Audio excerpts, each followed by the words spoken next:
Yeah, thank you, Squirrel.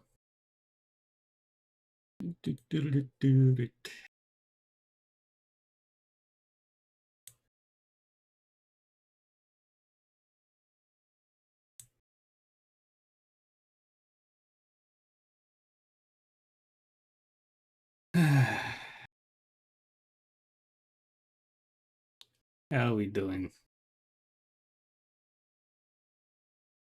Ready for the end game stuff for Trails into Reverie?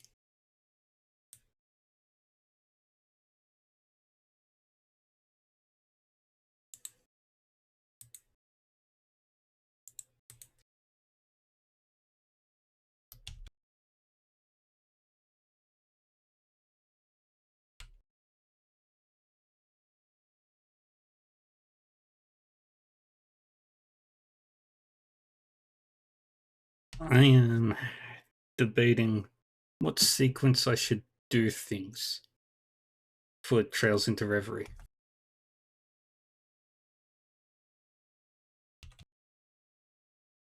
Do I finish up the 0th stratum of the Reverie corridor first and then do all the daydreams?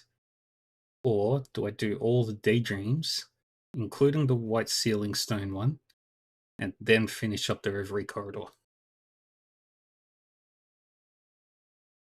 Yeah, yeah, I got a cupcake. Woo! Bit skull met.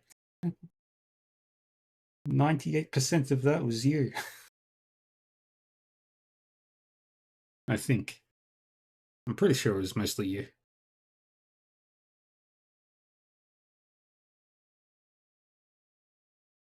Thank you, Omegar. Bop, bop, bop. Yeah, you see the hat? I'm wearing a hat.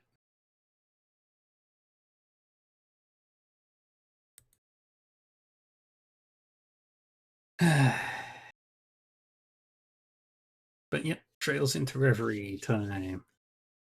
And I don't know what sequence I should do things. Boss fights or daydreams? But I know what the first thing I'm gonna do is. It's my birthday. I'm happy.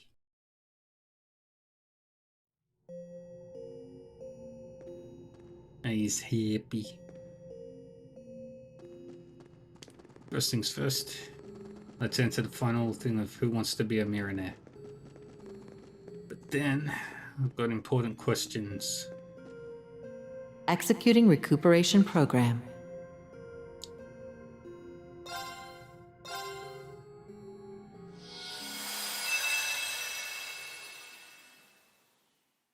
It's time to play. If Maniac. you dare, may destiny guide you. Question 1. How many Master Courts are in Cold Steel 4? 31. Oh. Yes.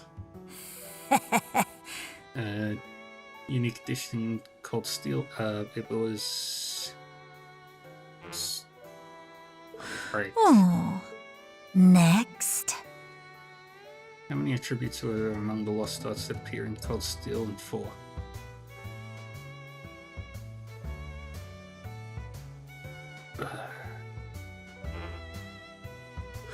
Oh.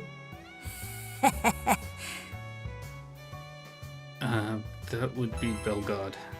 Correct. Is... Next. What is the name of the Guardian to be fished in the trails of Cold Steel 3's water? I believe that was the Grand Lake Lord was Cold Steel 4. Incorrect. Yeah. Have you got it? How many playable characters? Trails of Cold Steel have learned 55 S-crafts. What the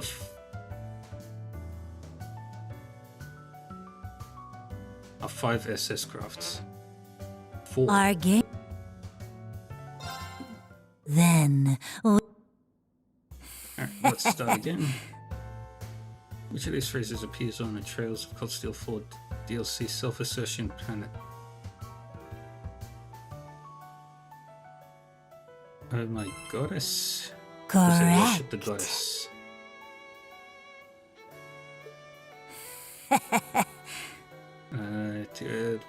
Where was she born? Reverie. Well done. Next. I get just Tita. Agate was believed there's a 12 years difference. Correct. Next. 4. Well done. Ring, Le Guin, Arcade, and Estelle.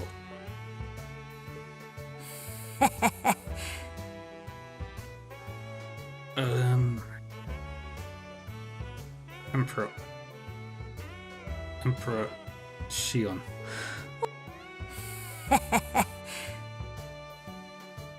Cold Steel 3 was the Hunter Carbonara. Oh.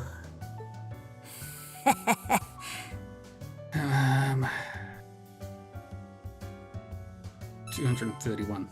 Well done. That's right. Because of the nature of the way the games is structured. Next.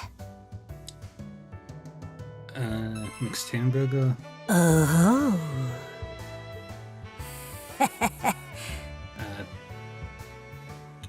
Aishita no Kaseki is Senka no Yuka. Well done. Have you got it? Belgard. Oh. Next. Cold Steel 4 is the Grand Lake Lord. Clever soul. Oh, why don't we continue? Oh shit. Cold Steel 4, I think, was Underside Fish Burger. Correct. Have you got it? That was the Emperor Perch. Well done. Next. Steel for 2 turns is Transmute. Correct.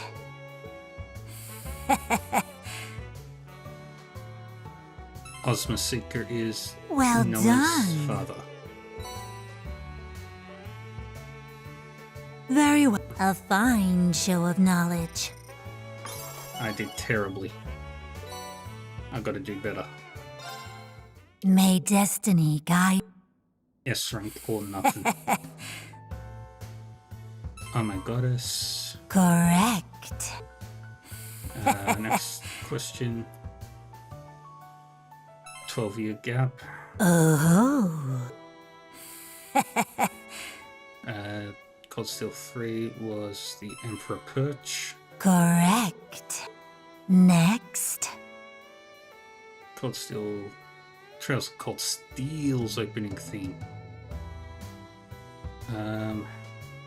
Beyond the Journey? No.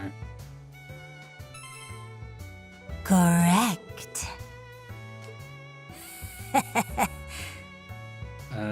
Unique dish, Hunter Carbonara. Correct.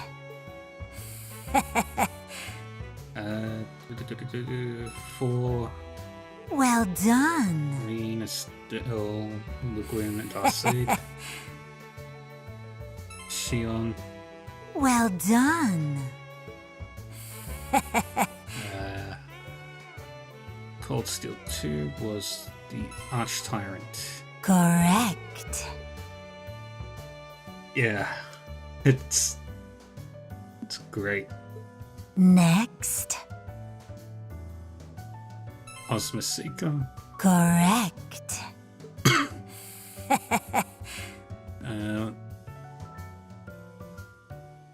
Is she so cute? Clever soul. Oh, why don't we They're advertising the continue? DLC. 31 Master Quartz in Cold Steel 4. Oh. Have you got it? Hamburger. Oh. Transmute. Oh. I know. Have you got it? What English text is printed on the shoulder of Eunice Travelwear? Oh fuck. Oh fuck. Yahoo! Omega. Fuck. Oh, no. I never looked at her outfit. Have you got it?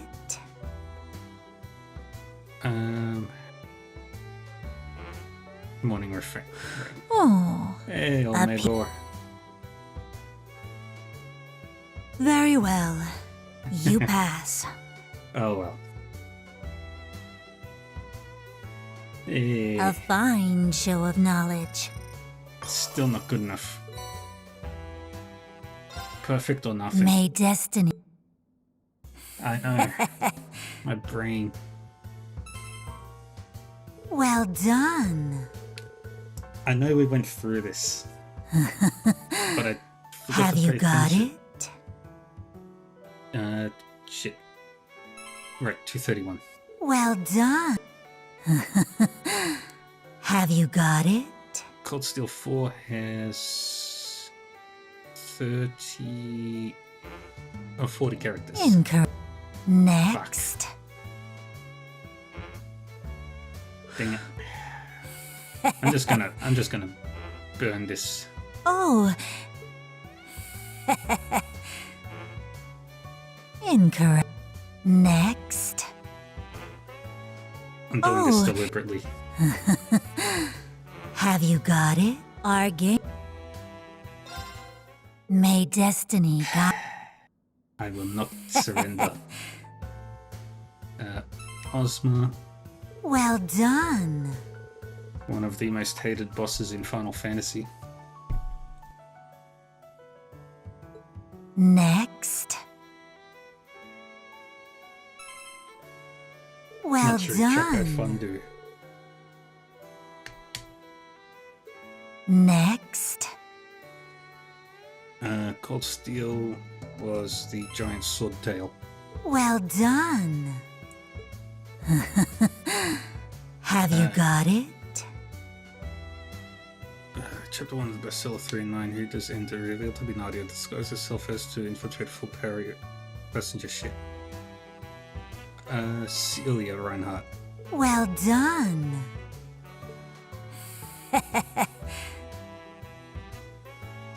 4 characters, no 5 Oh. Power 5 S-Crafts.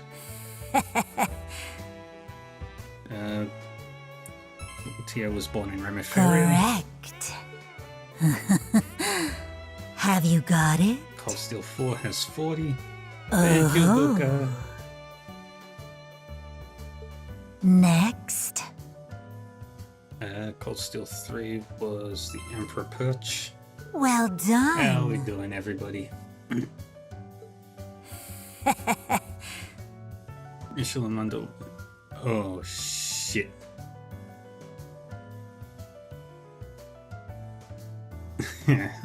That's what I hope. Mishi loves melon. Oh.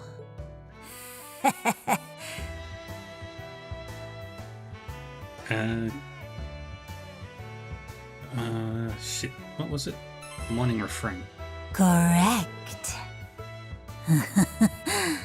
Have you got it? For his unique dish was the fish burger. Clever soul. Oh, why don't we continue? Oh my goddess. Oh. Next. Cold Steel opening theme was... Shit. Right. Correct. My brain wasn't working. Have you got it? Never give up. Oh.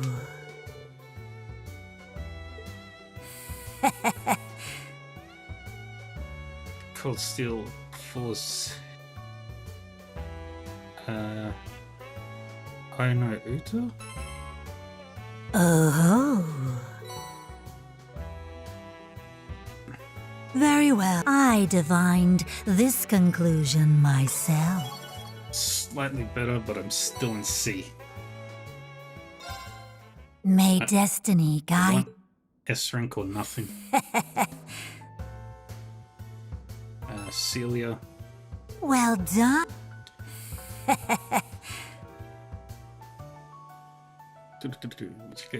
Blah, blah, blah, blah. Belgard. Correct. Oh my goddess. Well done. Speed need to go up. Yeah. Have you got it? Remeferia. Oh. Figure out where the buttons are. Have you got it? Cold Steel was the sword tail. Correct. Have you got it? Mishy's so cute. Well done. 231 quests across Well the entire done. series. Across the Cold Steel series. I know Uta. Correct. Next. Next, Master Quartz. I believe I said 31. Well done. Next. Osmo. Clever. Oh, why don't we continue? Cold Steel 3 was the Emperor Perch. Oh. 40 playable characters in Cold Steel 4.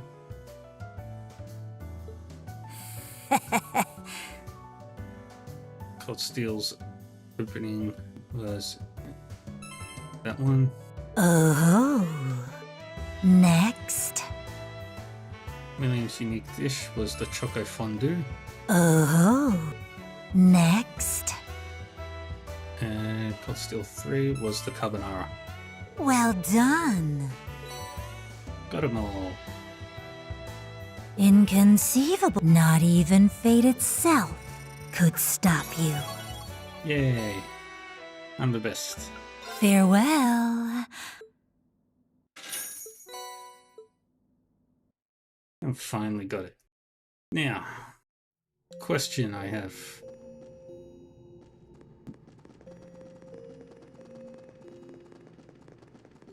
Very simple question. Rendering browsing interface. Do all these first, and then do that? Or do the 0th stratum first, Rendering and then browsing do these? interface. Which makes more logical sense in terms of how things proceed?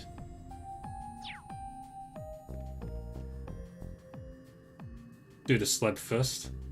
Squirrel says do the 0th.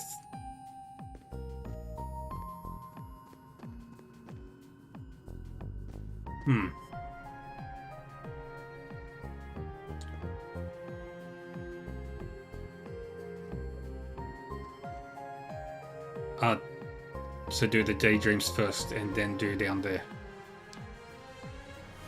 Oh, up there.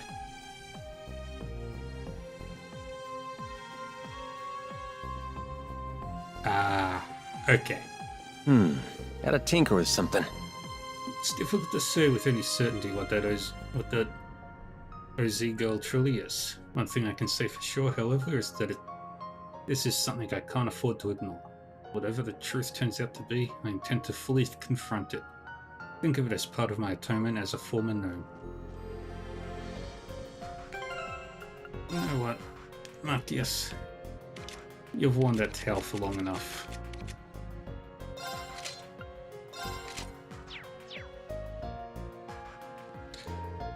Here's the XX. I didn't expect for us to encounter a name like that here. So I guess that'd make her like a super older sister to me and Tilly. But there shouldn't be any Isaiah left other than us, so it must mean she's a reproduction. She also had such a sad look on her face when she left. I know what you're thinking and I agree. We can't simply leave her like that, even more so if we want to solve this mystery. We'll head to the very depths of this place, if that's what it will take, no matter what. Yeah, you got it. Let me check. I'll save it just in case. Slab of Reminiscence activated.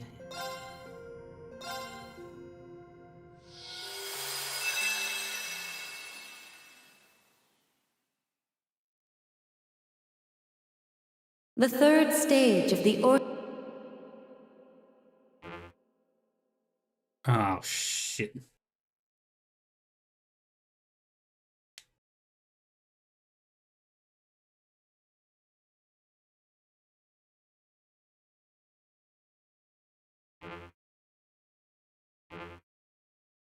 Orpheus final plan. Yeah, I'm gonna have to restart. Alright.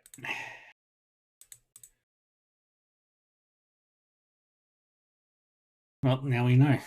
We can do those at any time.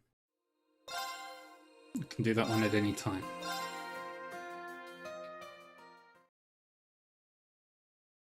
So I didn't lose anything.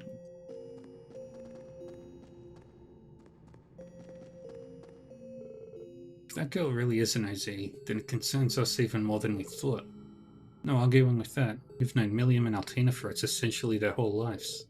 There's a lot to unpack, but there's one thing I've learned for sure from getting to know those two.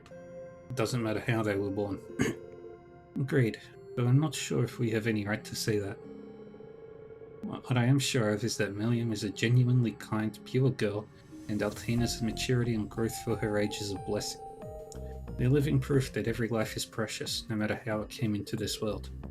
I guess we've got a responsibility to support them the best we can. Same goes for the SSS's kiddo too. Yeah, good kids. Trial door presented. Joshua and Duvalie. I think I need to make them dodgies. How are you doing? Black Workshop and Croyce family stole technology from one another for ages. Evidently that whole tug of war led to the creation of that girl. If that bad blood is what's behind all of this, then as Franz Reinfeld's daughter, I have an obligation to deal with it. You can be sure I'll give this problem every ounce of strength that I have, for his sake as much as anyone else's. That being we encountered shouldn't even exist, should it? Can't help but be reminded of when we encountered Ishmael Garing inside the tower. Alicia may have been involved in more than we had imagined. We're probably going to have to confront that OZXX girl if we want the details. Right, can't just leave her like that. Leave her be like this. Yeah, it's alright. I'll see you next time, Millie Mixie. This isn't about finishing what we started. Just about finishing what we started. We've got to do it because it's the right thing. Well, LP, when did we become like the rest of these goody two-shoes? I'm with it. We've come this far, so we might as well finish it the right way. Well, if we know what need be done, then nothing more need be said. I'll lend my blade and fight to the best of my ability, even if I am nothing more than a nameless drifter now. Yep, Rufus is the man with no name. I think it does bear a striking resemblance to a travelling bard. Greetings, child of man. I did not expect what was unfolding here to again be tied to the Zero Child and the Sword of the End. I am certain that unimaginable hardship lies ahead for refusing to accept things as they are. However, it is too late for you to turn away, myself included. I'm happy you said hello. That girl is a copy of me that was made after I had been conceived in the cradle. If that's the case, then she shouldn't be any different from me, which means we have to hurry and find her. Please, I don't know what's going to happen, but I want to be there for her. Of course, all of us will be there. We'll be sure to come get you once we reach the end of the corridor. We're going to get through whatever happens next together, I promise you. I know that with you guys here, it'll all be okay. She and I shouldn't be any different. That's why I want us to find her as soon as we can. We all have to be there for her when she needs us.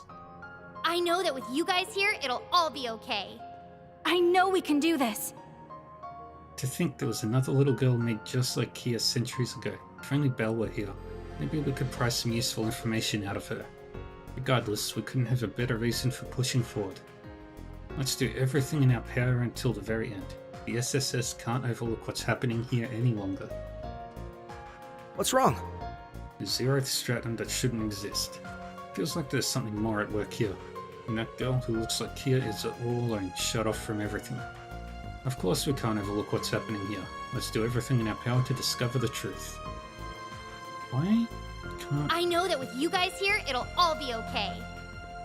Yes? What is it? I can't imagine what the OZXX that was replicated has been through. I get the sense there's still more for us to uncover. Whatever the truth is, we'll have to find it for ourselves and accept it when the time comes. She's waiting in the deepest part of the zeroth stratum. I'll use the Aeon system to help us get there. Looking sharp. That little kiddo is OZXX, huh? Now we really gotta do something. Eidos only knows what's going through her head. We've gotta be ready to deal with anything. No telling what's waiting for us at the end of this. We've just gotta hit it with all we've got, just like we always do. Oh, one sec. Gotta do something I forgot to do.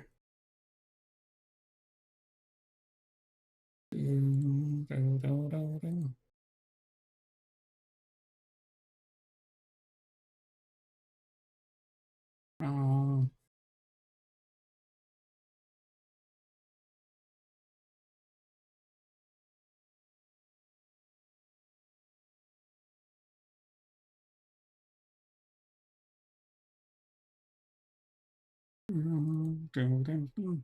Okay. Did what I needed to. Class 7. What next? Elysium, the Great Twilight, the Azure Tree, and the OZXX are all deeply intertwined in the end. It's almost unthinkable. The thought of it alone feels foreboding to ponder. What else is there that we have yet to even fathom? Nevertheless, we've survived thus far. There's nothing else we can do but push forward and see where the future takes us. Everything will be okay. If we can defy Elysium's predictions, then there really is nothing we can't handle. Why does Crossbell have to be the center of attention? You, got a sec? I never would have guessed that little girl's history would be entangled with it, Crossbell and Erebonia's pasts. That just means it involves all of us too, especially Ali, Milliam, and Kia. We'll find a way to help her. I just know it. That's what we do. We gotta get what's ours. Things are finally getting interesting around here with all this talk about some other space looming out there. Hell if I know what, but there's some kind of source behind all these anomalies, right? Just like with that little shadowy brat. But what are we waiting for? Let's get out there and finish the job. Especially so little Bunny and her sister can get closure. I'm here to help however I can. There are many things I still don't really understand about OZXX. But seeing all of those emotions she's concealing, it's not something I can pretend to ignore. Not with the way I am now. I realize it may be a lot to ask, but please, we have to help her. Especially so that I remain the final OZ unit for good. You know, I just had a realization. Technically speaking, Kia is Altina and Milliam's, like, great grandparent.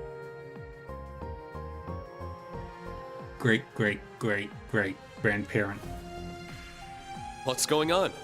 Well, however many generations 500 greats are, give or take, depending on when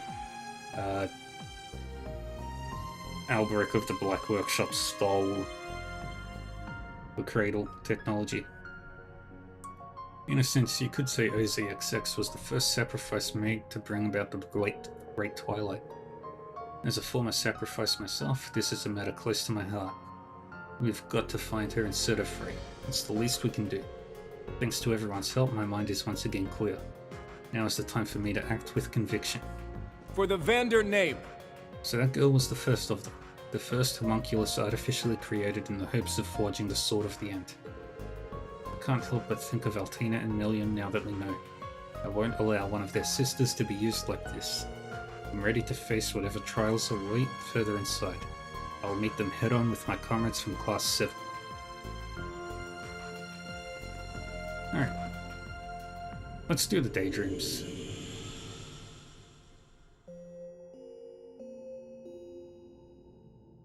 We got a couple of long ones. Slab of Reminiscence activated.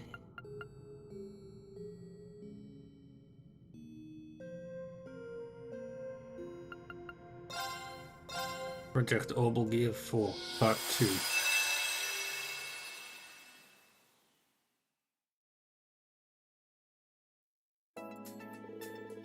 And that concludes my report. You imbecile. I'm so sorry. I lost the new gravitational engine and everything. I couldn't care less about that. I told you to do whatever you wanted with it, and it's common to lose materials in the middle of testing. That said, you are incorrect in your assumption of what it is. It is? It's not a new gravitational engine. That you've overcomplicated what it is makes you an imbecile. Then what is it? It's something recovered from the Black Workshop. That changes everything. Whatever it was, whether it was developed on site remains uncertain, of course. Judging by the data recovered and your own findings, however, its internal structure points toward it being an artifact. An artifact? Then I really did overcomplicate things. I thought it was some revolutionary tech I didn't know about, but if it's an artifact, then of course I wouldn't know about it. You should have noticed with the slightest tinkering. It's likely the workshop developed the external structure to draw out of found artifacts' power to manipulate gravity. And when they could find no practical use for this power, it was developed no further. If nothing else, I give you credit for doing more with it than they could. It being an artifact makes you losing it even worse though. It's technology we cannot analyze nor reproduce. I have no interest in it. And it's really okay? The thing that perplexes me here is that it's the only thing that vanished on site. That and an incident occurring right next to the testing site almost strikes me as intentional. Am I the one overcomplicating things now?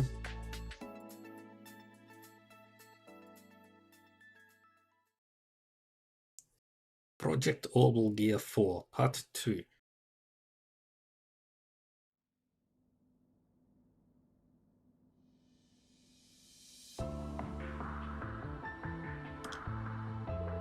And with that, our investigation and post-processing of the Black Workshop is over.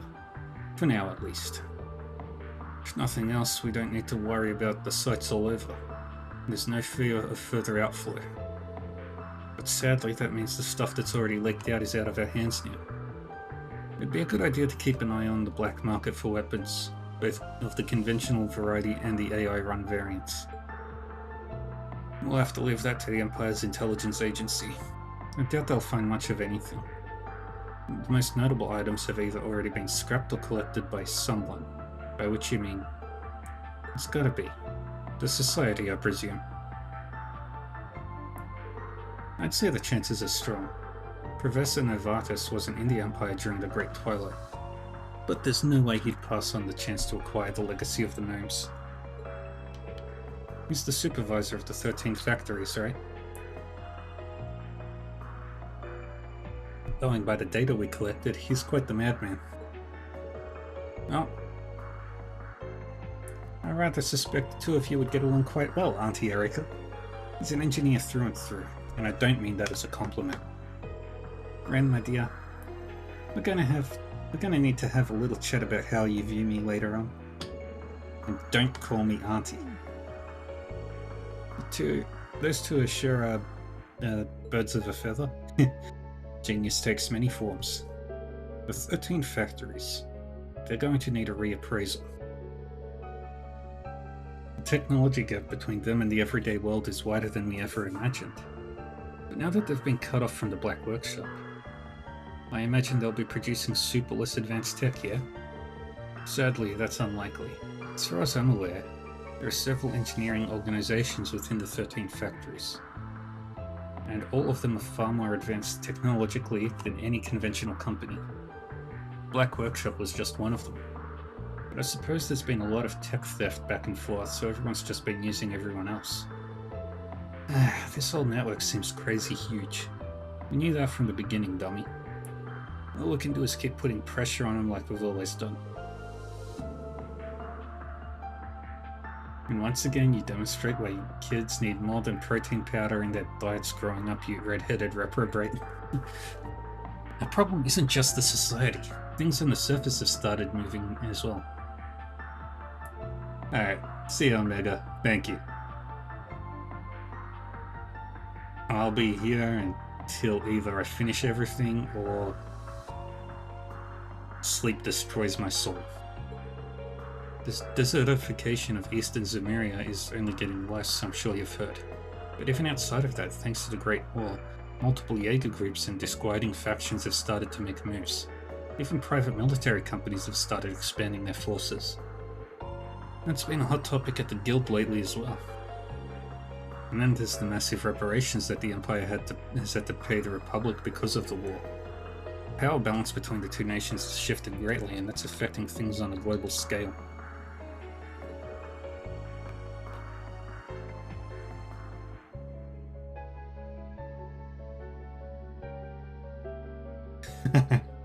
Well, by Tuesday means on or before.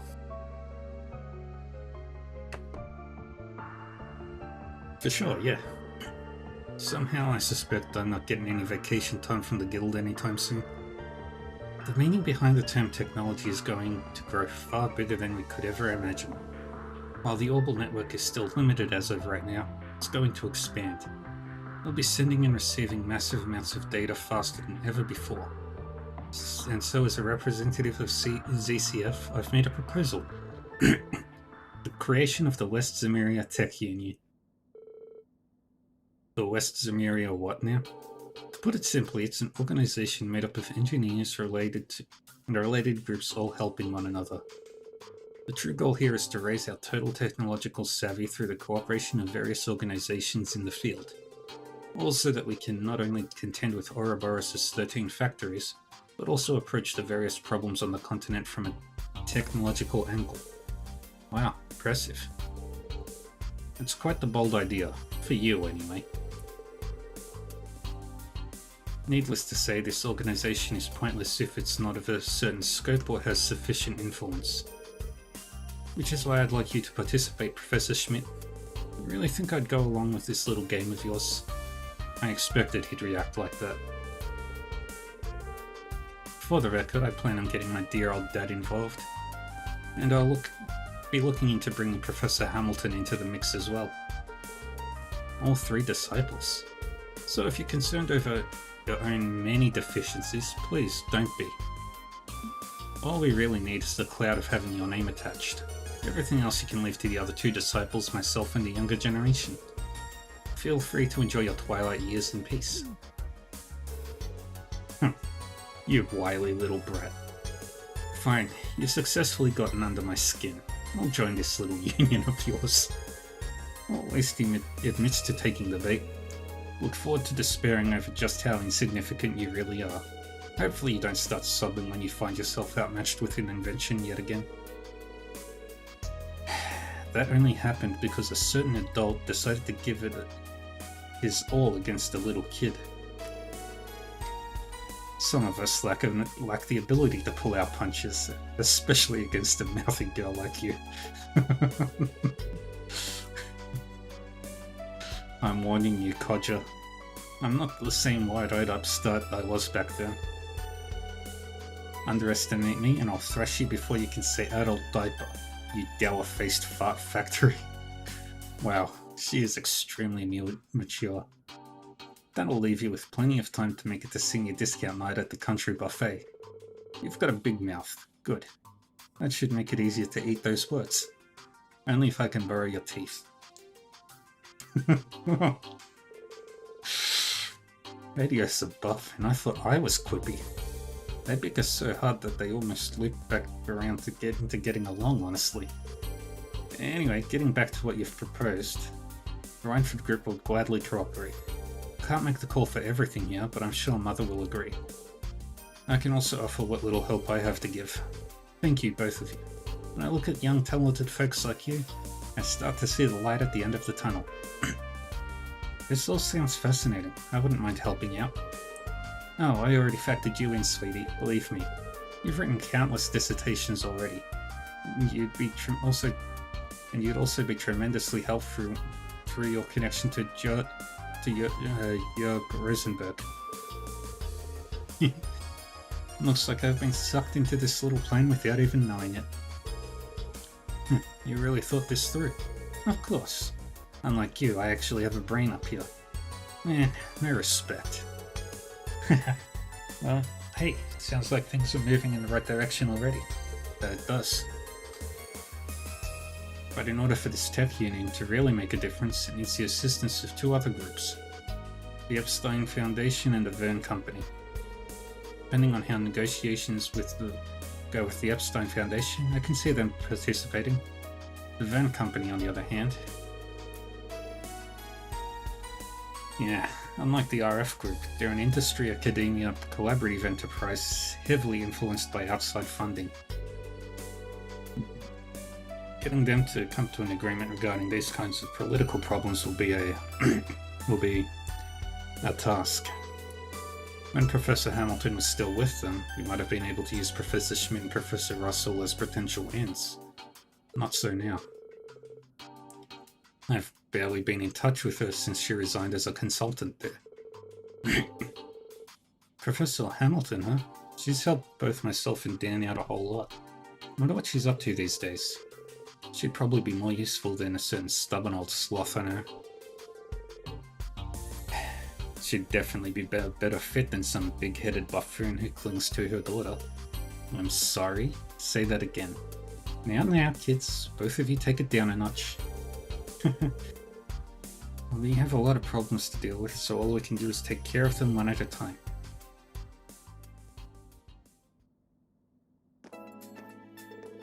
Yo, Erica, about tomorrow's test. I read your report, but I have no intention of extending the deadline. But... did she ask for that? No, she didn't. And don't butt in. Just keep your mouth shut and watch over her. What she chooses to present and represent is up to her. Man, both of you are too damn stubborn.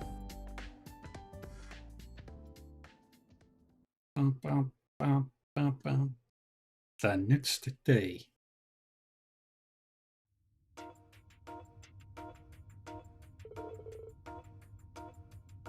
Isn't going with this kind of overkill?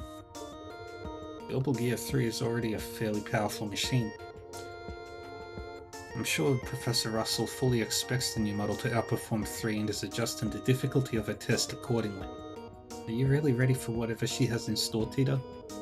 I'm ready. I can't back down from this. Not without giving it a fair shot. Muse, Yuna, Altina, thank you so much for helping me out with this. Since Professor Russell allowed you to enlist some friends, I'm sure she's further adjusted her calculations with us in mind. Hey, we know this keep like the back of our hands. We'll kick this test's butt in no time. And we aren't the only friends helping you out today. What? Oh, I've missed you all so much. Alphen! Princess Alphen? We just saw each other pretty recently. What are you doing here, Your Highness? So the last helper is the princess? That's right. Alfred Raceano at your service. Really? At our service? Muse informed me this is what this was all about, including how it was related to Tita's capture and house arrest. I believe I hold some responsibility for you being in this position in the first place. Knowing she felt that way, I thought it would be nice to enlighten her of this test so she could offer her hand. Her support will be vital in maximizing Tita's chances of success in whatever is up ahead. Oh, thank you, Mise. But Your Highness, I don't want you to feel like you're one bit responsible for what happened. Then you wish to turn me down? A fellow captive who was just as involved as you were? Well, I didn't mean to imply you weren't. Was it just me who felt a certain closeness as we overcame such an ordeal together? No, I felt the same way. We've become friends, Your Highness. And I don't see the problem with my being here. What are friends for if not for helping one another when in need? That's true, but yeah, you're right. She never stood a chance against that silver tongue. Well, I certainly wish I could say the same about Rean, but he seems all but immune to my charms. Oh, the instructor's defenses are quite sturdy indeed. You and I may need to resort to more aggressive tactics. Or we don't resort to any tactics at all, or discuss them, or think about them. I think I finally understand what Elisa's been suffering through. Back to the topic at hand, then. My brother and sister-in-law would also be very sad to leave you in the Empire like this, Tita. Consider my helping you as serving their interests as much as mine. Then I will. Thank you, Princess Elfin. We'll see to it that you're in no real danger. Not to worry, Altina. If the Zero Artisan compliments my mastery of arts, then I surely have a knack for them. Toval praised you that much? You were with him during the Civil War, weren't you? I'm sure that wasn't just simple flattery on his part. It's time to get this show on the road. Well, you all understand how this keep works, right? Yeah, we're familiar. Alright then. Your test requires you to reach its farthest depths. Don't you think that it'll be easily done? I personally oversaw all the adjustments made to level 20. You're in for some real pain if you think my sittings are half as easy as whatever Grandpa Grinch put out here for you. Oh, she did not just say she makes Professor Schmidt look easy. I may need to recalculate this test's threat level. It doesn't matter, however dangerous it may be, we'll still pull through. Come, Tita, let us begin our adventure. You got it. I know we'll pass as a team. So just know I'm counting on you guys.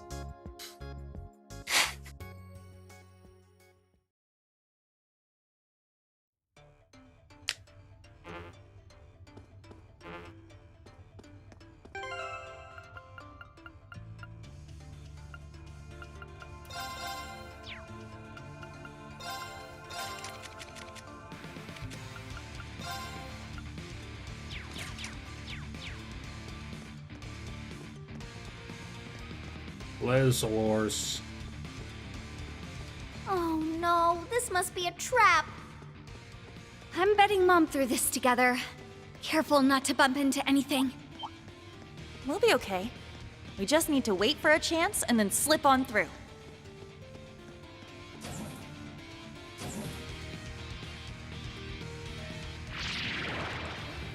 We must tread carefully through here.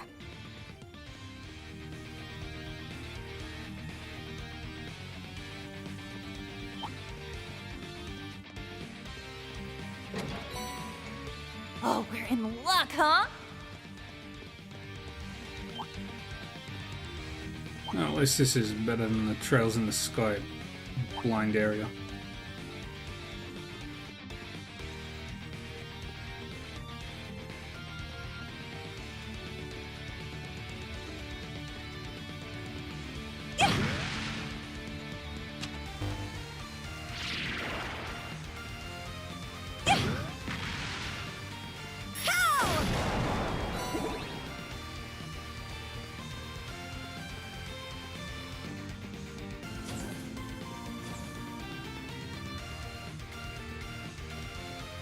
Careful, okay? Watch out! This is a tough one. Activate. Ragnarok. I'll go.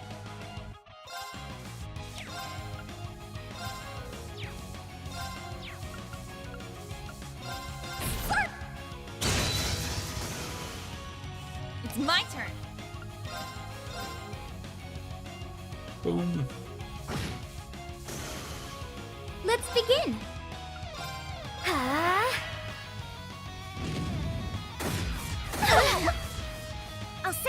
You're so sweet.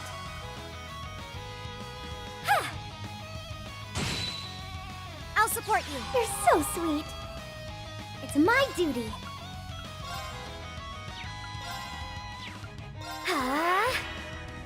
My turn.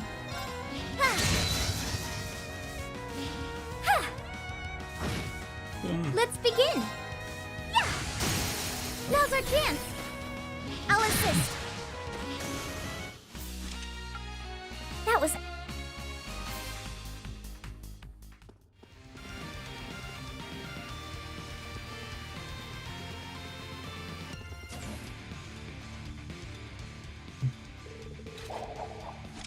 There you are. Forget talk. Just come on and hit me with what you got.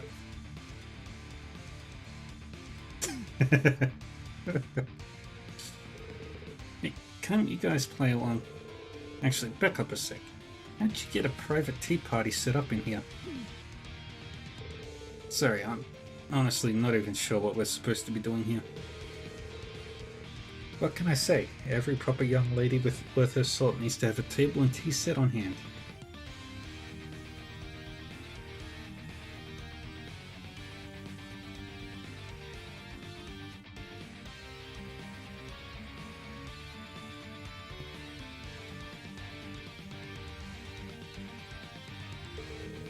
But since he said it, you should probably fill in poor Kurt on what's going on.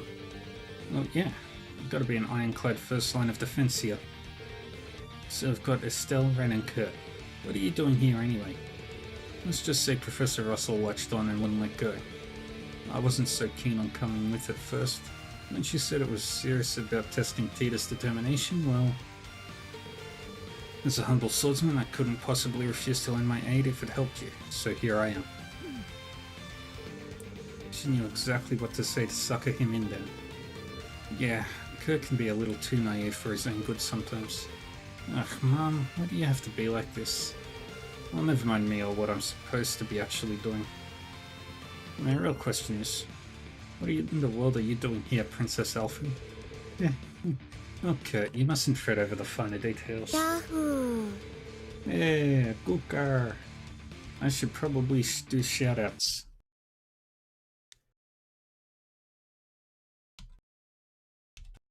It's birthday raid.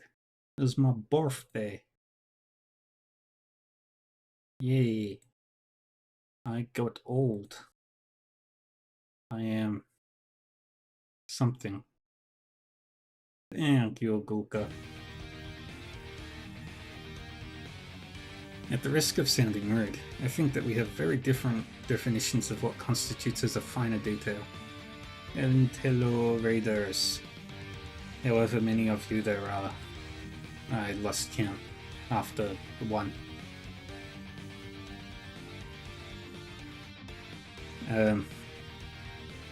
Yeah. It's my birthday. I'm old. Yes. I have been around for many hundreds of... I've been around for many thousand... tens of thousands of days. No, not tens of thousands. Yeah, it would be tens of thousands. Did you show me? What did you show me?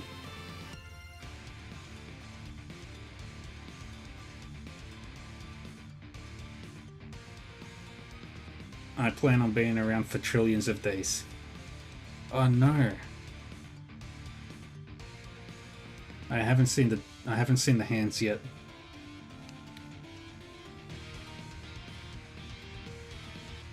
I'll swing by whenever you're live, and I'll see the hands.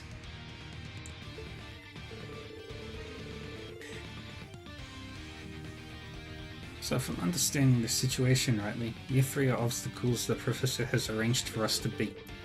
You understand very rightly.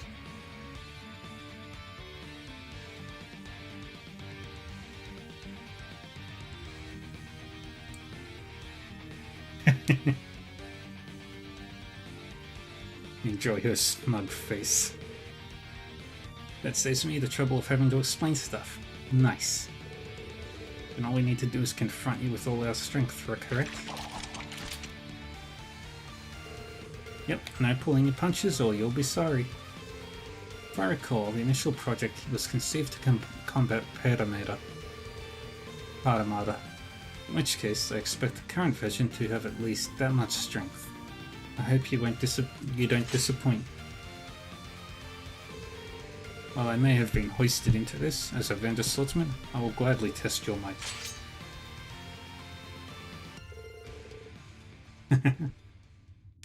You prepared such a huge tin blur of tea for nothing, sm. Now we're talking. Let's take it from the top. Come on, hit me with what you got. Will do, Estelle. Here goes. You ready for this, Tita? Sorry, but I won't be gentle.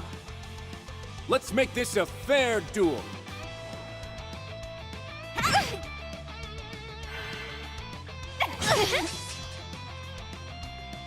If you need me. Hit it! Thank This you. is so sweet. Thanks. My turn. Activate. It's my turn.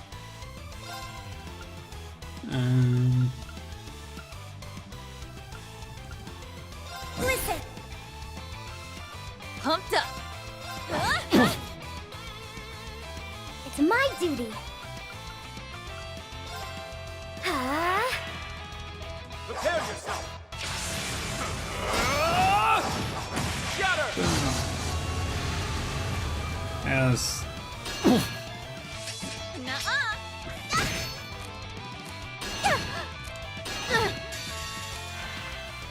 Time to... how is everybody doing? Dance for me.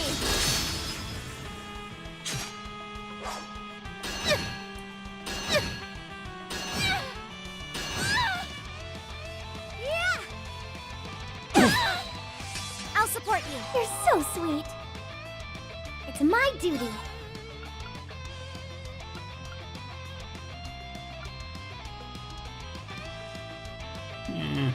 Nah. Arcus, activate. I shall go. Listen. Reactivate this. I shall go. Doing good. Awesome. Activate. Ragnarok.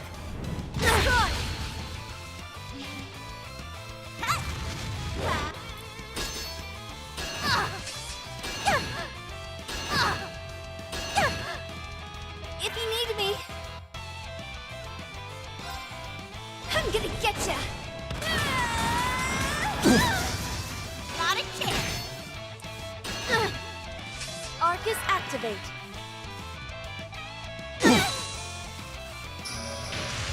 It's my turn.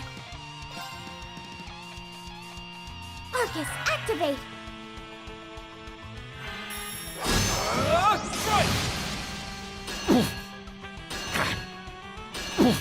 Good. Engaging.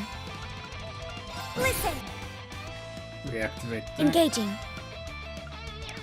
We can't Fragrax. Charging. Soul Blur on Ren. Think you can.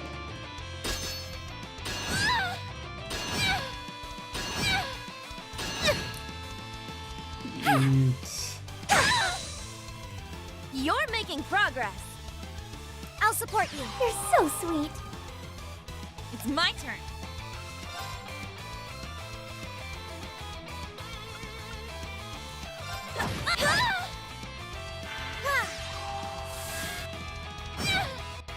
Engaging.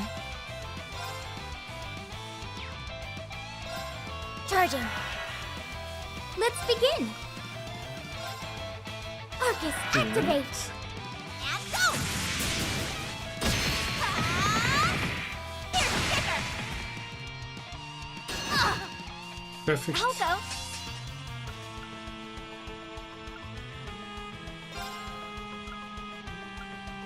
Arcus, activate. Nuh-uh.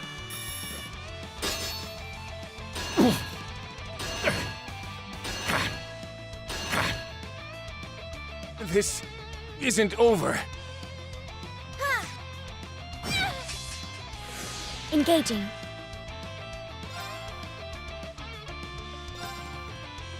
Charging. I'll support you. You're so sweet. It's my turn.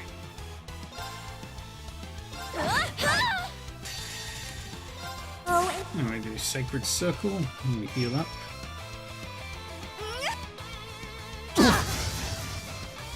it's not over till Zodiac. Yeah.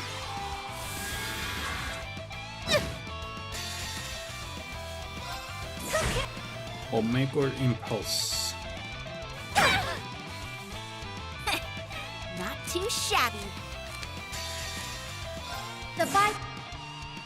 Come on.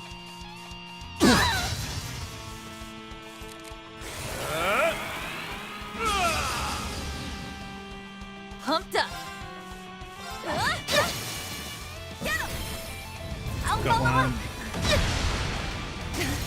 Now that's a win. My soul. I'm getting pumped up. Is there a little time only effects one? Engaging.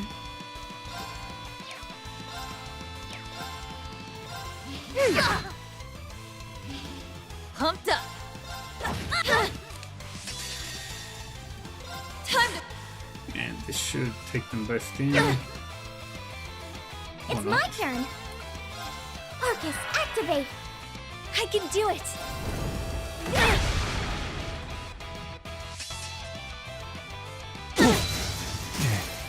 What strength? I'll support you. You're so sweet. I shall go. Let's begin. Now or never. I'll assist. I'll go. Here's our chance. They're mine. I'll, get him. You caught me.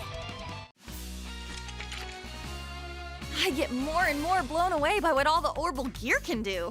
You better be. It's a mini mech with mighty tech. Yay. I got a little Yeah, I did it! stats updated. Look at me go. I only get cute. We get stronger and stronger.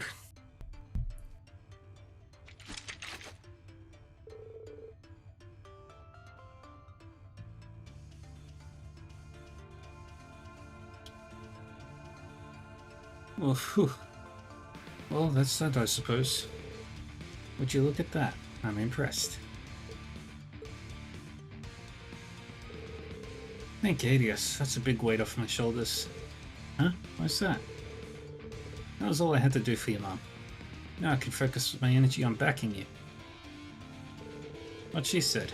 We can't help you with your test, but you can be sure we'll be rooting for you, Tita. Aw, I'm so happy to hear that. How you two managed to bounce right back up and have all that energy after such an intense fight is a mystery. There's something else, right? Okay, forget about us. Gotta keep going. Don't let your guard down, okay? Not until it's all over. And Tita? Yes, Cat?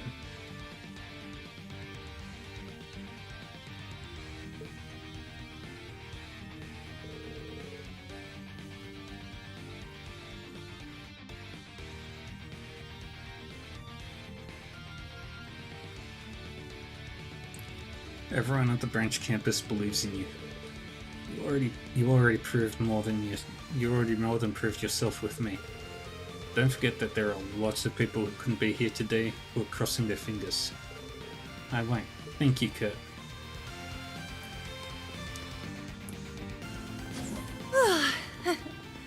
I think I have a good idea what we're in for now.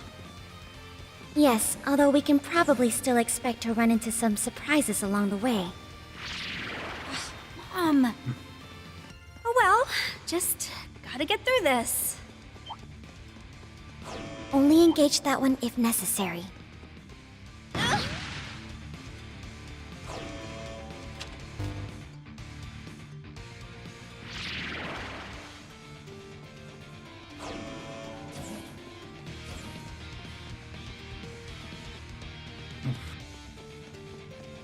Dodge the lasers. What a brute! Be careful! Yeah, don't need the treasure. But I will heal up.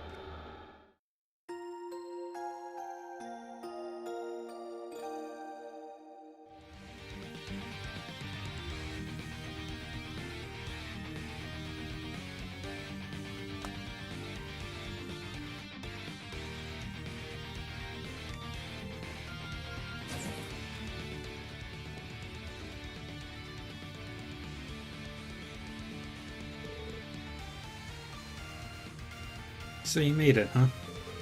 Guess that means you made it through the round one easy enough. Joshua, when I saw Kurt with those girls, I assumed Ash would be waiting somewhere up ahead, but not. Ring, what a pleasant surprise. I wasn't thinking you would be roped into this as well. The feeling is mutual, Your Highness. I'm just as surprised to see you here. Are you sure it's okay to slip out of Heimdall without saying a word to anyone else? Oh, nobody will worry so if I'm gone for a day. It may create work for Representative Regnitz and Elise, but what can you do? I'm sure Elise will be able to make short work of any fuss you caused, Your Highness. I should know. I used to cause plenty of grief for her in my time. Tell me something I don't know. Hate to rain on your parade when you only just got here, ladies, but ain't no way you're getting past us. You seem to be eating this up, as they say, Ash. Maybe, not like I volunteered for it. That wacko engineer forced me into doing the whole test thing. But I figure if I have to be here, might as well take this chance to unwind and really get wild. Excuse me, did you just call me a wacko? I think the last time you and I fought on the same team was back at the Imperial Fortress. Ash. Chances like this don't come around every day. So I think I'll try and show what I've got in me too. You sure? She's like family to you, right? Her being like family means I already know how strong she is. Just like you know what your classmates are made of after working together with them so much, right? Yeah, guess so. Feels kinda strange to be in charge of conducting testing in the Keep for a change. But you two have the right idea. There's no better time to see how my students have grown than now. Yuna, Altina, Yusei, I want you to fight me with everything you have. Show me what you learned at Thor's. Same goes for you, Your Highness. I want to see the fruits of your training since the end of the Civil War. And it would be my absolute pleasure to demonstrate. You heard the man. We gotta do what we gotta do. We're in this to win this. Indeed. I'm quite interested in seeing how well Instructor Ring performs against us as well. I'm ready when you are, Tita. And that's right now. Good luck, everyone. Show me how serious you really are. Why can't we ever You crazies better be able to keep up with me. Okay, Tita, give it all you got. Why couldn't we use Tita's grenade launcher? Take this!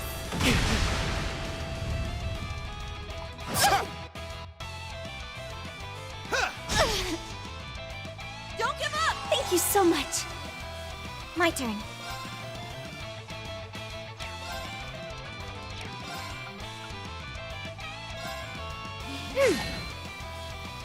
I can do it. Here I go. Very well. I will hydrate and I will posture.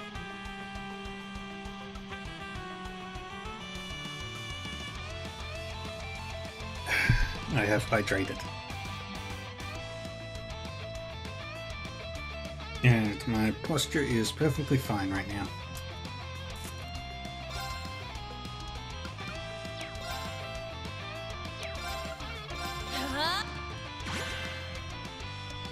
It's my turn. Listen.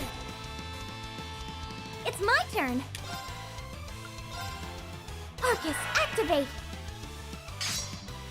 Let's do this!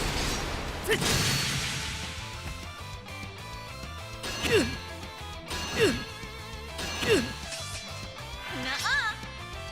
Crimson Flash! Got something for you. Bullseye!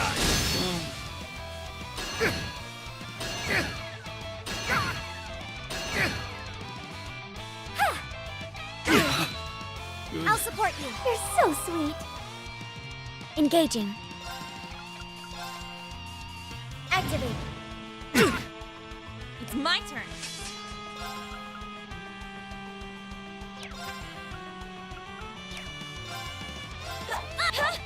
Ah, I crap. see you! It's my turn.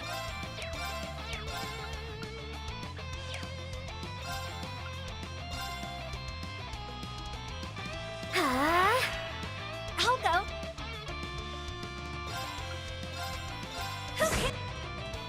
Boom.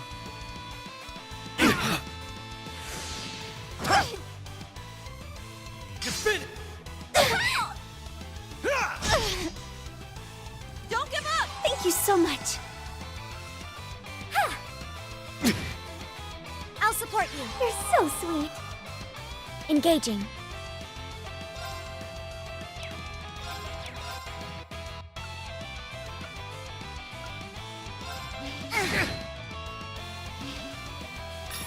Cut through! It's my duty. Here I go.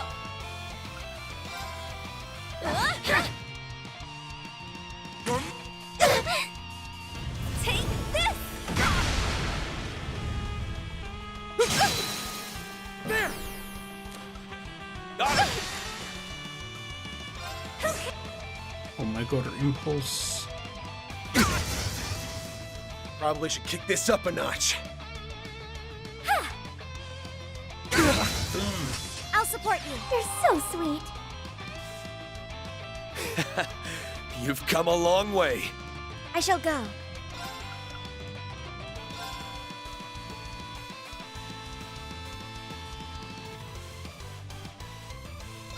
I've got... Thank you so much. It's Thanks. my duty.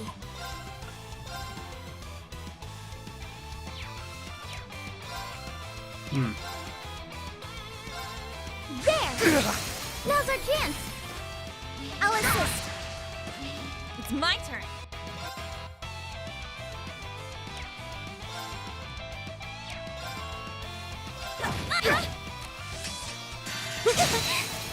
An opening! It's mine!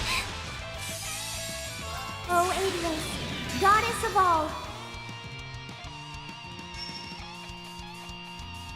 Time to bring out the... And we do this.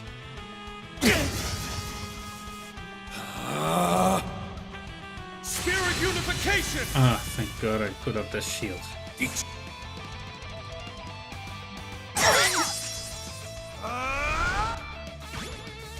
I'm in trouble.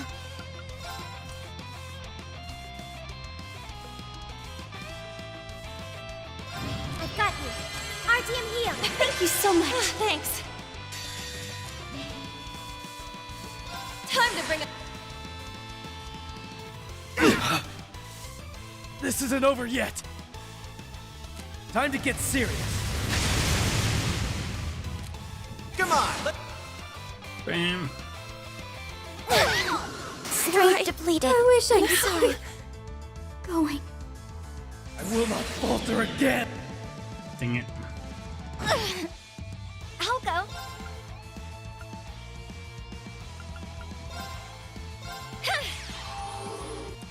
You're so sweet. Crimson Slash! I need to do something.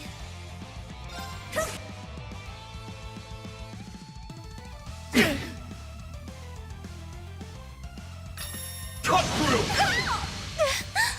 Sorry. Shit. No. my duty.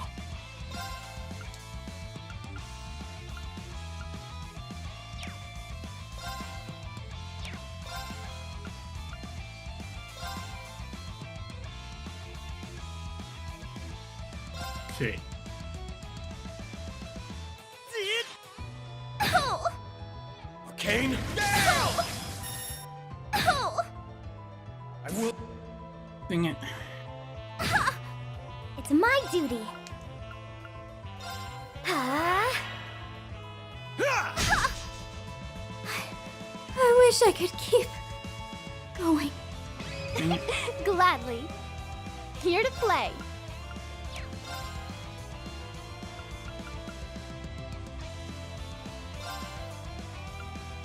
Okay, let's get you back up. Thank you so much. Here to play.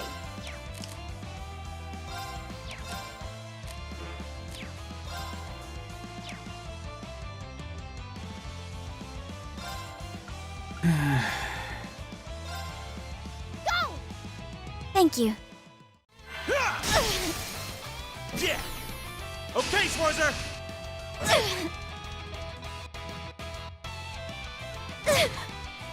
I'll save you. I love you. I'm here. My Marcus, activate! It's my turn.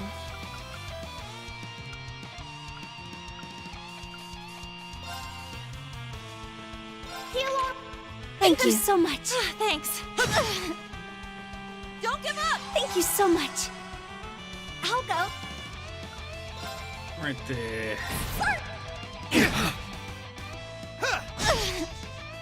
My turn.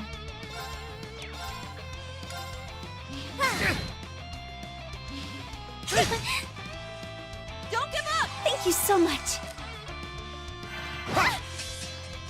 Got something for you. Bullseye! It's my turn. Pretty damn good. My turn.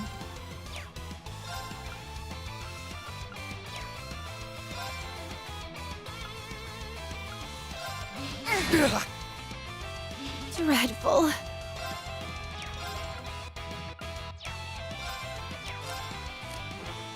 And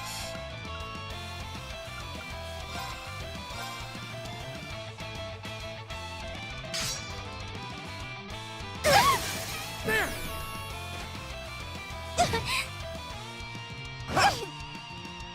I'm here. Arcus, activate. Engaging. drop the Thank you key. so much. Thanks. It's my turn.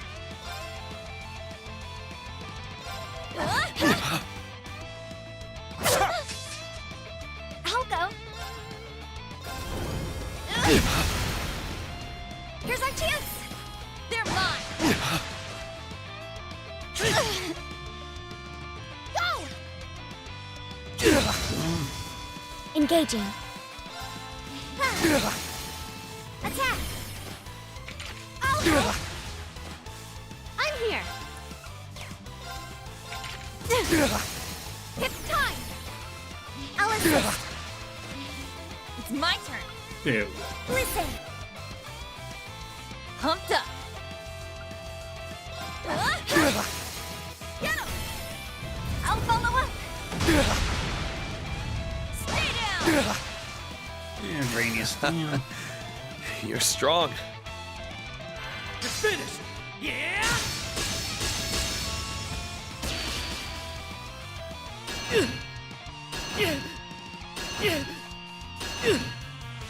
I'll go.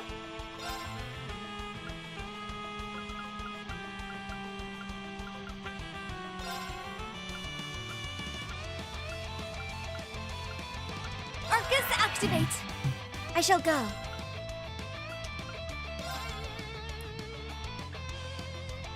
Charging. I'm here.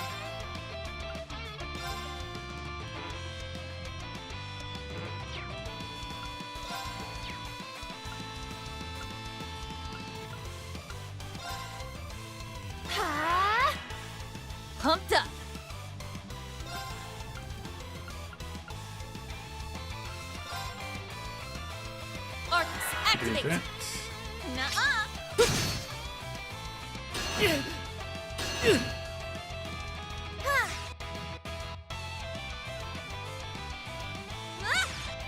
Thank you so much. Charge up! Thanks. Engaging.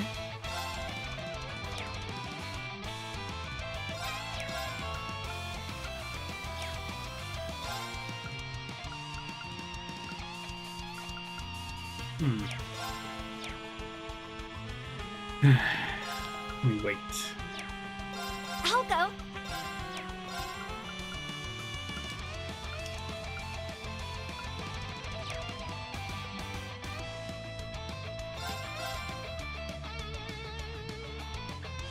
I'll support you. I love you. Pumped up. Engaging. Now. I'll help. Here to play. Let's go. I'll assist. I'll go.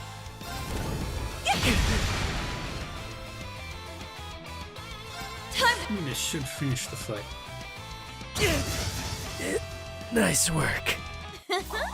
Well, look at that. I got a little stronger. Yeah, I did it. Stats updated. I only get cuter. Yay.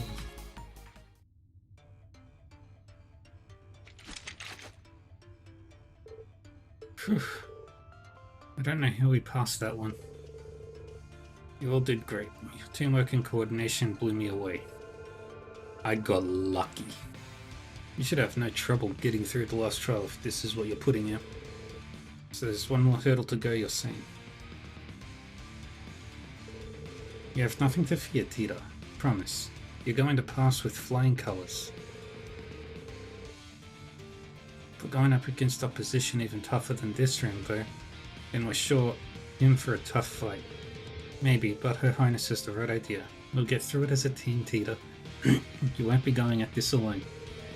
So, one way or another, it's going to be okay.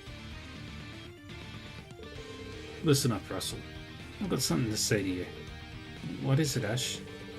The fact is, you're vital to engineering at the branch campus. You think Pablo can take over what you got going on? It's like the cooking club. Sandy was their lone soldier over there. She'd be powerless to stop whatever the hell Freddy does. So show some spine, damn it. Not helpless, just go out there and prove it. Thank you so much, Ash. I guess that's one way to give someone a pep talk. That's Ash for you. He means well, though.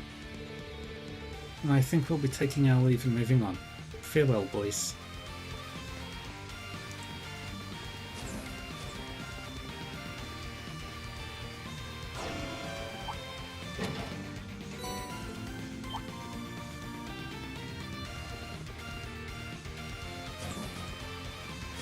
I can see how much everyone is rooting for you, Tita. It's a testament to how much she's grown since transferring to the branch campus. Aw, you're both so sweet. I'll get through this. I can't let everybody out there down.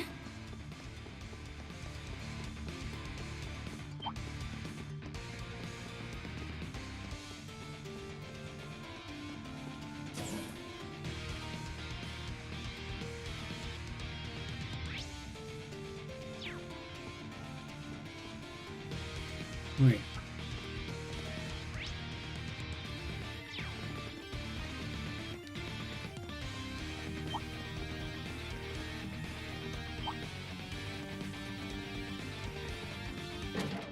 Got it.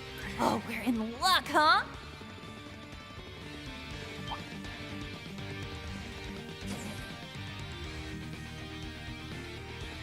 I can see the end.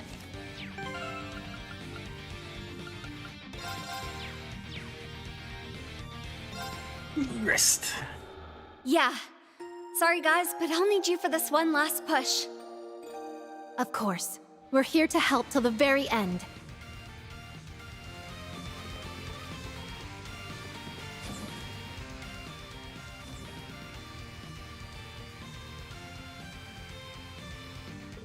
There you are. Agate, I suspected you'd be last in line. Not by choice, but yeah, here I am. What's that large thing next to you? I've got a bad feeling about this. Haha, I thought you'd never ask. Of course you're behind it, Mom. This baby's an archaism developed using data acquired from the Society. Is it just me or something like this happened before? Needless to say, I didn't just copy-paste the damn thing. It's been layered with all kinds of modifications to soup it up. Are you the one controlling it, Professor? I am, remotely of course. I wanted to be part of this final test as much as I could. So let's hop to it. May the final test begin. Everyone, please lend me your strength. Understood. Here to rock and roll. Anything for you, Tita. I'm ready for battle.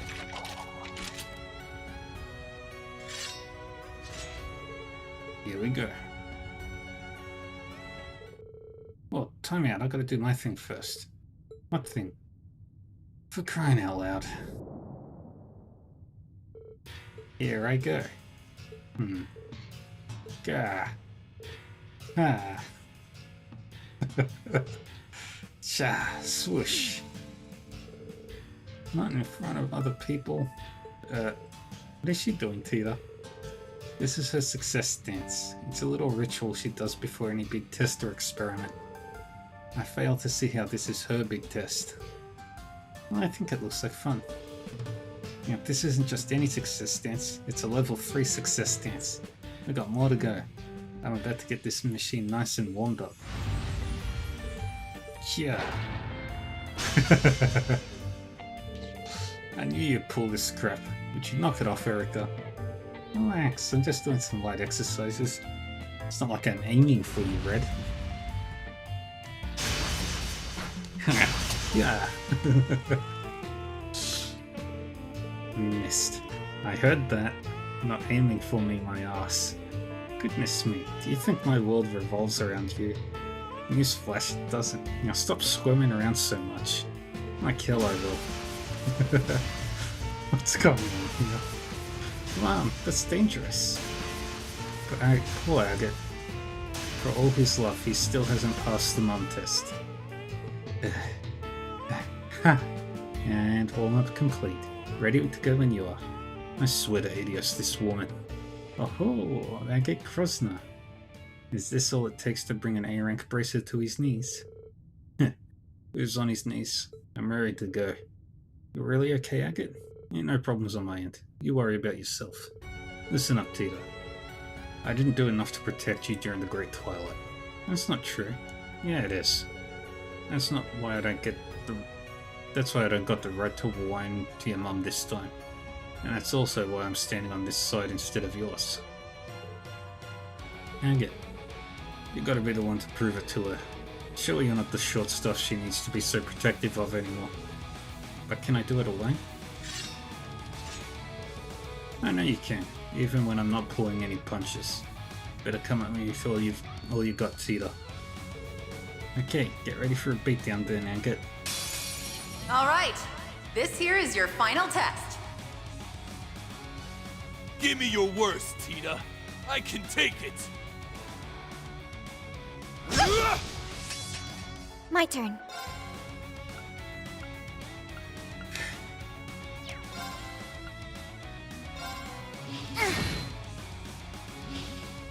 Get moving! Here I go.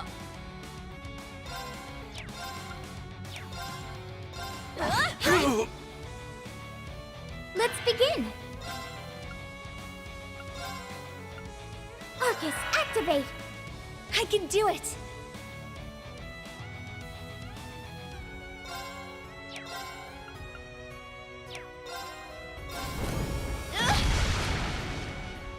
Weak!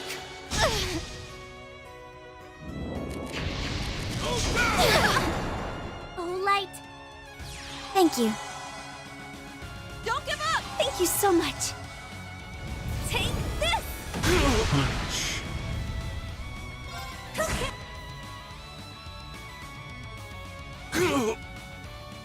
Nuh-uh! Get moving! Useless. I shall go.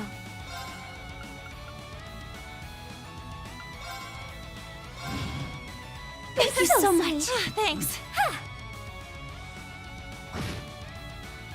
Here I go. And then It's my turn.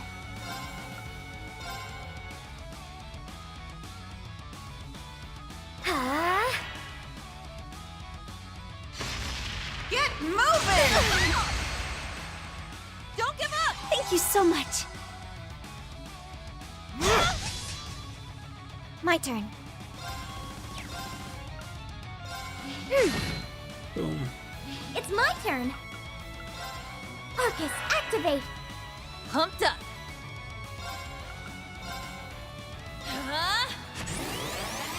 Burning heart. How's this? Up and at 'em!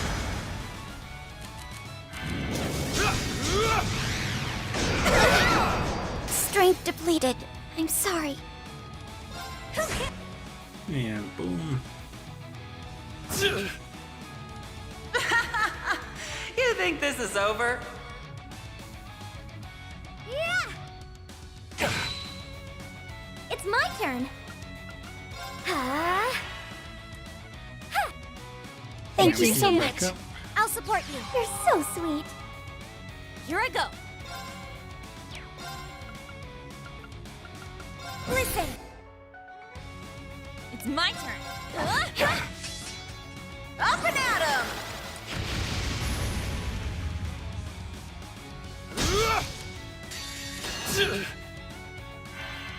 Time. And good. I still got more to me. Nuh-uh. How's this?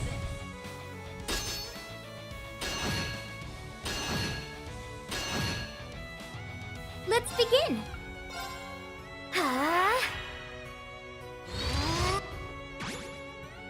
If you need me.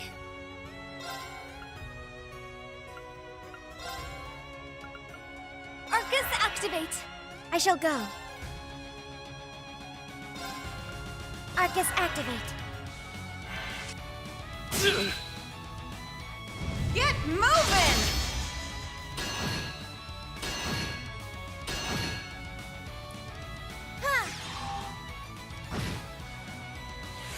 Let's begin.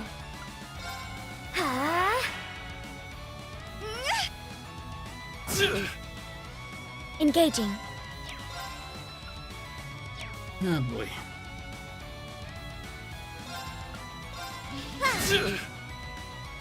Nuh-uh. Let Oh, light. Thank you. Take this. Go on and finish! Oh, light. Thank you. Take this. Pumped up. No burning heart. I'll go.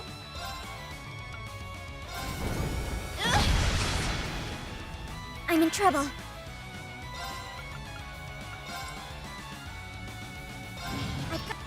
Thank you so much. Thanks. Nuh-uh. Up and at 'em! It's my turn. Seraphic ring. Thank you so much.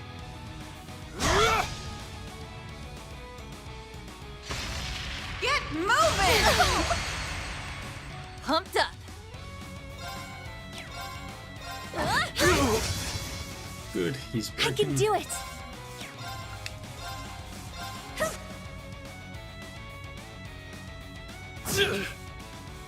I shall go.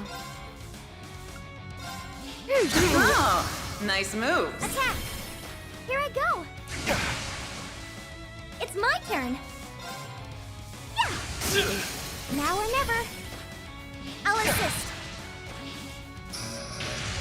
It's my turn. Wide open. I'll follow up. Good. My turn. Listen. I shall go. Attack. Here I go!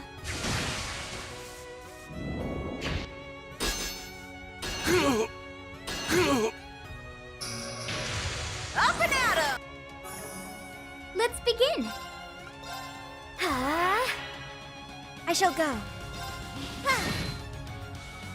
It's my turn.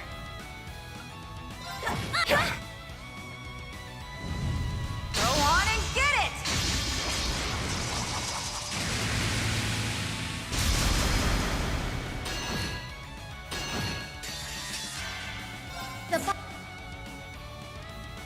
And Agate is beaten. Not bad at all. I'll go.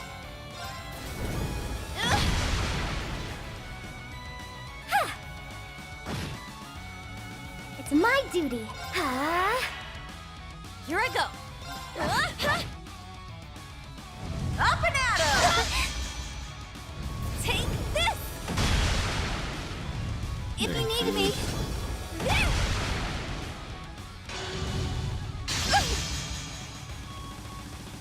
And Zerul Cannon will finish. Unit unresponsive? Hey, Red, what is your major malfunction? I'll support you. You're so sweet. And that, as they say, is that. Yay, I did it. I win. I am the victorious one. We won?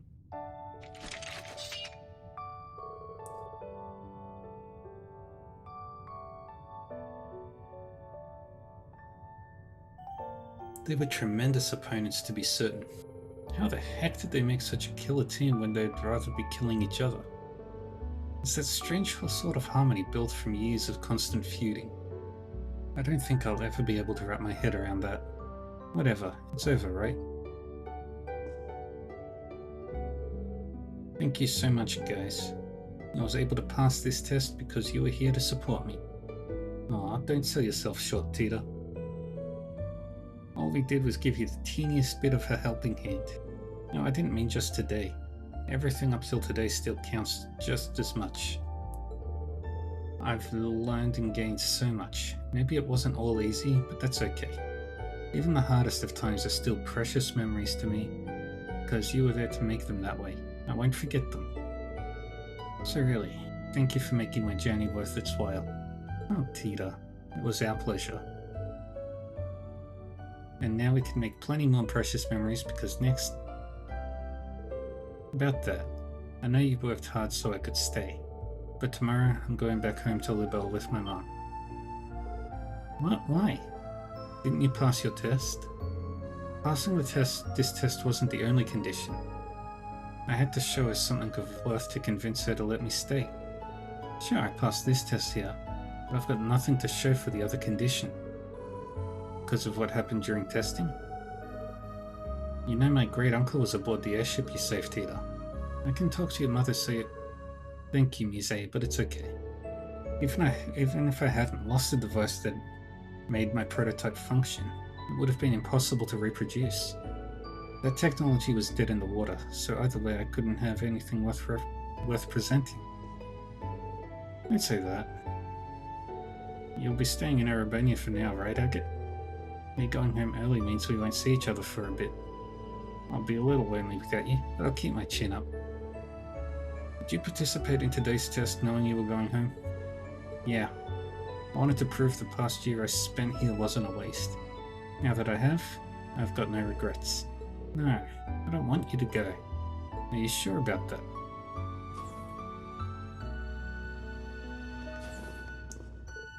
Mum? You guys. You still haven't completed the Obligia 4, no? As my daughter, are you sure you won't regret leaving that unfinished? Huh? Wait, do you mean... are you... I believe you've earned yourself enough time to stay until you graduate. But how? I didn't finish the Obligia 4 in time. I read the incident report about the crash that happened the day before yesterday. One report. I didn't write any report. You didn't, but Red here sure wrote up enough details to put anybody to sleep. Agate did? Picture Carnelia is done by a toddler, and you've got the scale and headache I had to sift through. Shut up, I know I'm not a writer. But it did at least give me a clear idea of what happened. I still have to figure out a new source of power, but I like what I read. Fast but maneuverable and capable of saving lives. You prove beyond doubt that you can improve upon what you started through the Orbital Gear 3. Enough to be something of worth to me.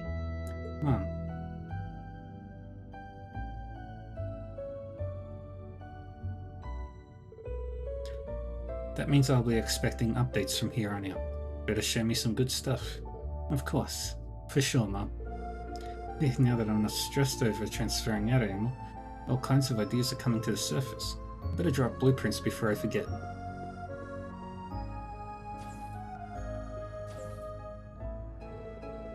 She's always got engineering on the brain. It only adds to her unique charm. You got that right. Mr. Schwarzer. Please keep looking after my daughter. Of course. I may not be her homeroom instructor, but I think I can speak for all of us here.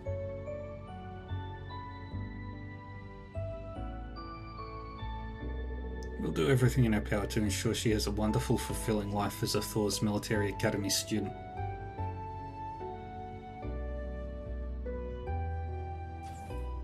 Oh, I forgot something super important. Thank you, Mom. I love you. And I love you too, Tita. Oh, I must be a bee, because that's the only way something so sweet as honey had to have come out of me.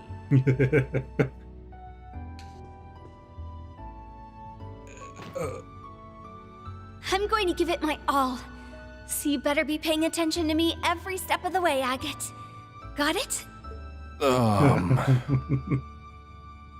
Oh, I love Erica's voice actor. She is exactly how I imagined her voice sounding in Sky the Third. Well then, Now that's bold! that's one way to lay claim to your man. Well, so, when's Agate's funeral? I could learn a thing or two from her. Oh, Agate.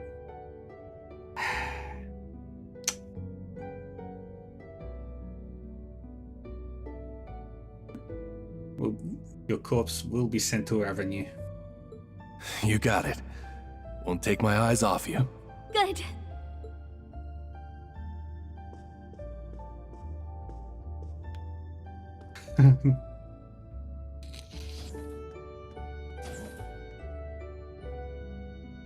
Three, two, one. I'm boned.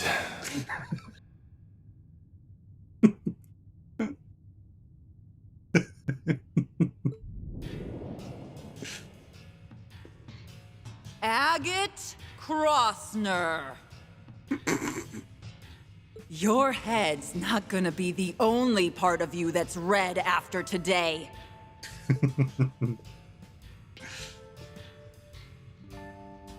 There's no taking the mama bear out of her, Tita. Agate doesn't fear anything. But Erica terrifies him. And I love it. It's so funny. Project Orbital Gear 4 Part 2. And yay.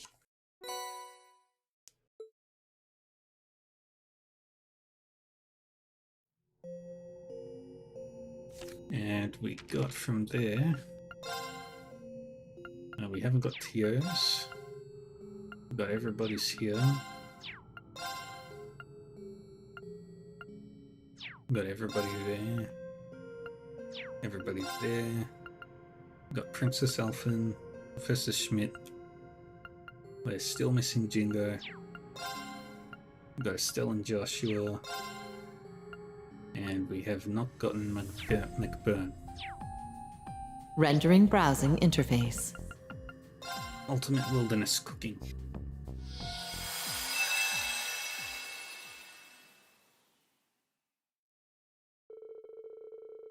It was mid-February in the year 1207 of the Septian calendar, 2 weeks before the wedding ceremony of Prince Olivet.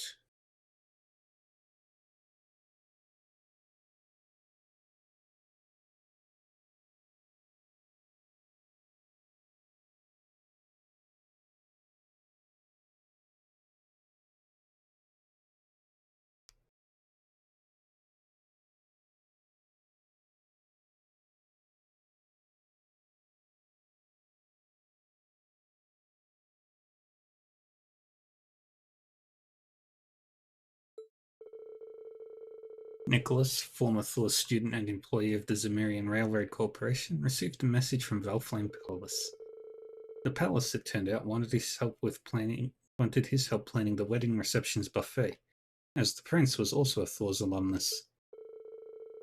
In response, Nicholas decided to gather menu ideas from fellow alumni, younger students, and even students from the branch campus. One of those who answered the call was a young student from the branch campus who was far more passionate about cooking than most. Freddy.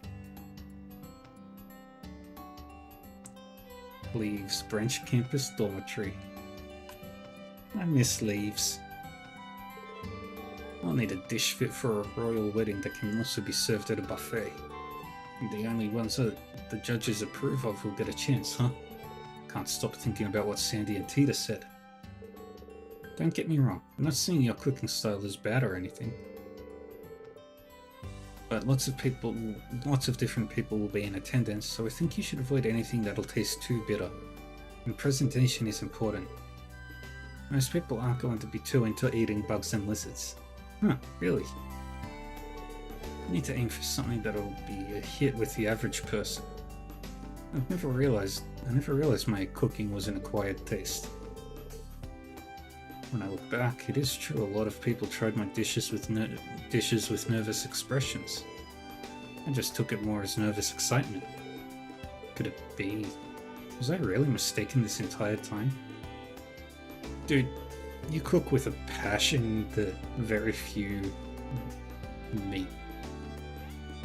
Probably was. I need to go talk to everyone who's tried my food to get their honest opinions.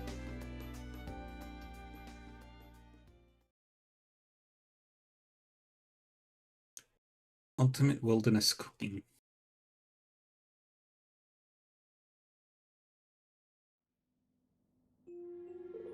Yeah, a lot of girls are scared of bugs. I don't mind touching them personally, but even I would have to muster up the courage to put one in my mouth. Being afraid of bugs is definitely not just a girl thing.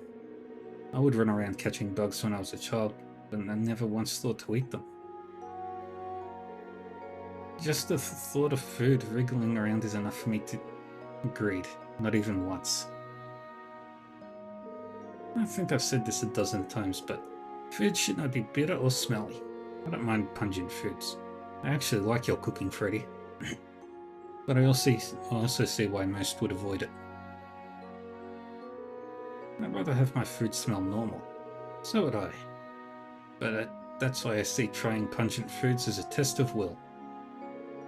I never realized this is what you guys thought of my cooking. It looks like most people's taste buds aren't as cultivated as mine. I'll have to be more conscious of that going forward. I want to please the masses, but I need to aim for flavors most everyone likes and not make it so pungent. I think something involving wild game would work, but I don't want something too common like deer or rabbit. That narrows it down to...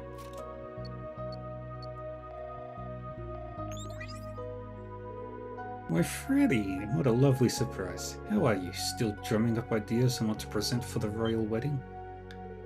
I sure am. That's actually why I called. I'd love to get your input on something. That's the best person to ask, honestly. Freddy asked Margarita if she had any thoughts on rare game that would also be palatable for the average person. And then she enthusiastically suggested... something in Rock Patio.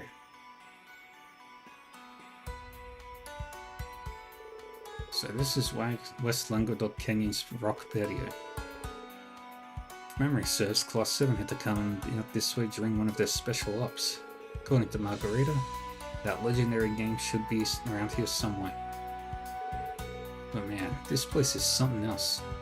But there's all kinds of good stuff crawling inside every nook and cranny here. Now standing around, time to get hunting. A great Ginu! Those taste great if you saw some sweet and salty and grill them. Oh, I'm salivating just thinking about it.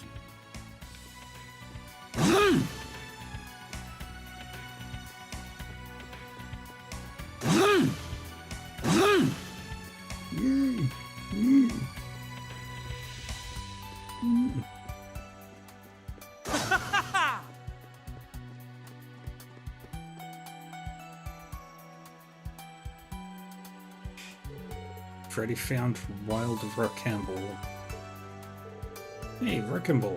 This stuff's old grass similar to green onions. Could make for a condiment. Or at the very least I could use it as rations. May as well grab some.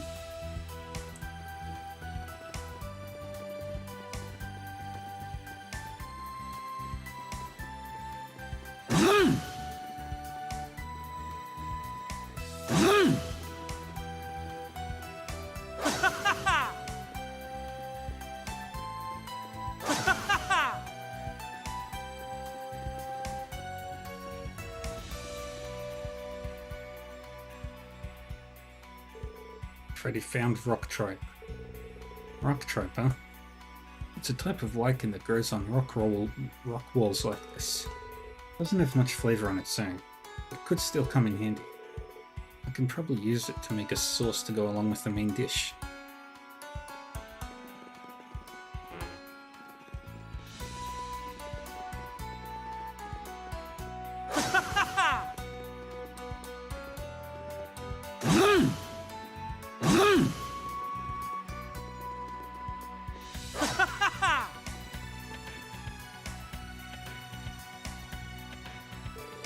Freddy found a beehive.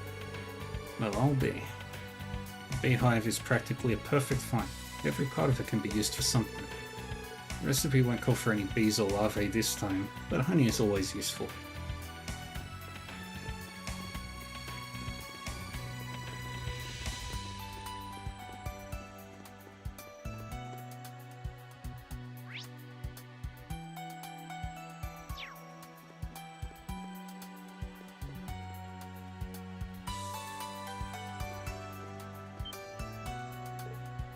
Huh? I knew I sensed something. I only caught a glimpse of it, but it definitely gave off a different vibe than the other monsters roaming around. That must be the legendary wild game. I guess the hunt is on. Show yourself, Parsnip Panda! I'll stop at nothing to make a fine cuisine out of you.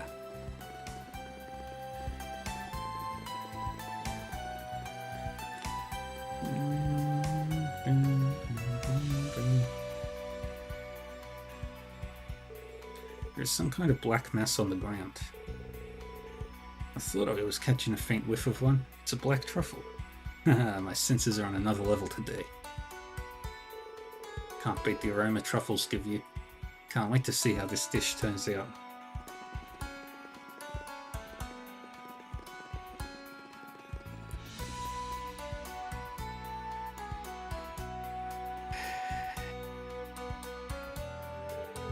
Could have sworn that monster saw earlier ran in this direction.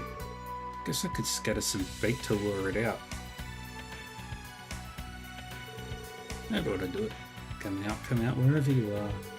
What monster could resist an apple filled with honey? It's positively delicious. Oh, come take a bite of me if you want.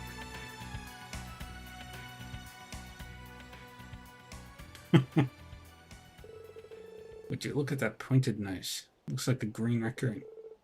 Margarita was right on the mirror. Itching for a fight, are you? Fine with me. May the best man win. And to the victor goes the meat.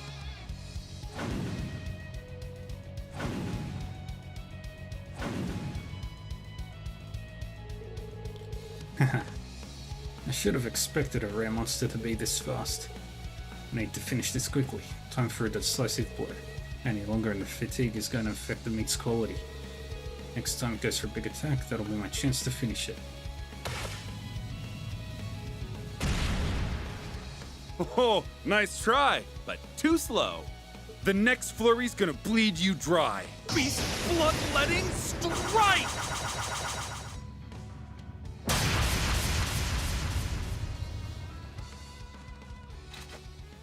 Rest in peace, little guy.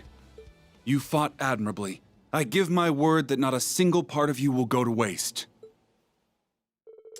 And so Freddy obtained the parsnip panda's meat. Soon the day arrived for him to present his dish to the review panel.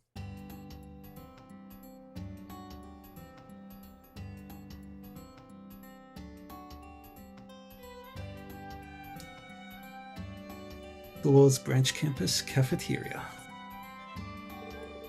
It's time to turn things over to our review panel. I, proud Thor's graduate monk, will be your MC today. Unfortunately, the man behind this whole event, Nicholas, is in a meeting at Valflame Palace about the multi-course menu and can't be here today. Just to remind you all, only dishes that pass our review panel will be served at the Prince's wedding reception banquet. Now let me introduce you to our esteemed panelists. This ought to be a good time. Let us hope you satisfy my refined palate. This is my first time judging food, but I'll give it my best. I must debase myself by dining upon this amateurish attempt at gastronomy. Roselia, Marcius's co-worker Inspector Reiner, and Marquis Ballard, huh? Nicholas really got around, I see. And while I have no idea how she made it happen, I'm guessing Nisei is responsible for the Marquis's presence today. Who can say? Either way, we should get a wide variety of opinions with these three serving as judges. If I recall correctly, Roselia hates vegetables but loves junk food, right? If that's the case, it's pretty easy to imagine what she'll say.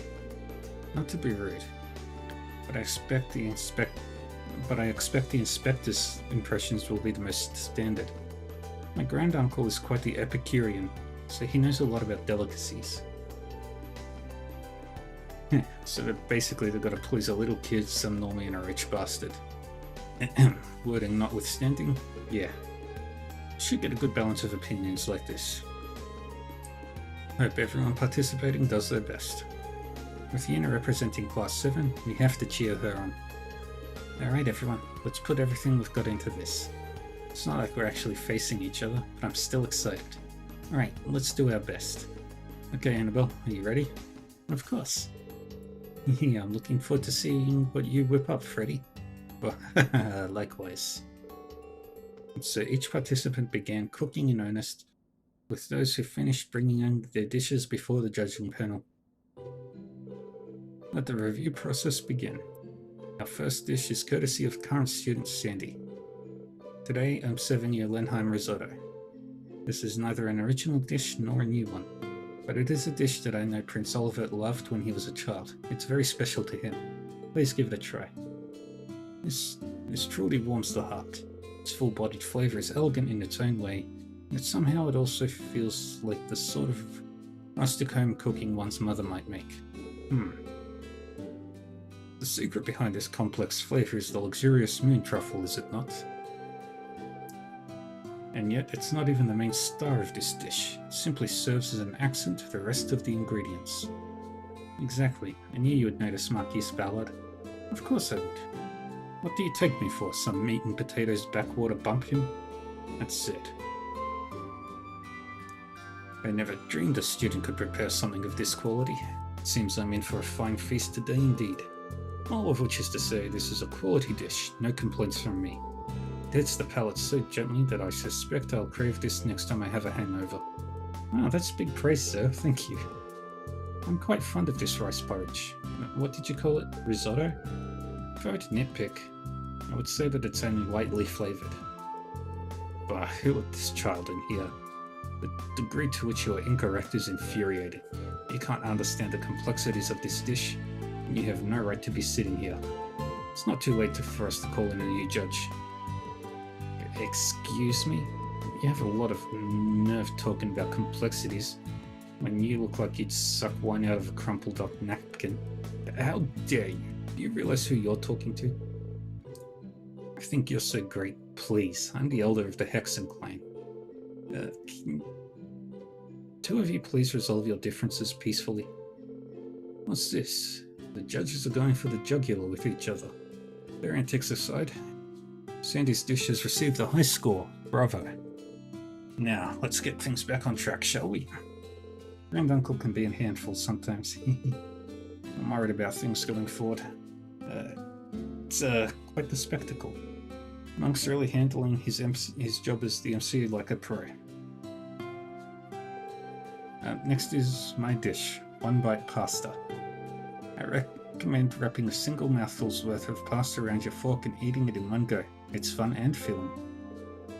I see, points for straightforwardness. It's perfect for a buffet-style affair. Just looking at it takes me to carb heaven. Tastes just as good as I'd hoped to. Let me see. Bolognese, basil, carbonara, and peperoncino. The idea of a single bite being filled with so many different flavors isn't bad at all. Yay, I'm glad you enjoyed it. Isn't bad, he says. I think the girls earned a bit more praise than that. Dig deep and find some humanity, will you?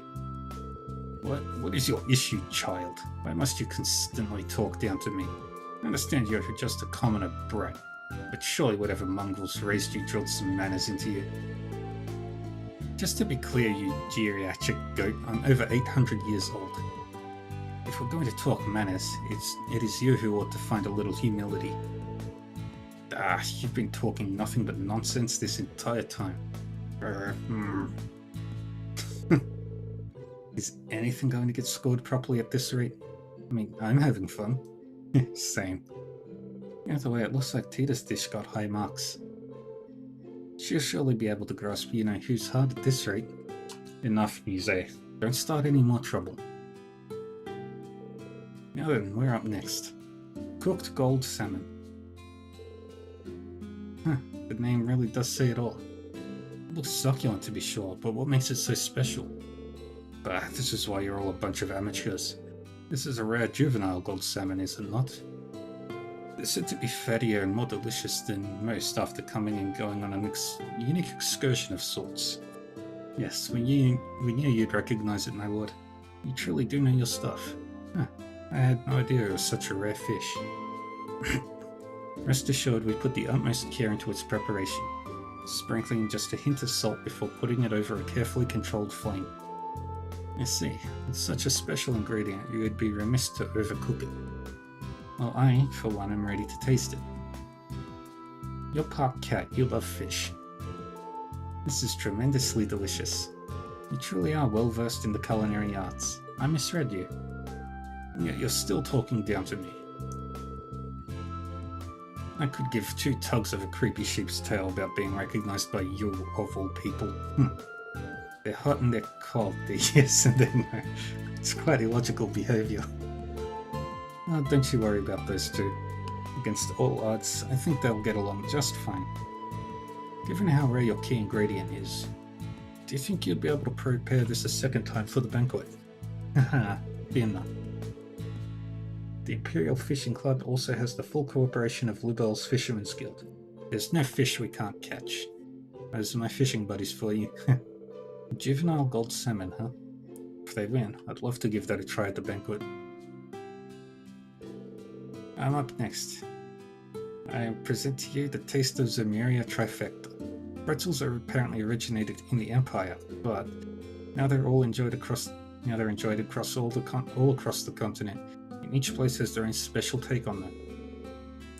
So this time I've made an Imperial-style pretzel, Crossbell-style pretzel, and a Lubel-style pretzel. The latter is for the bride-to-be, of course. Well conceived, Dina. I helped her make pretzels not too long ago. I wonder what the Lubel variety tastes like. They smell good. Like, damn good. I'm starving now. We absolutely must have her make some for us later. Very much agreed. All too familiar with the Imperial style. They're somewhat firm. Crossbell pretzels utilize honey and have a uniquely salty, sweet flavor to them. Meanwhile, Lubel pretzels are soft and doughy. Taste great fresh out of the oven. And it would appear as though you've used different types of wheat flour for each pretzel. You can tell? In order to replicate the unique flavors of every pretzel variety, I thought it'd be best if I used ingredients from where each one originates. I even used different water. Oh, excellent attention to detail.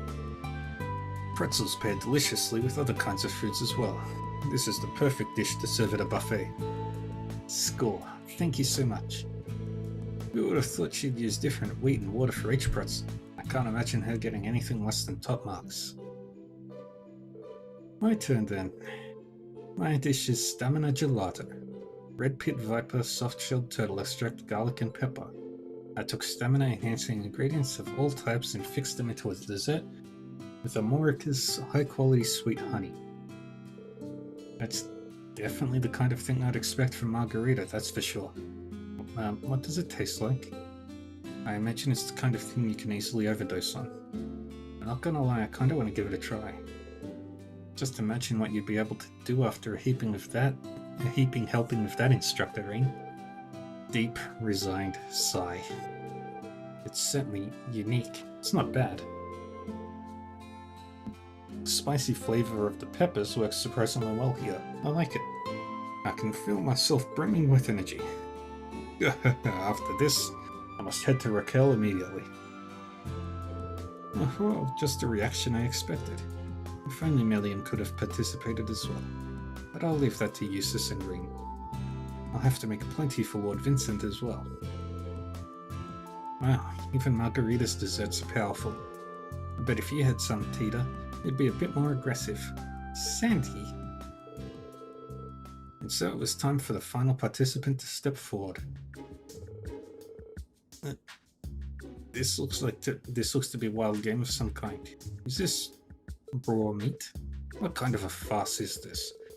You trying to feed us roadkill from who knows where, and raw at that? I've heard some things can be eaten raw, but this doesn't appear to be fresh. This meat, it's enveloped in faint spiritual power. What is Freddy thinking? I don't believe there's more than meets the eye to this. Yeah, this is Freddy we're talking about. He has to have a plan. My apologies. This is the meat of the fabled parsney pounder, and this dish is only complete with the addition of soup stock. Combined, they are known in the East as shabu shabu. So that's your plan. Oh, not bad, Freddy. Parsney pounder, huh? I've only ever had it once, but I recall it being delicious. And I've heard of shabu shabu before. Naming conventions aside, you basically just put the meat in the pot, right? Correct, but not all at once. You only put in how much you're going to eat in the moment.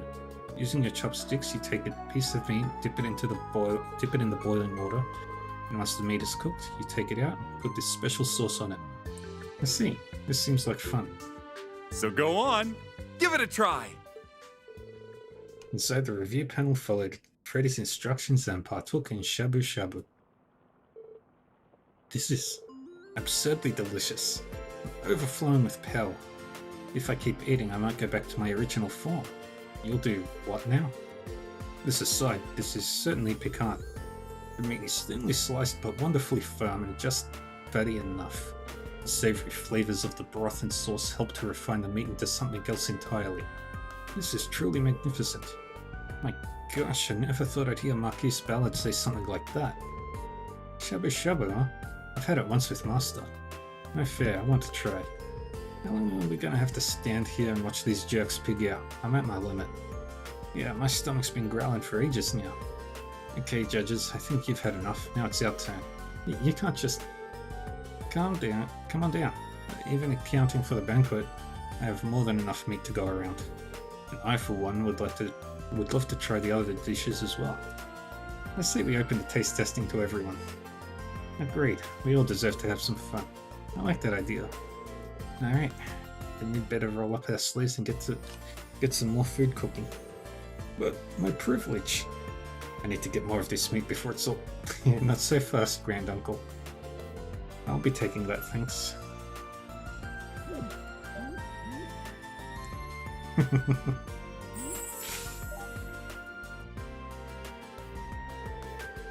And so the reviewing panel came to an end without incident and all the dishes presented passed through the process.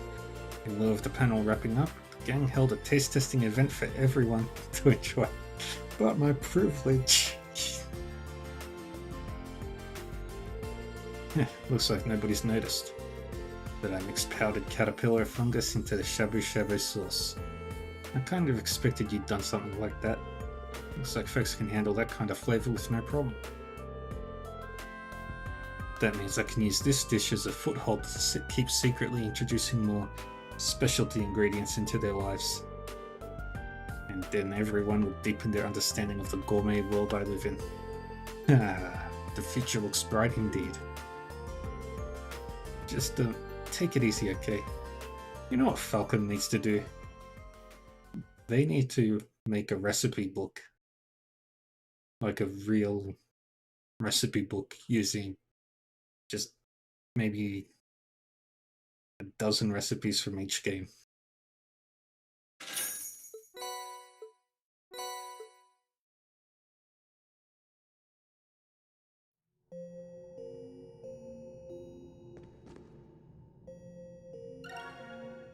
I feel like Freddy could pull off a couple of those.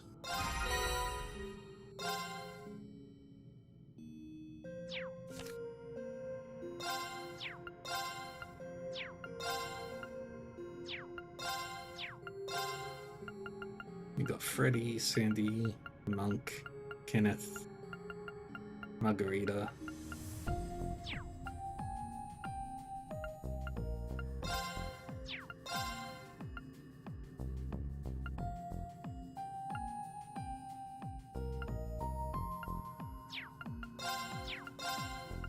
There's...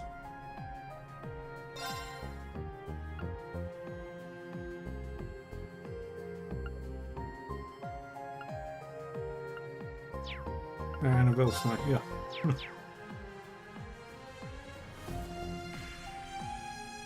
Alright, well, that's all done.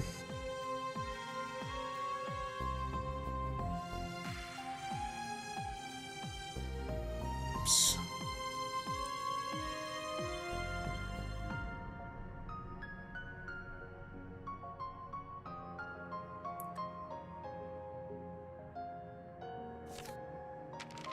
Recipes after I read the book.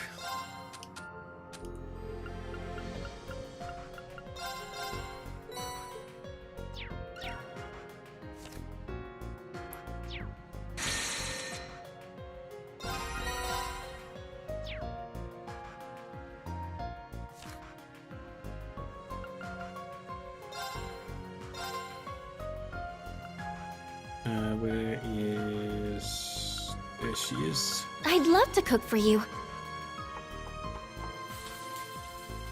I did better than usual. Let's get cooking. Let's make the bad version. Did I miss a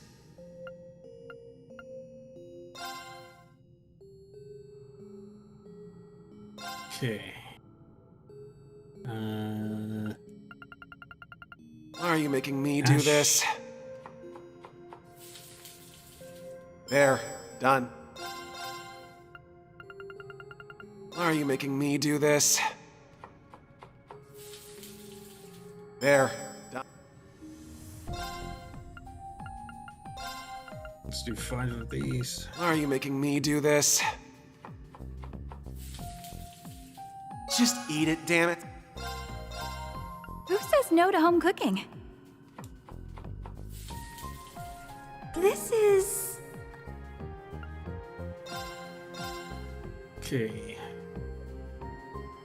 That one requires music. A little sugar and spice. Is there nothing I can't do?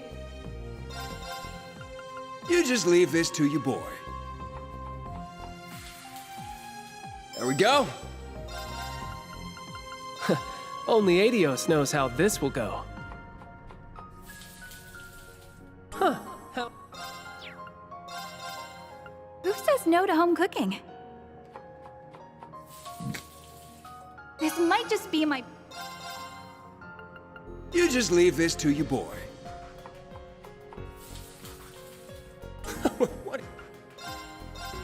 Alright, next up I need...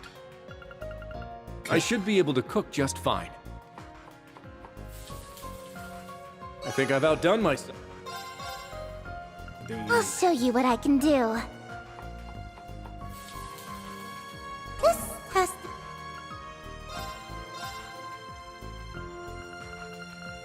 Initiate cooking mode. I'd like for you to... Time to show off a little. Ooh.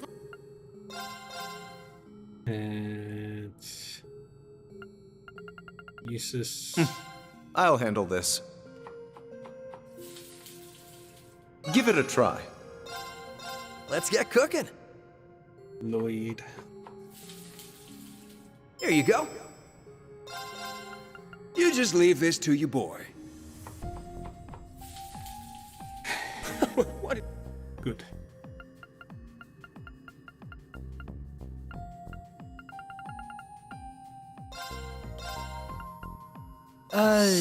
If you're sure, yeah, I'll cook. Huh. I should be able to cook just fine. This is... Elliot.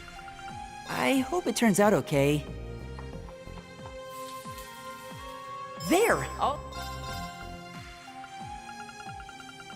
I hope it turns out okay. Yay! You just leave this to your boy. There we go. Let's do this. Green. This is... Aged beef stew. Elisa. Watch me cook a miracle. This one. Only Adios knows how this will go. Huh. Help. Spicy kebab. I got this covered. See? I got this in the bag.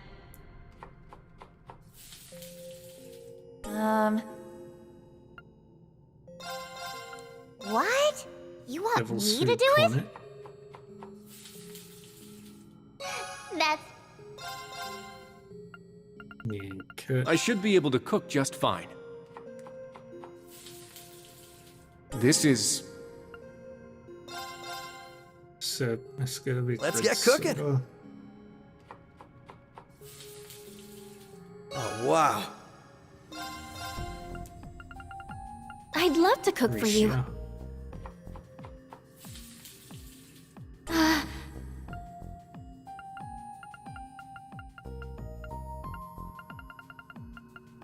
Resurrection jelly is Rosie. Only Adios knows how this will go. Have a bite, and you'll see heaven. Let's get cooking.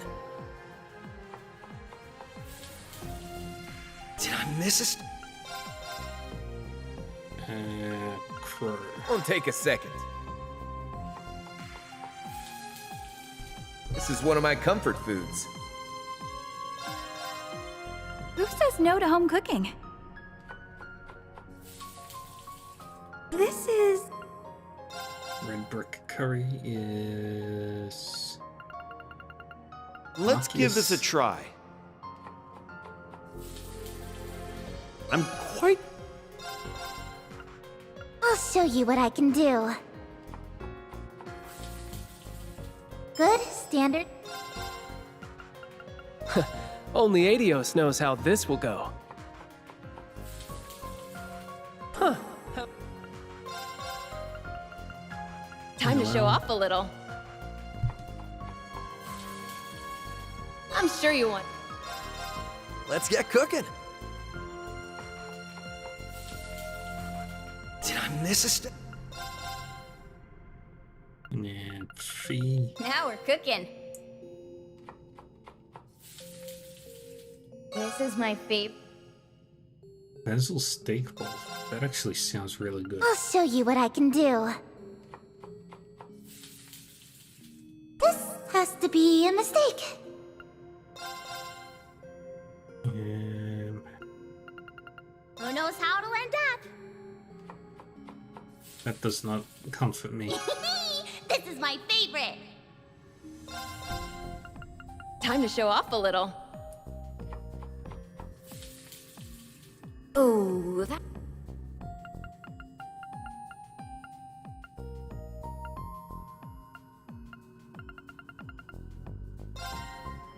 Prison food.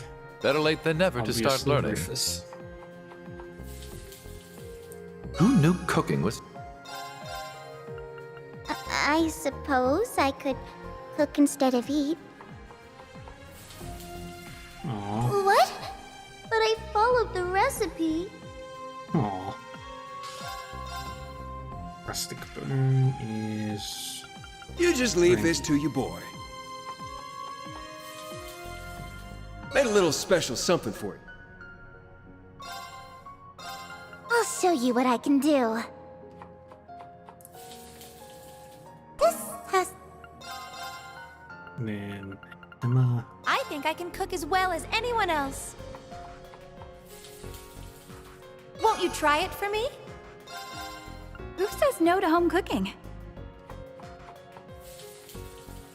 This is...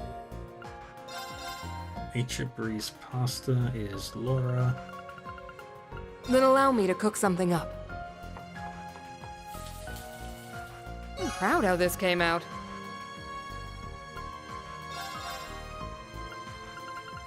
Let's give this a try. I think it's Reen. Let's do this.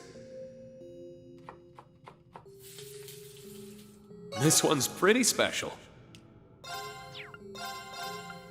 I suppose I could cook instead of eat.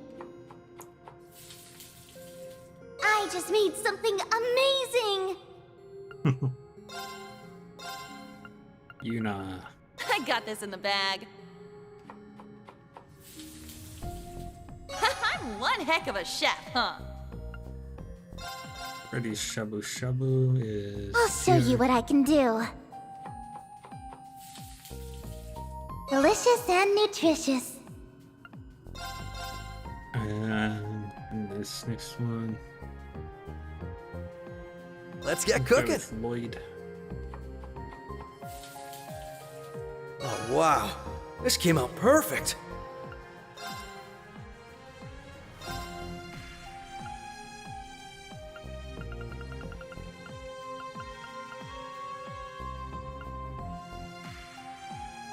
Initiate cooking mode.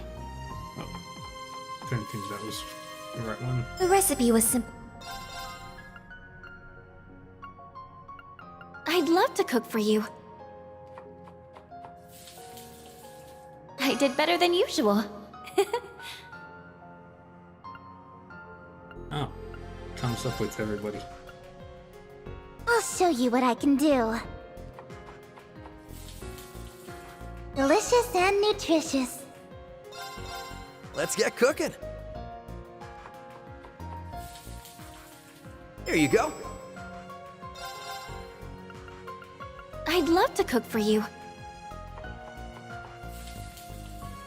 I take back what I said. You just leave this to your boy. What is... Who says no to home cooking? This is...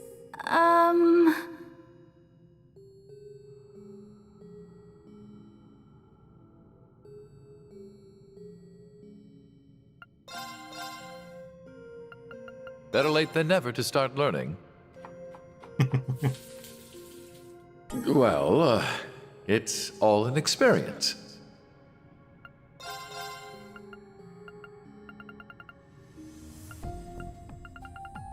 I hope it turns out okay. I may have gone off book.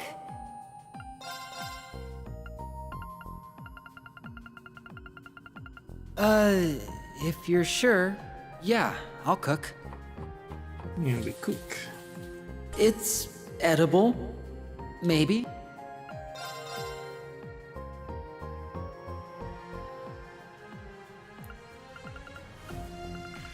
Watch me cook a miracle. Okay.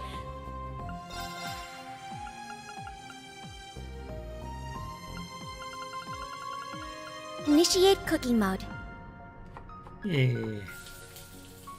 This has deviated from the recipe.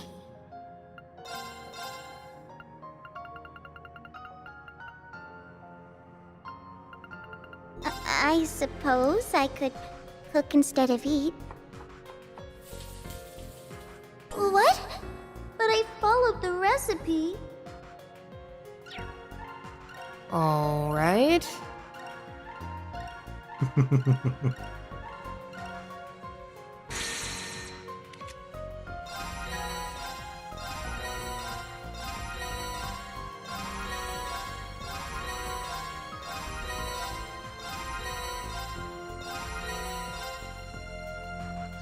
I think I got all the recipes.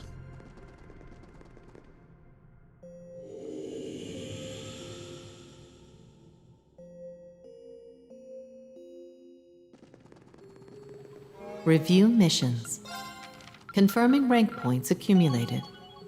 SS Liberation rank acquired. I mean, I could almost... Transferring high rank reward.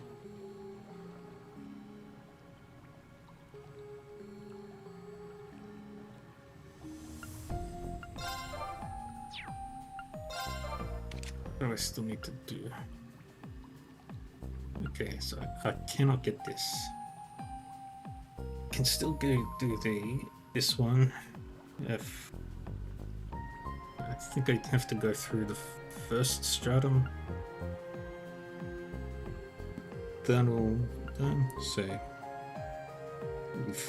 5. And then next one should be 7. So it's 12, 19. 26, 31, 41, 51,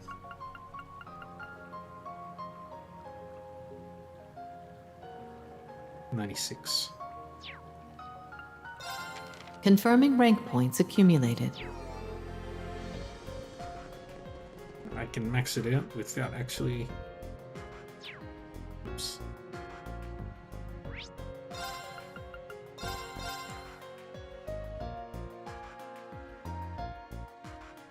Rendering browsing interface. One lucky stone and one unlucky ship.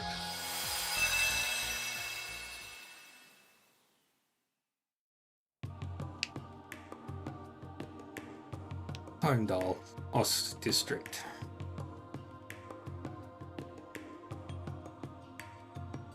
Nine Valley. Just it.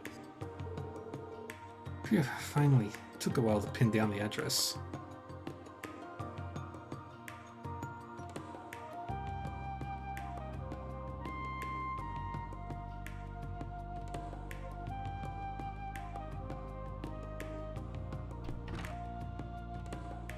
Welcome. Can't say I got my merch lined up yet, but feel free to poke around. Special delivery! Long time no see, Jingo. Oh, Capua delivery service. Nice, you managed to find the place. I take it you got the goods?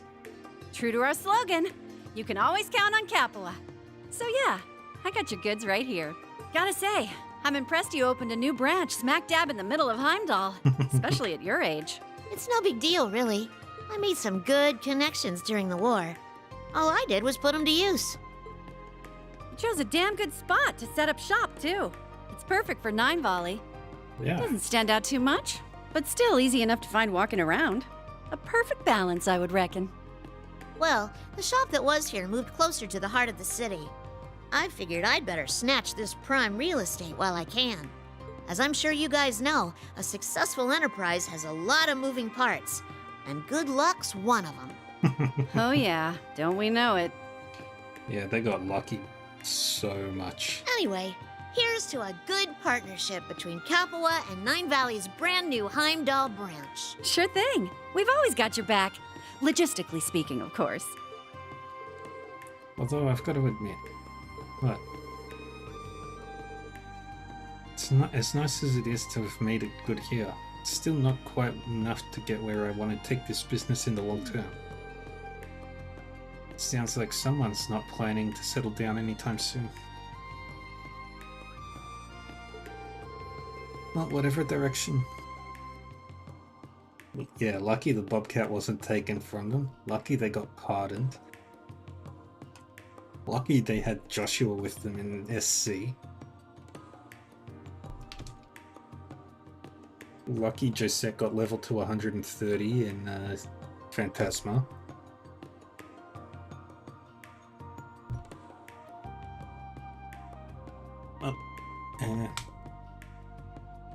Well, whatever direction you choose to take it, we'll deliver junk to make it happen. Honestly, I'm looking for less on-demand delivery from you and more me on demand. Huh? I'm not sure I follow. Speed is king in this day and age. Gotta keep up with society's shifting demands or you'll be left eating dust. Don't you think? I mean, sure, I guess. Gotta figure out what your customers want before they know what they want. Stock up fast and then dispatch it in to them. Whether we're smuggling or selling stuff on the front lines. We need means to scoot whenever you need it. Okay, I think I know what you're getting at now. I know this will sound rich coming from me, but I wouldn't try getting into anything too dangerous if I were you, Jingo. Well, that's where you guys come in. What can I do to get you to give me the Bobcat too? What? Whoa. Don't you think you're getting a little ahead of yourself here? I figured you wanted an airship, yeah. But why's it gotta be the Bobcat too? Well, if I want to lug around heavy weaponry, I need something big. Sure be swell if I could get one as big as the Courageous too. But an airship that huge needs a crew to run it. That's a little out of my zone right now. Well, not zone, but I got too much mirror sunk into this shop now to buy big. You get the idea. I don't think money alone's gonna get you the Courageous. Anyway, that's why I want your bucket of bolts. Respectfully speaking, of course. It's perfect for an operation my size. And I like how easily it moves and how easy you can soup it up. And she's already proven herself out on the field, so I know she can handle herself in a scrap. From what I hear, you guys are looking to switch to a new ship as you expand your own business, right? So how about selling it off to me on the cheap? Who knows? Might always help me think of you when I need a delivery. So that's your angle. Well, sorry, we're not upgrading to a bigger ship. We're gonna go for a bunch of smaller ones instead. We realized that would better suit our business structure for the time being. What? You kidding me? No? I don't know what else to say other than sorry, I guess. Gotta reconsider.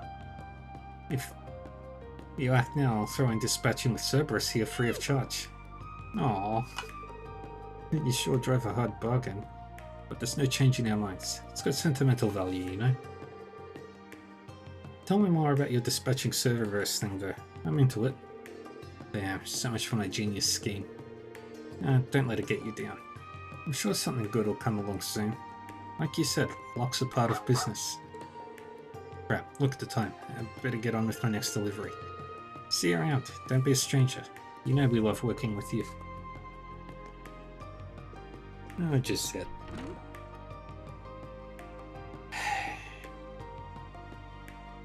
Poor Jingo. She looks so lonely. Yes, that's a wash.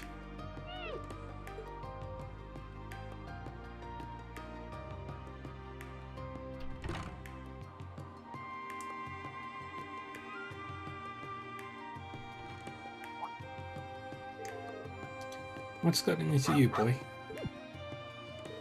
What? You trying to give me this to cheer me up or something? It's a happiness stone. What a weird stone. Why'd you pick this thing up anyway? So you grabbed it because it smelled nice? I mean, I don't smell anything, but I don't have a dog nose either. Alright, I'll quit moping.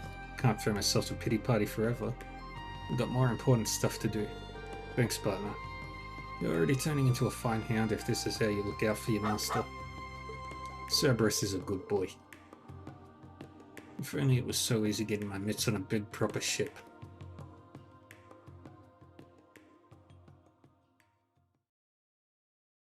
One lucky stone and one unlucky ship.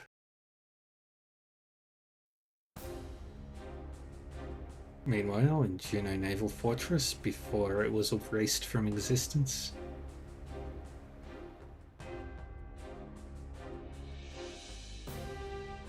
Marquis Ballard. Greetings, my beloved granduncle. I trust you are doing well. Would that I could be there in person for this. First, allow me to offer my congratulations for becoming the acting ruler of the Lemaire province. With His Excellency having returned to the imperial capital, normally it would fall to me as the next Duchess to take the position. However, since I am still but a student, I feel that responsibility is too heavy for me to bear.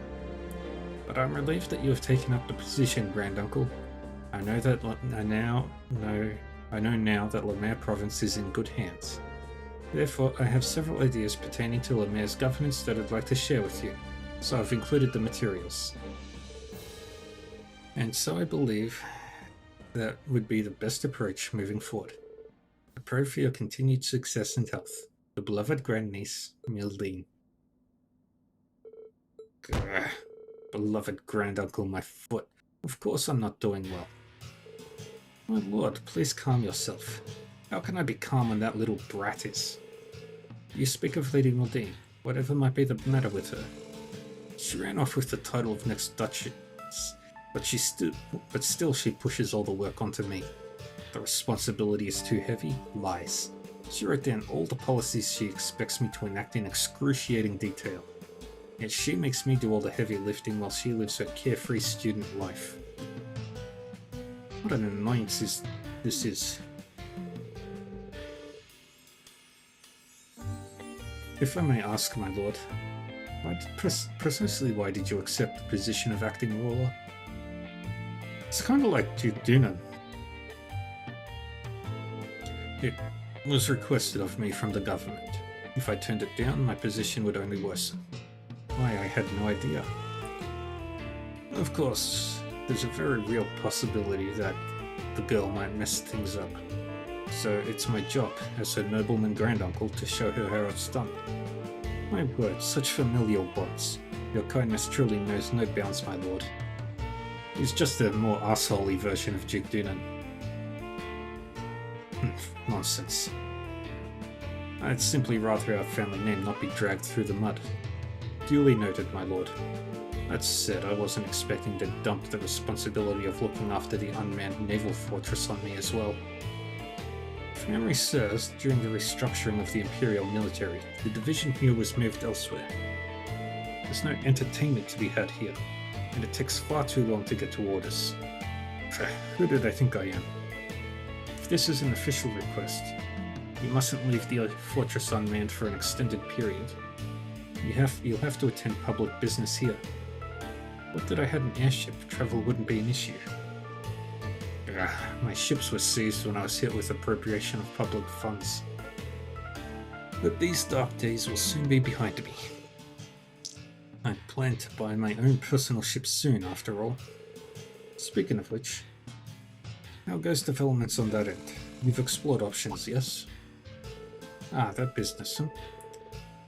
My lord, it pains me to say this, but I implore you to be more careful. Huh? How so? Recall, if you will, the travelling fortune teller you recently invited to the fortress. Of course, that young woman clad in black, yes. I called her here to kill some time. According to her reading, you should avoid frivolous spending for the time being. Otherwise, misfortune shall befall you. Well, about that. You'd have to be mad to believe the words of such a suspicious woman. I am the great nobleman Ballot. I would never fear such nonsense. The plan remains unchanged, and soon I'll fly wherever my whims take me. It's Beryl. Luciola isn't entirely clad in black. Luciola isn't entirely clad. We got a customer? It's your lucky day. Just as it just so happens, we're having a fire sale. Ooh, on grenades. Fancy a case or three? I can pack them right up. I don't need anything so crude. We are all bound in the tangled web of fate, and the threads that pull me hither and hence decreed that I must visit your curious store.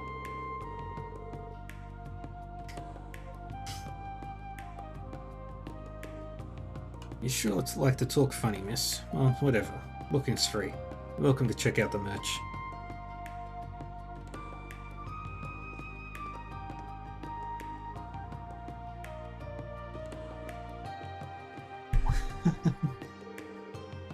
Oh, is this stone what I think it is?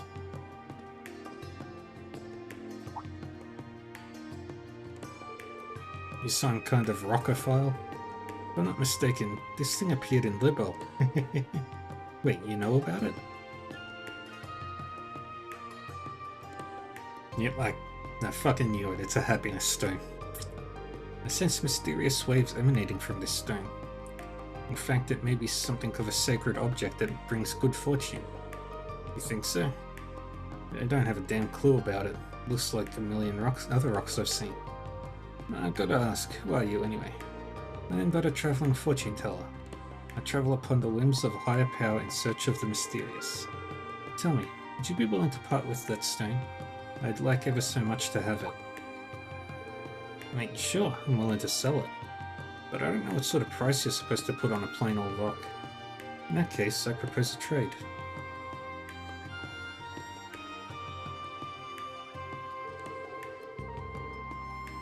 What say you give me the stone in exchange for this work of art?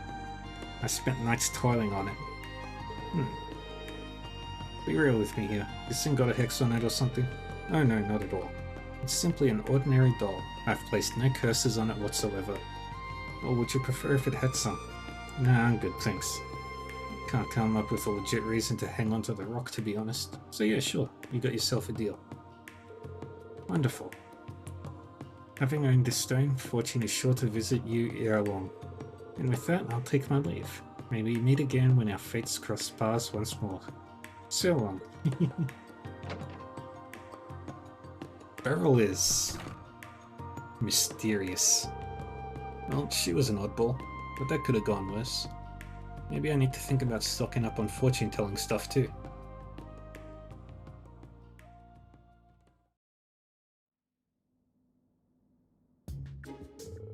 My lord, I have something to report. Oh, what is it? All this paperwork has put me in a foul mood. Surely this can wait till later. You certain, my lord? The airship you purchased has arrived. But if you're feeling unwell, by all means, please rest. Wait, my ship is here? Indeed, the dealer has delivered it to the rooftop. At long last, a sweet treat to offset all this bitterness. Bring me to the ship at once. But my lord, were you not feeling... Forget that. I'm perfectly fine. But I simply must see my ship. If you'll just follow me then.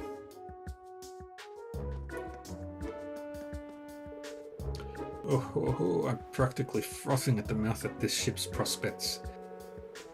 I've not had the pleasure of beholding it personally yet, as I left all the details to the dealer. But surely an airship like the Pantagruel would be well suited for a great nobleman such as myself. Even if it may not be grand in scale, provided it's dignified and majestic, it should serve my lofty needs. My aesthetic tastes have been finely honed over the years. I will not easily accept any less than the finest. Wahahaha. And now the moment of truth. Where is my ship?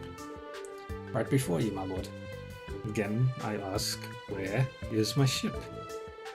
Yes, my lord, here it is, before you. But this is little more than a ding.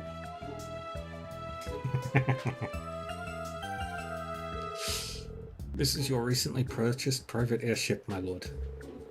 Absurdity. You can't possibly be suggesting that I ride this flying piece of detritus. According to the broker, this ship is one of Reinford's most evergreen products. It's received numerous modifications and its engine has been replaced with that of a new model. In fact, it is in fact a tremendously high-speed airship. Damn the speed, it's an eyesore, I say. A cankerous pustule of a ship. Nothing about its build quality befits a man of my caliber. What of the ship I was so fond of when I was considering my options? Of which ship do you speak, my lord? You know the one. The stunning ship designed after Valflame Palace. It lacked potential buyers, and was thus discontinued for being unprofitable. I beg your pardon? And what of the other ship, the one that resembled a fancy hotel complete with an indoor pool? Quality control concerns inflated its price far beyond your budget, my lord. I had no choice but to turn down the offer. You what? Well, I suppose many of my belongings have been repossessed, if this is true. Well, what of the cutting-edge high-speed factory passenger ship developed by that factory in Libel? Surely it's a commercial vehicle that lacks the noble personality I desire, but it was quite the comfortable ride, I'll admit. Surely our budget could have covered that. That particular model is incredibly popular. It has been sold out for some time. Pre-orders are booked all the way through next year, as a matter of fact. Blast it, factories in small countries are worse than worthless. They could learn a thing or a thousand from our production model. Regardless, I am far from satisfied. What possessed you to buy a ship anathema to my fine tastes? My lord, I believe you strictly demanded the broker purchase a ship no matter what. That does ring a bell, true. Do cheer up, my lord. Appearances aside, surely it will prove most useful during travel. I was so hopeful. My very own majestic, magnificent ship, the envy of all. Dude, you have a fucking airship. There's like 6 people in the world that have their own personal airships. Not including the Growlsuiter. Damn, you've really got the hook up here. I had no idea there was anywhere in Heimdall that sold this kind of merch. Somebody sure knows their stuff. Welcome to the Nine Valley Heimdall branch. As it happens, we only set up shop recently. Nine Valley. Huh? What's up?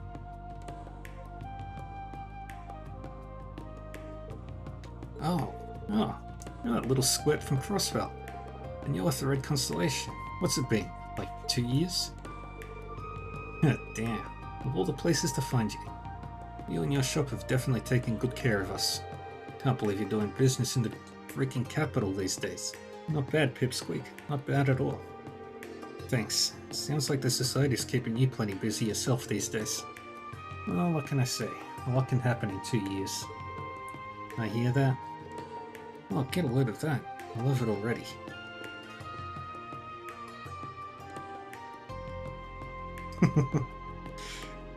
Oh, and it keeps getting traded up and up and up until airship. You mean that doll? Just to be clear, it's not cursed or anything, in case you were wondering. Who would ever want to curse such a cute doll? And of course, it's Shirley's aesthetic. And it does have a cuteness in a horrifically terrifying nightmarish aspect.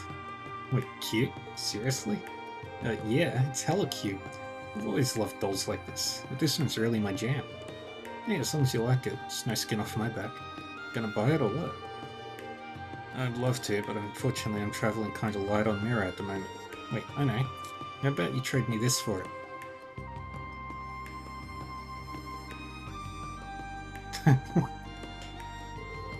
What is this? A bomb? Can't say I've ever seen one like it. No surprise there. It's an orbal mine. Just developed. Basically it blows up when it detects orbal energy. You don't say. Wonders never cease. Yep. Lady Belle decided to throw it together for shits and giggles. I took one for myself because I figured it'd be fun to have. But it's kind of just burning a hole in my pocket, so I figured maybe I ought to pass it on.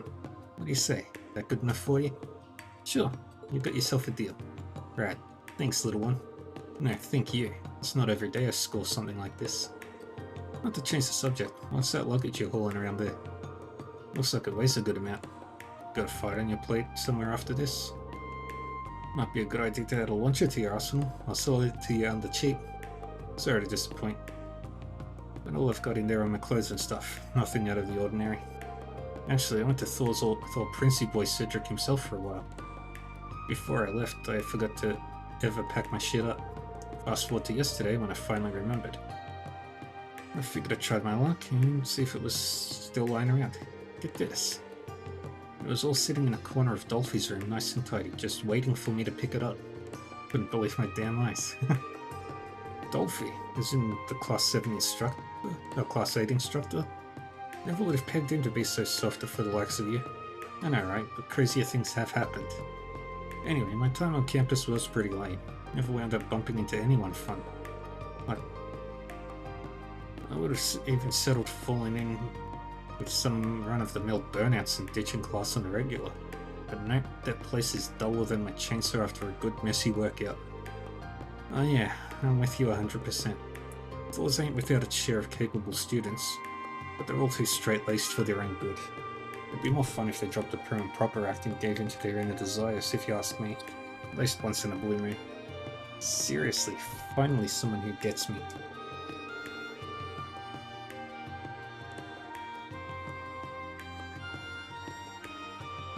I don't like dealing with total stiffs any more than you do.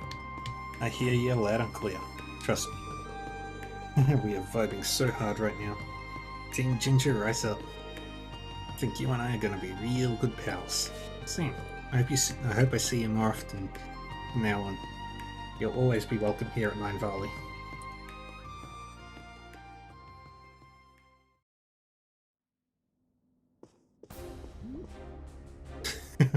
Oh my god. What is it now? Why are you in such a panic? You have a guest. So I turned them away. I don't remember making any appointments. This guest is from the Inspectorate. What? Marcius. Pardon me. I'm Inspector Marcius Regnitz from the Government Accountability Inspectorate. Marquis Ballard, I'm here to investigate you under suspicion of appropriating public funds. What? Oh. If I've told you once, I've told you 1,000 times, I've done nothing wrong. I'm just doing my job, sir. You really think such a heavy-handed investigation is necessary? Marquis, if I may. When you were Lamere Province's provisionary leader, you misused your authority multiple times, did you not? Well, you see, at the time I had assumed House Kayan would be mine. Motives aside, your previous offences stand. As such, you've been added to a list of high-profile individuals. And subsequently, when something suspicious occurs, the rules require that it must be investigated post-haste. Needless to say, the Inspectorate has released an official warrant, so please don't make this any more difficult than it has to be. Oh, and I'll be proceeding with the investigation on my own, so feel free to return to your work. How can I possibly focus on work? Oh, that's interesting. So regarding your most recent use of funds, pancakes, cream puffs, eclairs, tarts, pudding, macarons, tiramisu, waffles, bundt cakes. Dude has a bit of a sweet tooth. Are you running a bakery? A fine post-meal dessert is an unshakable nobility tradition. Well, nobility or otherwise. I'm pretty sure that many treats in such a short span goes well beyond a post-meal dessert. Not to be rude, but might I suggest showing a bit more self-restraint? You really must watch your blood sugar at your age. Impudence. With the kind of stress I deal with on a day-to-day basis, I need sweets to keep my head on straight. I didn't realize you were so stressed. According to your purchase records, we have bonding with your niece in 8 easy steps, It's a doofus's guide to being adored by a younger relative. Huh, this related to Lady Maldine. Like, actually, those books he purchased are kinda wholesome. Absolutely not. Sooner chew on quartz than bond with the likes of her. These books are simply to prepare myself in the unlikely event of a worthy niece. Noted. I'm sure things are rough, so best of luck with all that. Moving right along. Hair tonics, hair recuperation supplements, scalp massage appointments.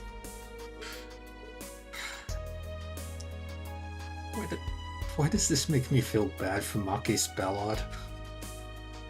Falcon, you fucking assholes. I suppose you worry about this sort of thing? Must you offer your editorializing? My apologies.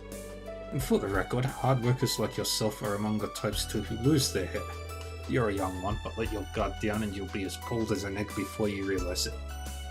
Yeah, I'll be careful.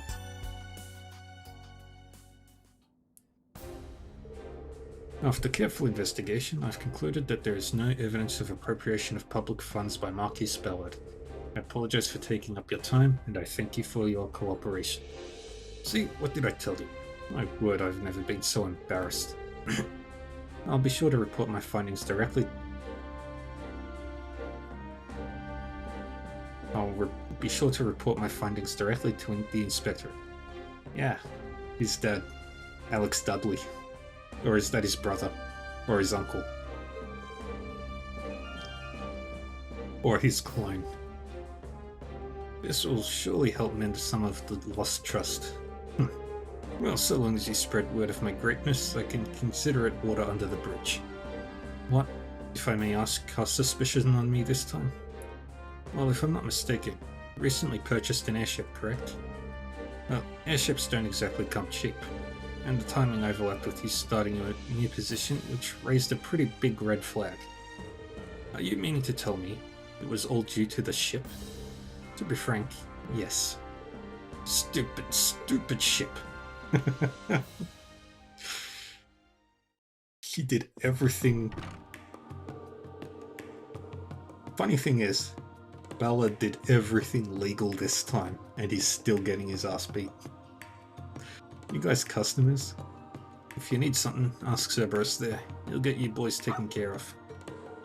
Looks like your little helper's turning into a fine dog.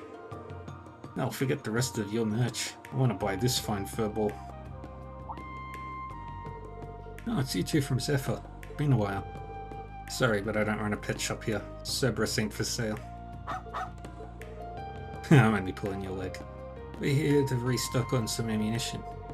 And to see how your little shop's shaping up. Your mum's been wondering about you. Well, I'm doing just peachy over here. Next time you see Mama, you can tell her she's got nothing to worry about. I can see that. Must be happy business is booming for you. I get my fair share of weirdos here, but if nothing else, there's never a dull moment. How about you boys? You holding up okay? Indeed. We're traveling around the continent to rebuild the organization right now, as a matter of fact. It's a lot of work, but I'll tell you what. But the boss man entrusted us with Zephyr's future, so we can't let him down. Times like this, it's hard not to wish our old comrade hadn't thrown in with another core out east. We could sure use her now. Yeah, what's done is done. All we can do is figure things out one step at a time ourselves. Agreed. Can't say I really get what you two are going on about, but sounds like you've got your work cut out for you. But you don't look too beat up about it, so I guess it's going well enough. Anyway, I've really worked to bolster my lineup, so if you two need anything, ask away. I've got the goods. In that case, let's start off with the usual. You also need these two topped off, and from there... that should be just about everything. Cool. Anything else I can do for you boys? No, I think we're set.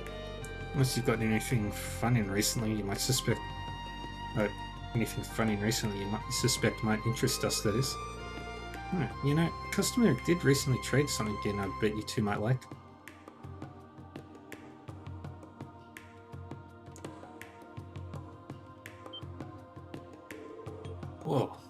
hell is that bad boy?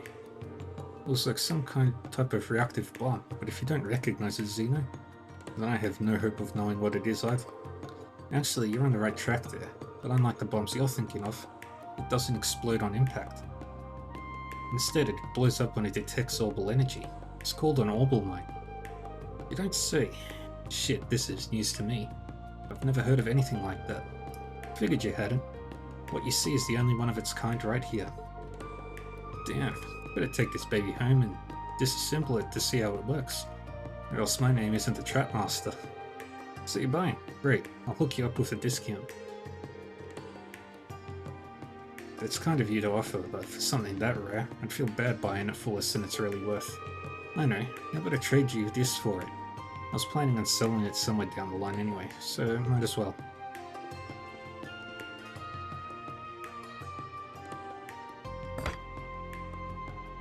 A golden Mishi statue. Whoa, a Mishi statue, and a golden one too. That's not all that's great about him. See his face? Those eyebrows. It's retro Mishi. I don't see it. Does he really look all that different? Tisk, you need to study your Mishi history, my friend. Retro Mishi is absolutely different. And of course Xeno would be a Mishi fan. This guy was around back when Michelin first opened up. The furrowed eyebrows make him look way sassier. In fact, some fans absolutely prefer this one over the bumbling of most people now associate with the Mishi brand. I see. You're alarmingly knowledgeable about your imaginary cats, Xeno. That's because at one point I was thinking of putting together a small autonomous bomb in his likeness and needed to do some research. Oh, come on, say something, will you? Your silence is killing me. In any case, I'm impressed you managed to get your hands on this thing. I've been around the block long enough to know pure gold when I see it, right? Yep, you've got a keen eye there. You remember Speaker Hartman? I think so. He was that big shot in the Crossbell Diet, yeah? He was pro-Erebonian, but got himself arrested 2 years back after he got in too deep, if I recall. Bingo! After he fell from power and tried to run, he came to us for protection for a time. His arrest took place after our contract with him expired, but not before we received the Mishi as our payment. From what I understand, he used the power of his office to get it made for him when the park was still under construction. Damn, that's one hell of a backstory. That park sure has a lot of dark secrets. I hear some stuff went down there during the whole Azure Tree incident too. Anyway, we're getting sidetracked here. So my Mishi statue for your orbital mine. Sound like a fair trade to you? You bet. It's a deal, my friend. Oh yeah, before you go. I guess the guild branch in Heimdall's back up and running. Might find old Sylphid there with any luck. Oh, so you're seeing Fee might be maybe in town. Maybe we ought to sneak into the building and take a look for ourselves. You do know that if you two get caught, they're not going to let you off easy, right? Not to worry. If that happens, we'll just show them a good time. Physically. It'll be a good chance to gauge everyone's strength. Yeah, what he said. No big deal. Well, don't say I didn't warn you. Just don't go wreaking too much havoc if you can help it.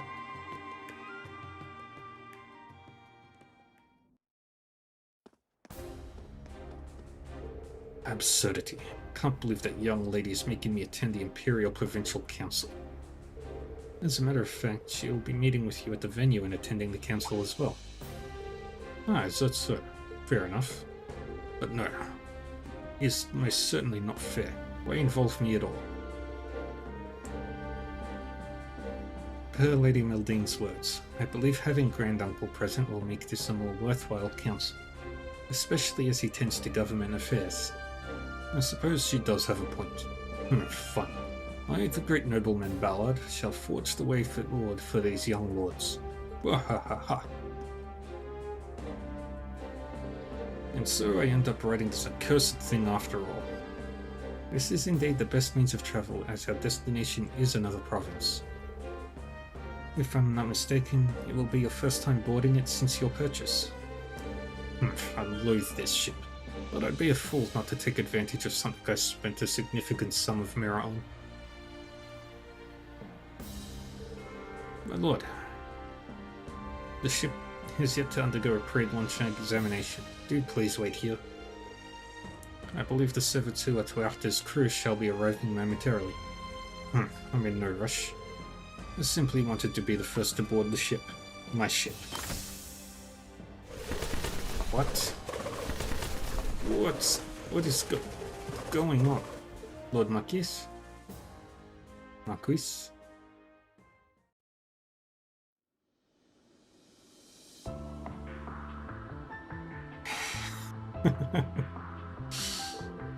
Cursed birds. I know it hasn't been used for a time, but never would I have imagined birds would make a nest in it. Even wildlife is against me now, and it's all because of this damned airship. Still, it's in overall great shape, just needed a little maintenance. We'll be able to reach the conference in short order. But as much as I loathe this contraption, it is quite comfortable to ride. You're currently passing over Languedoc Canyon. What speed this airship has? We'll be out of Lamar airspace in no time at all. Excellent. Well, I am exhausted, so do wake me when we arrive. As you wish, your lordship. What is happening? I apologize, but the ship isn't responding. What? The engine is stopped, and the controls are non-functional. If we don't fix it, we're going to crash. This is where Tita saved the airship. How can this be? Did the pre-flight inspection find nothing? No. I don't want to die. I don't want to die. I don't want to die. Can anyone in there hear me? Who are you? There's no time to explain. Please just hold on tight to something. I'll do what I can.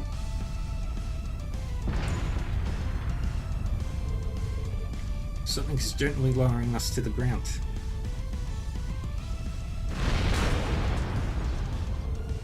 We've landed safely.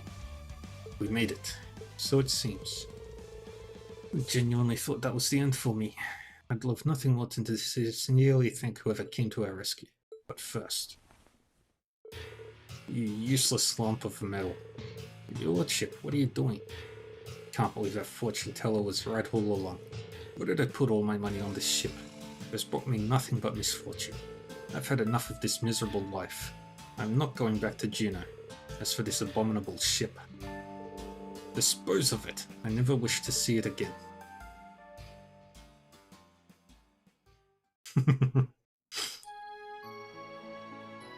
Aww, she's back home. So that's how you got your mitts on this bad boy, huh? That's a pretty crazy turn of events. You telling me? There wasn't a dull moment over at the other branch, I swear. I bet there wasn't. Still, why are you leaving this thing with me? I thought you were crazy for that cat, just like every kid your age. That weird face retro Mishy's got just ain't doing it for me. I don't think he'd bring much to my collection, you know? Anyway, the way I figure, I've got the best shot of selling that thing here on his home turf in Crossbell. So what do you say, Mama? Think you can find him a good home? Oh yeah, no problem. I laid some bait out yesterday, you might say. So I'm pretty sure someone's gonna bite sooner or later. I want him. You have to let me have him. Told you, didn't I? Alright, Jingo. You know what to do. Go close that deal. Hey, you're that tiny little squirt that was with the SSS, ain't you? Talk about the pot calling the tea kettle black, but never mind that. When I heard you had a super rare Mishy statue in stock, I came running as fast as I could. Are the rumors true? Oh yeah. Oh, they're true, alright. But it's the middle of the day. Ain't you supposed to be at work or something? Are you serious? Mishy is my top priority in life. I'd drop anything to get to him. That was a joke, by the way. I'm not that hardcore. I was just too excited to focus on my work, so the others told me to come and check it out. Sure sounds to me like Mishy's your top priority, but what do I know? Look, I don't care what you think. Are you going to show me that Mishy statue or not?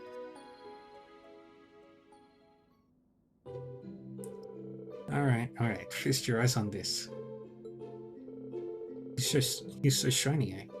And it's not every day you get to see him in his original form either. What a dazzling work of art. I can hardly stand to gaze upon such majesty with my mortal eyes. Could have fooled me. Can't even peel your peepers off the thing for a second. Is Retro Mishi your fave or something? It's not that. I love Mishi in all of his beautiful forms, no matter what shape he takes. You might even say I'm a misanthrope. A misanthrope? Is that even a word? Jeez, you must really love Mishi if you have to come up with new vocab to describe how you feel. When I first learned the truth about Mishi, it tormented me greatly. But eventually I realized something important. All Mishis are beautiful and deserve my love. And so here I am. Right. Looks like I have a long way to go before I can call myself a true Mishi fan like you, Bluehead. You know what? Go ahead and have him. Really? Are you sure? Oh, thank you. Thank you so much. I'll treasure him for the rest of my days. He'll be a family heirloom. How much do I owe you? Zilch, don't worry about it. He belongs with you. Don't be ridiculous. It'd be an insult to Mishi himself if I didn't offer you something in return for such a masterpiece. That said, I don't have all that much merit to my name. How about I treat you a certain something for it? Does that sound fair?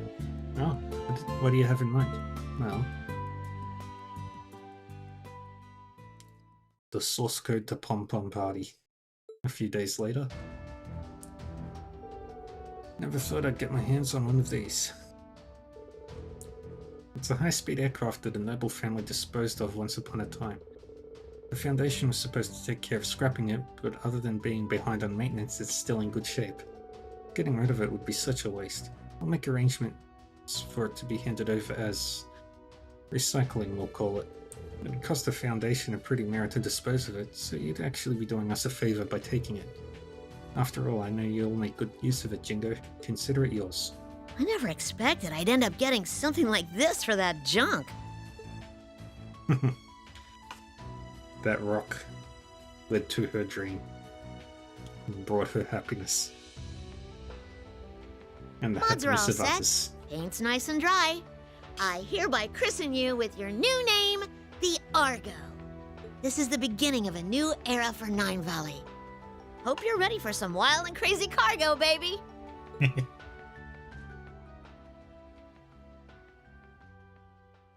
And it will bring her much love and joy.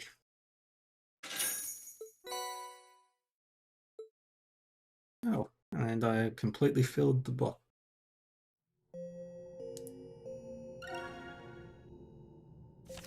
I did. Holy.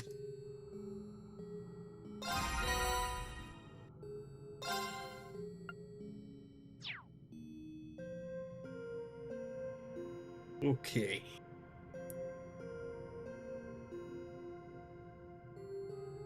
All right. Rendering browsing interface. 1, 2, 3, 4 more daydreams.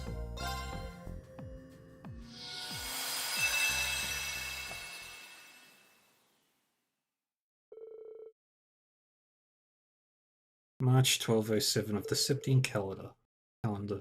With Crossbell liberated and vows made between Olivier and Shira, things were finally starting to slow their roll.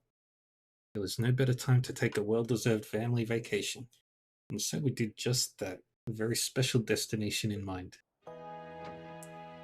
Yumiya. Holy shit. Just get that crisp, cool Ymir air in your lungs. And now that we're all checked in, it's time to go do some tourism. All right, all right. I feel like you've been drooling over the sights since we took the cable car in. Oh, Estelle, when are you going to start acting your age? Even Reen's parents were regarding you like an excitable child when saying hello. Sorry, I've just wanted to come here ever since he told us about it. And we couldn't skimp on our first family vacation with you as a brite. With how hard it is for Dad to find time these days, Adios knows when we'll get another. We gotta enjoy this to the max. How I wish that weren't the case. I hate how little time we get to spend together nowadays.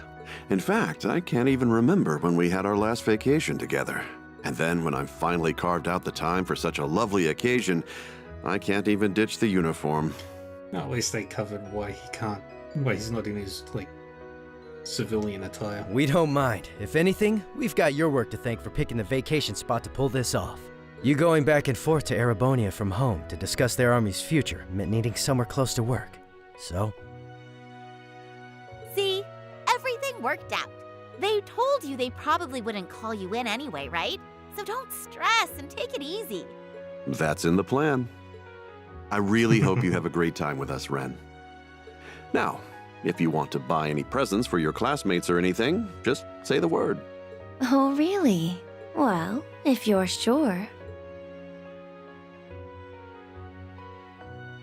Is it just me, or do those two still seem kind of awkward around each other? Yeah, I thought the same thing. They're still being a little distant with one another. We've spent so little time together since Rin was adopted. Probably still have some adjusting to do. Hopefully this vacation will give them a chance to bond. Aww.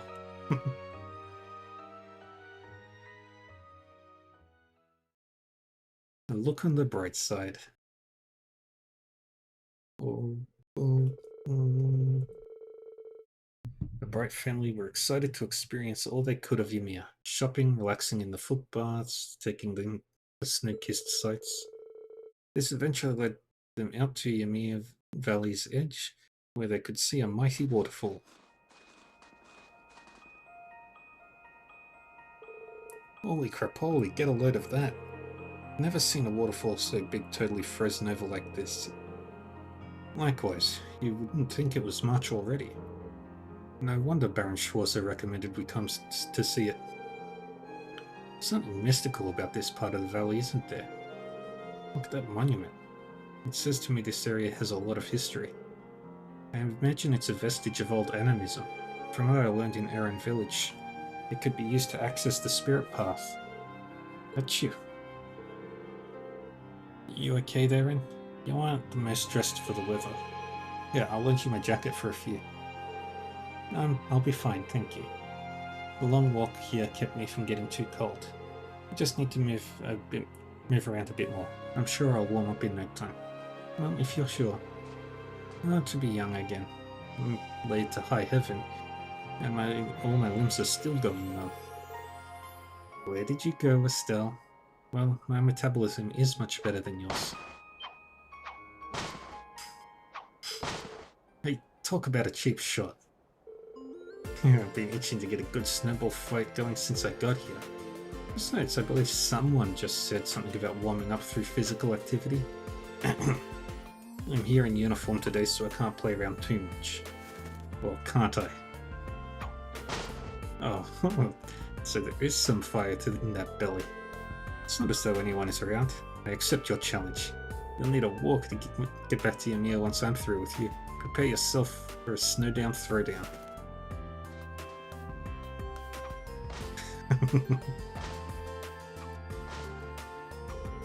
You sure they aren't both children? Neither of them takes that well, and neither of them takes well to losing, that's for sure. But it's nice to see Dad showing love in his signature awkward way. I suppose you're right. I do like that aspect of him. They're so alike in that regard. Easy. Less talking, more pelting. I'd really rather not. Don't want my clothes getting dirty. Ugh, don't be such a spoil sport. You're welcome to all come at me if you think you can win. It still doesn't stand a chance on her own. Oh, you are so in for it now. We'll see who doesn't stand a chance when you've got a mouthful of snow. Too slow. Uh-oh.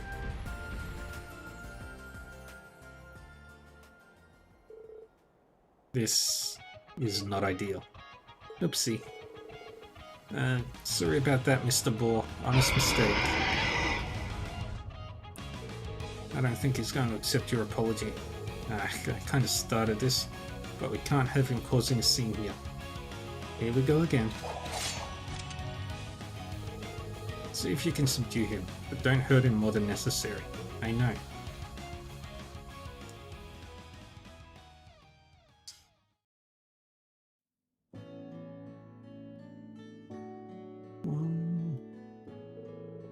Right, sounds like you've had quite the day already. I can't believe you were able to tame that boar. That one's a relatively recent arrival on the mountain. It's quite aggressive, and always seems to be on edge. It startled quite a few passers-by before this, so I was beginning to think something needed to be done. But I should never have introduced you to the place knowing such a danger was present. You have my deepest apologies. But please also accept my heartfelt thanks on behalf of all of Ymir for calming him. I am deeply grateful. Though perhaps I should have expected no less from the children of the legendary Brigadier General Cassius Bright. Oh, it was nothing really. Seriously, please don't thank us. That poor boy never would have come over if I hadn't smacked him in the face with a snowball. All we did was calm him down and see to his wounds. Speaking of wounds, Lily had a lot of them from before our fight. If he really was a recent arrival to the area, it might have been a turf war with the other boars that put him on edge. Hopefully he'll start being a little calmer now. I hope so. We'll keep an eye out either way. But do please get started on your food. I wouldn't want it getting cold. Oh, thank you. You don't need to tell me twice. I'm starving. I'll say. Never thought the day would come when I'd be able to drink with the famous Cassius Bright. I hear you personally taught my son as a fellow 8 Leaves practitioner too. It truly is an honor to have you in our household. All I did was give him a gentle push in the right direction. It was his strength that let him achieve what he did. And while I might have a high rank in the army, I can't say the same for my position within my family. I spend so much of my time working, I barely have any to spare for them. I can only imagine. Being the head of an entire nation's army must come with no small number of hardships. On a related note, with the power balance in the continent changing so significantly, there is much I would like to discuss. But you came here on a family vacation, so let's say we leave such serious talk for another time. I think that would be for the best. On another matter then, I hear that you are an avid angler as well as a hunter. Are there any particular fishing spots you would recommend in Ymir? As a fellow fisherman, are you? I quite enjoy going upstream in the valley and opening a hole in the ice myself. Now there's an interesting idea. Those two certainly hit it off quickly. Roland might not have as much natural beauty as Ymir, but it still has its fair share. Perhaps facts helping them bond. I mean, we all get along great with Reen, too, so maybe you're onto something. You know, it's so weird thinking of how my perception of Erebony has changed over the years. Back in Libel, it used to feel like this scary place really far away. But now it feels so close and dear to my heart. Yeah, I never thought we'd come to live in times like these either.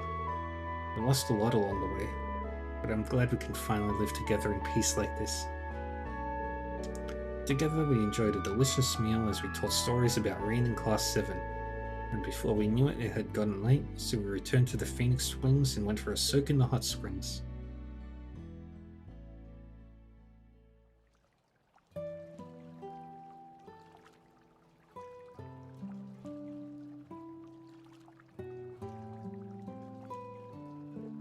I can feel the stiffness in my back and shoulders from all that work melting away. We've really been busy lately, huh? Although I'm not surprised. Having to handle rebuilding after the war and matters relating to Crossbell at the same time can't be easy. I'm playing a part in the discussions about Crossbell's independence with Princess Claudia too. Speaking of whom, it's incredible just how dependable she's become. During the international conference a while back, the new president of Calvard was constantly trying to assert his dominance. She was just as capable as Prince Olivert and Princess Alphen in keeping him in check. Glad they're giving everything their best. They're all giving everything their best. President Gramhart seems like he'll be a formidable adversary then. Without a doubt. He's at least as cunning as President Rocksmith, if not more so. Thinking of this continent's future makes me more than a little uneasy, I'll tell you that. It's not just Calvard either. There are still worrying signs here in Erebony. To say nothing of the fact we haven't heard from Ouroboros in a while. With the Phantasmal Blaze plan over, they're probably getting ready for their next move. They've had some personnel shakeups too, so we probably don't have to concern ourselves with them in the short term. But I'm sure they'll be back. Yeah. I wouldn't expect them to stay silent for long, unfortunately. How I wish I had a bit more time to relax. Even if I do have a lot to worry about. It hurts that the only time I can make for my family is between jobs like this. I haven't had much time to talk to Ren either, and always feel kept at arm's length when I do.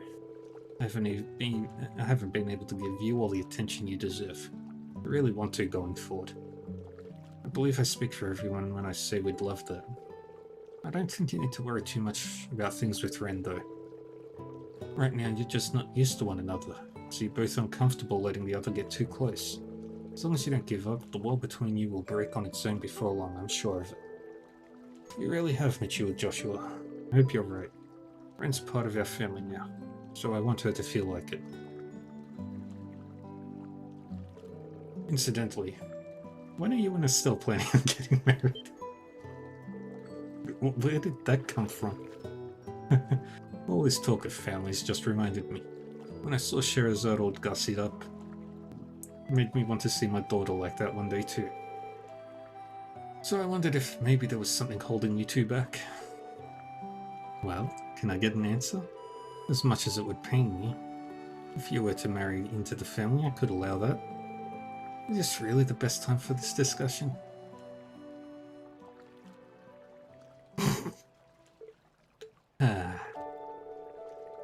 Can't beat a good hot spring.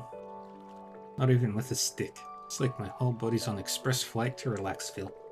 Scenery's so pretty too. I have got to bring Tita here one day. I see what you mean. The springs in Elmo and Aaron were lovely too. But the way the spring incorporates elements of both Erebonian and Eastern culture is really something special. I'm so jealous you got to try the ones at Aaron. I never got to in the end. The idea of a little bath in a hidden village is so dreamy. I'll have to get someone to take me one day. How about we go to Aaron for our next family vacation then? That would be even harder to organize than this one was, but wouldn't it be nice if we could? What's up? No, it's nothing. It's just the fact that the fact I'm on a family vacation hasn't fully sunk in yet. I think I finally understand why the Hayworths don't get bored of going to Michelin all the time. So that's what it was. Well, don't you worry, because the fun times we'll be having together are only just getting revved up. We've got that meal with Harold's family to look forward to too, haven't we? That's true. I'm going to have to tell them about you hitting that ball with a snowball. Please don't bring that up and embarrass me. I feel like people are finally starting to think of me as an adult and that'll ruin it. It's so any character for you though. By the way, you and Joshua are going to Crossbell soon, right? Does that have anything to do with the consulates Erebonia and Calvert plan to open there? Yeah. We were asked to escort the secretaries who will be working at them safely into Crossbell. It was a direct request from Ambassadors Cochrane and Crane too. So we've got to do a good job of it. Oh, I see. Seems like I'll be best acting on my own after all then. That message Grandpa Yog managed to get to me has me rather concerned. You know, Ren, something I've been meaning to say to you. Oh, what would that be? I've known you for a long time now, so I know how special you are, and how much of a genius you are too. I doubt there's anything in this world you couldn't accomplish if you put your mind to it. I swear you've shot up a few reach too. You noticed, huh? I hope you're ready for me to become far prettier than you'll ever be. It pains me to let that go, but prettiness isn't the issue here. What I'm trying to say is, I know I don't need to worry about you too much, because you can take care of yourself. But please don't feel like you need to handle all your problems on your own, okay? You're our little sister. Joshua and I care a lot about you. Don't worry, I'm well aware. If I really need help, I'll let you know. I'm sure you wouldn't hesitate to come to my aid wherever you were. Naturally. I'm sure Dad feels the same way too. About that. What's going on here, girls? Can dear old Dad join in? Look who just showed up uninvited. Only a real bore would interrupt two ladies having a private conversation. You might want to rethink your behavior before all the women of the world start hating you. Ah, my daughter's words are like daggers to my heart.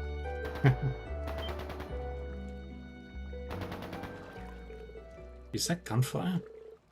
Sounds like it's a little ways from the village, but it's still cause for concern. We should go and investigate.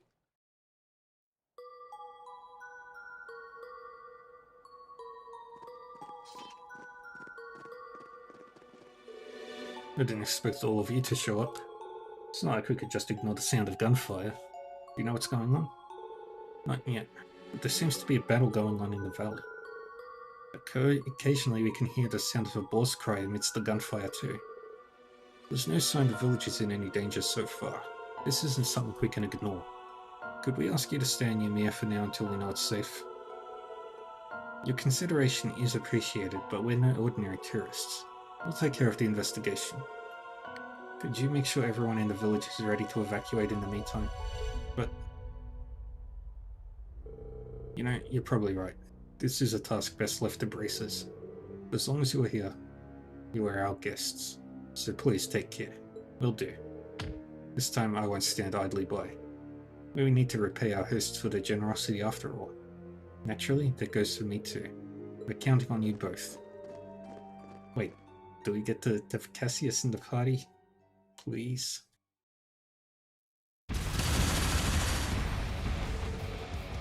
Get out of the way, you big dumb boar.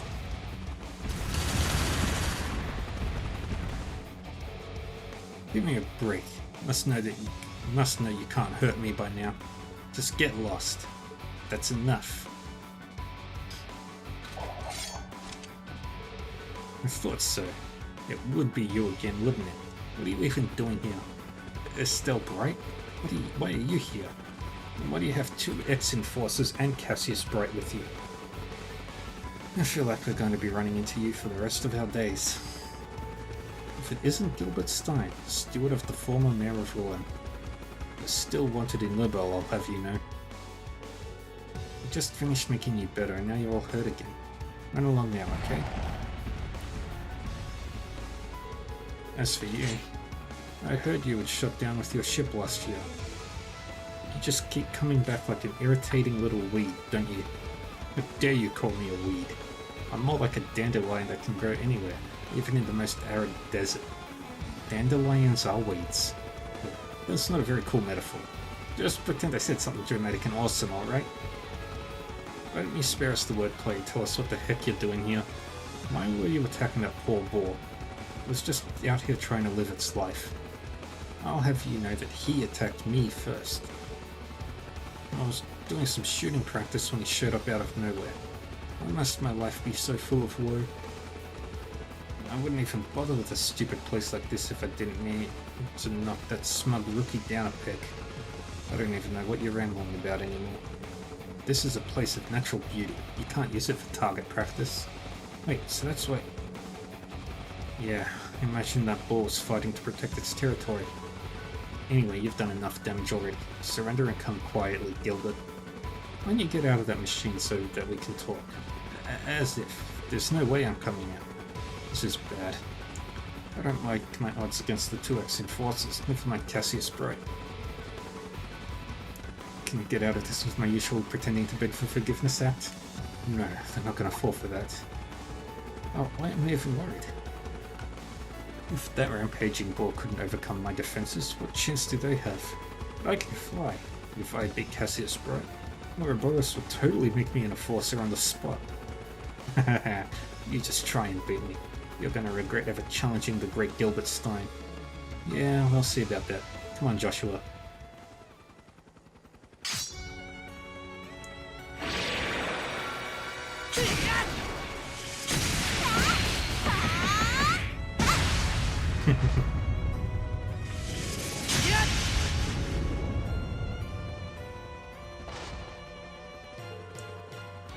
See, you can't even scratch me.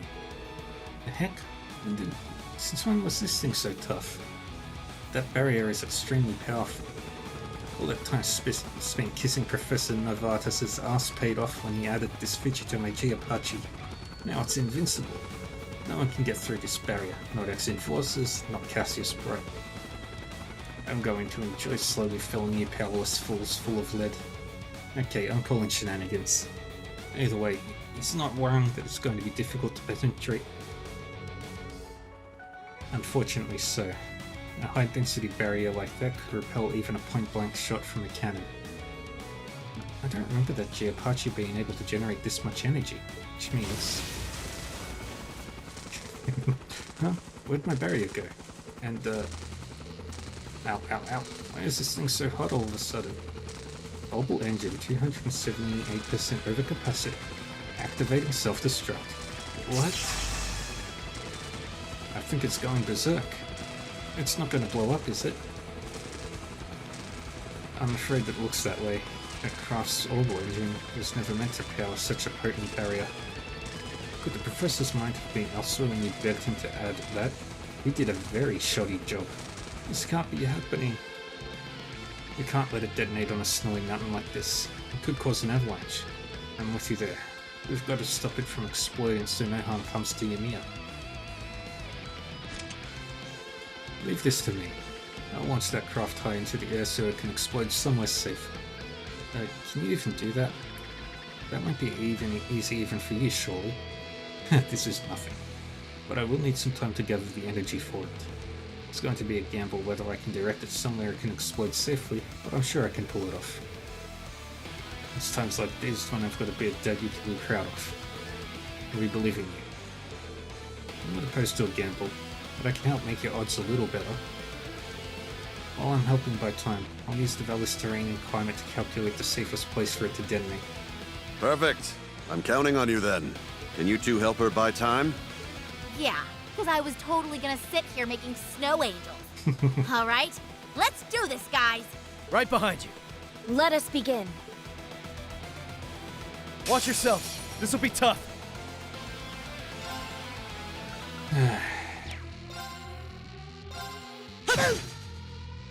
Very well. Arcus activate. What I got?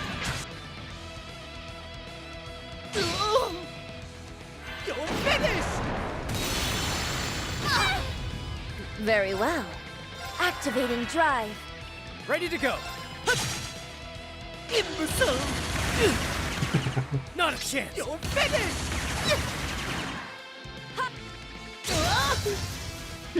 Now then.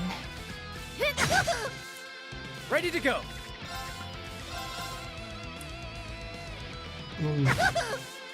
My turn now. They're down! Let's do this, Joshua! Roger.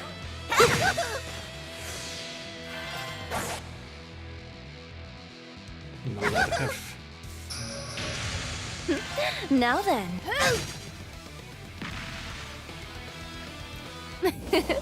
Good day and goodbye.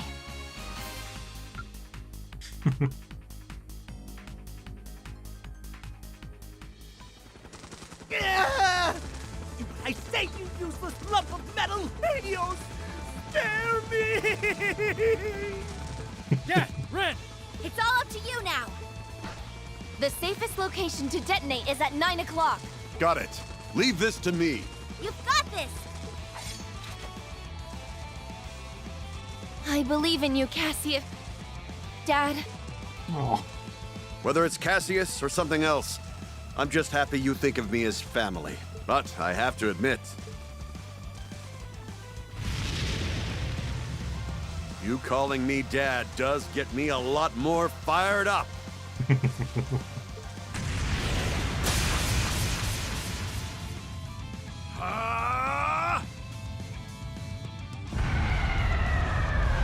isn't cool!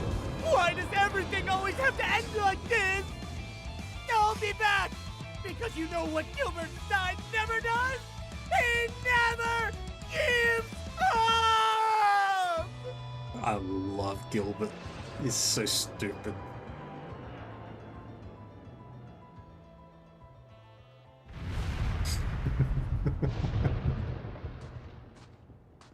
Wow, you really blasted his ass right out of here.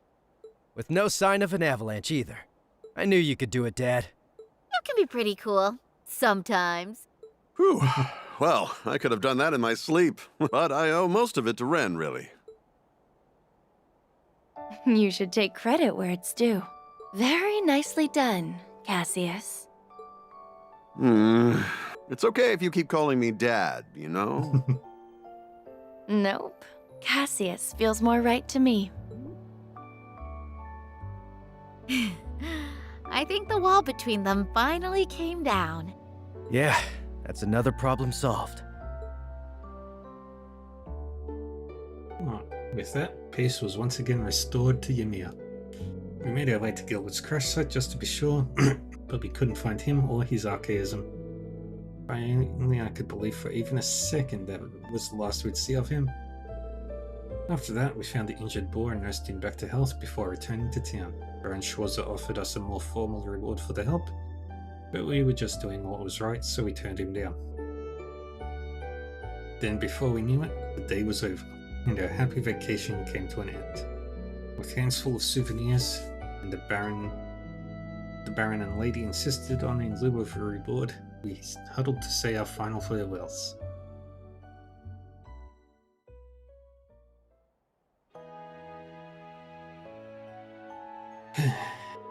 Thank you both so much. We had so much fun here.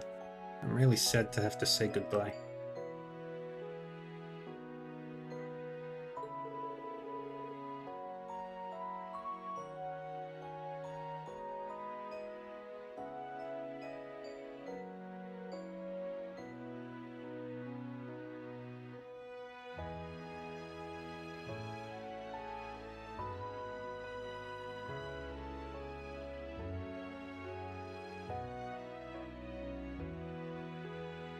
Please, after all you've done, we should be throwing you a parade. You were supposed to be on vacation and you did so much to help us. And you still did so much to help us.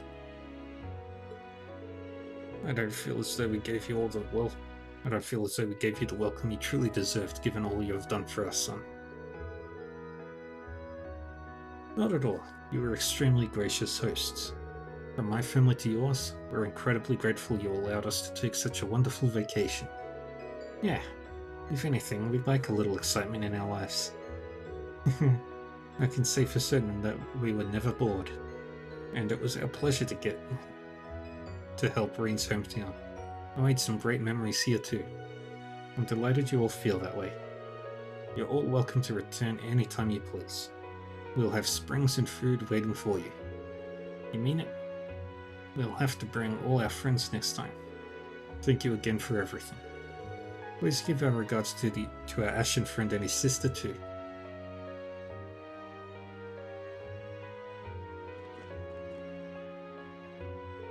What a lovely family they are. I couldn't agree more. They seem to brighten their surroundings just by being there. I'd heard nothing but good things about them, of course, but the rumors were easily surpassed. I quite agree. I hope we can meet them again one day.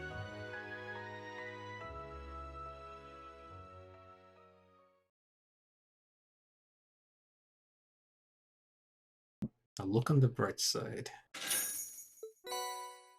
True Tamamo Gem. And we got some tails.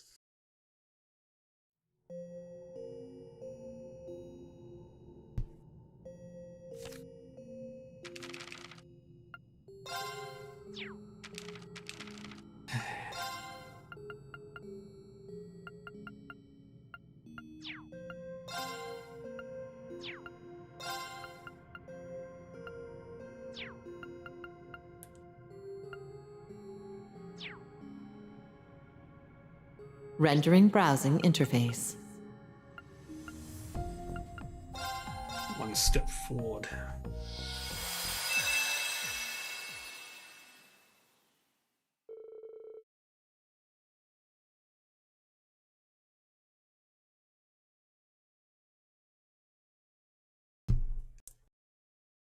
Early March 1207 of the Septian calendar. After commanding the Viceland army in the war, the one-time head of Lemaire's forces was set to remain principal of Thor's branch campus. To that end, she found herself poring over reams of paperwork.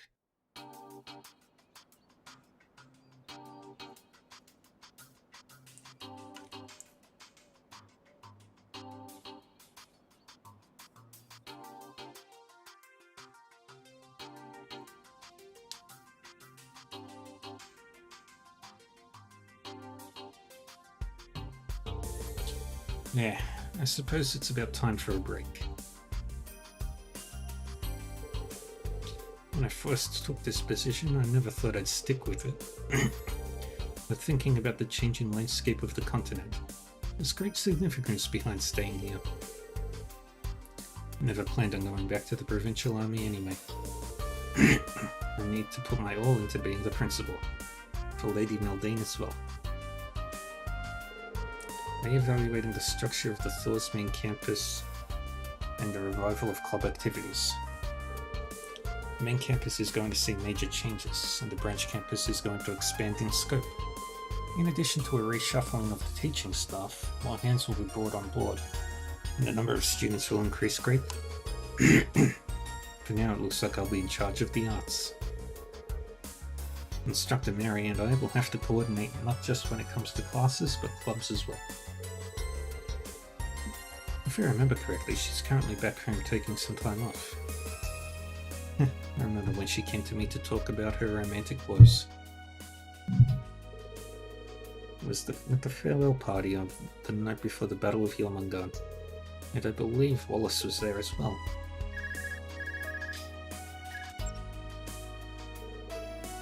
Speak of the devil. It's me. What is it? Let's see. Understood.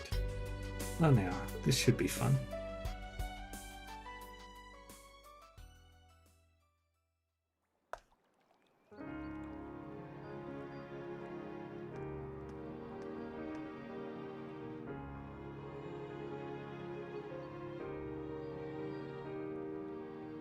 Count Altine's residence, St. Arc.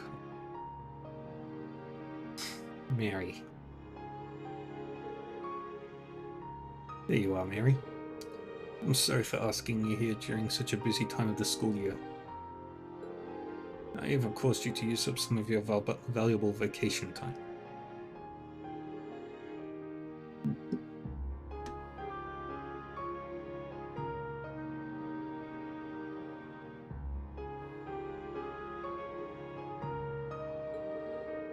It's perfectly alright.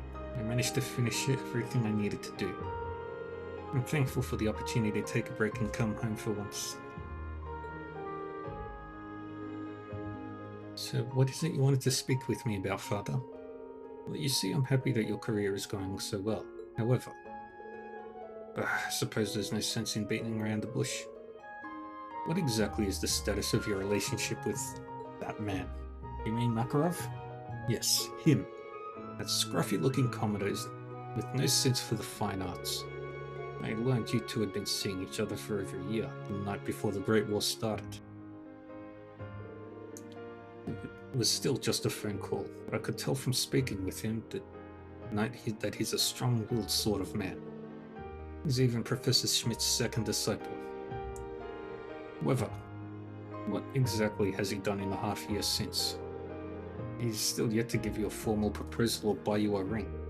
Yes, but I thought you accepted his explanation when we came to visit. You mean after the war? To be frank, Professor Schmidt still has yet to recognize any of the results I've produced thus far. Until that happens, I won't feel as though I've earned my keep as professional researcher. Once I've accomplished that, then and only then will I be ready to settle down with Mary. So please, I ask that you remain patient for a little while longer. Just need a bit more time. These words were quite impactful, but they lacked convincing. To make matters worse, I haven't heard a single word from him since. Just what are these results he spoke of? Isn't he an instructor first and foremost like yourself? I assure you he has his reasons. Even if you of all people find that hard to believe. Enough. I'd rather move on from discussing him. I summoned you here today to talk about something else entirely. You have a marriage interview coming soon, Mary. Pardon? What in the world are you talking about? I respect the feelings you hold for that man. However, I can tell how unsatisfied his hesitancy has left you. You say he has his reasons, but not even you understand what results he's searching for, do you? No, not specifically.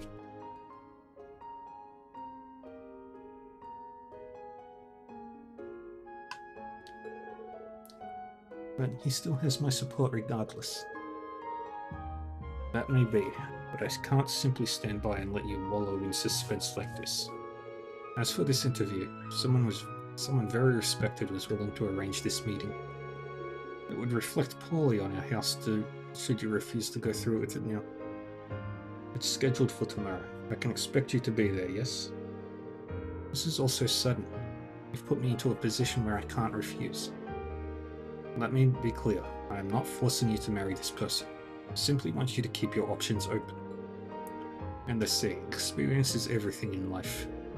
As for who the suitor is, I'll leave that as a surprise. His character is even higher than his social standing, I assure you. That is all. I suggest you get a good night's rest ahead of tomorrow. Father, we're not done talking. I said, that is all. Fine. Please excuse me. Poor Mary. Makarov needs to hurry up.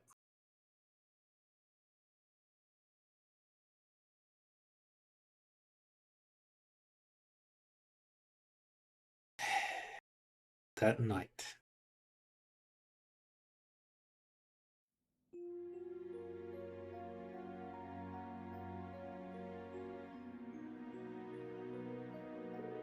So that's what this is all about. It's my fault that it's come to this. Please don't blame yourself. I'll be fine. My father said he wasn't going to force anything on me, so he should still respect my decision. Really? Well, that's a relief at least. So does that mean you were at least a little concerned about losing me? A little? More like in an absolute panic. Still, you wouldn't have to go through this if I were just a little more reliable. That's not how I see you at all. You're working as hard as you can. That's something to be admired. No. Getting those results for the old man is just a matter of pride. I'm not going to be the man I ought to be until the job is done. I say I'm that stubborn old goat's second disciple. But I left the Institute without presenting a capstone project. Just look at everything George and Tita have already accomplished at their ages. Compared to them, I'm pathetic. Makarov.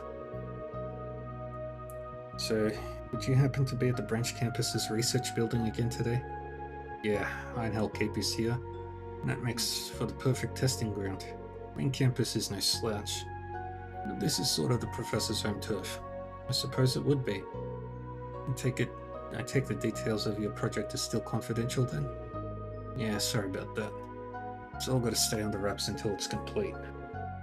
I promise you'll be the first one to know once that old man's satisfied. And once that's done, I'll be paying your father another visit. You don't have to worry about that. Your father may be impatient, but I'm in no rush. Take your time. It's getting late, so I should go. Please note, try not to push yourself too hard. I won't. I've only got one class tomorrow, so I was thinking of pulling an all-nighter. But just for you, I'll take it easy. Talk to you soon. He's neck deep in his research as ever. Makarov tries to hide it, but I can tell how concerned he is about me. It would be selfish to ask for more than that. Just once I wish he'd say he was going to come rushing to my side. No. This only goes to show how much faith he has in me. I need to show the same faith in him. I'll have to politely turn down whatever suitor father has arranged for tomorrow.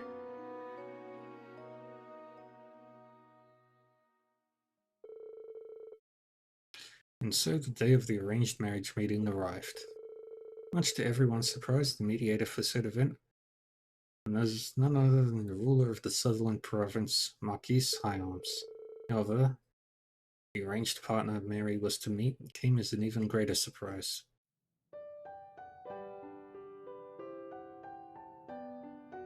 Bardius? Really?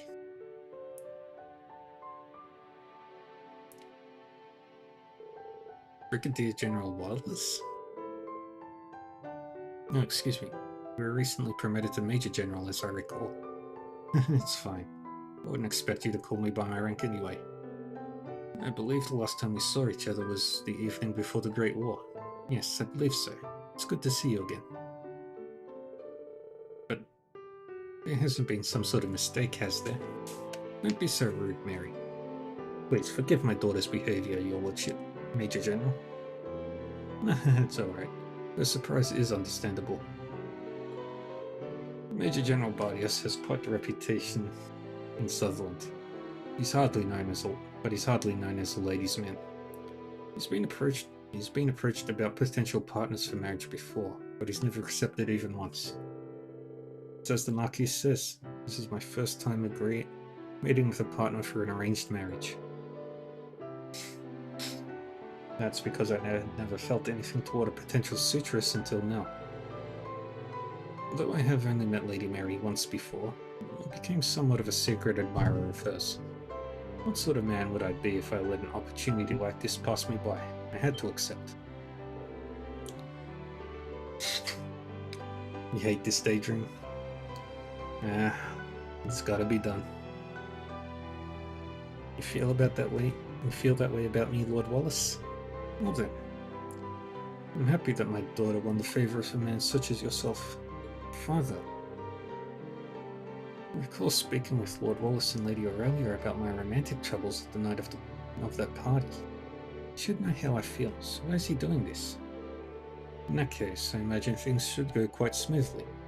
Yes, so it seems. Pulls the crowd, wouldn't you say? Why don't we give them some privacy? Because Makarov is a stubborn middle-aged goat. Take as long as you need, you two. House Alfheim and House Bardius are among the most distinguished families in Sutherland. It was my pleasure to serve as mediator. I'll be expecting good news. I'll do what I can. So...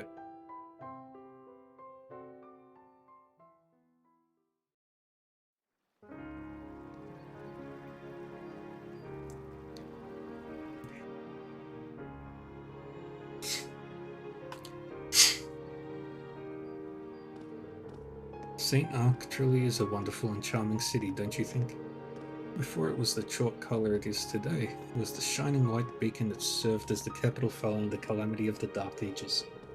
Once peace returned, it became home to Erebonia's renaissance of the fine arts. Correct. It's said that Sutherland's warmer climate played a hand in sparking people's interest and desire for the arts. That's how House Alfheim came to own several works of art from the era of the old capital. What about your house, Lord Wallace? Well, House Bardius planted its roots in Erebonia after the War of the Lions, so it has a lot of heirlooms from that era. Still, I've always been fonder of paintings and music personally. That's part of what draws me to you, as a teacher of the arts. Don't say. That's very flattering. How about I buy us some drinks? Then we can sit at one of the benches and chat some more. Well, alright. It's not quite the same as resting at a cafe, but it sounds delightful in its own way.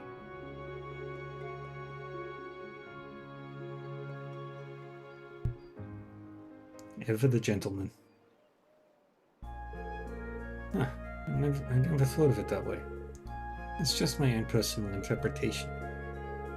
That said, I didn't take you for the type to have such a deep knowledge of the arts. I'm truly impressed. Maybe so, but I could never compare to you. Your wisdom of the field goes far beyond your years as an instructor. Please, you flatter me. I have to admit that I didn't expect to have such a lively conversation with you about the arts. Do you have conversations like this with Lady Aurelia often? Well, I'd be lying if I said we haven't had our share of meaningful conversations. Though we haven't had the time to talk together like this in some time. My apologies for bringing this up so suddenly, Lady Mary. But were you truly shocked when you realized I was the one here for you today? Yes, but you don't have to apologize. The way I responded back at this estate was unbecoming. I'm sorry for that.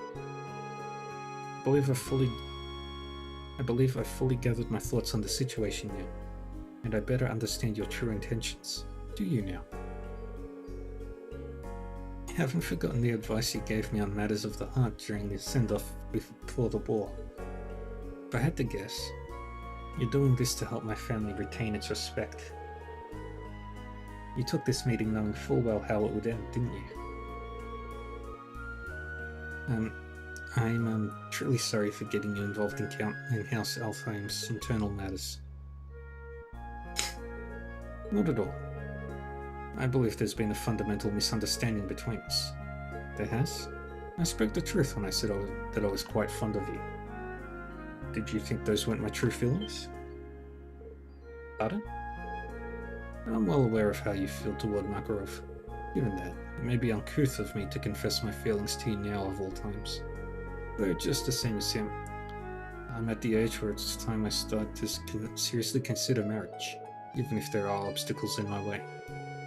It's only natural I give an earnest attempt to pursue someone who would be a good fit as my partner.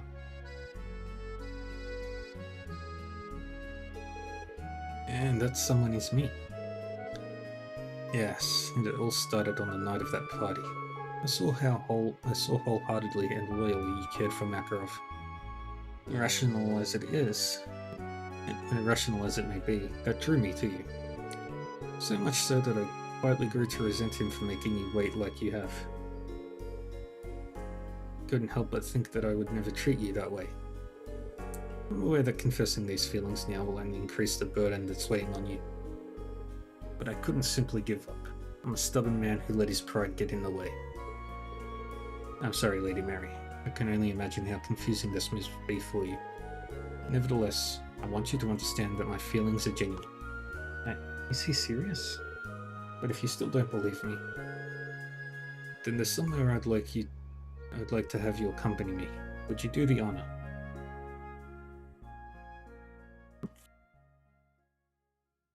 Because he's being weird. Yeah, this feels really out of character for Bardius, though. Were you referring to Chardon Boutique? But why here? Because there is something I'd like to get for you, if that's alright. Consider it a testament to just how sincere my feelings are. I don't know what to say to that. I can't possibly reciprocate, even if your feelings are sincere. Makarov is the one. As I said, I'm well aware that what I'm doing is rather unrefined and possibly even unreasonable. All I ask is that you hear me out. I get the sense there's something about your and Makarov's relationship that is still in doubt. That's because he's not necessarily wrong. Father has picked up on that too. That's why he's been so concerned. That look on your face tells me you're aware of this as well. All the more reason I can't simply back down.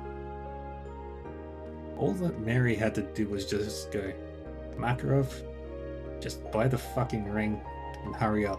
Just do it now, you can do your research straight after.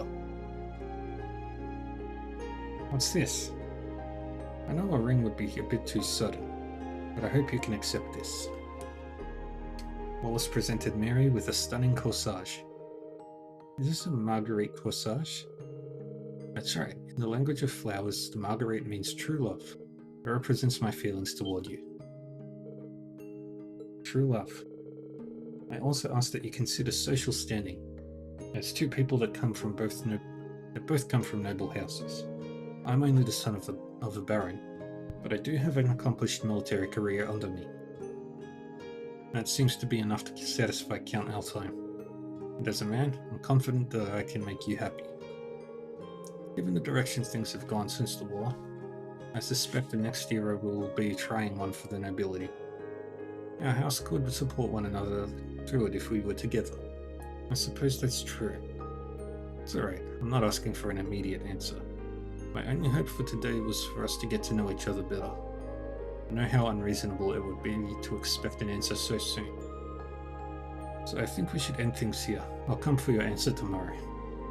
I hope you'll think carefully about who the best partner for you really is. Well then, I'll take my leave for now. I'll be looking forward to good news. Oh. That does not feel like Bardius. How did it come to this? What do I tell Makarov? The best partner for me? How do I truly feel?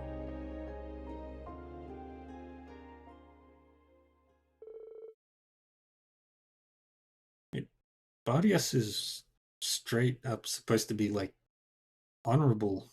Yeah.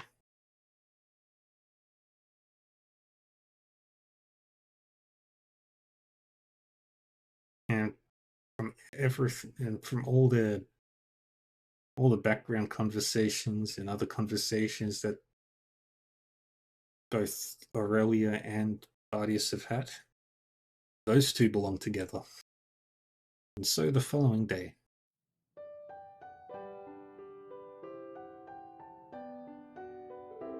It sounds as though the two of you had quite the productive day yesterday. I understand you asked us here because there's something you want to say. What is it? Could it be that you've agreed to accept the Major General as a suitor? I'm ready for your answer if you are, Lady Mary. Very well. I spent all of last night giving serious consideration to my response. While I'm incredibly flattered and grateful for your feelings, Lord Wallace, I'm afraid I cannot return them. Are you certain? Oh dear. Might I ask why? It's rather simple. Because I am in love with Makarov. Are you really? Yes. Please forgive me for being rude. But you're sure that love is real? Of course I am. In that case, could I ask you to explain your feelings to us? I need to hear ample reason why I could never win your heart the way he has. Well, if I'm being honest, I don't know how to explain it myself. With starting at how Makarov and I first met suffice. Go on. This is a good opportunity for me to learn as well. Please continue, Mary. I was still a naive, sheltered girl when I was first hired by Thors. I didn't know whether I was cut out for teaching. Yeah. My first days were full of stumbles, and I felt as though I was always causing problems for my colleagues. I recall Makarov in particular being rather cold. I even considered him frightening. But as we interacted more and more, I came to know his true character. Yes, at first glance he can seem slovenly and come across as aloof, but the truth was he was watching over me more than anyone else. Makarov was giving me help and advice in his own nonchalant way. That isn't to say he was giving me special treatment, it was simply who he was. And as the days passed, I began to respect him for it without even realizing it. I even grew fond of the heartwarming relationship he holds with his niece Mint. And then, after the Civil War ended, my feelings became all too clear to me. It wasn't just respect I felt toward him. No, isn't that something? But why him of all people?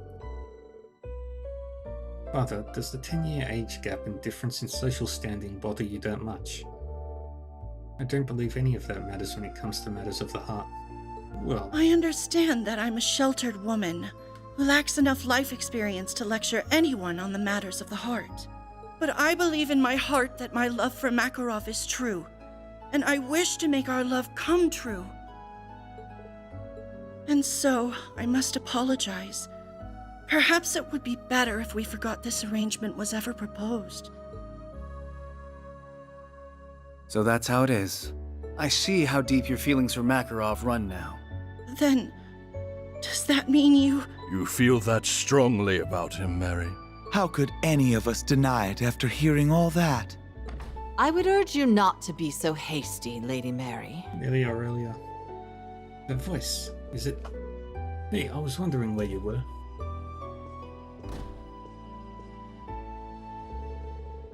Please pardon my intrusion, Lord High Arms, Count Altheim. I understand an arranged marriage is being discussed today. It was only right for me to drop what I was doing and come straight here. Whatever do you mean? Are you saying you're in favor of this arranged marriage, your ladyship? That I am. But why? I cannot deny that your feelings for Makarov are genuine, Lady Mary. However... Right, there's still the matter of how Makarov himself feels. I can recognize that you do indeed love him, but what if that love is unrequited? His tone is so much more serious than before. I assure you that isn't the case. I know he feels the same about me. If that's the case, why is it that you two haven't been seeing each other as much of late? Did he not leave you behind and take his research to the branch campus's hangar? Yes, he has been in leaves. But that's because there's an important project Makarov has no choice but to finish. You don't sound very sure of yourself, Lady Mary. Again, I cannot deny that the two of you share a genuine bond. But could the same not become true of yourself and Wallace? I've known this man since we were students, and never once has he let me down. He has always met my expectations and lent his support, as a noble, a soldier, and a comrade. And if he directed that loyalty to someone he loved, I have no doubt he would devote himself to them. I think she's telling him. He would never leave your side or keep you waiting.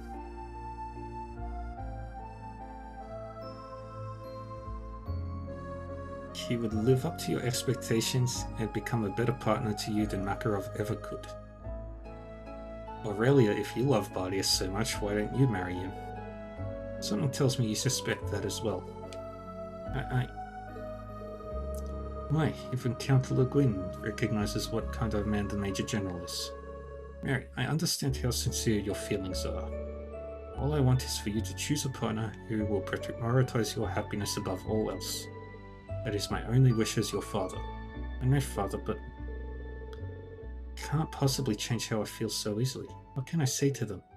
Makarov, now hold your horses. There he is. The hero. If anybody's gonna be by Mary's side, it should be me. Makarov? Looks like we made it just in the nick of time. What a shame. I was hoping to see what would happen if you took longer. You can be a real bully sometimes, you know that? Aurelia was just... Aurelia is just evil.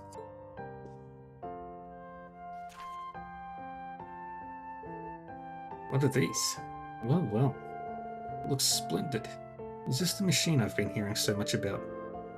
The new soldat you've been developing with the aid of Schwarzer and the others. Is it finished? Yeah, I even got Professor Schmidt to acknowledge it as my capstone project.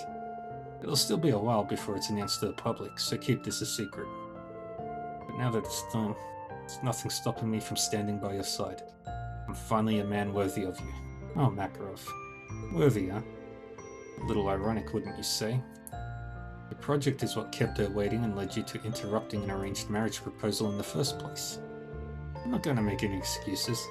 What I do know is that I could never call myself a man again if I didn't stop what was happening. I know I half-ass some important things when it comes to a lot of things in life. I'm always shooting myself in the foot, be it with research or Mary. But she loves me for who I am. And better yet, she's the most devoted person I've ever met. But I'm not just talking about our relationship. Mary has everything I lack. She's the other half I've been missing. She's also the most beautiful and charming woman I've ever met. Goodness, and all of that scared me. I doubted myself. I may be older than her, but I'm hardly any more experienced when it comes to love and all that. Do I even deserve to be with her? More important, can I truly make her happy? When I heard about this pseudo business for a brief moment, I thought it was for the best. I simply lacked confidence in myself. Deep down, I knew that producing results with my research was only an excuse. But now I have what it takes to harden my resolve. I'm not going to deceive Mary or myself anymore. I'm sorry, Major General, but I'm not letting you or anyone else have her. I don't care about a difference in social standing, how decorated you are, or if I'm better suited for her than, or if you're better suited for her than I am. Nothing's going to change how I feel about her. Makarov, you tell him. Well, when you put it like that. If you feel that strongly about Lady Mary, then I humbly concede. That look in your eyes tells me everything I need to know. I won't stand in your way. It was a very heartfelt speech. But are you sure this is what you want, Mary? I am, Father. Oh my, that's all well and good. But I do believe everyone gathered today to see a marriage be arranged. You wouldn't want to disappoint them. You're so resolved. Then why don't we make it official? What? Agreed. I think that would be an entertaining way to close out the afternoon. What do you think, Lord High Arms and Count Althine? But of course. Yes, I suppose there's nothing else to do at this point. You've got this, Uncle Makarov.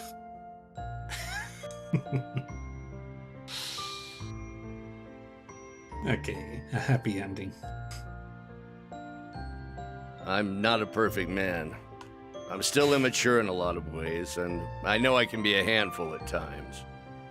But I know there's nothing we can't beat, so long as we hold on to the love we have for one another.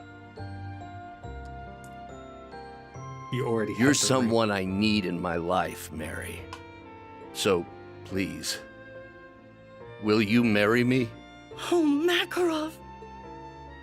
Of course I will. Nothing would make me happier. Aw, so sweet. Makarov is good folks.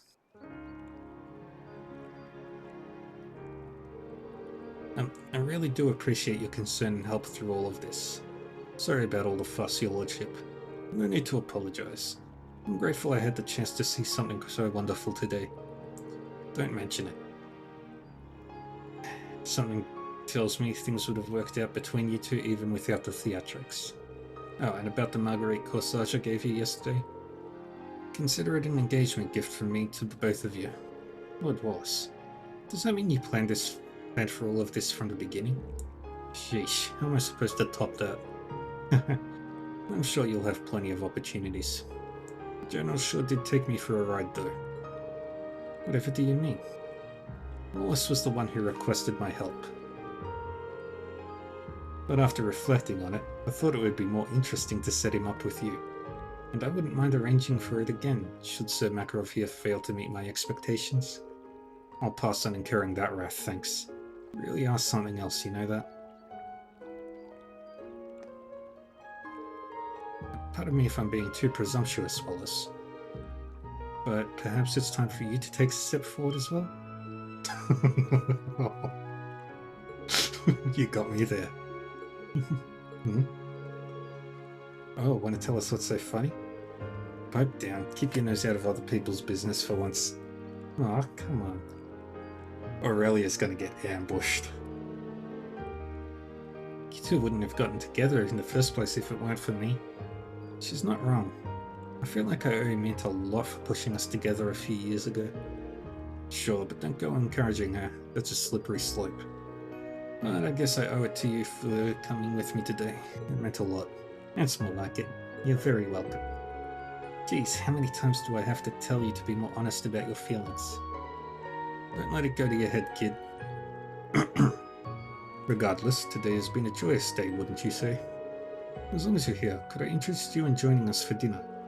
We can begin the wedding planning over drinks. That sounds great. I'd be happy to. Shall we be off then? And I won't get married for another 10 years.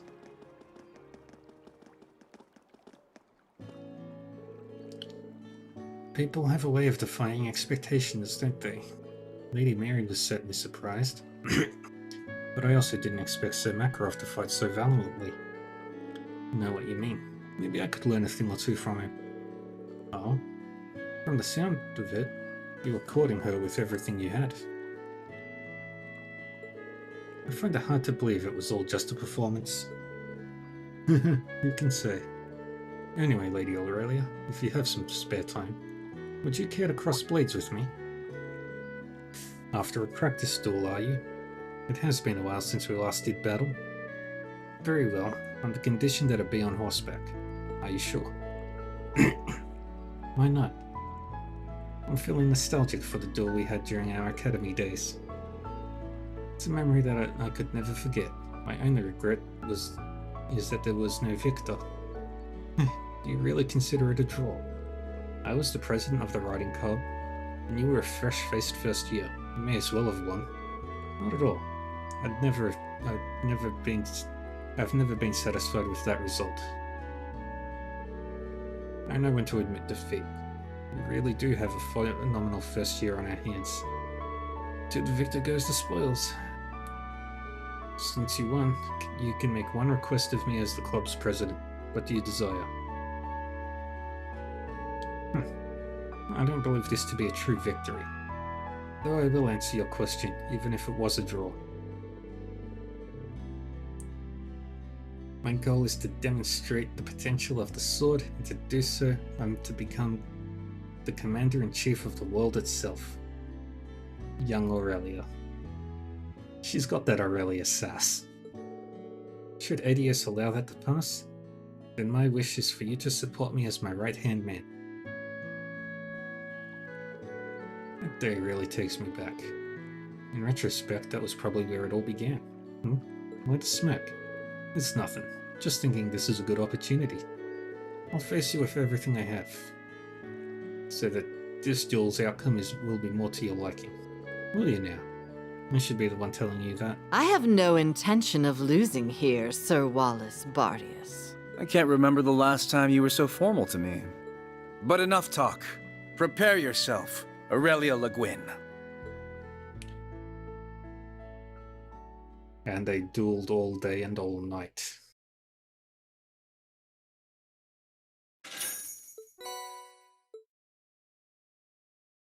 Alright. I haven't got many left.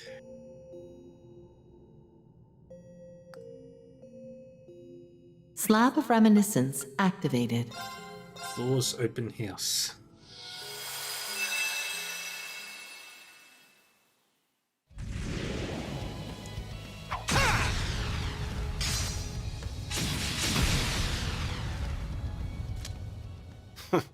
I've wiped my ass with rougher stuff. Nice going, Ash. You just keep getting stronger. Sure do, but those weaklings weren't putting that to the test. Well, you were a big help all the same. I couldn't have wrapped everything up in a day without you. Still can't get over you volunteering to take out monsters, though. What brought that on? I was in the area to visit my mom's grave anyway. Had to take the day off of school to do it, so figured I'd put the time to good use. Oh, right. Spare me the meaningful downcast stick. Just figured I'd better come let her know the war's over and everything. That's all. Couple that with getting to pretend I'm a bracer for a bit, and it wasn't a bad way to spend the day. Ash would make a great bracer. Oh, I think you could do a lot more than pretend if you wanted. Been wanting to recruit you at some point since you're such a natural. Suppose this is as good a time as any.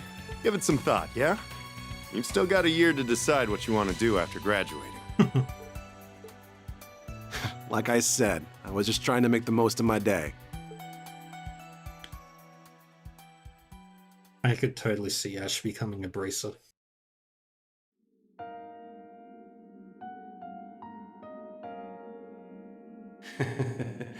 Look at you, Mr. Community Service. Cut the shit and just say what you want to say. Oh, don't mind me. I'm just laughing at the idea of you going straight after all you've done.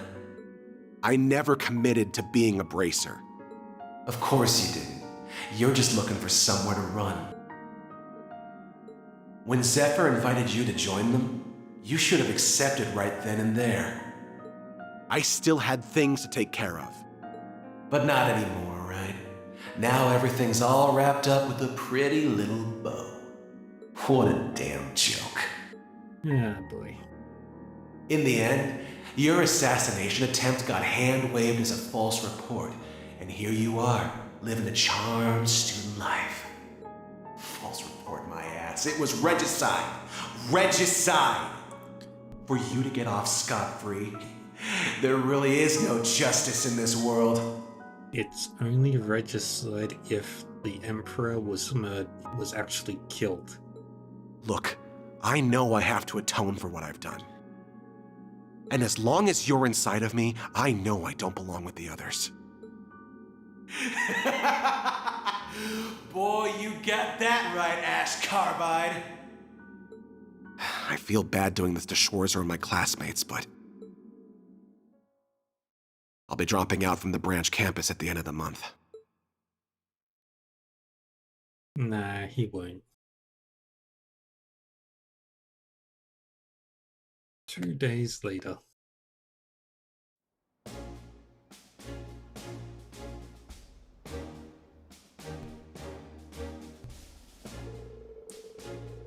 Great, and another boring ass assembly is exactly what I was in the mood for as soon as I stepped back into leaves. Apparently Principal Le Guin has some kind of announcement. Oh, I wonder. What, got any ideas? I believe your homeroom teachers should have informed you yesterday, but just in case any of you missed the memo, I'm pleased to announce the branch campus's very own open house starting a week from today.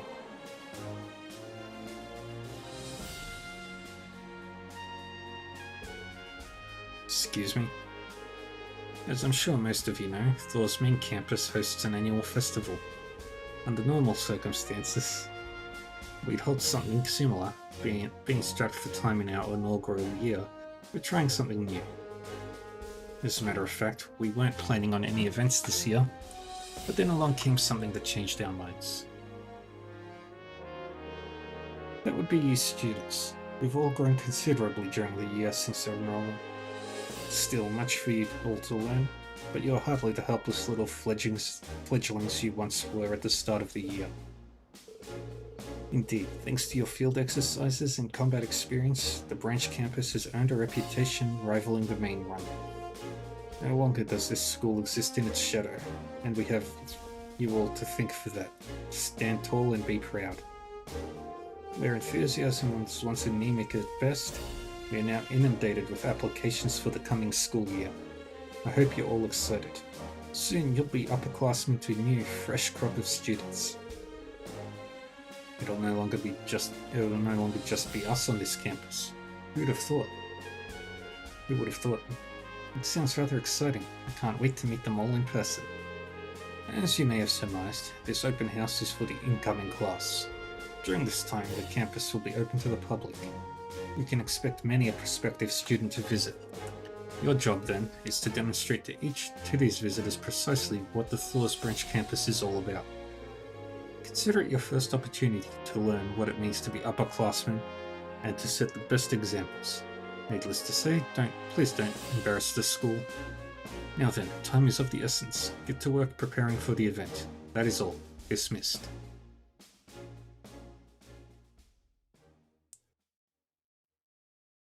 Afternoon, homeroom.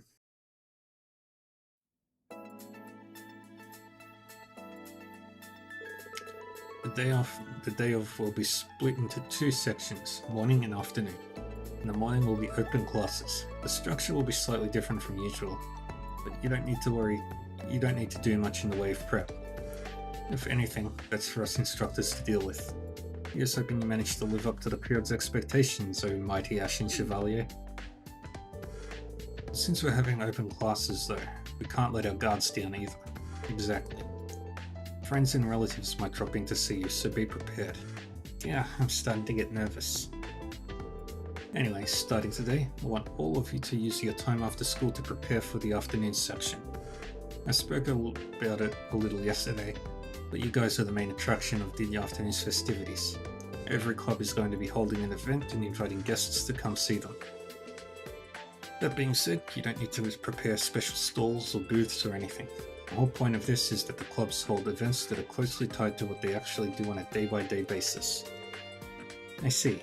So that will allow us to prepare something in a short period of time. It's a perfect way of introducing the school to the potential applicants and advertising our clubs with two birds with one stone. You guys can discuss things with your clubmates to figure out what you want to do. There'll be no class presentations this time around, so you should be able to focus your attention squarely on that. And that's about it. I'll let you know about the curriculum at a later date. That'll do for today. Perfect timing too. Altina, if you would. Right. Stand. Bow. I'm gonna go talk to Jessica and Luis. I also have to talk with everyone from the swimming club. I'll go look for Sydney.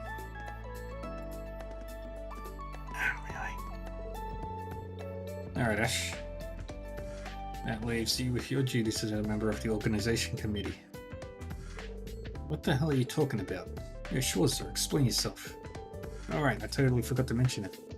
Sorry, but I have a meeting with the other instructors. You say, could you explain things to Ash for me? But of course. Thanks, I appreciate it. So, what's this whatever committee? Well, you were absent yesterday, but we talked about it during homeroom. The primary job of the Open House Organization Committee is helping the various clubs and making sure things work as planned on the event day. Each class has to choose one person for the job you see. And after careful consideration, Class 7 picked you, Ash. Oh, that's just cruel. What the hell are you... It's mandatory. Each class has to pick someone. I get that, but why me? I ain't got time for this BS. You're out of luck the moment you were absent. Now then, I have to attend the meeting with the Tea Ceremony Club. I think I speak for everyone when I say we all appreciate your dedication to this, Ash. Ta. Hi. Are they for real?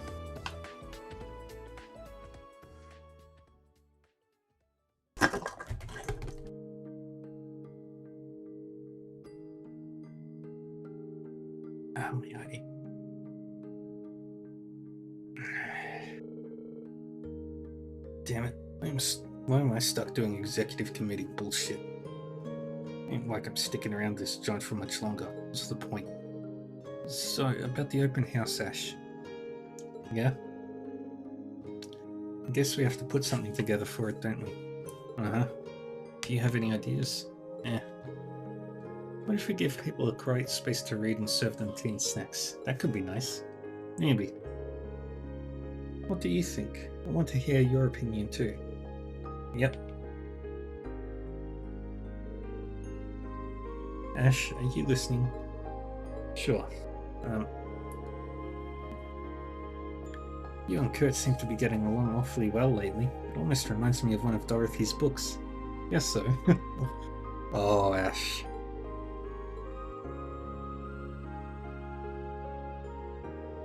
Ash, wake up. What? Where's the fire? Damn. I'm sorry, it's just... You look like you were deep in thought and I was starting to worry. If you need someone to talk to, I'm always here to listen, okay? I know I probably can't do all that much for you, but still, you always help me so much. This time, I want to be the one who helps you. What am I even doing? This isn't like me. Huh? What are you... Now you're just getting so worked up about dumb bullshit. This is the last thing I do here. Might as well make it count. You know, I think I'm gonna go all out. What do you mean? I mean the open house. I'm on the executive committee for it. You're helping to run the event? I didn't know that. I didn't exactly volunteer for it. Let's just say it fell into my lap. Is that what's been bothering you, Ash? Sure, I guess you could say that. Something along those lines. Ash on the executive committee, huh?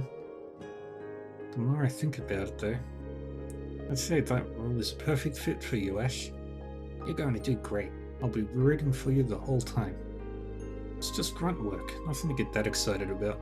I'll get it taken care of. More importantly, we need to figure out what we're doing as the literature club. The way I see it, we can't half-ass this thing. Unless we go all out, all the other clubs are going to make us look bad. That's true. Then what do you think we should do? That's the million-mirror question, isn't it? What if we offer a recommendation service? People can come in and we'll suggest books based on their mood and tastes. We can use the library and everything. Oh, that's a good idea. Sounds like the perfect thing for a group like ours. But we can't stop there and call it good. It'll be lame if that's all we have. Maybe we should set aside time for a live reading. That's a wonderful idea. Let's do it. But who's going to do the reading? And what are they going to read?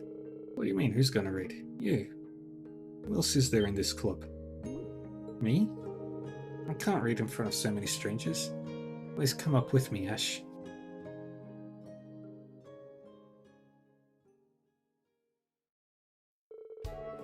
Afterward, Ash, with his fellow committee members Lord Leonora and Stark, spent the ensuing days toiling away on the open house. Eager to make the most of his limited time, he poured every ounce of his energy into making the event a big success. With his help, many of the school's clubs were able to prepare in time, despite the short deadline they faced. After a long week of preparations, it was the last time for the open house to commence.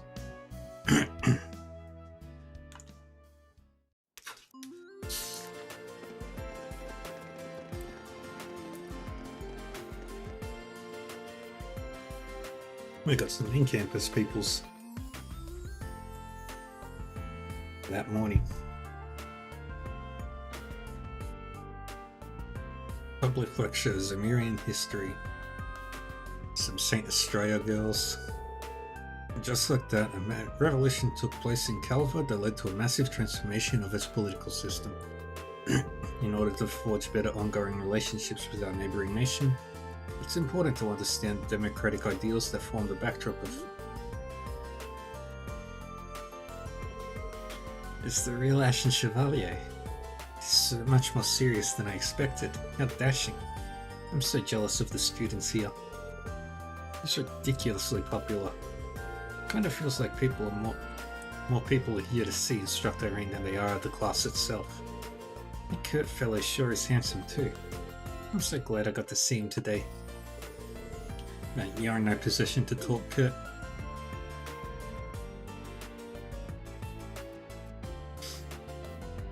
Public lecture, art culture.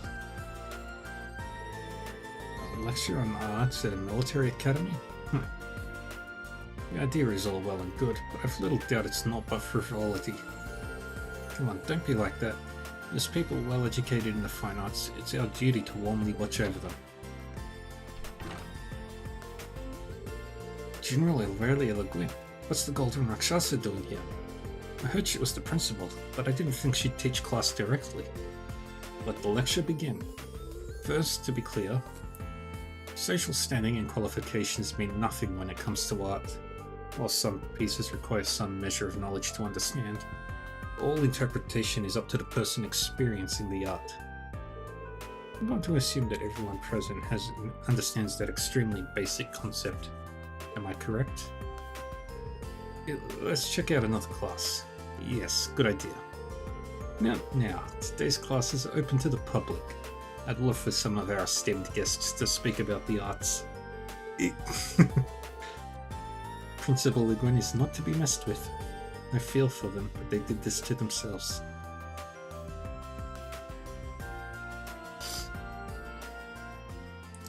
Panzer sold at training.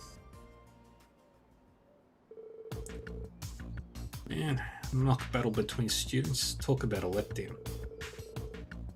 I was hoping I'd get to see the Golden Rakshasa and the Ashen Chevalier duking it out in person. No kidding, this whole thing's gonna be a waste of everyone's time. Yeah, gotta level with you, man. I was hoping I'd get to put Schwarz's new plaything through its paces. You should have known better then. There's no way we can show something like that to the public. Yeah, I guess. Well, seeing as we've got an audience here, we might as well put on a good show. Again? Oh, you bet I am. Don't expect me to go easy on you, Ash. I'm giving this fight everything I've got.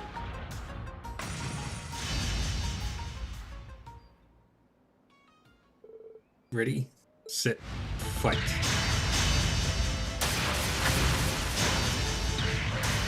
What the? These kids have got some skills. Serious skills. Yet, they've been practicing. I swear they were enlisted soldiers. No kidding. I'd recruit them into our unit if I could. What kind of training are they getting here? Yeah, they've had a year to get used to them. Class is finally over. I'm dead tired. It's hard to ignore all the eyes on you. Don't rest for too long. Our main jobs remain undone. Especially yours, Ash. And whose fault is that? I did my damnedest to help out, so you better not waste all my hard work. Roger that. We better get to our respective clubs. You'll be checking in on each of them, right? Yeah, just to make sure no shit suddenly hits the fan. It's annoying as hell, but I'm already on board, so...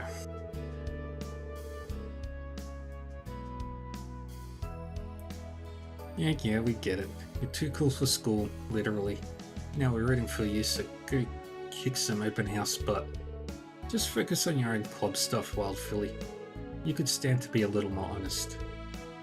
But then he wouldn't be our Ash now, would he? Alright, guess I should get going. This really is it. The end. No regrets, right? Ash, you're not gonna leave them. First things first. Walking around a whole lot. Can't believe how much I've gotten used to this big-ass building. Huh? Who put that box out? When did this come together? I'm not crazy about the fact that I'm on the organization committee and didn't know about this, but please vote for the one you support. Ballot box, huh? Did Leon or Aurora Stark set this up? Say they want to decide which club had the best showing, huh? How dumb. I'll take a look later.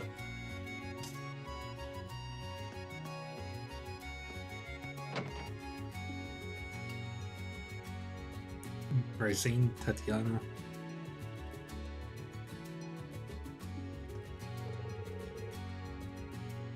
Ash. Thanks for keeping tabs on all of the clubs. I was worried about whether or not you could handle things alone, but it looks like you're doing fine. Yeah, I was nervous talking to the guys, but I'm managing. I got to chat with the female guests about all kinds of books. I even managed to turn a few new people onto Dorothy's novel. Cool, whatever floats your love boat. Plus, the book recommendation corner is surprisingly popular. Books here are all property of the school, so I can't lend them out, but Becky made sure that if there are any books people like, they can buy them immediately. I'm really grateful for her hard work. Bet she was pleased as punch that she can profit off of the open house. Well, either way, looks like things are fine here. Yep, I know you'll do great with your job as a committee member, Ash. I'll be a personal little cheering squad, so go get 'em. Just worry about yourself. You still have your live reading to do, right? Oh yeah. Better go to the club room to prepare. When the time comes, I'll be waiting there. Yeah, I got it.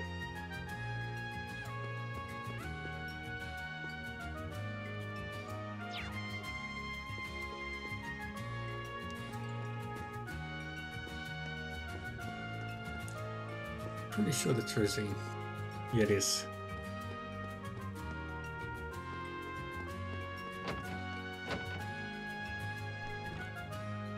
Vivian Lind.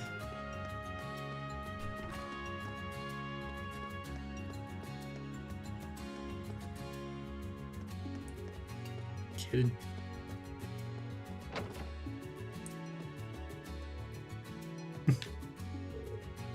So, how are you feeling about this place? I like it a lot. Honestly, it's totally different from how I pictured a military academy. I feel like I could be comfortable here. You know what? I'm going to try and get in. I'm glad to hear that. But you do realize what you have to do to make that happen, right? Yeah. You're saying that getting in with my level of aptitude is going to be difficult, right? But I'm really going to study from now on, okay? Hope you stand by me, Mum. Nah, kid knows what she wants.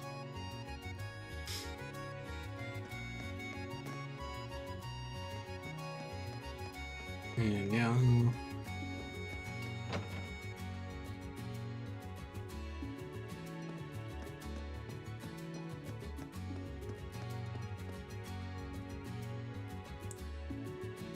There's Shreks.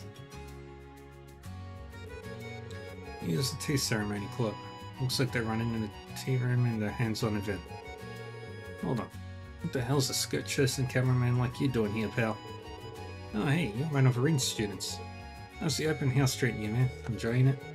Enjoying it? Buddy, I'm running this joint. You didn't answer my question. What's got you all excited here? We had a guest who wanted photos of the hands-on portion to keep as a souvenir, you see. And it just so happened Rex was here in the room and kindly volunteered to take the photos for us. Ever since then, he's stuck around as our go-to photographer. It's a lovely little arrangement if I do say so myself. Yeah, it turns out a lot of people want to pose with the club members in their fancy kimonos. Not that I'm complaining. I get to snap tons of pictures of not just Muse and Maya, but whatever other hotties drop by.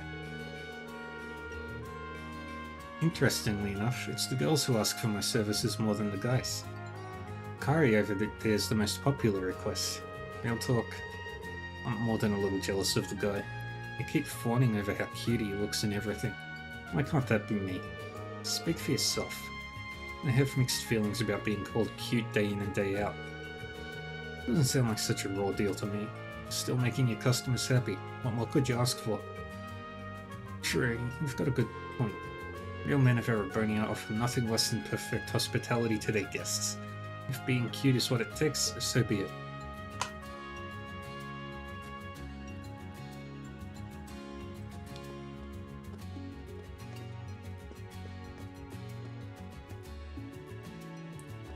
Anybody? Stefan and Ada.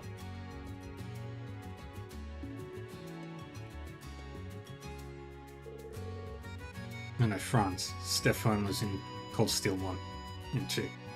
Okay, what was the chess club's deal again? Right, an amateur chess tournament with open registration. Let's see how that's going. Checkmate. My Fritz. So much for getting my revenge. Here I thought I was doing well, until I wasn't. You're as tough as ever, Kurt.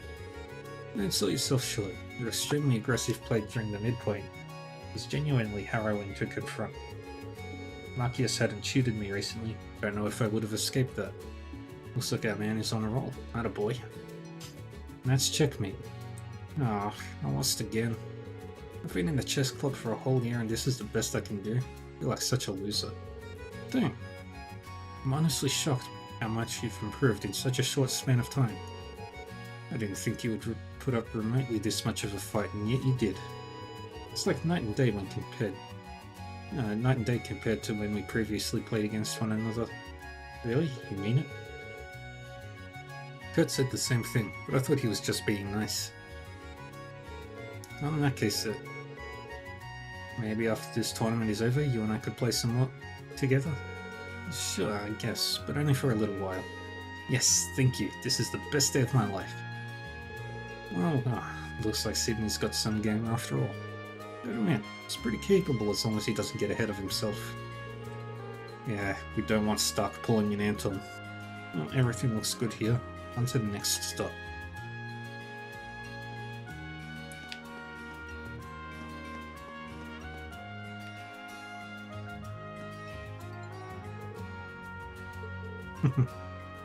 I'm not gonna bother reading all these ones out. Yeah, we've got to check the other clubs first.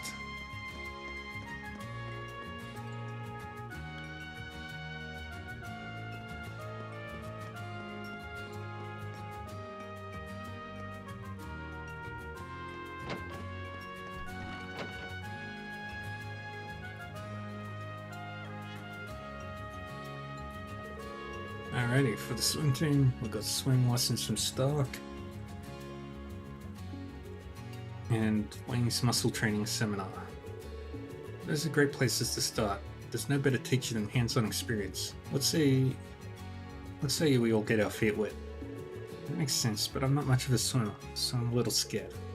No need to worry. We have kickboards for those who require them. Feel free to borrow one if you feel the need. Oh man, just look at her. Have you ever seen anything so cute? Right, and she's so short. It's like she's a living doll or something. Aren't you sweet? What are you doing letting hanged out here, Say, you think she might be his little sister? And what if she is? Maybe she's here to help her brother. Good for her, I say. It seems unfair, but the same year as them. Yet they treat me as if I'm some little girl. Don't let it get to you. Maybe they can't tell, but the rest of us know just how mature you are, I promise. Guess things are going well enough for the little bunny. Stuck by her side. Sure, everything will be just fine. As for Wayne over there, the key to muscle training is balancing your load carefully. If you work too hard, it'll come back to bite you and then some. Instead, you must increase the load gradually. Once you find a suitable routine, you boys can one day have glorious muscles like mine. What do you think of these guns? Pretty cool, right? You're looking at my pride and joy. I mean, I guess those are muscles. Yep, definitely muscles. Sure, you're ripped, but at the end of the day, they're just muscles. Never underestimate the splendor of muscles. Muscles combine power and beauty into a singular, sublime form. Nothing else compares. When push comes to shove, you can only count on yourself. And when shove comes to heave, only your muscles will have your back. Who knows what the future might have in store? Build muscle now and worry later, I say. Excuse me, I have a question. I admire your enthusiasm. Son, ask away. If there's anything you wish to know about muscles, I'm here to help. Muscles make you popular with girls. You see? Yeah, I was wondering about that. Me too. They say women are attracted to confidence. And what better way to build confidence than with a body of steel? In theory, anyway. Huh, if you say so, mister. Well, look over there, you guys. Wow. You can have muscles for days, but nothing beats a handsome face like that guy's. Yeah, you've got that right. Wait, don't go. You must believe. Believe in the power of muscles.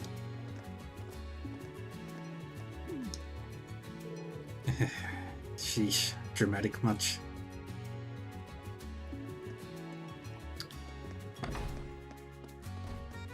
Need to believe in the power of muscles. Let's see, but mint, Tita, and the cooking club. Huh, the dining room really does look like a bona fide restaurant. 3 additional orders of acerbic tomato omelette rice. Got it, coming right up. Order up, smooth mashed potatoes on deck. Running. Now this is what I call bustling. These girls can cook well enough to rival any restaurant, so I'm not surprised. If I'm worried about anything, it's... Use your Freddy Open House special. Sorry to keep you waiting. It's a lavish dish filled with all kinds of specialty ingredients. Please enjoy. Too late. Hopefully they don't complain later. What is this? It's magnificent. It's stimulating aromatic, rich on the palate, and with a refined aftertaste. Yes, this is the flavor I've sought for so many years. I'm pleased to hear you say so. That means it was worth hiking up those mountains for ingredients. I'm impressed. I must contact my foodie friend. Yeah, Freddy and Orvid would get along like...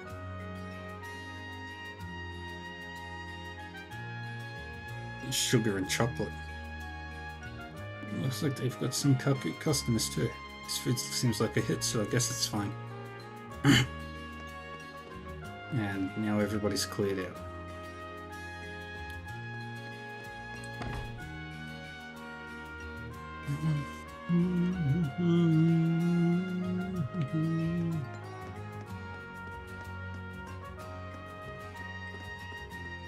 Went the wrong way.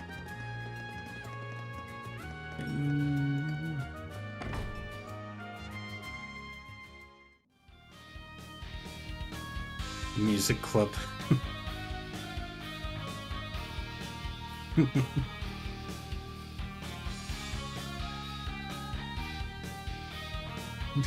The Modern Music Club. Performance that'll linger in your hearts forever. However, I'm gonna assume they actually got permission to perform here. Still, not bad, guys. Thanks, everyone. You've been our little trio's biggest audience yet. Thanks for sharing your energy with us and helping us put on our best show ever. Aye, we're rocking the house down today. But the fun isn't over just yet. This next song will be our last. Let's get wild. She's usually so stoic, but look at her now. You mean Valerie? Yeah, you can actually hold a conversation with her these days. Says the pot about the kettle. Not my fault if folks can't hang. Yeah, that's just what makes you special. Come again? Anyway, looks like the show's wrapping up. I think it's gonna get messy when people try to leave. Care to help me play usher? If it ain't one pain in the ass job, it's another. Fine. Our next performance is in 1 hour. Come check us out. We've still got plenty of songs you haven't heard yet, so don't sleep on our next show. And we're gonna make the next performance even hotter than this one. You can count on that.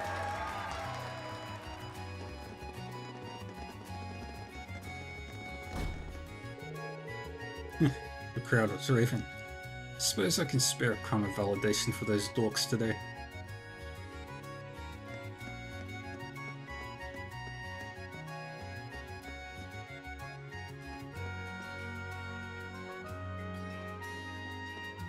They're working hard.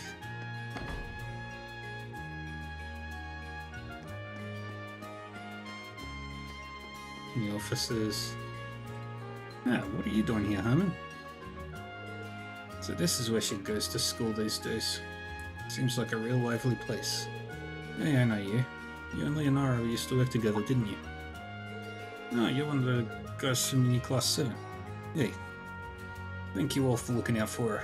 Officially, I'm here to escort Hugo as he goes about his business. First and foremost, the reason I volunteered was really so I could see how Leonora's holding up. Sounds like she's been keeping plenty busy, working on the executive committee for this event and all. Seeing her all relaxed and settle in here really puts my mind at ease.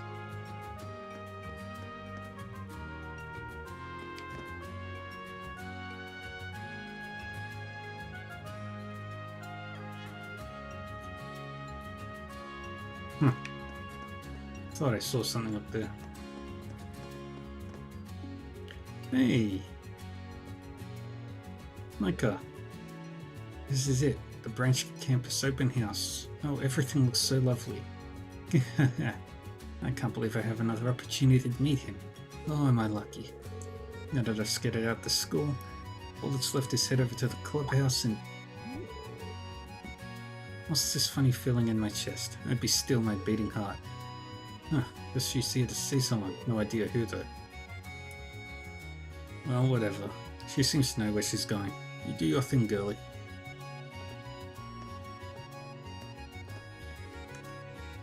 Who else is... who do we have?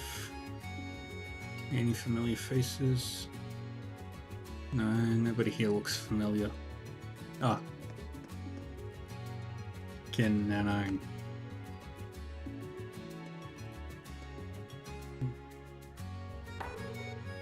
Alright, tennis club.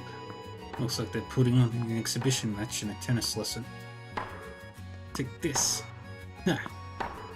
Eating this. Not so fast. Attention everyone. The tennis club is holding public exhibition matches.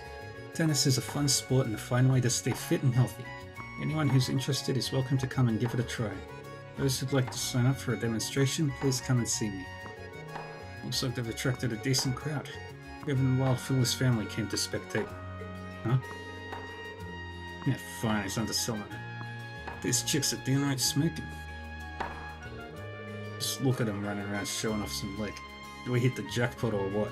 Every one of these girls is a 10. We ought to sign up for a little demonstration. Sounds like a good way to get some hands-on time if you know what I mean. I'm down. Ain't like there anything else going on at this snooze fest, that's for damn sure. Great, we've got a couple of creepers on our hands. Any other day I'd kick their asses and be done with it. But I've got to take a more delicate approach here. Hey there, you two. That uniform. You must be a student here. Shit, don't tell me you overheard us. What's your problem, chump? We ain't done nothing wrong. Relax, guys, I'm not here to start any beef. I mean, come on. Do I look like some preppy hall modernist snitch to you? Give me a break. You got a point. You don't exactly look like an honest student. Yeah, if anything, you look like a bad influence. Takes one to know one, jackass. Okay, get it, okay? That's why I came to give you a warning, as a matter of courtesy. A warning? About what? Take a look around. You didn't forget where we are, did you? So it's Military Academy branch campus, duh. But who cares? We're only here to kill some time and catch some eye candy. Let that first part sink in. You're at a freaking military academy. Those aren't ordinary schoolgirls you're ogling, my dudes. They're trained to be professional soldiers. The war kind, you know. If push comes to sexual harassment, they can make a weapon out of damn near anything within reach. You saw them smacking around that tennis ball. That thing legit flew like a damn bullet. Now, imagine you got on the bad side and one of them went to slice serve on you with their racket. How do you think that'd pan out? Look, I don't know. Your skull is gonna get smashed, that's what. And it won't be a tiny fracture either. I'm talking complete cranial crushing. Dust. For real? Oh, that'd be the least of your troubles, I can tell you that right now. How's it getting worse than that? A lot of rich girls here from families with ties to people you really don't want to get on the bad side of. If word gets out that their dear daughters are in any sort of trouble, there'll be hell to pay. Yeah, Aurelia would just sick rain on them. If she didn't want to do the work herself. The kind of hell I'd really rather not even think about. Like, damn. Take it from me, it sucks being here, it's suffocating. Got eyes on you wherever you go. Guy can't catch a break. I mean, if you fellas want to try your luck, be my guest. You're way braver than I am. I'll be rooting for you, at a distance, quietly. If you're lucky, you might walk away with a few bones intact. Might be worth a shot. I know one way to find out yet. You know what? I think we're good. Ain't like we're that desperate for some action, right, dude? Yeah, I think we better go. Cool, let's beat it. Ugh, it took them long enough. What a complete waste of my time. Maybe I should have just pulled them aside and beaten the crap out of them. Saved us all the trouble. Yeah, I really have gotten soft since coming here. This sucks.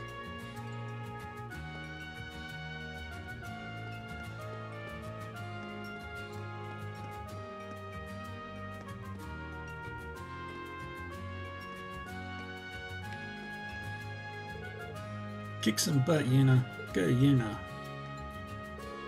Unfortunately, I couldn't make it here in time for the public lectures in the morning. I could tell Yuna's working hard and doing well here, which is what counts. I'll be sure to give my husband the good news when I get back. This is great.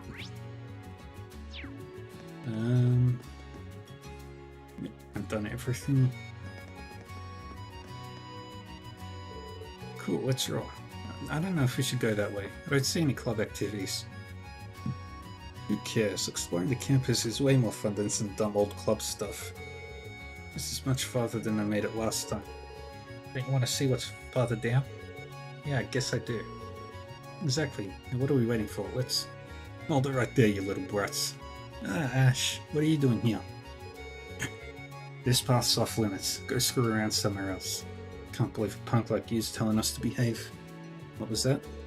Nothing. Ignore him. Come on, Zach, let's get out of here. Ugh, fine, if we have to. In the vegetable garden.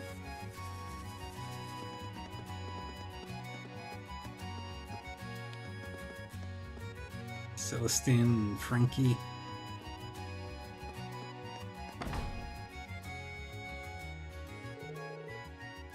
Pretty sure I've checked everywhere.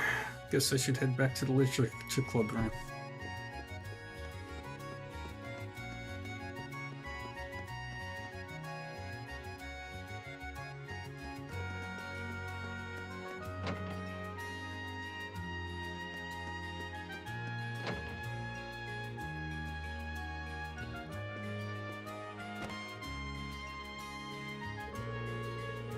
Guess what Principal Gwyn said is true. We sure have a lot of prospective students visiting the school today. Yeah, funny how that works considering when this place first opened. It was nothing but a dumping ground for a bunch of castaways. A little harsh there, don't you think? Anyway, I'm glad to see lots of new students will be joining us next year. That should be fun. Yeah, next year. With any luck, that should mean we'll get new people to join the literature club too. Wouldn't that be wonderful? Yeah, that'd be pretty nice, I guess. My only concern is whether I'll be a good role model to the newcomers. It's kind of intimidating to think about. Hey, if anyone's got a good handle on that kind of crap, it's you. Really? You think so? Of course I do. I think you'll have the new members looking up to you and coming to you for help in no time. Well, I hope so. I'll have to do my best to be a good leader to everyone. Plus, with all those new faces keeping you busy, you won't have to worry about putting up with me any longer. Huh? What do you mean any longer? Ash, what do you... It's almost time for the live reading. Let's grab our books and make our way over to the library.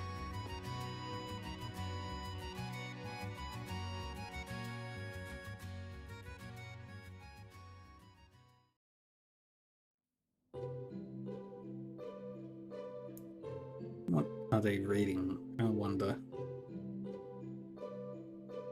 I'd like to think they're reading Carnelia.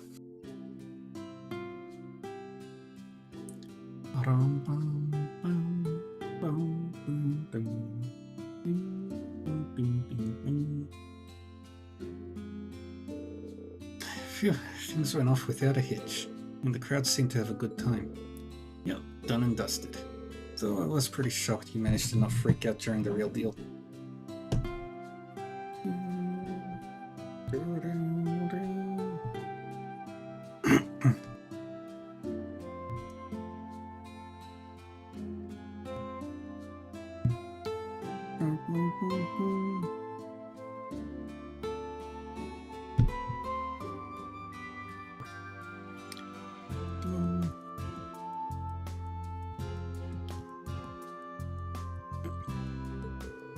That's because you were there reading with me. Well, I am a member of this club. If I didn't participate, Schwarzer would never let me hear the end of it. Oh, I don't think that's true. You have your job as a community member after all. Now, so, about what you said before the reading. Oh, time to get back to doing the rounds. You'll be fine on your own, right? Right. Yeah. Don't you worry about our club. Catch you later.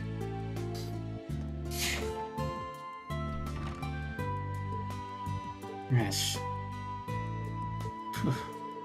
The open house is almost over. Finally. Guess I'll do another round inside the school.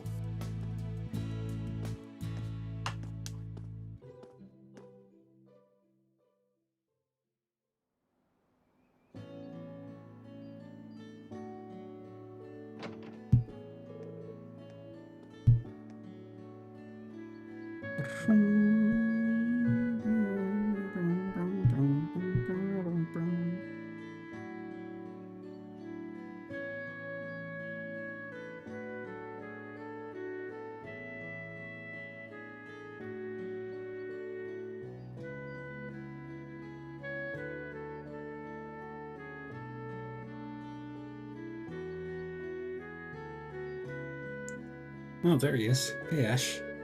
I see they've been keeping me busy. You can say that again. What are you guys doing all gathered around here? Punks playing hooky or what? I didn't take you to be slackers who like hoisting stuff onto other fools.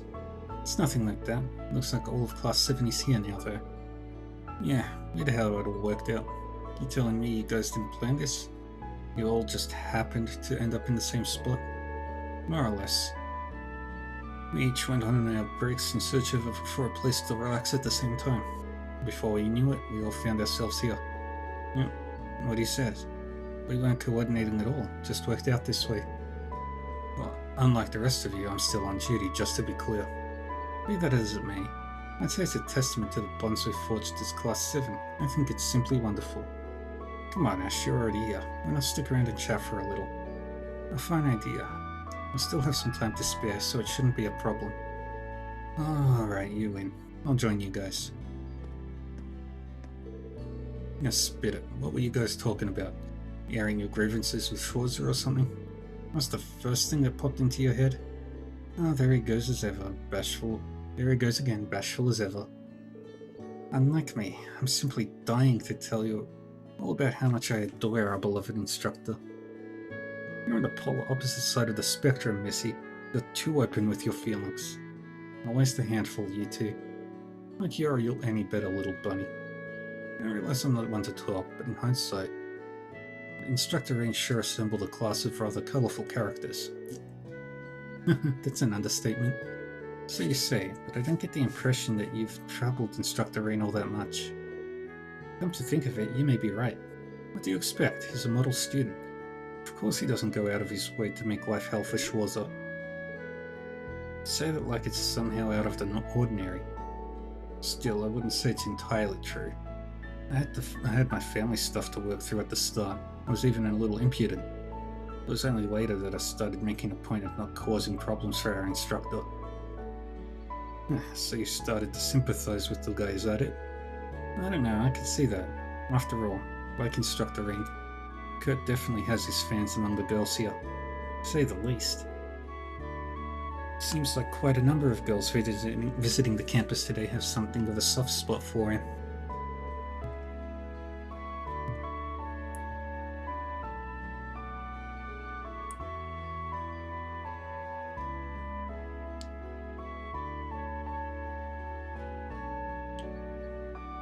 Meaning we have another womanizer in the making on our hands.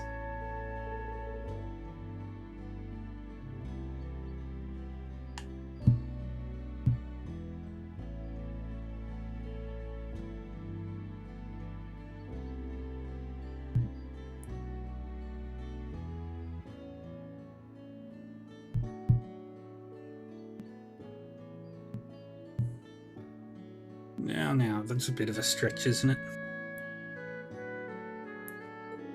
If anything, see him as an example of what not to do, rather than someone to emulate. Look, he's lucky he's not here to hear all this. Poor Sep can't catch a break. I decide, I think it's kind of great how the new Class 7 is just the 5 of us. We each have our strong points and weak points. It keeps things interesting. Indeed, it allows us to come together and compensate when someone struggles. I suppose we do strike something of a balance when you think about it. I think it's thanks to our small group that we've been able to grow and overcome so much. Even if one of us was missing, I doubt we would have come nearly as far. Yeah, maybe not. I doubt losing one or two of us would have made much of a difference. There he goes again. Well, what else is new? I believe Ash is what they call a tough nut to crack. Yeah, think what you like. Whatever, I'm gonna get back to my own patrol now. Peace. Ash, wait. What now? Jokes aside, try not to stretch yourself too thin. Don't think you always have to shoulder a responsibility by yourself. You're never truly alone. Thanks, but you've got nothing to worry about. Believe me. Any corners I can cut with this crap are getting cut. Okay, I'm off, for real. Try not to slack off too much now, you hear?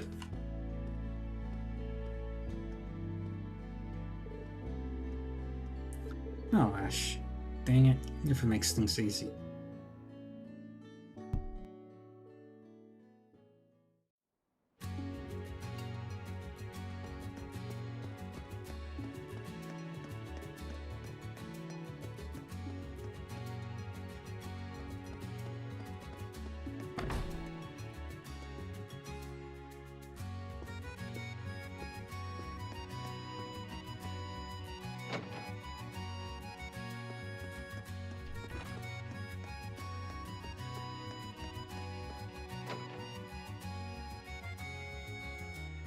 Instructor Tulla.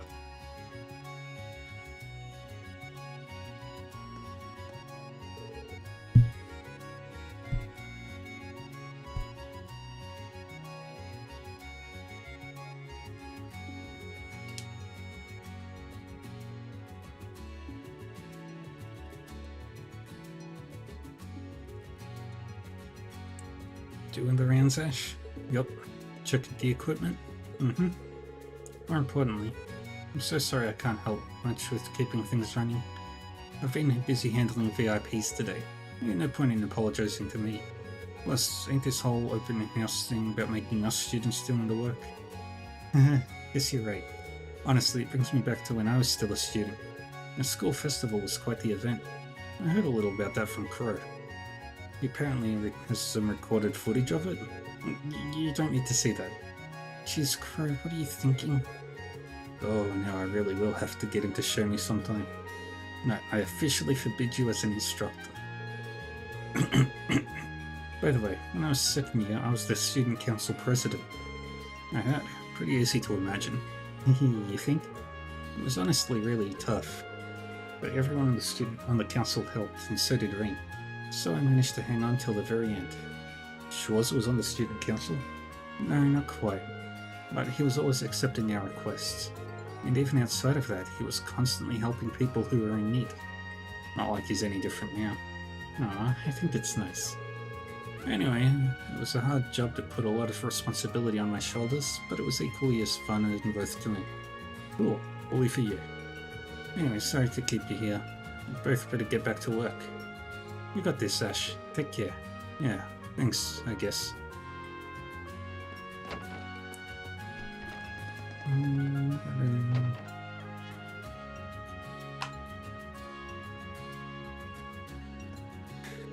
God, boy, did something happen? Nah, just here for the regular report. The open house is proceeding as planned. All the clubs are doing well. I see. Good work out there. You seem busy. Yes, well, at the end of the year paperwork on top of issues regarding the open house will do that. Not to mention dealing with my successor. You're quitting the branch campus at the end of this year, right? I am. The RMP is understaffed. To be honest, they asked me to come back right after the war ended, but I managed to get them to hold off until the end of the year. The current plan is for Instructor Herschel to take my place. We're bringing in a new instructor to fill the role she's vacating, so you kids don't have to worry about anything. I ain't worried.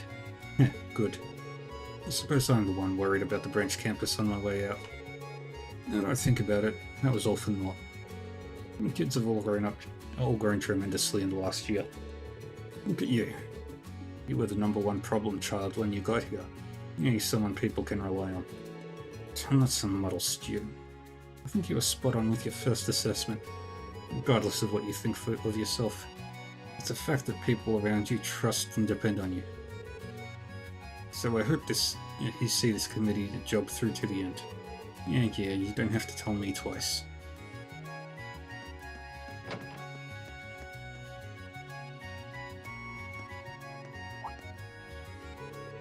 Hey Ash, doing your committee member rounds? What do you think, smartass? So, how's it going? Seems like the literature club is doing well. Yeah, well, I left all that to Tatiana. And yet I saw you participating in the reading. You weren't too shabby either. You were watching? I just happened to be passing by, so I took a peek. Ain't anyone ever told you that nobody likes a peeping Tom? My bad. Couldn't help but be curious about how my students were faring. Right, whatever you say. But I guess you're always like that, prone to sticking your nose where it doesn't belong. I bet you've been running around all day looking after people. Yeah, actually. I figured, since I hadn't seen you anywhere. Not that I'm complaining. Thanks to you, I had an easy time of it. Well, as an instructor here, I've been trying not to get too involved. Says the guy who'd probably write a formal letter apologizing for jaywalking. But I guess there are people out there who appreciate it. Ash. I just don't want to owe you anything. Ash. I'm gonna keep sticking my nose into people's business. That's just how I am. And that goes for your business too. If anything comes up, let me know. I'll come running. I'm your homeroom instructor, okay? I told you, that part of you is so damn annoying.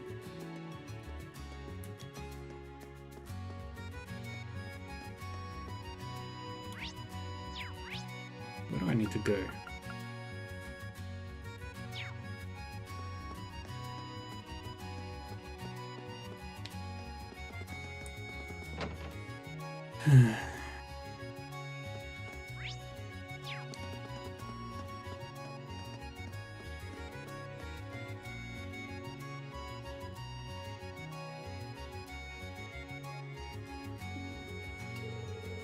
Someone is looking comfy, trying to get out of doing your job during the open house. What? Never seen someone on break before? Sheesh. It's not like there's much for us instructors to do in the afternoon anyway. The other three workaholics anyway. They've practically got everything covered. So why not put my feet up and take it easy? In other words, slacking off. Wait, don't tell me you're getting sentimental all of a sudden. Yeah, guess you could say that. Hate to bail like this. I really did hope to see you kids through to your graduation. Man, gotta say, I never took you for the sappy type. What's the big deal? You're just going back to your old crossbell stomping grounds. Ain't the end of the damn world or anything. Hell, if anything, I'm glad to see you go. Means one less adult to get on my ass about something stupid. All the growing you've done, the mouth of That mouth of yours could still use some work, punk. Don't get me wrong, it sucks to go, but I'm not worried about things going south without me around to help steer the ship. You kids are plenty capable now, not to mention you still got Reen and Toei. Couldn't be in better hands. Yeah, if you say so. But he's not wrong. I don't think the others will have any trouble with those two still around. You know something, Ash? I realized it a while back. You and I, we're not all that different from each other. Alright, who are you and what have you done with the real Randy? I'm serious, man. We both have, let's say, colourful pasts, and we both tend to put on a brave face and not look bothered over anything. We also tend to act laid back, yet try to shoulder things all on our own. See where I'm going with all this? But it ain't all bad. Sure, we've had rough starts, but now we've got places we belong, surrounded by people who respect and accept us. That's what I'm trying to say is, it wouldn't kill you to lean on those around you every once in a while when you need them. Being there for others, being able to count on them, being there for you, is what love and friendship are all about. You jump in his shadows. It's not like I'm trying to be Mr. Loner over here or anything. You don't have to remind me of that mushy crap. I get it, believe me. Sure. Consider it a little reminder.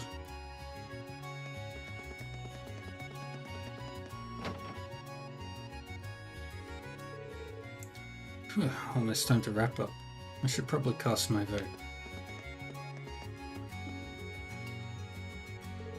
Which club had the best event, huh? It'd be lame to vote for my own club, so... I honestly think tennis. Or the cooking club. Tennis, modern music, and cooking. I'm gonna go with tennis. I'll write a comment too. There we go.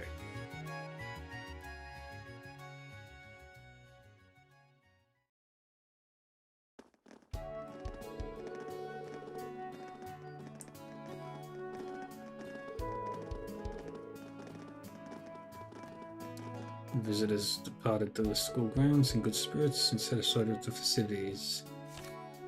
With that, the afternoon portion of Thor's Branch campus open house came to a close. Visitors then departed the school grounds in good spirits, satisfied with the festivities. As soon as they were all gone, Principal Le Guin summoned all the students and faculty onto the field for another assembly.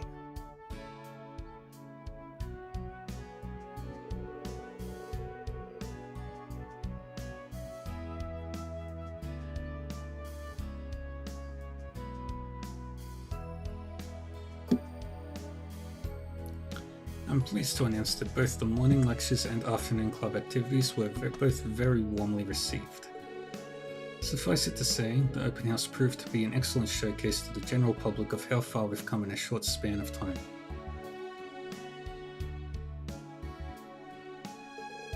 I couldn't ask for a better conclusion to an eventful first year on this campus with all of you.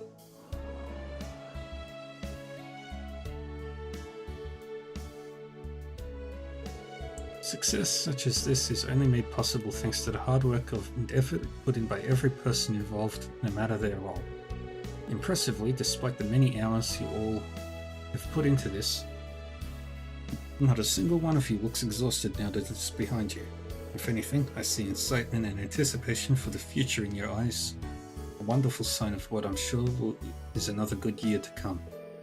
That having been said, it's now time for today's main event. I don't get it. All the visitors are gone. There's nobody else left to see whatever this is. Is she talking about the club voting? It'd be pretty lame if that was the main event. We'll now announce the results of the first Student Council presidential election for the branch campus. Ah, shit. Wait, nobody said anything about an election? Hiya, it's me, Min. Everybody's favorite engineer. I'll be your MC for this next segment. While Instructor Toa's over there tabulating everyone's votes, let's give our candidates one last introduction. First up from Class 9, Military Finance, as the branch campus's highly capable social butterfly. You know him better as Stark.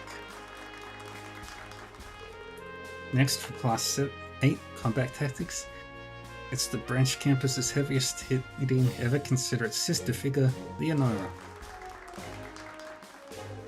And finally, hailing from Class 7 Special Operations, it's the campus punk with a heart of gold who everyone trusts, Ash.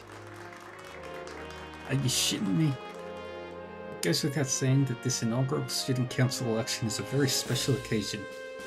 As you all know, these 3 students were nominated by their respective classes, and when all is said and done, one of them is sure, so what's the deal? When telling me what's going on, what the hell's going on here? Also to explain. The ones who serve on the Open House Executive Committee get to run for president. Your efforts running things and helping the clubs get ready were essentially a campaign to show everyone what you're capable of.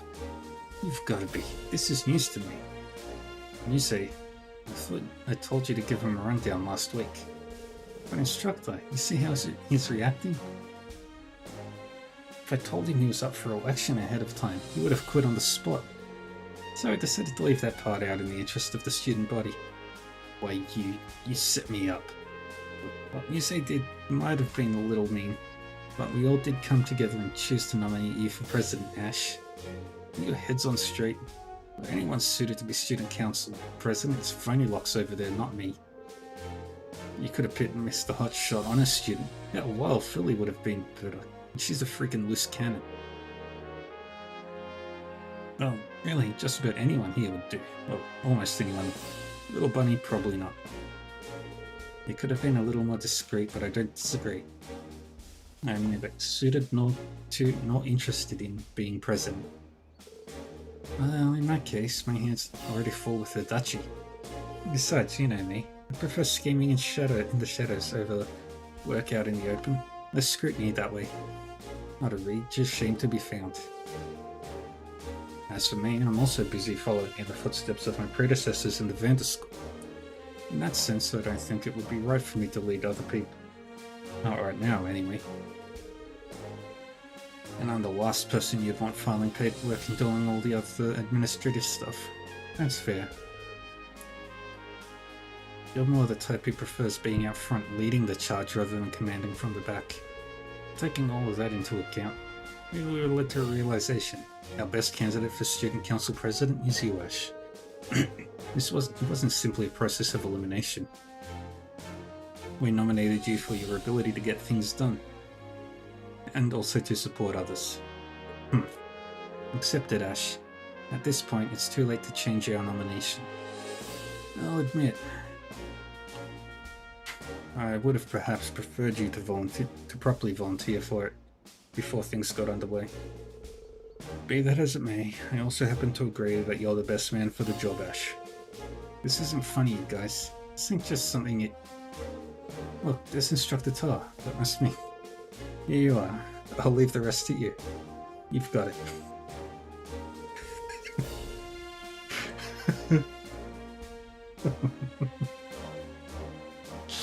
And now the moment you've all been waiting for. The final results are in. Let's see. Wait a second. Unfortunately, it looks like one person's vote had to be invalidated. It went to the tennis team. It says decent match, I guess. Not to disagree there. Unfortunately, that's not what we were voting on, so it doesn't count. So that's what the ballot box was about. Damn it. Anyhow, on to the final results. In third place with 4 votes, it's Leonora. Yeah, take what you can get. Thanks to everyone who voted for me. I really appreciate it. In second place with 5 votes, we have Stark. There are like 22 students, I think. To be honest, I'd be lying if I said I'm not a little disappointed. I was all ready to take up the mantle and get to work. Ah well, it's hard to complain coming in second. If those two came in second and third, then that means... I think you've all narrowed it down, but finally, in first place, with 10 votes, exactly twice as many as our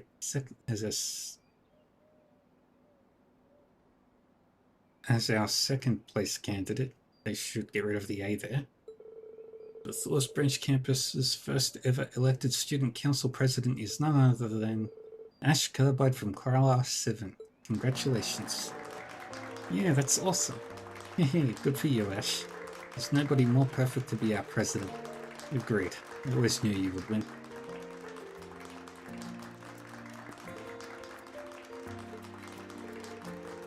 Are you shitting me?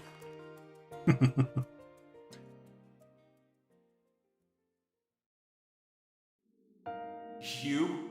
Student council president?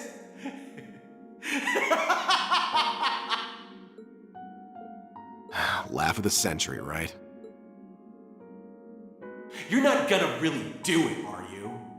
You just don't know when to give up, Ash Carbide.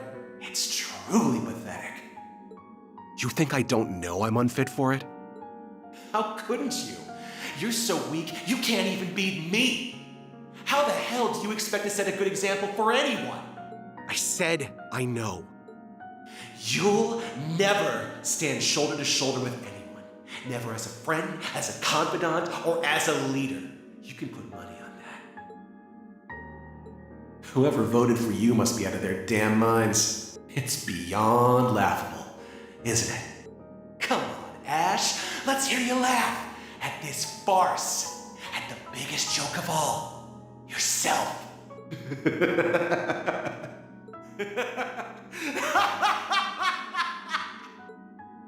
Shut up! Shut the hell up!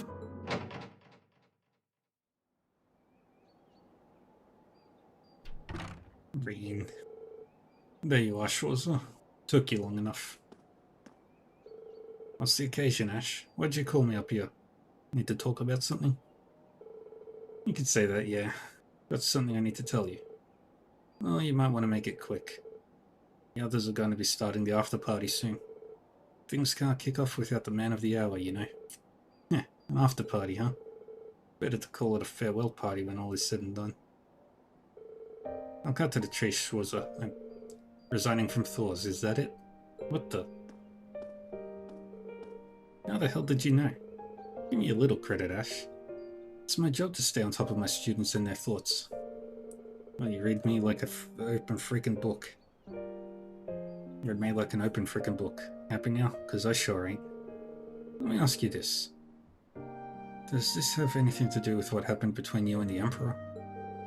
His Majesty is doing just fine now. He's back to full health. And he personally forgave you for what happened. It's water under the bridge. You don't think I get that? Just because he's forgiven me doesn't mean that I can. So your solution is to pack up and leave, is that it? Yeah, that's right.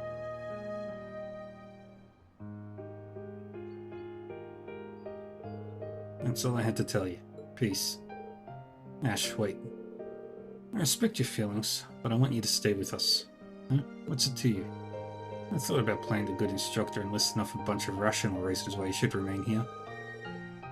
But I can tell you've thought this through and feel sincerely about it. I won't try to reason with you. I'm simply going to speak from the heart. Ash, I really do want you to stay put. It's not just because you're one of my students and I hate to see you go. I consider you a friend, a partner who's gone through a whole lot with me this past year. Now give me a break. Just once, can you not turn this into some corny-ass speech? You'll live. Think of the rest of Class 7. I think they'd be pretty sad if they didn't get to graduate with you. Yeah, right. Unlike what happened with your gen, I'm the only one dropping out here. Nobody's gonna miss some good-for-nothing jerk like me. You don't really believe that, do you? You need to open your eyes and take a good look around if you believe nobody here appreciates you. What do you mean? Wait. He's right, Ash. That's not it at all. So Nova, you guys heard all that? Not all of it, but some. Though it seems the instructor was aware we were here. We got the gist of things. I have to say it's about what I expected. Everyone's worried about you, Ash. You've been acting off for some time now. So you guys were on to me the entire time. Great. Not just us. Look. Ash. Oh, damn it, you too. And are you really going to drop out? Think so. Look at the roadside. Now you'll be able to read in peace without my dumb ass scaring you. You should be happy. That's... But wait. I did find you intimidating at first, but you're razor focused when you read your books. You even recommend ones for me to check out sometimes. Whenever I have a problem, even if it's silly, you always go out of your way to help me like it's no big deal. Most days we both read in silence, it's true, but over time having you there has made the literature club such a cozy place to be. The silence won't be the same without you. I'm so glad we're in the same club together, Ash. So glad, and I'd rather it stay that way. Ugh, Tatiana. My, look at her pour her heart out. Honestly, what she said goes for all of us. I get that you've put a ton of thought into this. I really do. Nobody's denying that. But we're just as determined to make it to graduation together. Every one of us as a class. We'll do whatever it takes to make that happen. Don't think you can bail out on us so easily, mister. Indeed, you're being rather narrow-minded about all of this. You really should reconsider. Not to mention, I did lose to you in today's Panzer Soldat scrimmage, when you caught me by surprise. I would be haunted to the grave if you ran off before I had a chance to settle the score. Don't forget me, I would hate to see you go as well. Then I would be the only one tormenting your dear instructor on a regular basis. It would be so lonely without an accomplice. As the instructor in question, I'm not sure what to make of that one. I wouldn't be particularly upset if you left. Ali, what are you... We're trying to... However, it would be sad if I was unable to graduate with you. That much I can say for certain. Ah, damn it, guys. It's not just Class 7 either. You're appreciated by everyone on the branch campus. They need you here. Today's election results are a testament to how vital you've become to our school. Hey, Ash, what are you doing standing around all the way up there, huh? Oh, it's you guys. You're still here? Not for long. We're about to head out. Hey, we'll be coming to the shindig tonight too, you know. We've got something special for you there to celebrate your victory. I hope you're getting pumped. Yeah, see you there, Mr. President.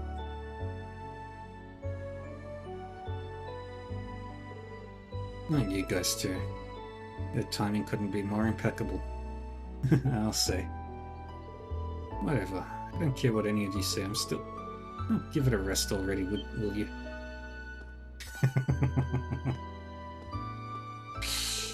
Principal Gwen, I didn't realize you were still on campus. There's something I forgot to mention, but before I get to that... Ash Carbide, you don't truly think you can leave this academy so easily with so much unfinished business now, do you? Well, so what if I do? This branch campus hasn't seen a single student leave our ranks to date. Not even the wall could shatter our perfect record. As principal here, I'm not about to permit our first desertion in such a shameful manner. Are you for real? But she's really putting the screws to him. I can see her point. Given the circumstances, of course she wouldn't be all that inclined to accept his withdrawal. If you really insist, I shall let you go. But only if you agree to fulfill one last assignment as your condition for graduating. Yeah, what kind of assignment? You must demonstrate the fruits of your education at this prestigious branch campus as one of its first students. Something tangible. Falls is an institution with deep ties to the Imperial family. You must shoulder its legacy without shying away from it. Surely you owe that much to His Majesty the Emperor after all that has happened. It's hard to argue against that. Agreed. Sounds like a very reasonable thing to ask in return. Not to mention, I believe today's election offers you something of a unique opportunity, one you would be foolish to pass up. Ah, damn it. What makes you all think you can boss me around? You have no idea what I'm thinking. Well, Ash, I hate to say it, but you brought all of this upon yourself. Yeah, are you going to turn tail and run from those thoughts? Or will you confront them head on? The choice is yours. Shit. You guys are playing real dirty, you know that? Ganging up on me, goading me at every chance, going straight from a damn parade. How the hell am I supposed to run off in peace when you go to all that trouble? And does that mean... Let me make one thing clear. I ain't staying because you guys all cried sharkadile tears. Nothing like that. I just hate the thought of ditching this place when I've still got stuff left to do. Fine, I accept your dumb assignment. I'll make good on it so it'll wipe that smirk clean off your face. Meanwhile, till it's time to graduate, you better believe I'm gonna be putting all you guys to work. And it goes for the new kids. Ash. Now there's the Ash I know. Yeesh, Ash, can't you admit how you really feel just once? Frankly, at this point I'd be more shocked if you did. Agreed. At any rate, this coming year is shaping up to be a rather fun one. I can't wait for it to begin. Oh yes, Carbide. About that other thing I forgot to mention earlier. The student council president is permitted to select who gets to fill the other roles on the council. No election necessary. That is all. Don't let me down. Now, President Carbide, I shall expect great things from you. Bye-bye. Well, sounds like the branch campus student council is now officially underway. Better get to work, Ash. If you need me for something, I'd be happy to be treasurer. Really, I just want to help however I can. Make your life easier as president. She's the best person for the job. She's already in charge of the branch campus accounting, after all. That's right. I have to get ready for the after party, so I think I'll be heading back to the dorms now. Not so fast, Phonylux. You're not trying to run away from me, are you? Was it that obvious? Clear as day.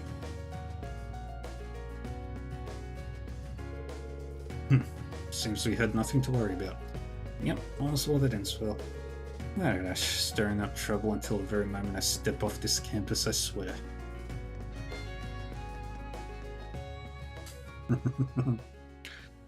And that's the end of the daydream, I believe. So, you didn't run away. Yeah. No matter how lame I may look, I decided to stay the course. You already noticed, right? That curse of yours vanished a long time ago. I know. You're nothing more than the manifestation of my own guilt. Finally put two and two together. Guess it's time I was on my way then. No. That's not how this works. You're not going anywhere. Probably not ever. But I'm gonna keep moving forward, even if it means crawling on all fours. So you just sit there and watch. You sound pretty dead set. Fine by me. Make sure I get a real good look then at the future you've resolved to create through blood-stained hands. Oh, Ash, you're fine. And 2 days later...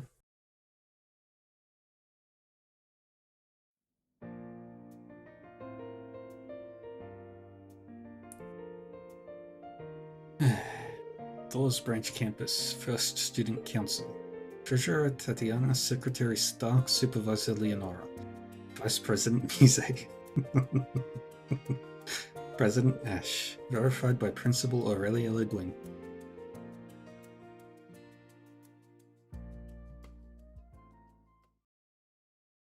There we go.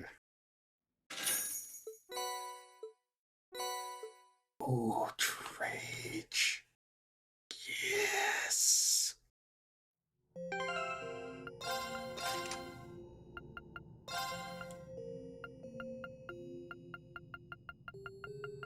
Where's the waterfall? Where's the waterfall? Where's the waterfall?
Rendering browsing interface. Alright, this is the last of the normal ones.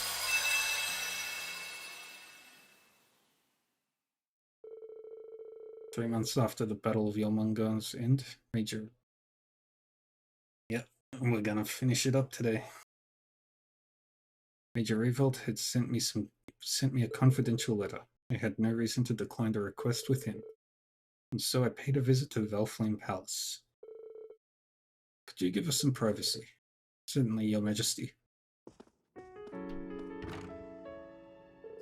So this is it. This was my dad's study.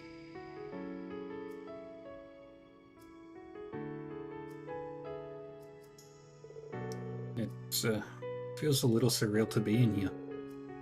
I understand why you would feel that way. I'd come to sort out his belongings after the war's end.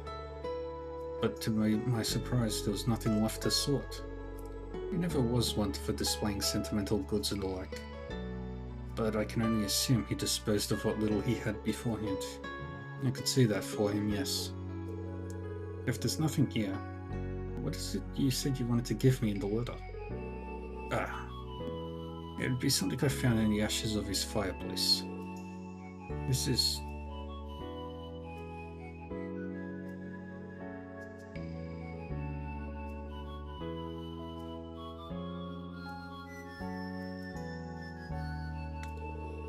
Judging by its state, I think it came from his diary.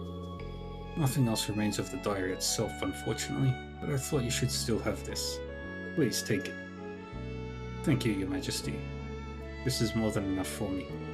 Knowing he treasured this photograph till his last days means more words than can say. Means more than words can say. I'm grateful you thought of me when you found it. Then all is well. He was a lucky man to have you as his son. It was regrettably difficult for me to mourn him in public with his role in this war. But I heard you were able to carve his name into the grave he'd made for your mother at your old home. Yes, I took the chance when I was nearby for a branch campus assignment. It's a quiet area of the suburbs, so I'd like it if he and my mother could rest in peace there. Goliath was a great friend to me, and a proud hero who lived in service of the Empire. I shall make it my business to visit the grave myself.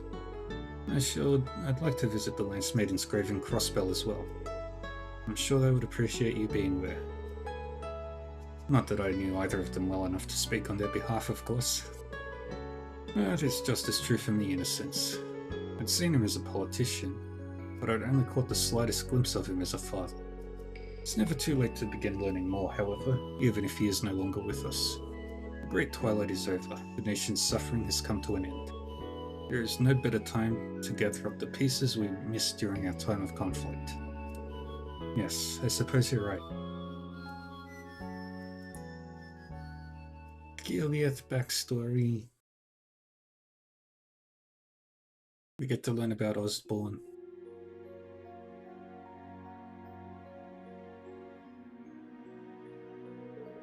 The more I look at it, the more surreal it feels. I saw something similar in the spectral moon mirror, but it's hard to imagine he used to smile like this. Guess that goes to show how little I really knew about him. Got a butt. Kill the butt. The butt is dead.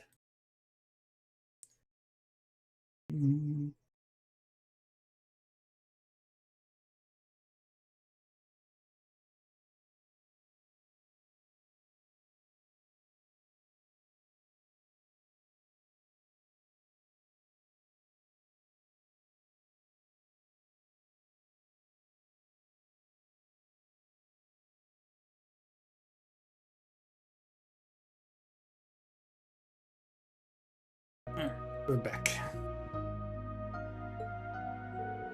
Hopefully I can find more little things like this and take good care of them. Yeah, we're in for a busy day tomorrow, so I'd better get some rest.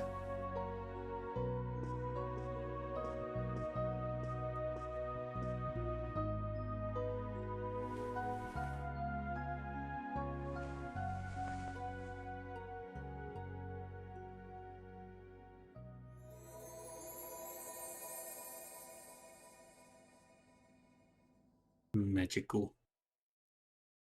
Unlocking the hidden memories of his babyhood.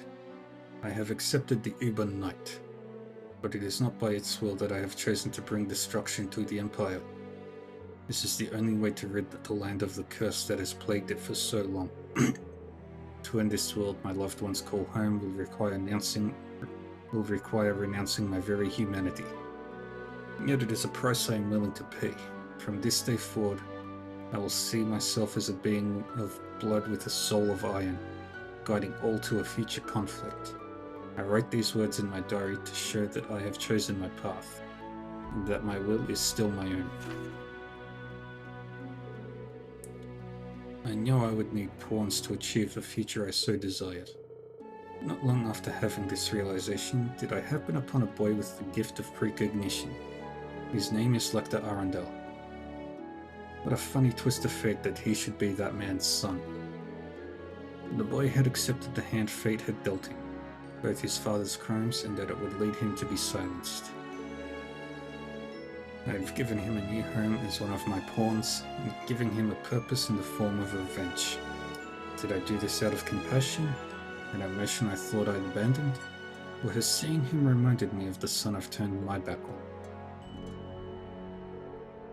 His father's crimes came to be the whispers of the urban night.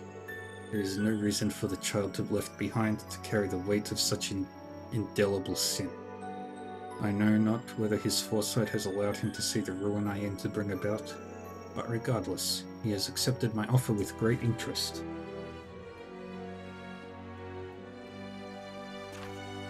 Lecter was the first. My next meeting has come soon after my promotion to Chancellor of the Imperial Government. While on a state business meeting with the four great houses, I happened upon a fascinating young man. His name is Rufus Alborea, and he appears intelligent as he is hollow on the inside. He thinks of me as his true father, and he believes that besting me will give meaning to his existence. It almost feels cruel to find myself being called someone's father again. But meeting someone who seeks to do more than I ever could has been a fine boon indeed. May he show me humanity's potential. May he prove we are not powerless in the face of the curse, nor are we simple pieces on a game board. I know calling himself an Ironblood, a son of mine, will not be enough to satisfy him. Perhaps once he finds the answers he seeks, he will be fit to lead in the times to come.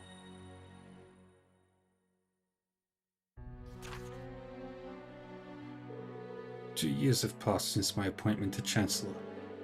Rufus and Lecter have served me well, and word of the Ironbloods has begun to spread. What has dampened this just so is the passing of an old friend from Thor's. Circumstances surrounding his death are highly suspicious, enough for me to suspect that the Urban Knight was to blame. It was when I went to handle the matter personally that I happened to meet his daughter Claire Revelt, in a clear manifestation of the Urban Knight's dreaded hand toying with Erebonian lives. The tragedy had awakened a peculiar gift in her, a kind of enhanced cognition. I chose to leave the matter of her father's death in her hands, and though it pained her greatly to do so, she has demonstrated the resolve to stand against destiny. Thinking this meeting also to be fate, I have invited her to join the Ironbloods as well. What she will discover on this road to ruin, I do not know, but on behalf of my friend, I intend to bear witness as she finds it.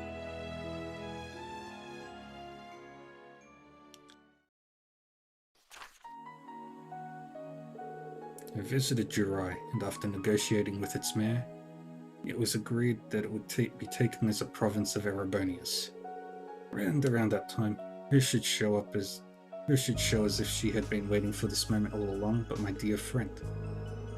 I had heard she was calling herself the Steel Maiden after accepting a position in the society, but when talking to her, she was the same as I had remembered. She still thought to express concern for my well-being. With Jurai now under Imperial rule, the seeds of the curse have begun to blossom. The stage will soon be set for the rivalries. When I told her this, she left without saying much more. She deserves so much for what she has endured. I wish I could have let her know, but perhaps she, too, would prefer to appear strong.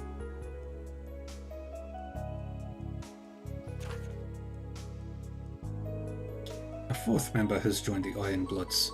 Her name is Milliam Orion, a new model homunculus with nearly the last in her line serial number OZ73. As pure and innocent a being as I have ever seen, she was quick to gain a sense of self, developing in the blink of an eye. Milliam has been able to give the other Ironbloods what I cannot.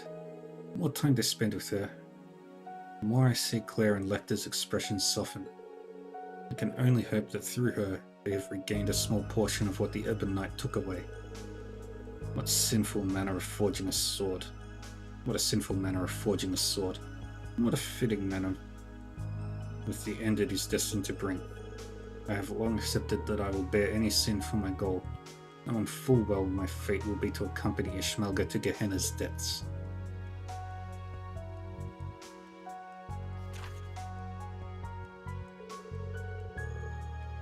Prince Oliver's role in ending the crisis in Libel was reported far and wide. When he soon after returned to the Empire like a hero aboard the Kingdom's Arsail, I say it was almost impossible to escape the story.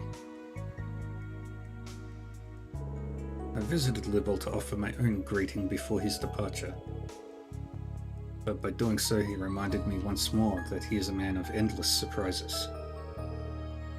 It was as if the lion slumbering within the Empire had awakened and taken his form. As I execute my plan to fill the world with conflict, he seeks to find a third way. His efforts are nothing but a hindrance in bringing about the Great Twilight, but I cannot help but feel excited by his declaration. If he's going to challenge me, then he had best put up a worthy fight. The conflict he seeks to stop will be great enough to engulf even Crossbell. I look forward to seeing how he intends to counter it. Then the Crossbell bullshit. I received word that students from Thor's military academy would be coming to the capital on a field study, and among their Class 7 was a familiar face. I had been given updates on his growth from Tio and Claire, but it was the first time I had seen him as a young man. I could see right away that he had become just like his mother, a kind soul who valued the well-being of others over himself. He is the picture of health now, and for that I am grateful. I regret to write, however, that the curse has had a clear influence on him, adding to his internal strife. I knew it was bound to happen. He has the heart of the one closely linked to the curse. I dare not think of Cassia's face as she watches us from heaven, or the pain she must feel seeing the cruel fate we have thrust upon our child. Does she know that if he cannot control himself now, then he has no chance of surviving the days that are yet to come? It won't be long before the Great Twilight is upon us. All I can do is, as his mother does, watch and see how he fares.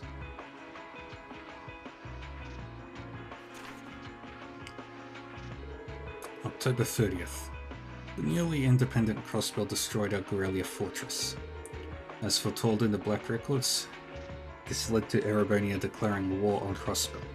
There was one development, however, that it did not foresee. Crew Umbrast, the grandson of Jirai's mayor. He was but an ordinary boy on the surface, belying the searing vehemence beneath his skin that gave him strength to match even me. Everything has been proceeding as planned.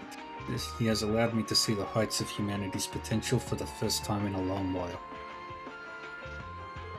At the same time as this developed, another came to be as I had feared it would. Rain Schwarzer has accepted becoming an awakener for Valamar.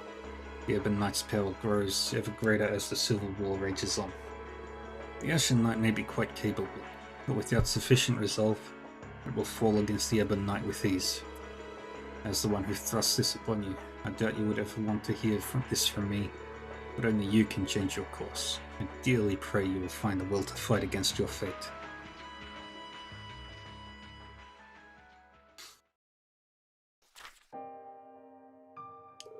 July 18th, the Growl of Erebos has made manifest. Prince Olivert had broken through all attempts to obstruct him, reaching the scene. All for naught. He has met a tragic end. Human life is but dust to be scattered by the winds of fate. be you commoner or nobility, hero or villain. Even he was no exception to the rule and fell like any other.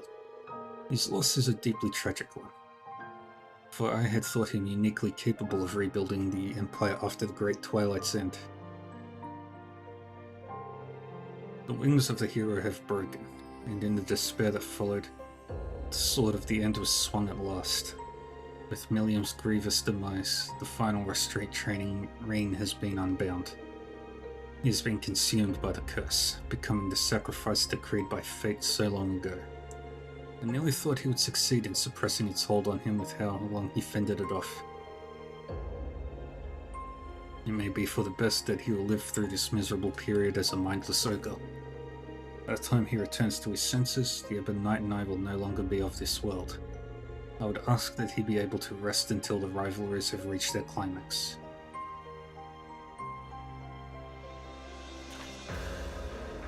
September 1st. Operation Yarmungand and the final Reverie is now upon us. Though he fell to the fiery depths of despair, Rean rose from the ashes and has since fought valiantly for my defeat. The curse's power is at its peak, and still he prevailed. I can hardly believe how much he has grown. His friends may have played a part in this, but that alone does not explain it. But it has elevated him to heights beyond prophetic imaginings. I wish I knew. As much as I wish I could have learned it by watching over him as a father.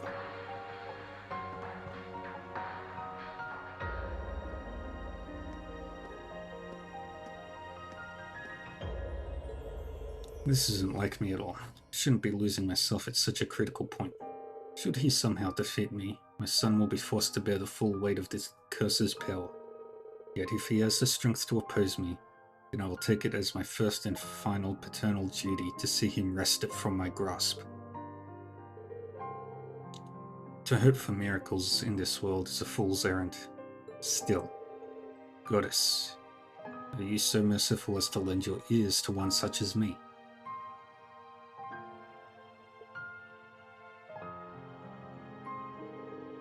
If so, then I pray, please shine your light on Rean's future forevermore.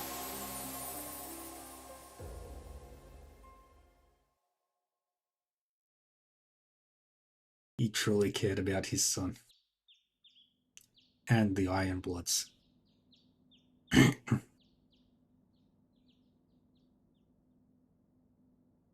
Huh?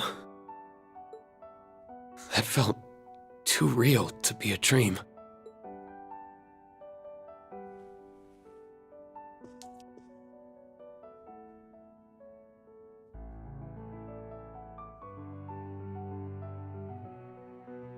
I could be wrong, but I think I'll trust my gut on this one.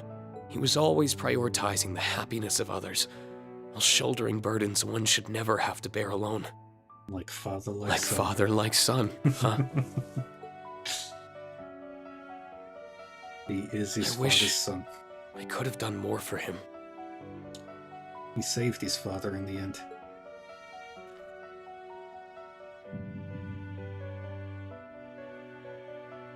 Right. I still can. My father gave me life, and my friends gave me a reason to live that life. Simply living well is the best way I can repay him and my mother. That doesn't absolve the bad, but... Morning, Kurt. The weather's beautiful today, huh?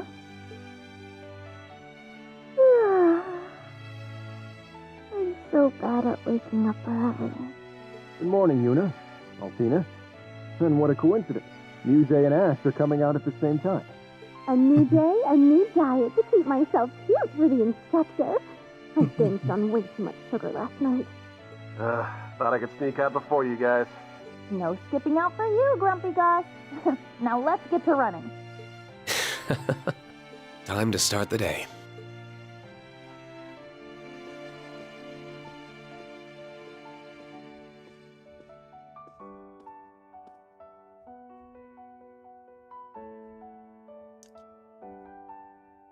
I like this one. This one was really good.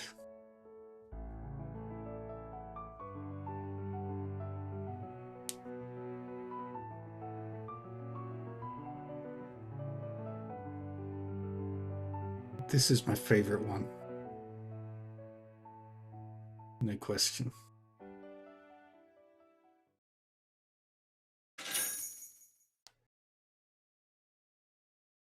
We did. We needed this one like we needed Star Door 15 in Sky the Third.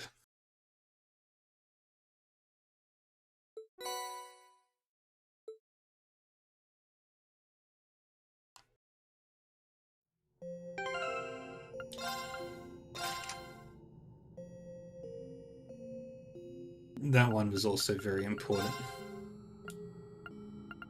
Yeah.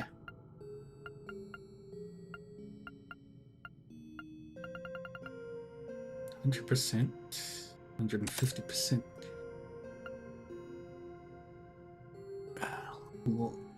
Laura is 5,500.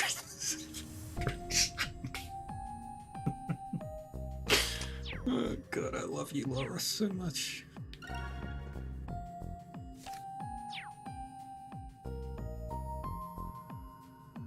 Yeah. I always knew Gileath wasn't evil. Gileath was never a bad person. He just had to do things that nobody should ever have had to do.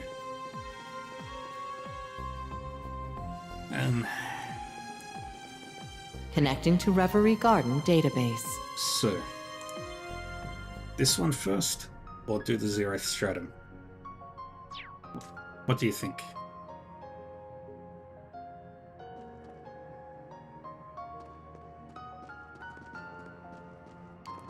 Do the Zeroth Stratum? Alright.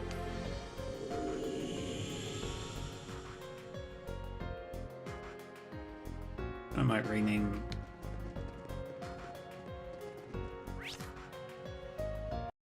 I'm just gonna rename this thing right now.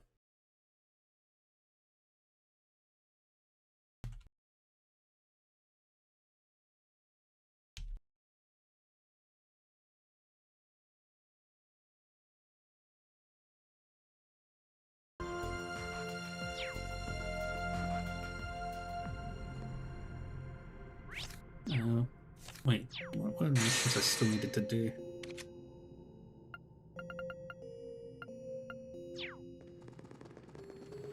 Central core activated. Confirming rank points accumulated. Liberation rank unchanged. Alright. Once I complete the Zeroth Stratum, I will have everything. I will have the triple S rank.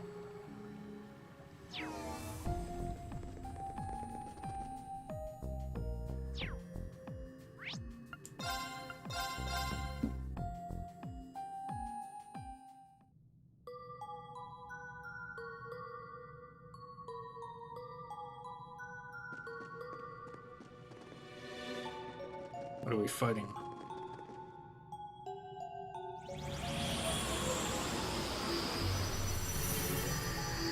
Oh. Stained Velima.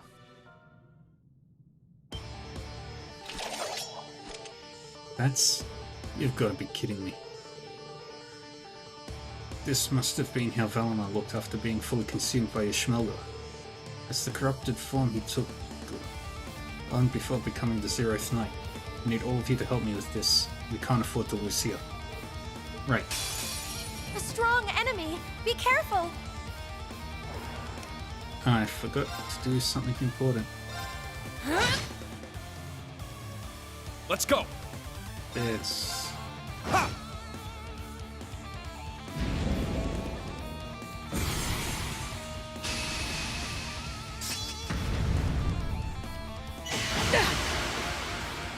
Fool! Down! A chance! I'm going! Yeah! Perfect! Good. Got him! All right! Emma's gonna back up. I'll handle this.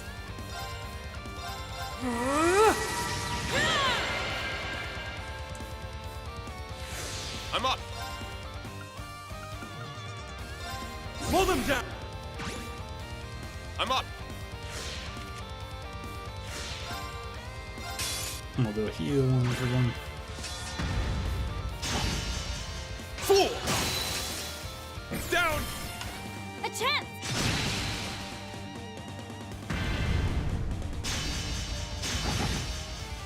Fool! Down! Let's... Yep, perfect. Let's go! Valmar is fast as fuck, you.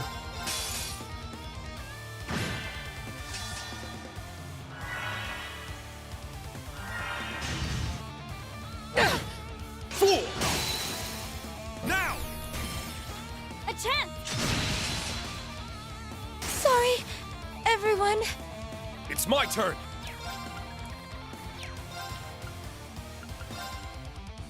Get you back up. Thank you. My turn.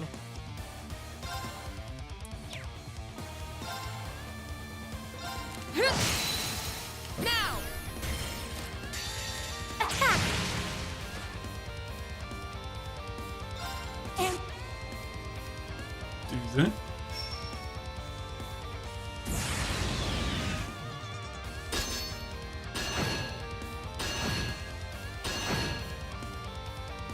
Let's go! Ha! My turn.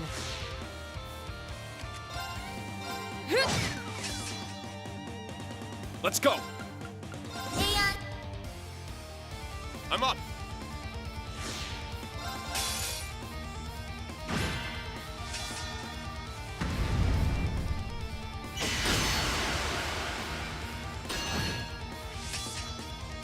I'll handle this.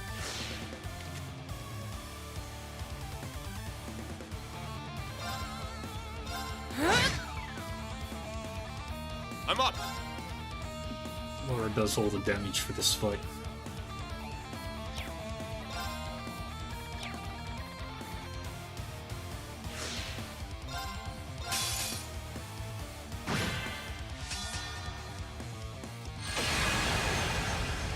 Let's go.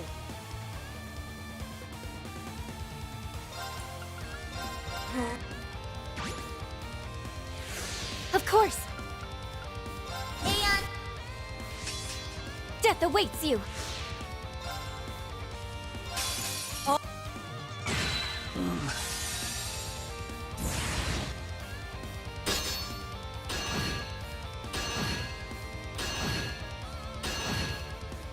It's my turn. Okay.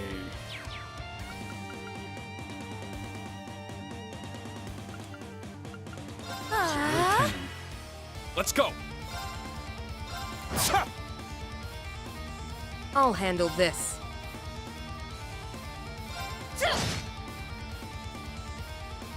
Yeah. Let's go! Ha! Down! A chance. My turn.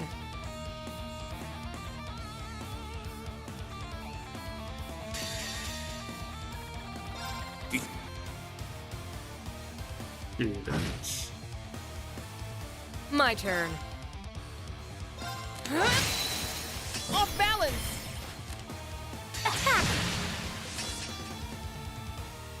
Behold! And she does so much going. damage.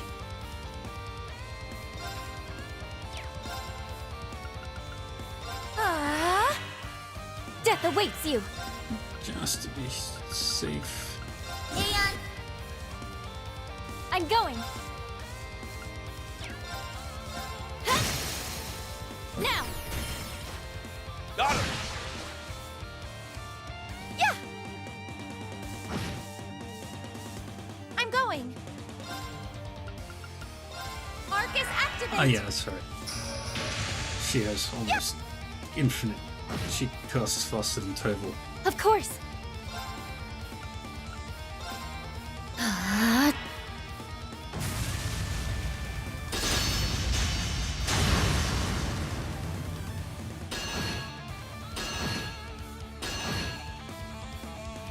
I'm up.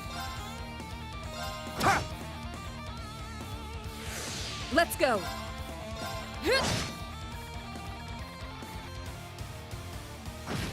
Boom.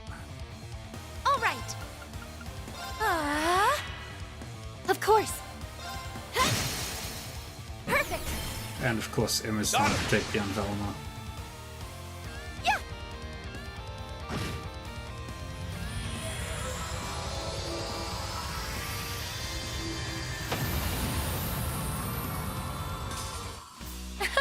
Now to keep going.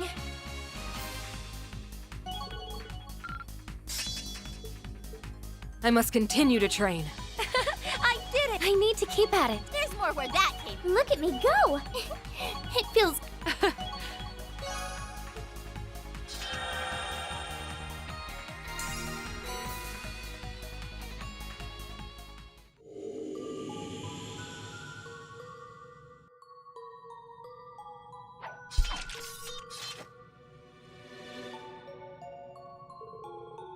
That looks like a tough one. Is everyone alright? I am, at least. I'm glad I had you all here with me. Even if it was just a replica, hope he rests in peace all the same. I'm impressed we were able to defeat it, highly unstable replica though it was. Of course, that it could replicate such a being at all is a testament to the power our foe possesses. Exactly. Elysium was able to realize people and objects using highly advanced technology. But the threats we've faced here feel more like their concepts are copied and then made stronger. I bet this place is all for anything goes. This is getting kinda ridiculous. And since that it's beyond fathomable, yes. Can't imagine how they're capable of making superior copies of our stigmas.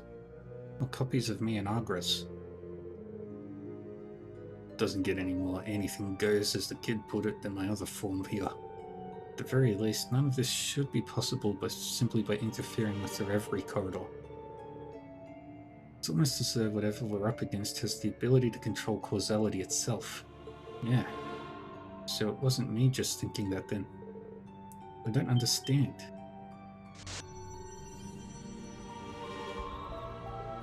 Ah, there you are. Here's the XX. I told you to stop following me. Why won't you listen? I don't think any of us could turn our backs on what's happening here after all we've seen. You really are just an OZ like me, just as unable to articulate what's truly in your heart as I was. We're not going to stop until we reach here. Never. It wouldn't be right to leave the problems Elysium created unrectified. Humans are as foolish as their very creations, it would appear. Fine, do as you will. Wasn't gonna be any other way. We fully intend to follow the path we believe to be right, just as we always have, and nothing will stop us. I believe you're around the halfway point to your destination. Stay alert. Alright. Back to the Reverie Garden, real quick. Let's swap out these level 150s. For anybody in the 40s.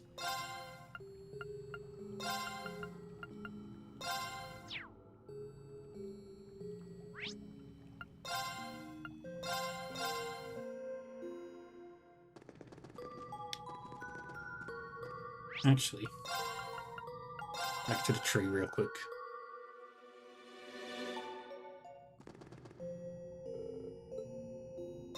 Executing recovery program.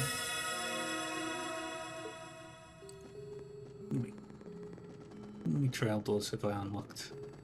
Trials available. Let's see.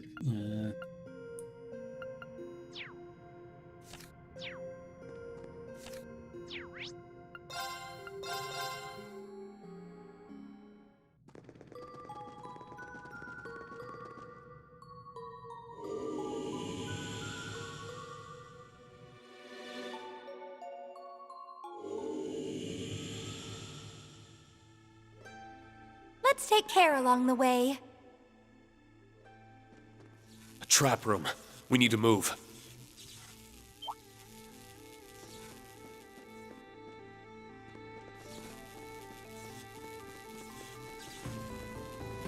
I bet there's some nice treasure in there. I'll hold on to that. I don't think we've opened that chest yet, have we? There's 2 more trial keys that I need to find. Such a violent aura. Stay on your guard. I am not fighting it. A powerful foe. Best engage with care.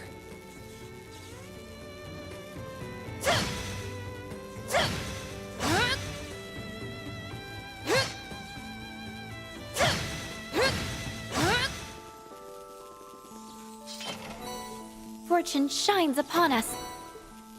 Okay, 1 more key to find. Now we can keep going. Not bad at all.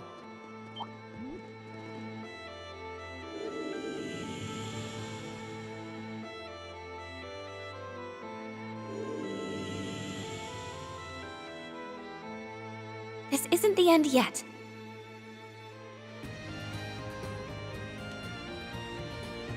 What is that curious fluff?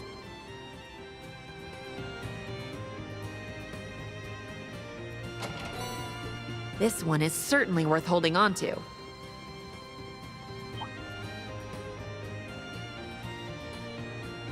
Oh, I see a chest.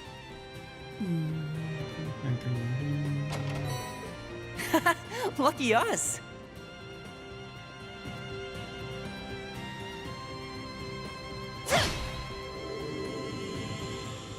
Our path ahead is now clear. I sense a threatening aura. Prepare for a tough fight. I don't think we've opened that chest yet, have we?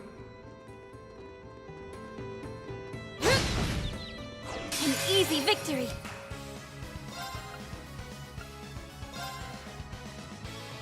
Kane? Down! Down! Let's do that. Let's go. Off balance. Attack. Of course. Yeah. Perfect. got her! It's my turn. Yeah.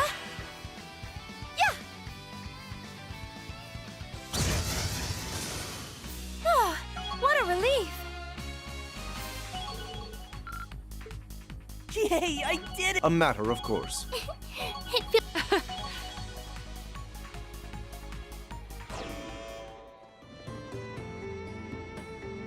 Nah, I'm not gonna bother.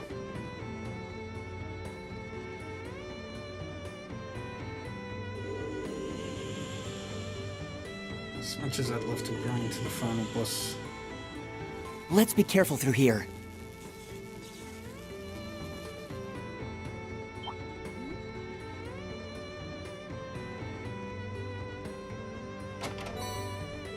I'm sure Yes. this has its uses. And this last trial key. Fortune shines upon us.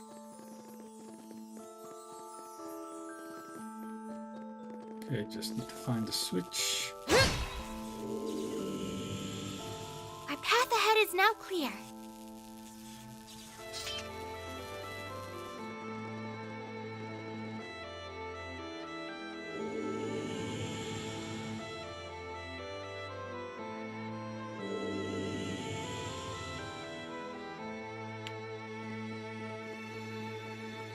May we proceed with due caution.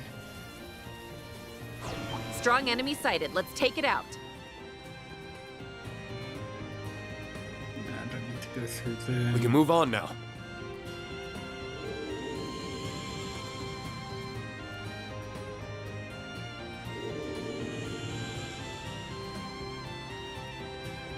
Take it slow. We wouldn't want to make things worse. Shall we proceed? Here we go.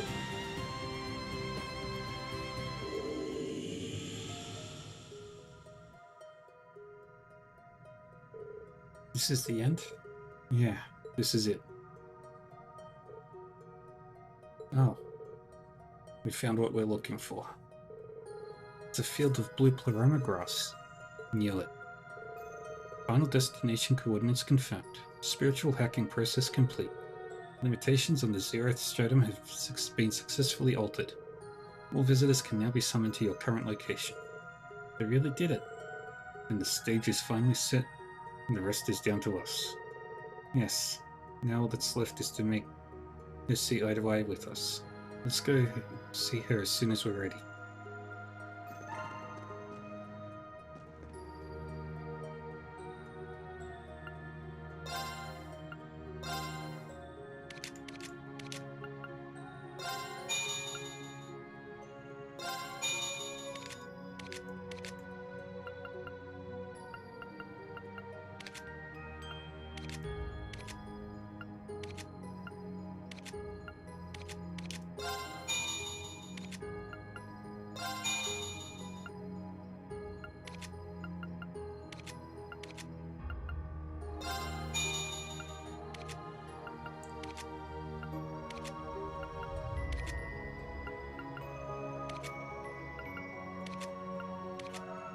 Okay.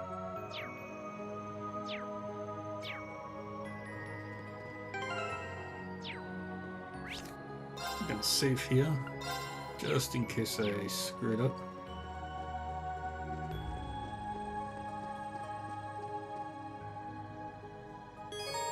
Proceeding beyond this point will cause the story to advance. All characters will be called to take part in a 3-team battle. To ensure victory, prepare all party members for as much as possible and purchase all desired upgrades with phantasmal shards.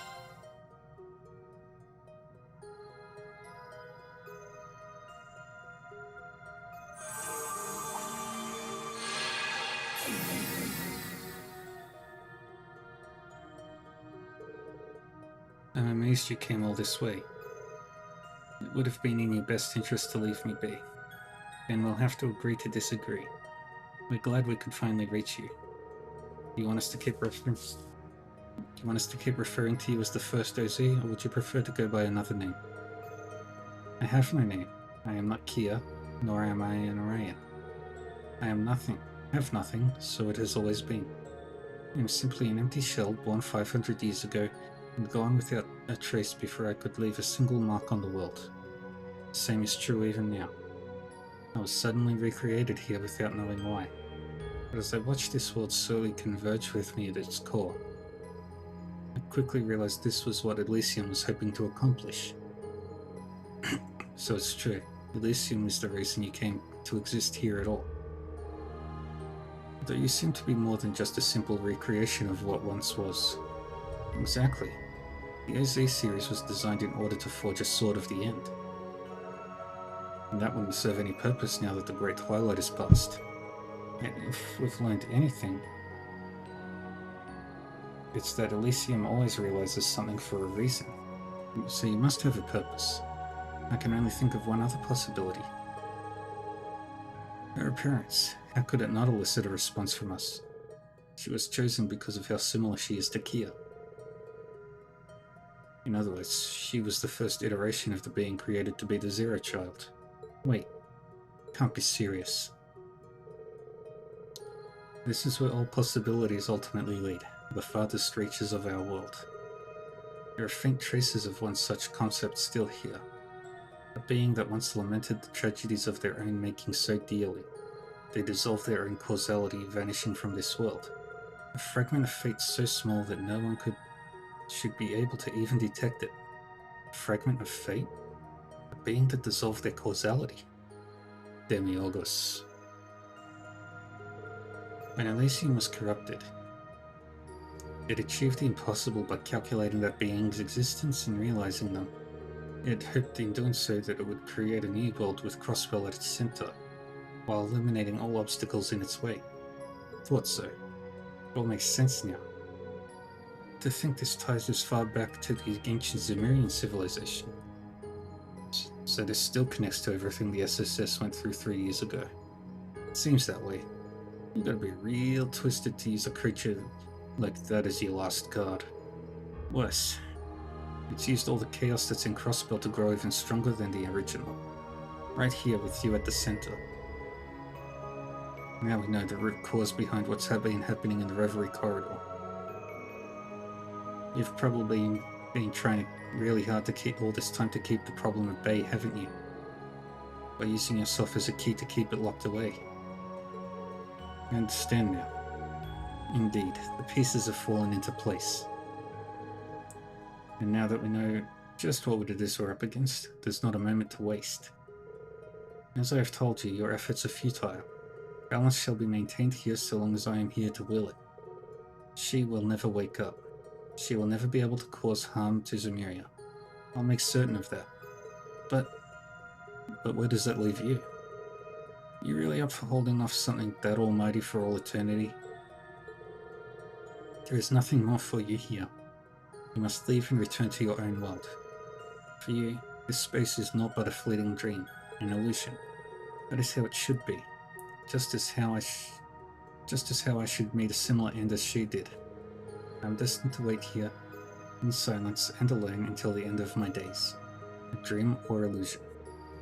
I think you're right to some degree, but be that as it may. Are you content with that? What? It's true that once we're back in the real world, we will forget everything that happened here. But you won't. You will still be here, eternally suffering for us. Are you content with suffering? That question serves no purpose. None of this should be happening at all. I shouldn't even be in existence. What reason would you ask that of an illusion? Whether you perceive yourself as real or an illusion doesn't matter. I want to know how you feel. You remind me of how I used to be. How all I cared about was completing the tasks given to me. Nothing else in my world mattered. Then it was then that someone I cared about asked me what I wanted to accomplish, what kind of future I wanted. You wanted those things to matter to me. You remember, huh? So when I look at you, it's like looking into a reflection of my own past. You act as though you've accepted this, but is that true? Or are you only burying your true feelings deep inside? I can't just leave and condemn you to living in pain forever, not after seeing who you are. Am I content? It's okay to want things. I also learned that through people I care deeply about.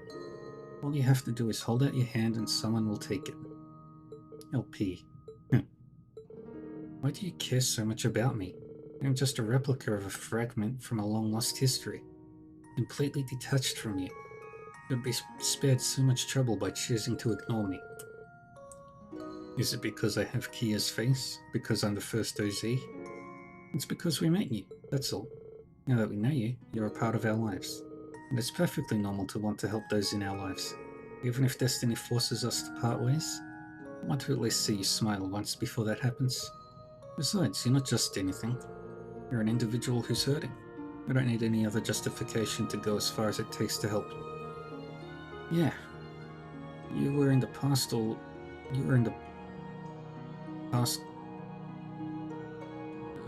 Yeah, who you were in the past all comes second to that. We want to do what feels right. What we feel is right. Exactly. That's always been in line with the principles and goals of the SSS. What makes you think you understand me so well? When did I say I was in need? When did I ask you to think of how I feel? When? What is this mana? It's resonating with the Plorama grass. My mental state is causing something to awaken. No, I can't let myself think like this. She's going to wake up. You've been trying to lock away your sense of self this whole time, haven't you? But you don't need to do that anymore. You've suffered long enough. Leave the rest to us. You don't need to shoulder the burden alone anymore. We're here to carry all we can and more. Don't worry. Whatever comes of it, we can handle it. The damage wrought by Elysium was always ours to heal. Speak from your heart, reflection of the Zero Child. Tell us what you truly want.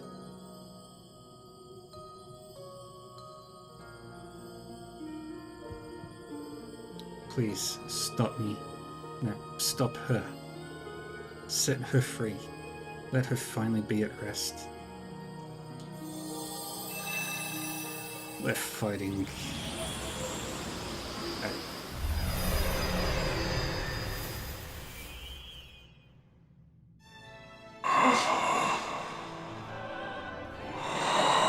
That does not look like That does not look like the pictures. What is this overwhelming stream of consciousness? It's as though it's conveying its very thoughts through pure mana. But this is...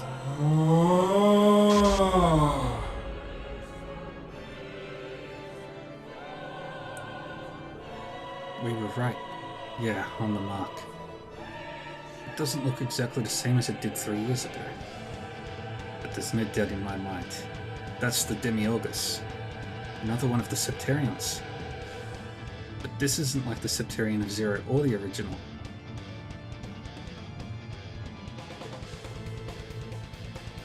Oh. I haven't heard this since Trails to Azure. It's more an incomplete blend of several causalities woven into one. One must be a distorted version of the Septarian Mirage's original personality.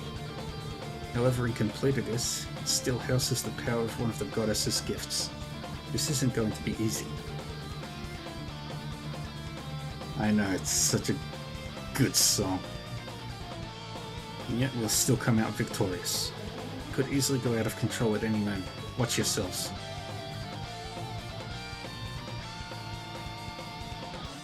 Genesio Demiurgus. Anomalies detected. Identify yourselves. It's time to make a little girl's wish come true, and we won't fail. We put all our come as the final OZ on the line for this. We will set her free. We have to. This is it. There's no stopping now, so you better be ready. I am. Go on. I believe in you. Fight with everything you've got, so we can all make it through this. Hostile intent detected. Those who oppose extinction must be eradicated. Activating defense mechanisms. Commencing eradication.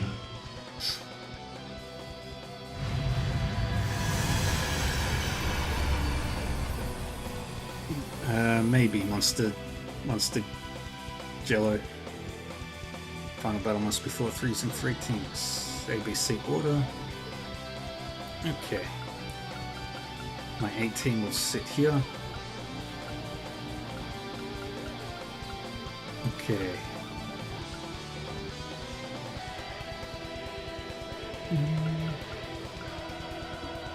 How are we doing today, by the way? And welcome.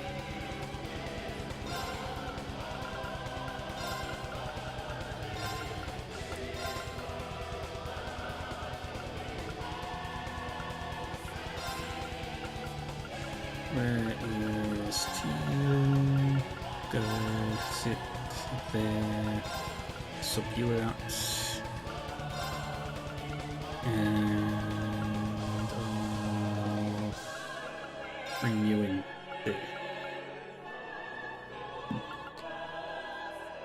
This is gonna be tough.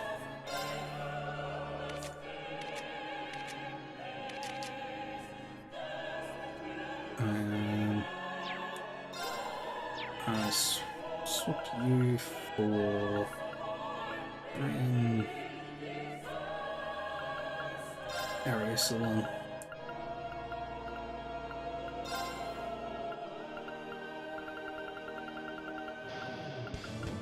You're gonna do decently, I hope.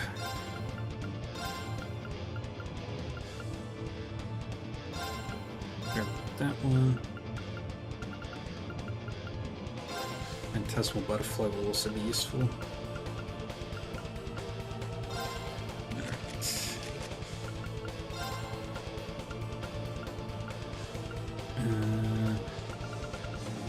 Evergreen.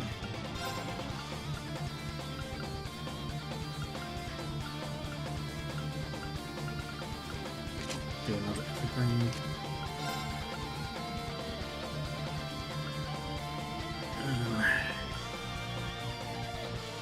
You can do that.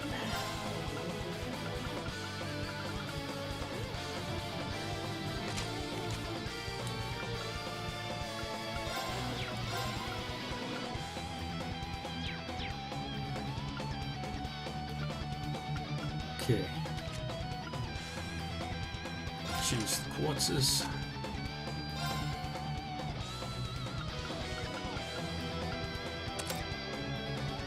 Okay, that's good.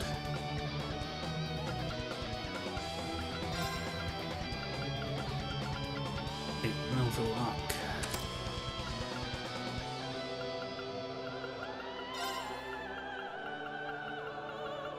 Come on. Give me something good to work with. Can use the Zeus gem. Right now we're just gearing up to make the best invasion tank I can.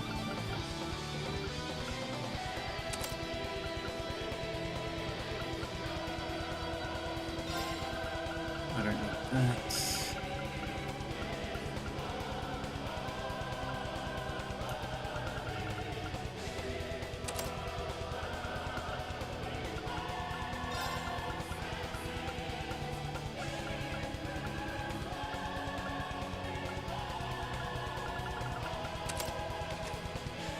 Alright, she's good there.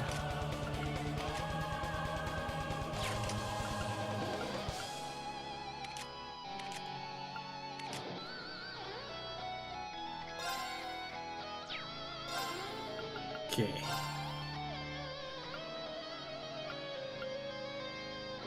Energy pendant. No. Do I have any more evergreens? I do.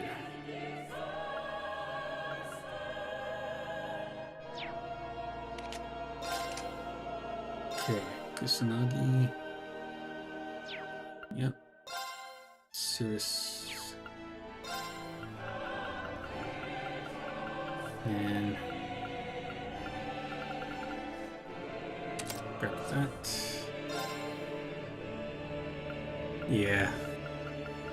But I have my #1 team, so I'm not too worried.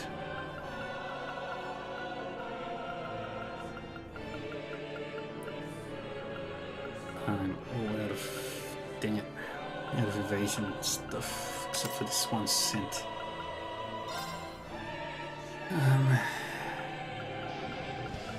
Don't have any more rages.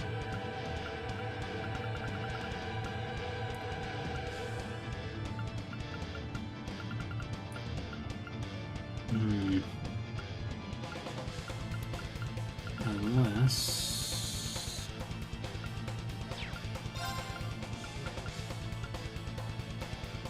Melville Ray. Perfect. That's fine. I will swap that out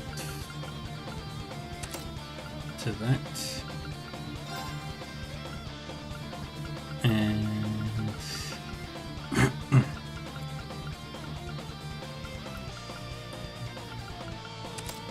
put that, and give you Dazzle Metallogem, and finally do that.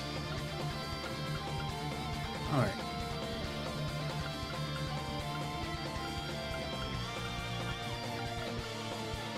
I think everybody's pretty good.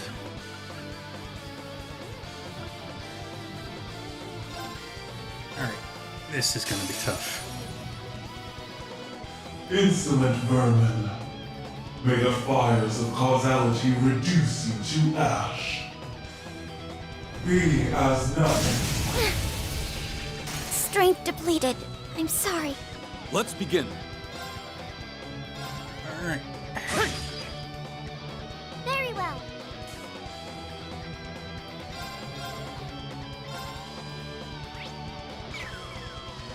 It's me!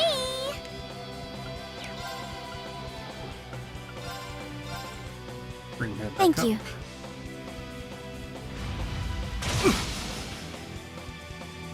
Be as nothing. Cut! Strength depleted. I'm sorry. I'm here for you. My new BFF. Very well. Celestial Bomb. Thank you. I'll take it from here.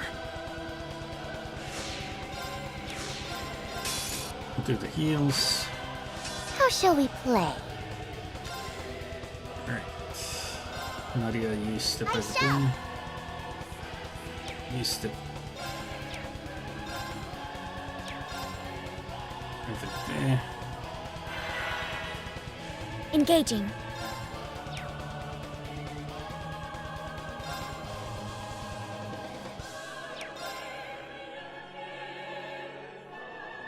You back up. How shall we play?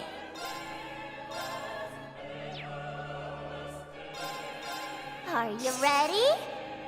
Bye! Now! Got you! Be as nothing. Gotcha! My That turn. Aegis gem is paying for itself. I'll go. Let's begin. Oh! Yeah, let's use. I killed that boat. Killed that thing before.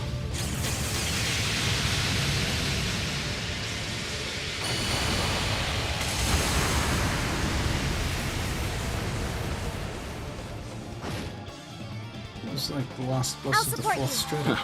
Much obliged. My turn. Listen. Activating Avon Crystal. Engaging. Alright. Arcus Use some activate. powerful abilities.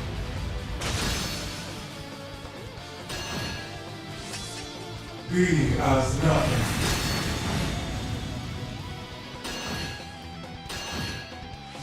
I'll take it from here.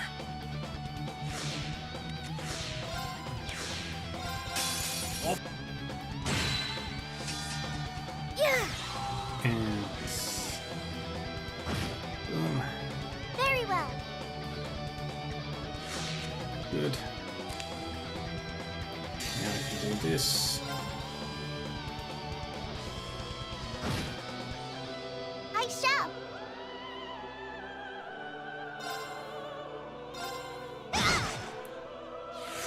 It's me. Spam all the moves. It's me.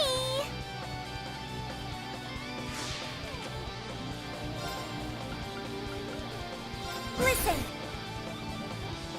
How shall we play?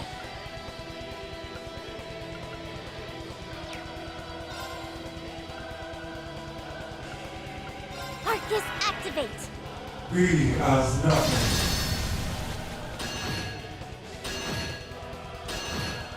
This is how I shall go. win.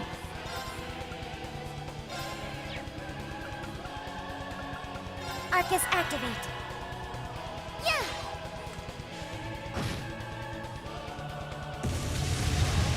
Cease.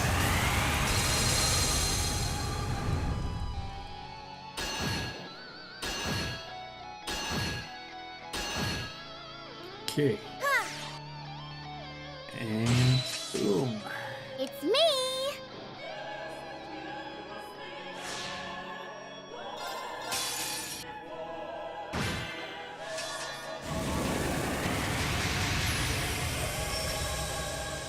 I'll take it from here.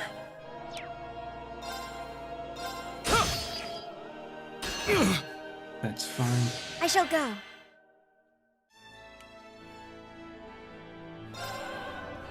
Listen. Do I shall go. that. Charging. Be as nothing. My turn.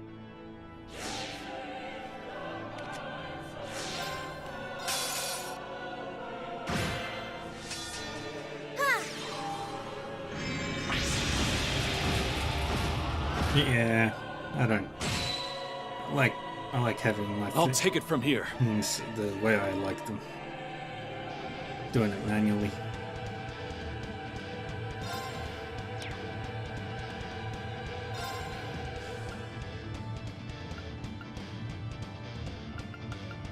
One of these. Thank you. Deserve some praise. Be as nothing.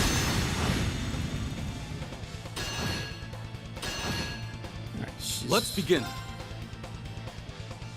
Almost dead.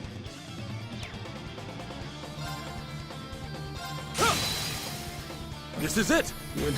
Let's. Engaging. It's important that I do this. You deserve some Much praise. obliged. Me.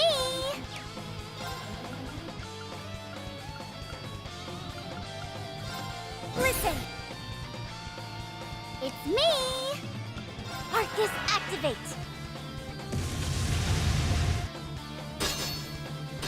Bang, bang.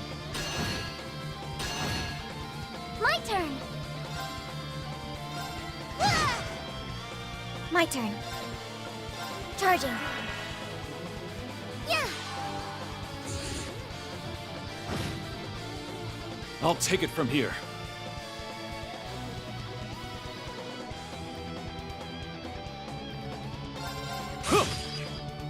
Good.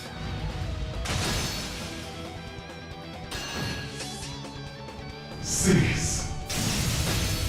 Good. Yeah. How shall we play? What's the level is 198. Alright. Oh, perfect. Very well. Do this. My turn. In my hair.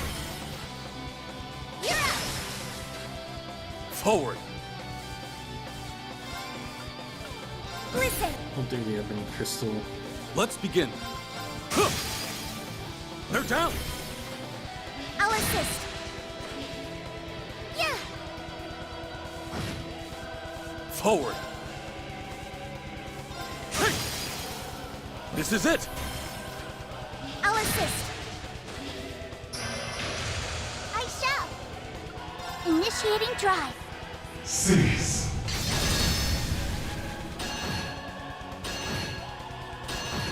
Good. It's me. Yeah. Welcome.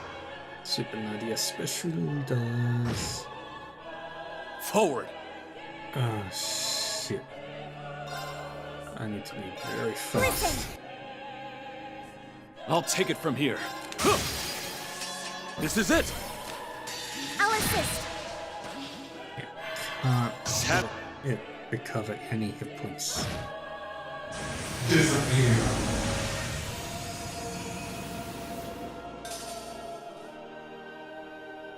Now it's the... Everybody leveled up a crap load.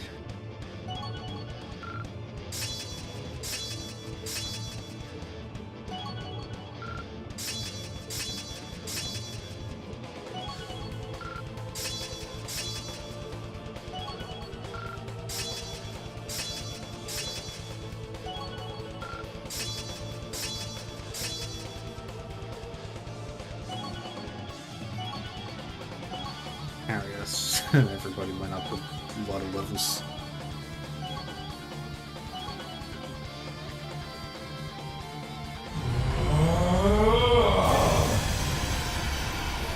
Round 2.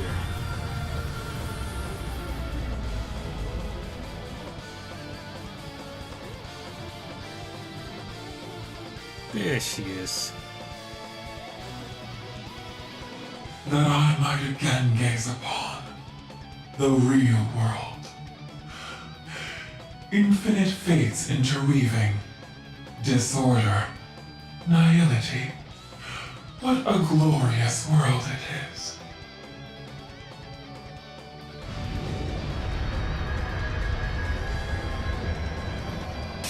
All who stand before me, raise your voices. Rejoice. I shall drown you in the most beautiful wellspring of despair. Despair. I'm sorry. Judged you. Oh, that's Showtime. bad.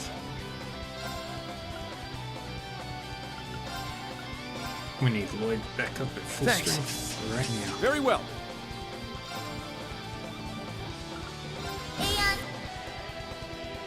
Let's go.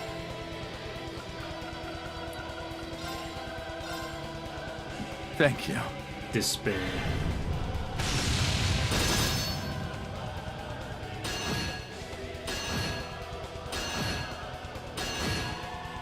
Showtime. She sealed herself.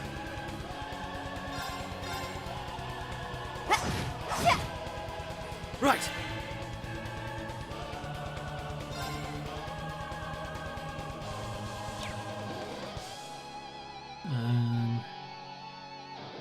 Yeah. Can move you over there. Let's go.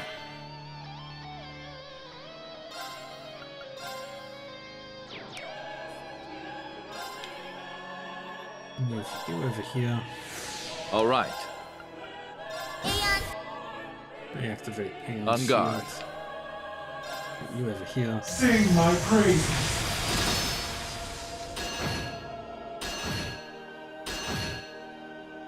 Let's go.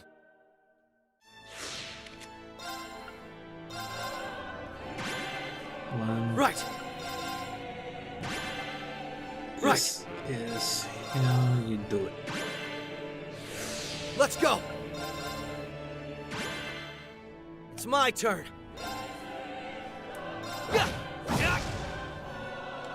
Got you. Let's come around Very to the well. side there. Alright. Arcus, activate. I'll take care of it.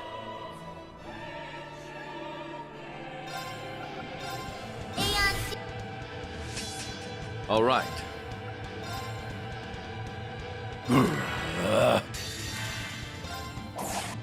Lethal Crusade.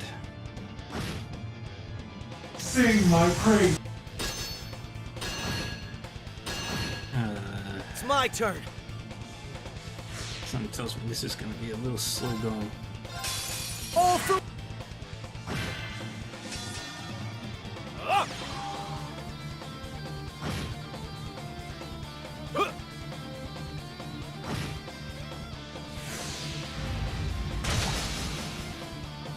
Gotcha. Let's go.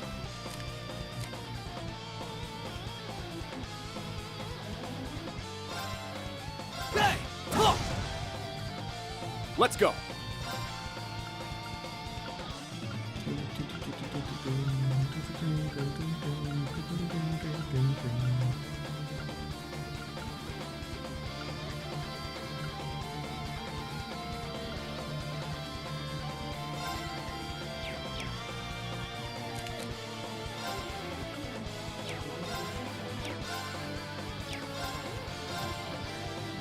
I'll take care of it.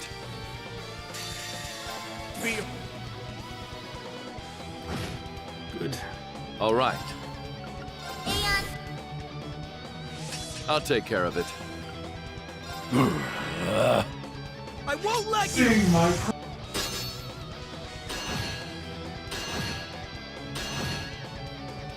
I'm next.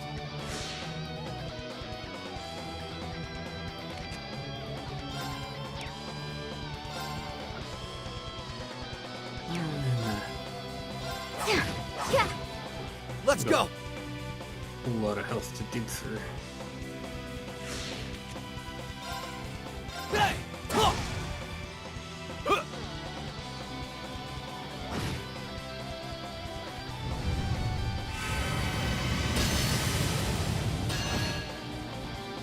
Rejoice.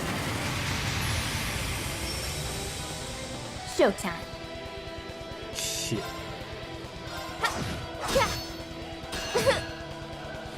It's my turn.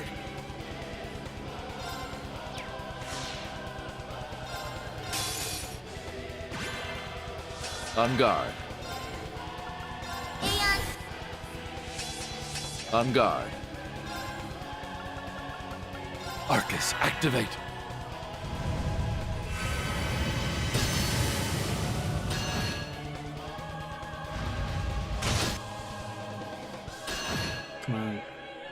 Despair.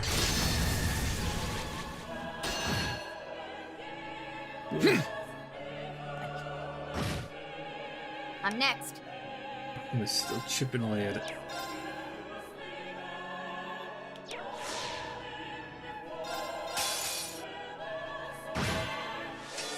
Let's go.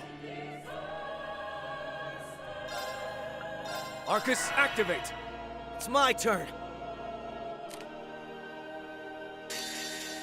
These two Blitzgang Rain.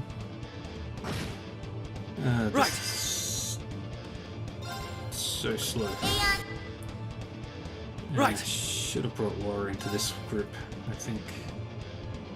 Yeah. I won't let you. Rejoice.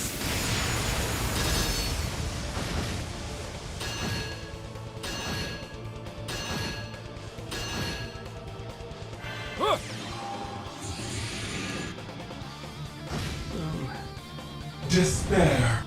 Oh, yes, she's on fire. Got you. That's all that matters.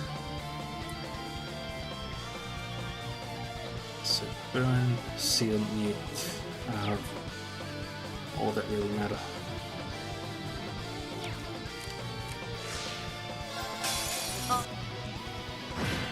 Boom.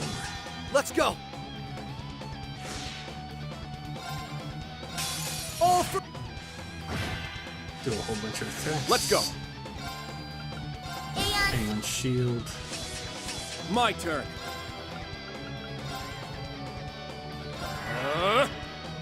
Despair. Got you. Chipping away. And screw it. Activate. Sing my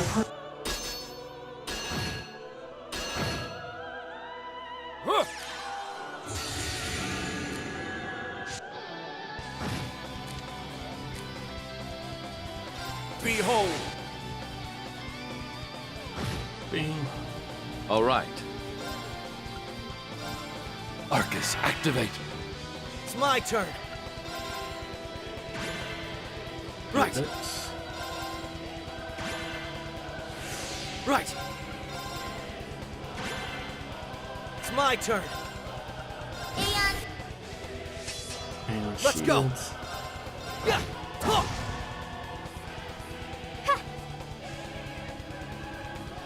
Boom. Herka. Thanks. Rejoice.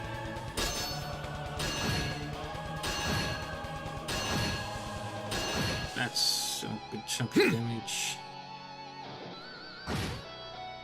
Showtime. We're not doing lots of damage, but we're doing. Yeah. Fuck it. Let's go.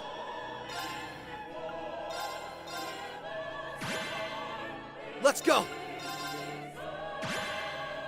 It's my turn. Do that. Let's go. It's my turn. Let's go. It's my turn. These. Right. Yeah.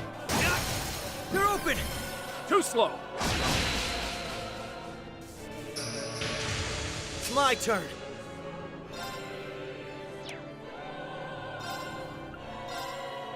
Do this. Sing my praises. Ah, shit. Rejoice. Very well.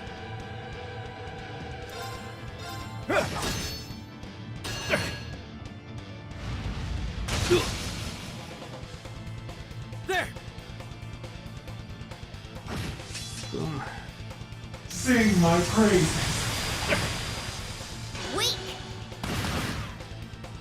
I was foolish. I'm next.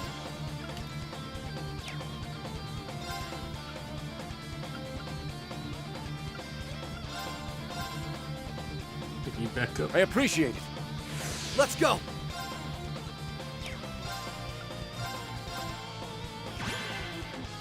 my turn. Good.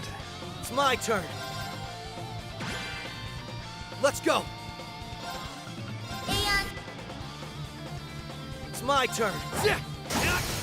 Now. Too slow.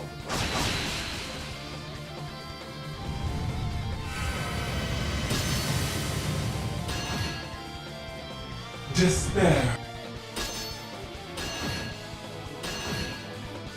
I'll take care of it. Right. Sing my praise.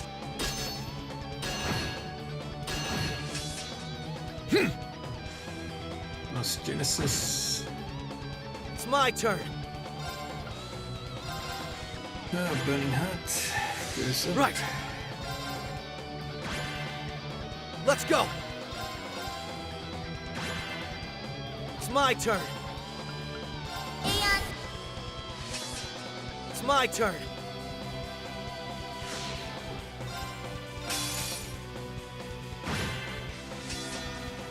Despair.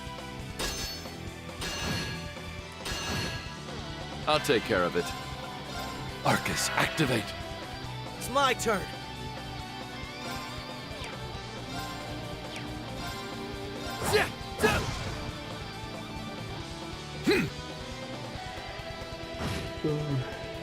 Despair.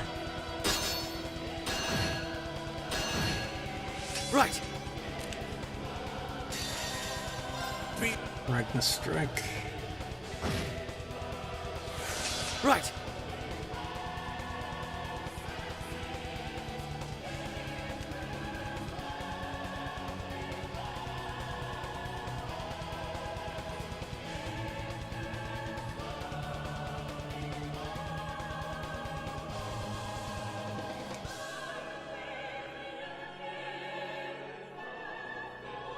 Okay.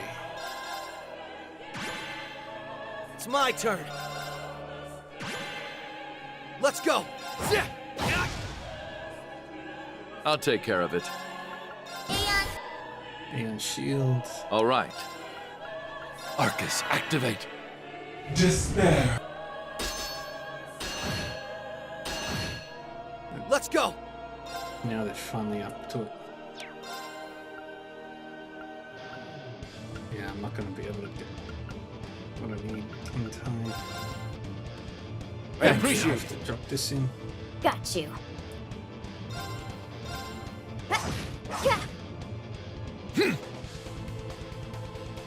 Boom.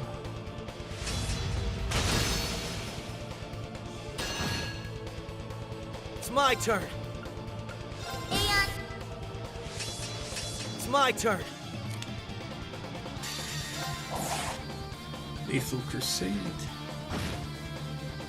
It's my turn.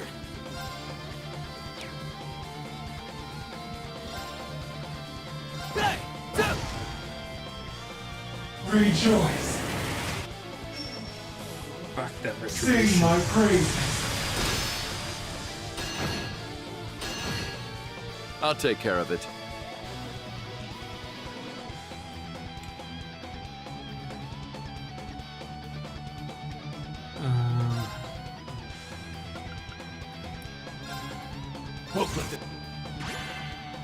It's my turn. Let's go. I won't let you. Waste this very important spot. My turn.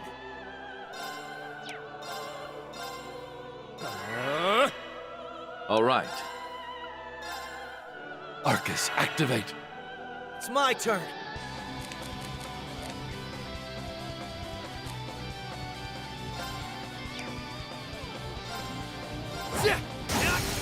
Now. Too slow. Despair. Got you.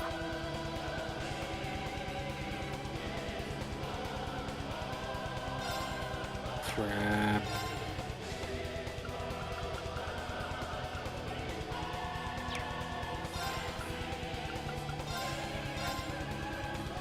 appreciate it.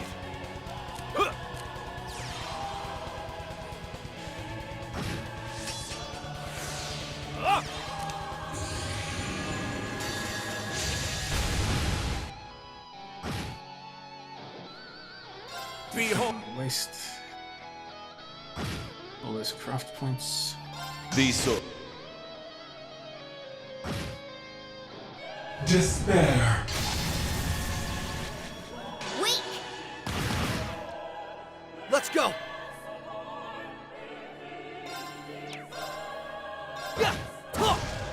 I'm next. Aeon! Keep the Aeon shield going. I'm next. Nice and strong. Now! Too late. Despair.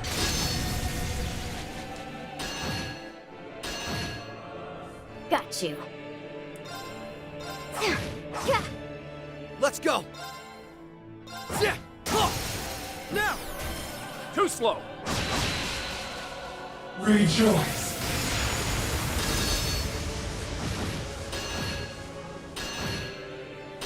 Boom. Boom. Showtime. Activate!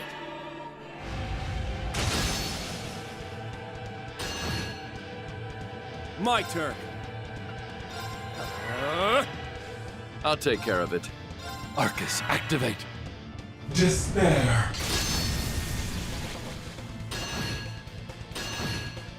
Let's go!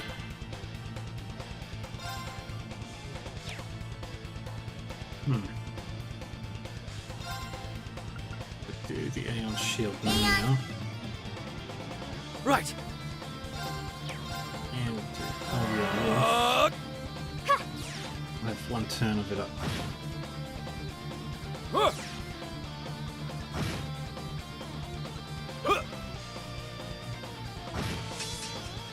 Got you. Go.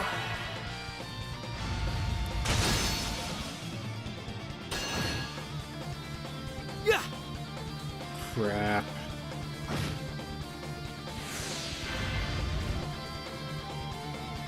Rejoice.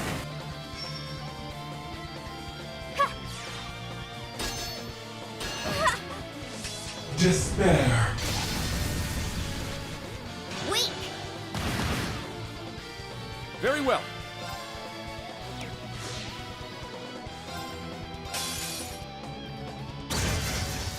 All right.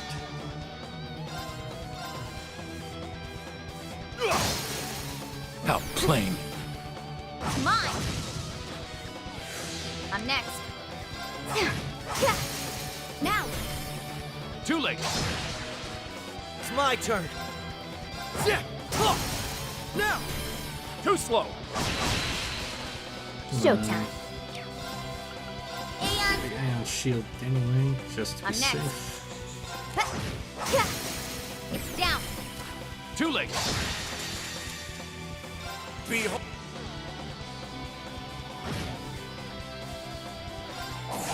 Let's do this. Go!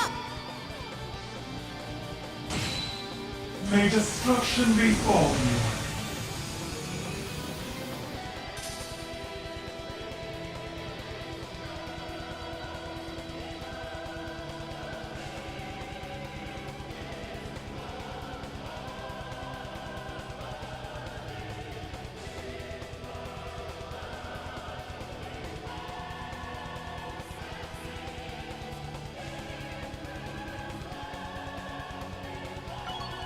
Everybody leveled up.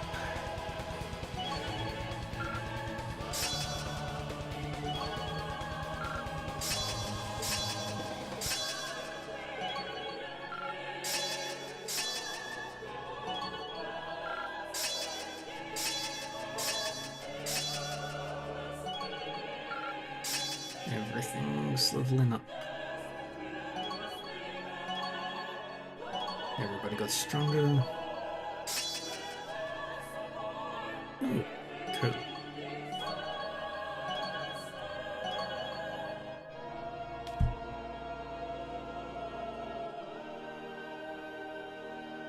Why do you not wish choose freedom.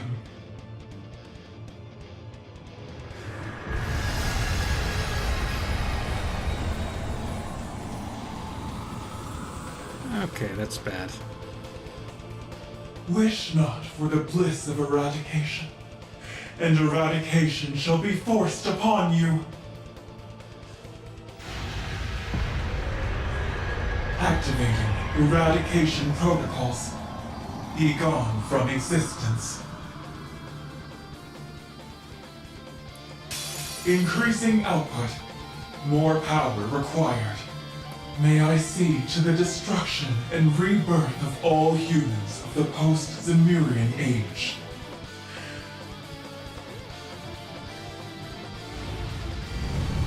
Sing my praises. May destruction befall you. My turn. Okay. Activate True Radiant Rings. I'm up!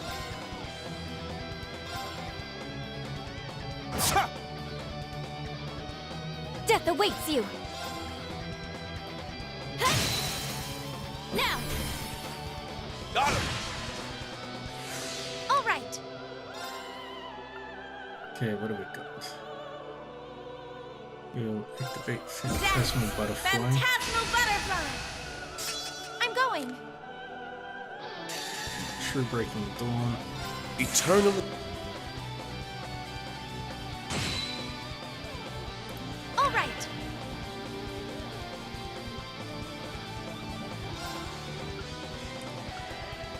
Okay. Zero Cannon.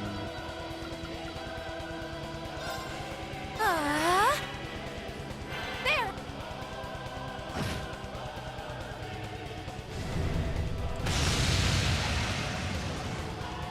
Fool! Down! A chance!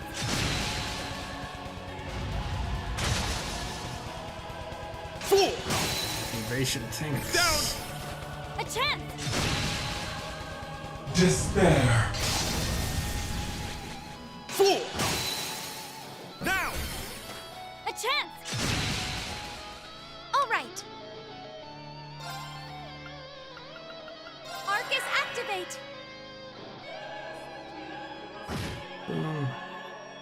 Let's go! Ha! Down! A chance! I'm going! Dance! Phantasm! I'm going! Behold! This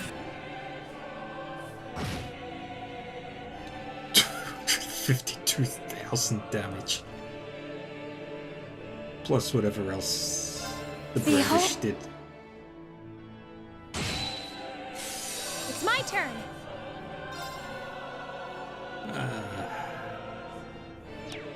There goes most of its, a good chunk of its health. Ah! That domination. Rejoice! Fool! Now! A chance! Yeah! I'm up! Ha! Down! A chance! I'm going! Arcus activate! Zero Cannon. Oh, I'm up! and she's burning. Zap! Let's go! Ha! Now! A chance! And Laurel finally. Rejoice!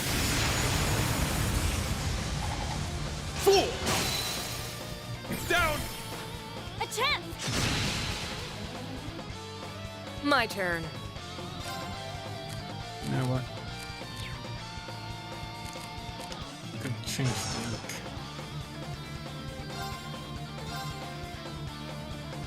All right. Arcus activate. Let's go. Ha! Of course. Yeah. I'll handle this. Yeah.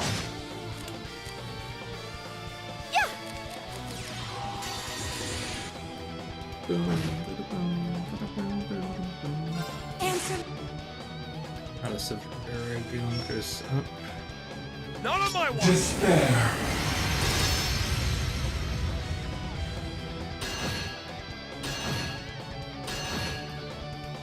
Let's go!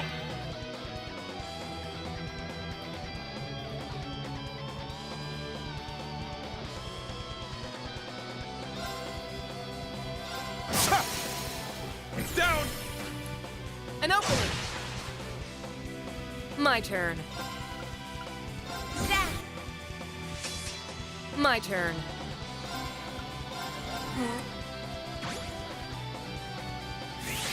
Of course.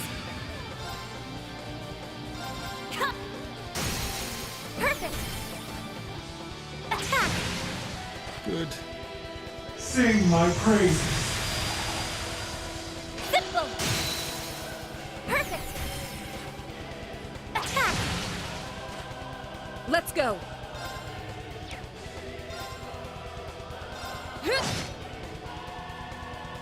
It's my turn! Rejoice. Ah.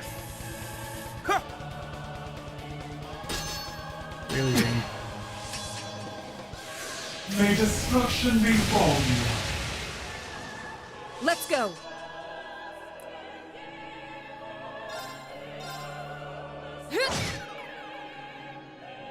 Death awaits you.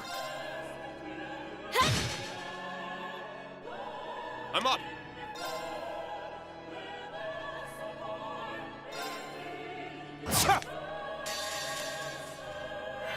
Eternally flowing. There we go. And Boom. Sing my praise. Fool! It's down! That's... An opening. I'll handle this.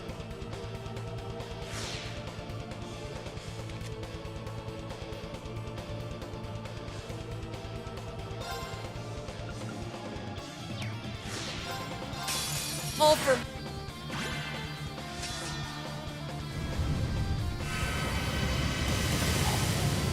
Fool! It's down! An opening. of course. Activate that. Death awaits you.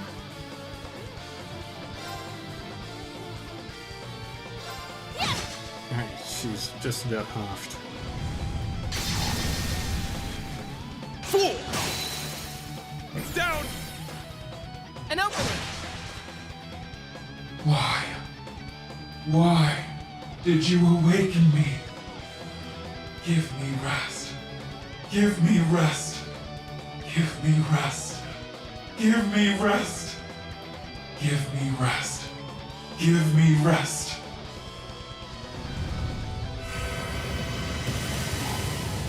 Fool! Now! There we go. An opening.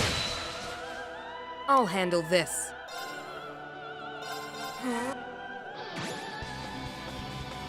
Let's go! Ha! Now! An opening. Good. Of course.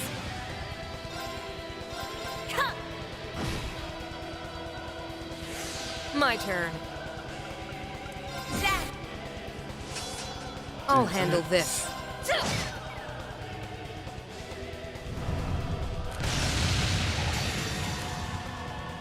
Simple. Now. Attack. Can't let it take hit points. Sing my praises. Simple. Perfect. Attack. Let's go. Off balance. Got him! I'm going.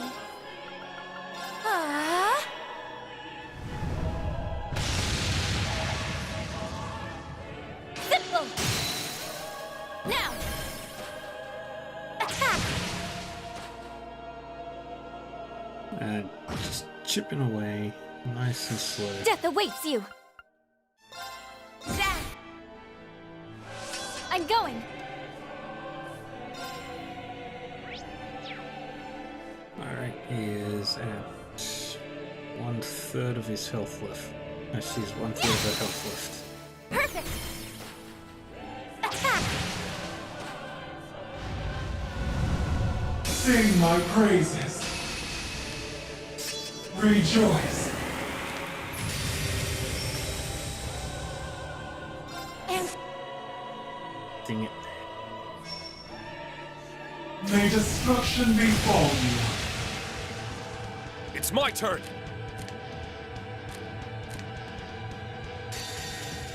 Behold!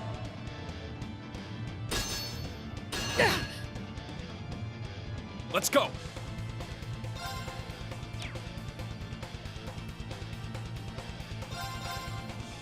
Ha! Rejoice. Fool!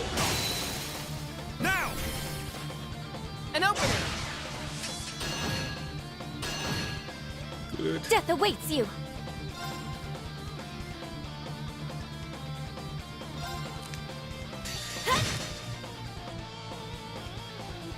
Behold!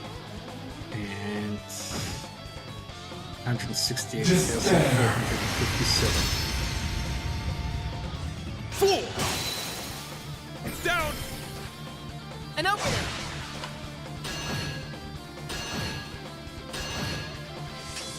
Death awaits you! Behold! Yeah, without the strength buff, it's only 113%. Of course. Oh, Laura is so broken. I love her so much. I'm going!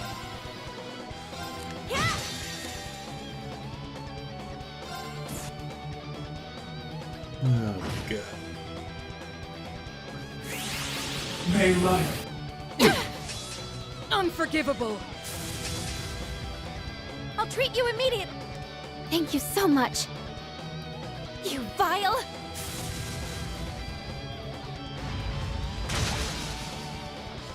Fool! Down! An opening!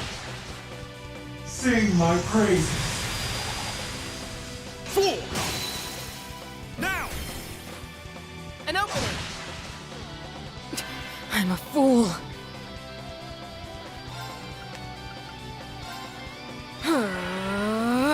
Rejoice. Fool! Now! An opening! That's it.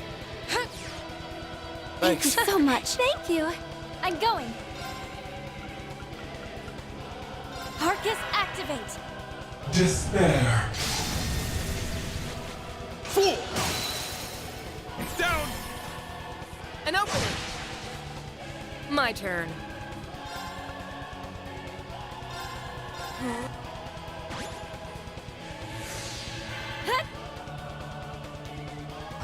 No. My turn. Let's go. Fear not. This will not hurt. Death awaits you! I don't like this.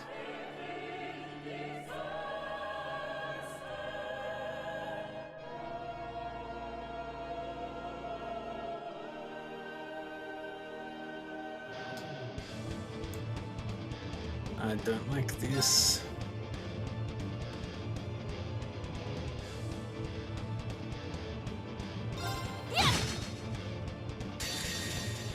Answer.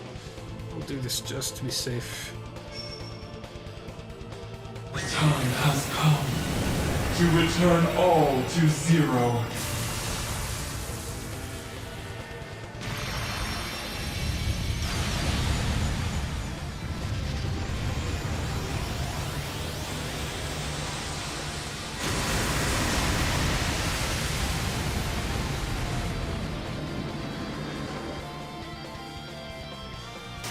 Oh, that's...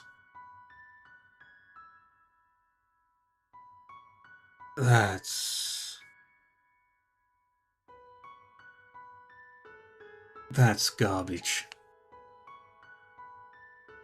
That is absolute garbage. Increasing output. More power required. May I see to the destruction and rebirth of all humans of the post-Zemurian age. May dis- I'll handle this.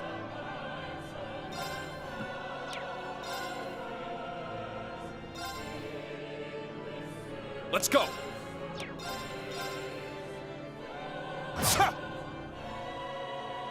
I'm going.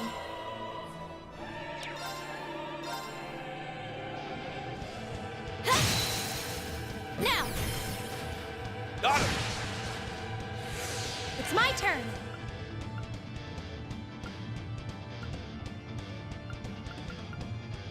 Dad, I'm going. Arcus, activate. Fool! Now! A chance. Yeah.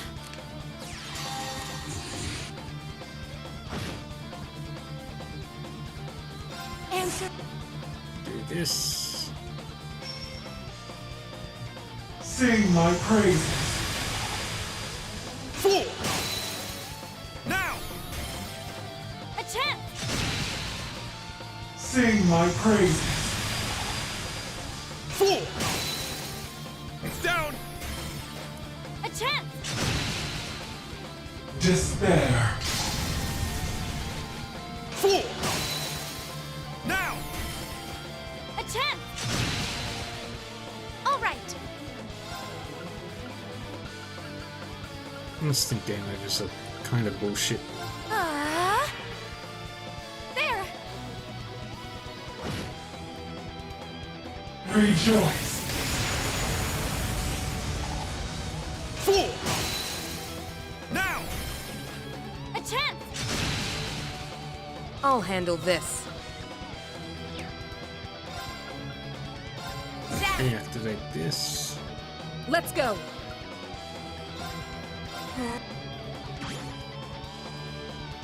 Despair.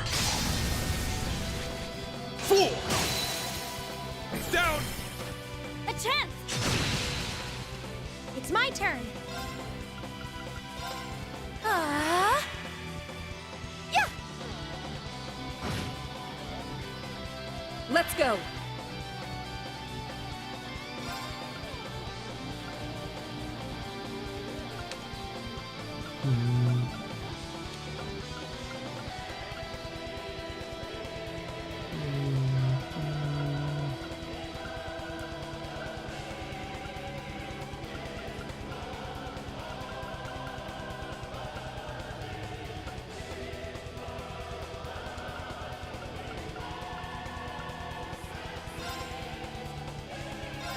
Yeah. Outstanding. Behold. And boom. It's my turn.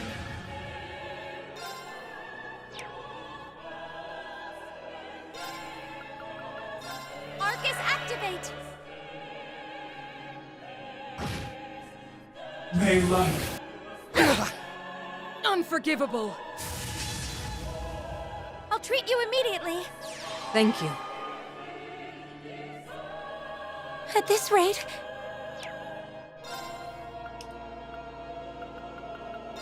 Arcus, activate. Let's go. Use this. Rejoice. thank you so much. Thank you. May destruction befall you. All right. Arcus, activate. I'll handle this.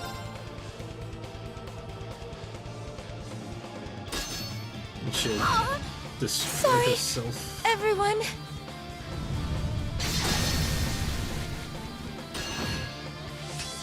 Let's go.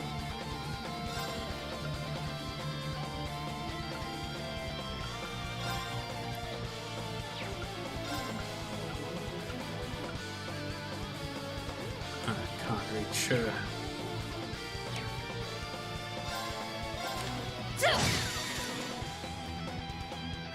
Behold. Dang it.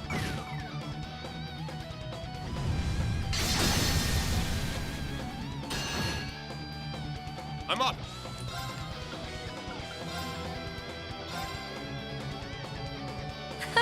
Thank you.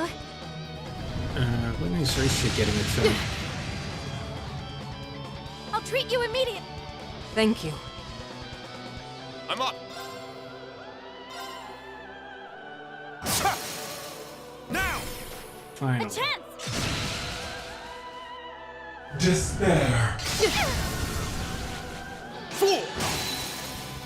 Down. A chance. Sorry, everyone. I'm up.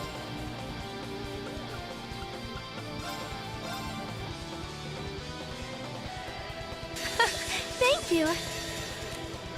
Behold.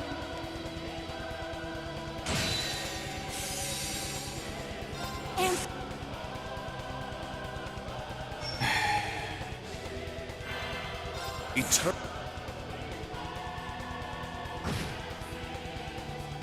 Not on my watch. Despair.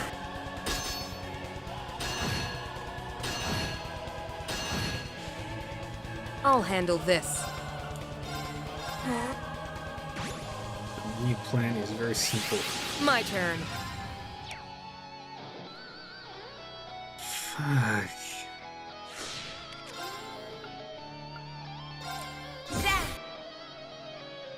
My turn.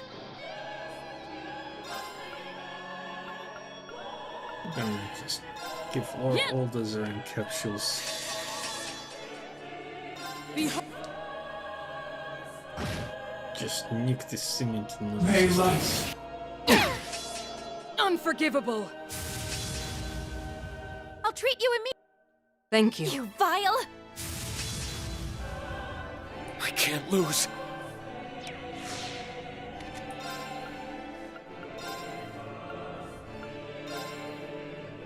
Thank you. Behold. Why?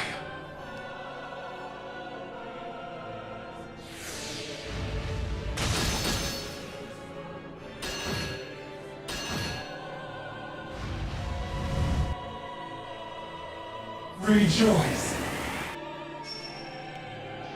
I'm up. Okay. If you the Zoran capsule. Thank you. This is nothing.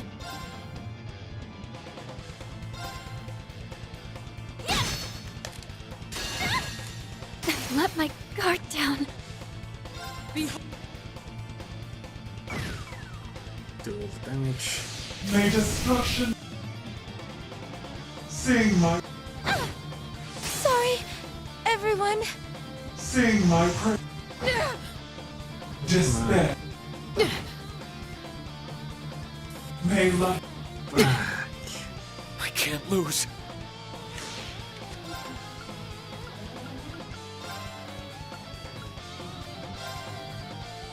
Thank you. Sorry, everyone. Despair. Sing. Rejoice. God damn it. Sing my praise.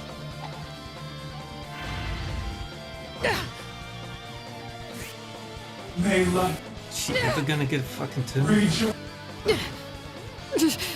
No. I was careless. I'll do my best. Leave it to me. My best foot Leave it to forward. me. Oh, this team is dead. Now. I can't even heal them.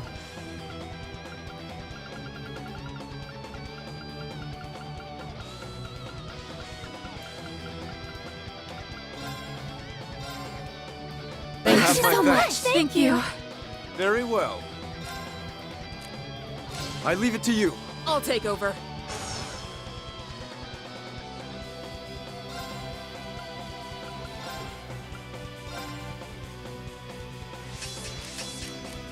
I'll fight. Behold! Shit. I wasted that. Here I go. Would you mind? I'll handle the rest.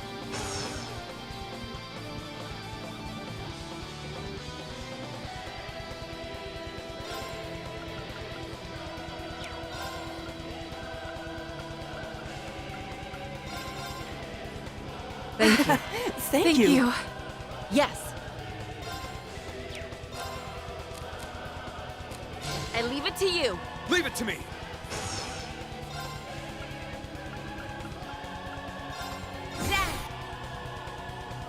Let's go!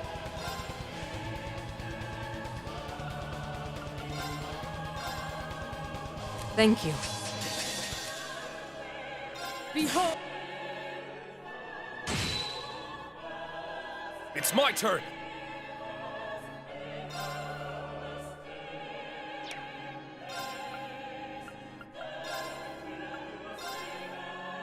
Thank you. May destruction be... I'm going.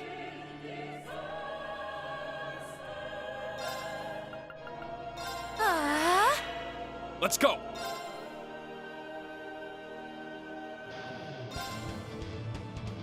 Ha! It's down! Attack! Behold! It's my go. Sorry, take over. I'll take care of it.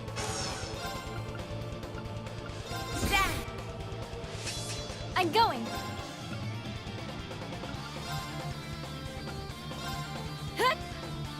Thank you.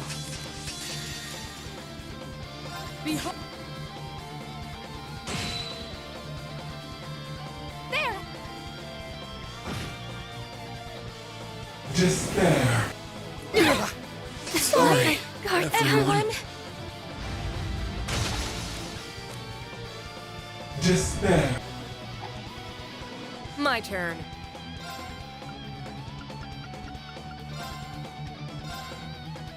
Have my So thanks. much. Thank you.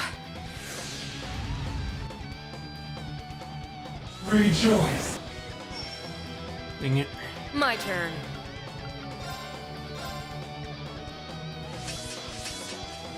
It's my turn.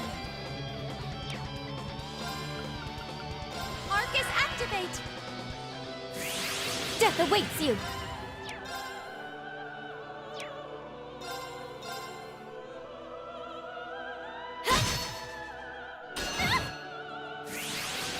I'm on!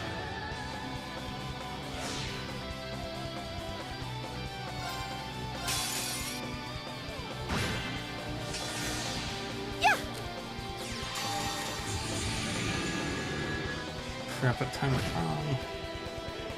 Behold! Should have held May on. light shine upon you. Unforgivable!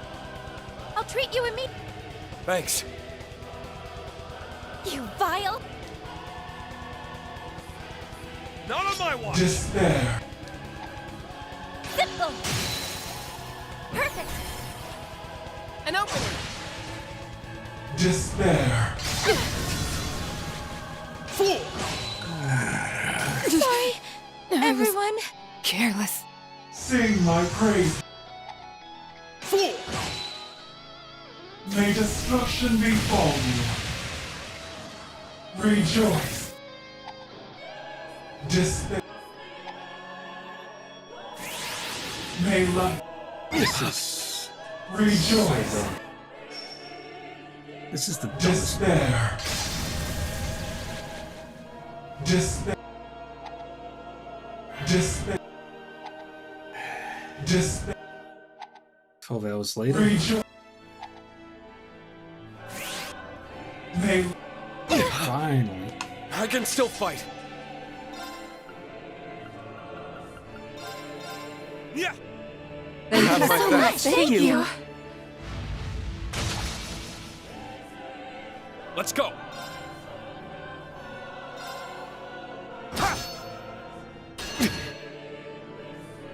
Rejoice.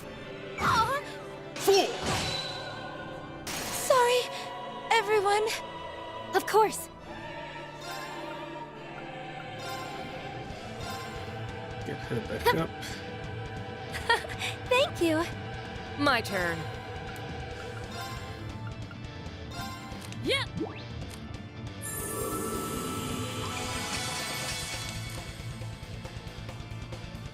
Rejoice. It's my turn. Ha! Sorry, everyone. Of course. Behold. Come on. Of course.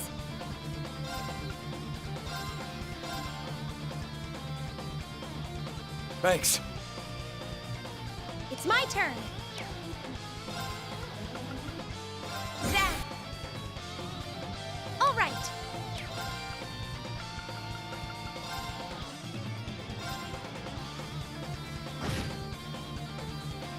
May destruction befall you. Of course.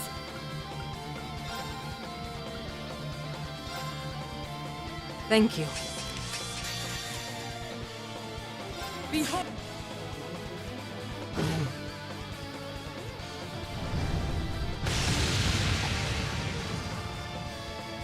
I'm going. I need this. Thank you so much. We're going to win. Death awaits you. Zach. Of course. Use all this. Thank you. Behold. Despair. I'm going.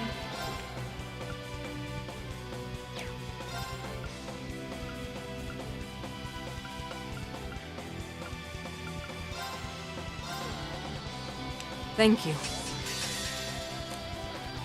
Behold. All right. Thank you. Behold. Fear not.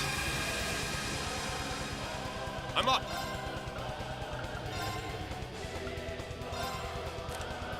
Come on, Laura. Thank you. Come on, Laura. Behold. At last. I am now free from this twisted causality. Ah, thank God I was so close to the instant game over.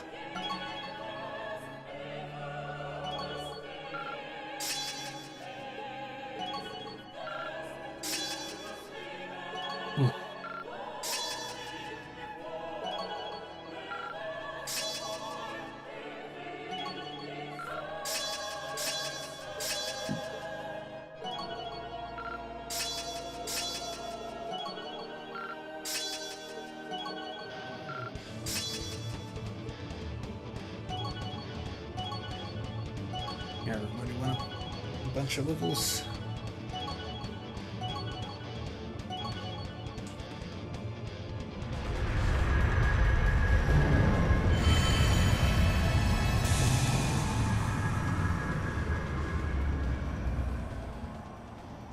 Your efforts from the other side of the distant void made this so. Thank you for granting my wish. Now I may finally be at rest. And that was the real Demiogus.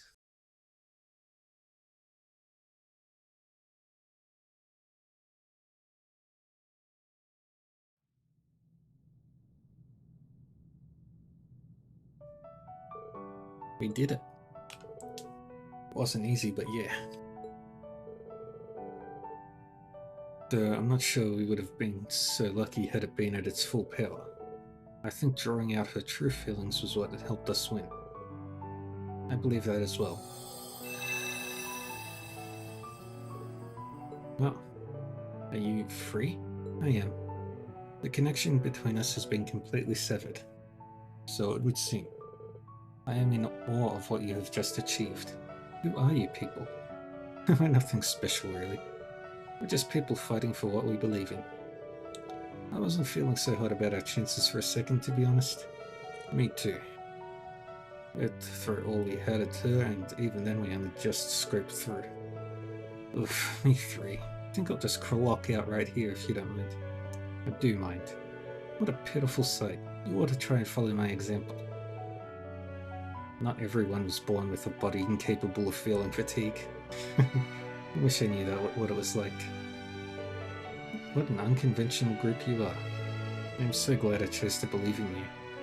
Rather, I'm so glad you let me choose. I hope I was able to make my predecessor proud. You most certainly did. I feel nothing but happiness to have been given the chance to meet you. Oh no, are we out of time?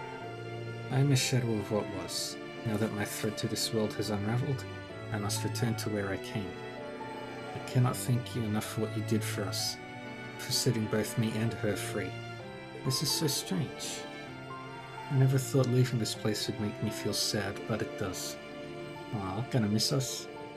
We were able to touch your heart then, meaning the battle was even more worth fighting. Now the Septarion that weaves destiny itself will forever be out of all's reach. Humanity may now begin to carve its own path through the great unknown. Even if you won't remember that once you leave this place. In that sense, do you feel any regret that your efforts will be for nothing? But it wasn't for nothing. We were able to fix all the problems caused by Elysium. Yeah, we accomplished everything we set out to do. And there's no such thing as existence without purpose. All we did here, you being alive, all held meaning. Meeting you made me so happy that I hope we can maybe one day meet again. One day. Meeting you made me so happy that I hope we can maybe meet again one day. I would like that very much. I chose a new purpose for myself the day Elysium was deleted and my life was spared. Whatever comes, I have no regrets with my decision. My purpose is to keep following the light, however dim it may appear to be at times. That's the path we believe in for all of us. So I don't regret a thing either. And none for me. There's no room for regrets in this journey we've already started. Will you do me a favor and keep watching over us? Your little sisters have built a bright future we want you to see. I will. I will be watching you from the land of dreams, as you share with me your world of endless possibilities.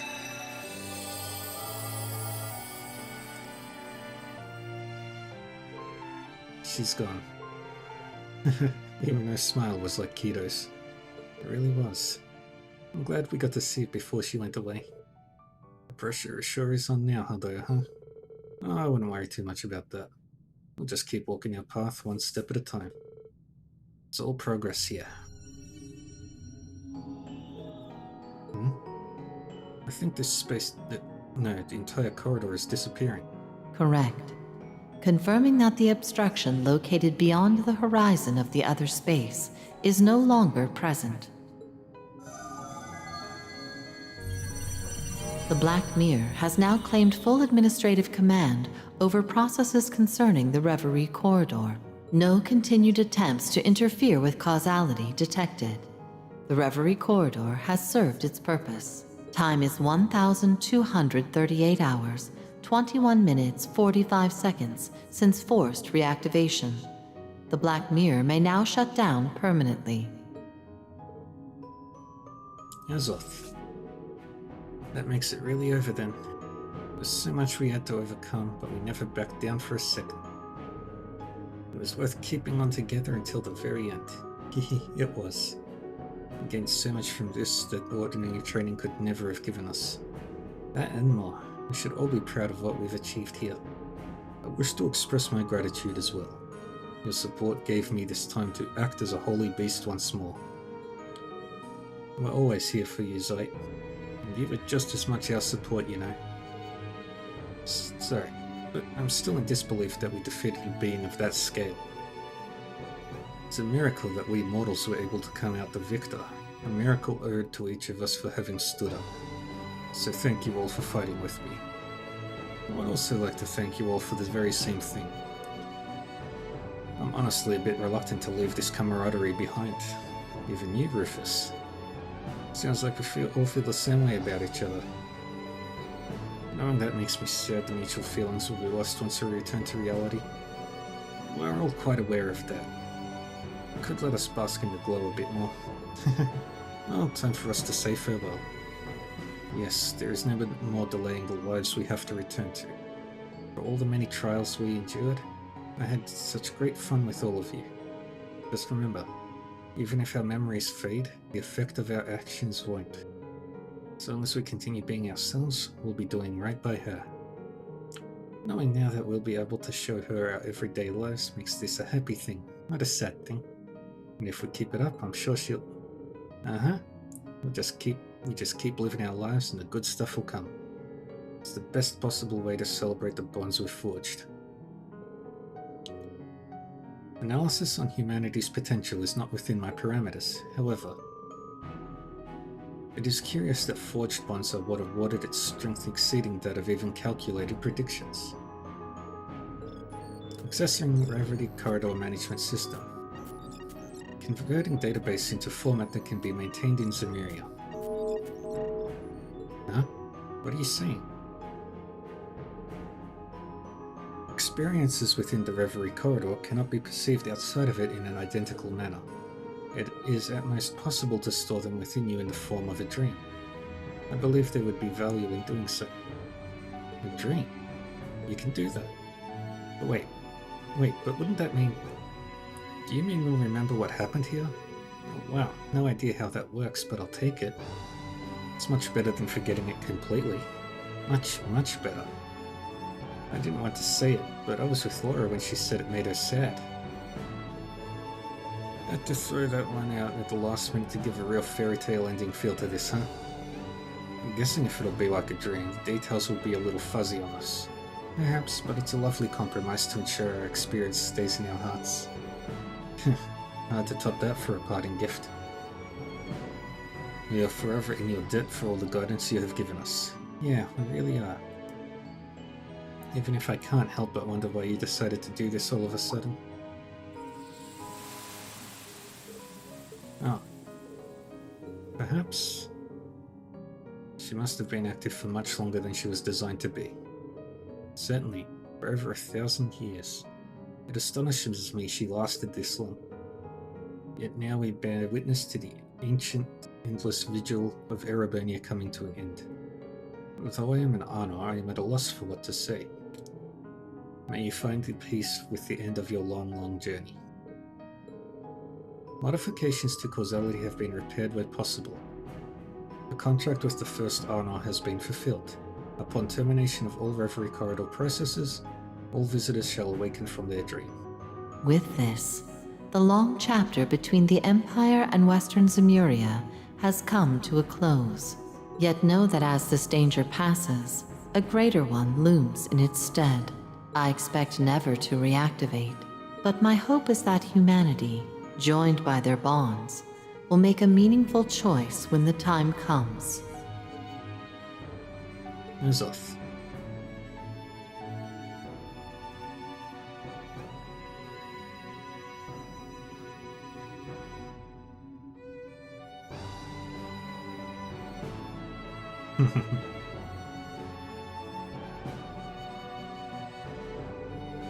Thank you for everything.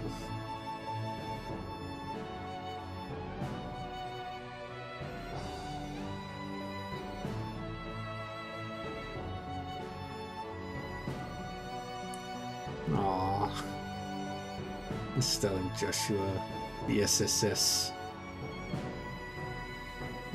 Class 7. Nadia and Swin. The third trail.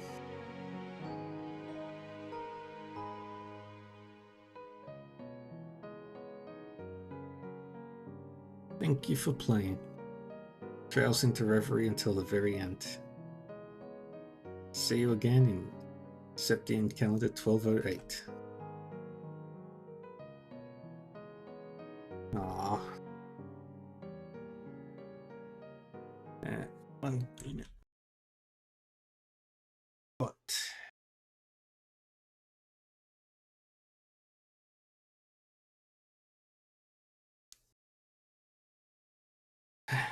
back to the Reverie corridor for one last thing. Obtained White Sealing Stone Plus.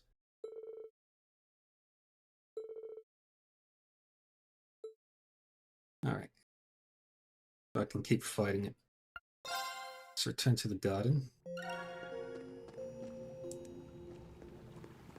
Central core activated.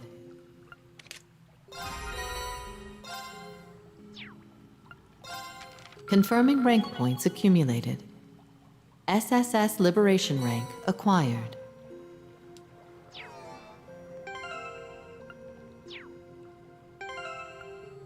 Now, what does this do?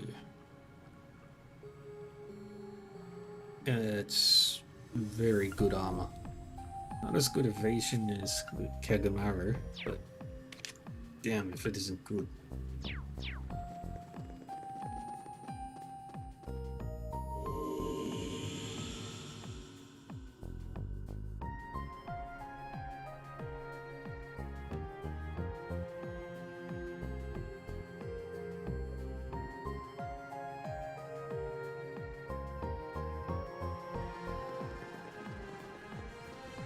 Unsealing pedestal activated.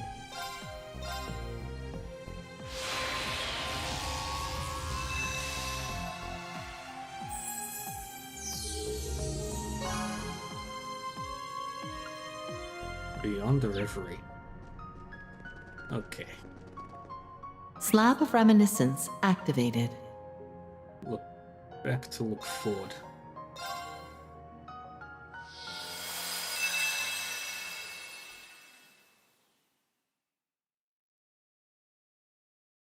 The third stage of the Orpheus Final Plan, the Eternal Recurrence Plan. Far from demise, yet farther still from creation. One has but to face the spiral of all, false as it is true, by which the world revolves, to find a facade sincere as it is hollow. If one is to move forward, one must look back. Yet the choice must be done so with peril. For the answers one may not stand to bear.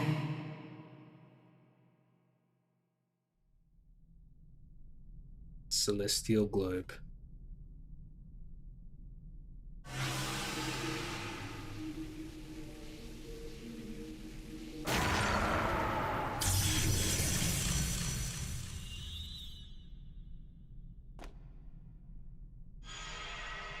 Come on out. I know you're there. To think it's been 10 years since you were here last. Not since I bestowed upon you and Lenhart your swords. Lenhart.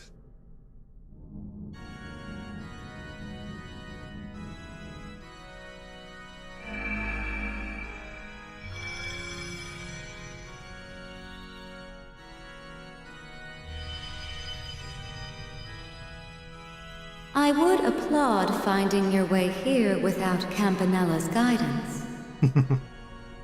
But it may have been a simple task, now that half of your memories have returned. Sure was. Hell, I think I even got enough to figure out who you really are now.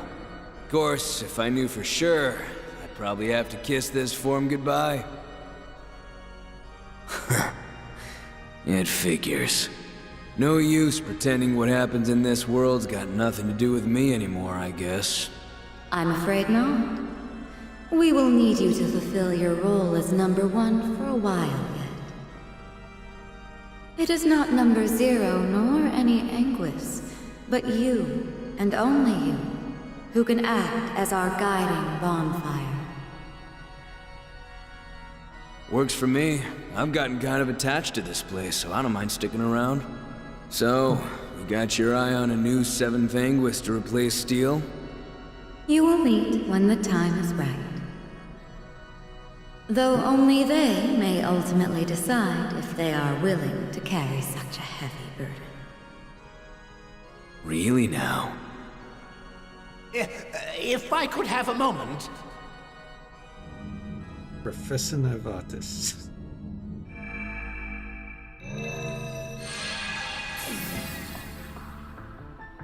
Well, well, if it isn't the guy who didn't think to ask before screwing around with someone's body. I would never. How did he find out? You must forgive me for speaking up like this, Grandmaster. If I may, it concerns a most urgent report. And a question I have for you, McBurn. Oh yeah?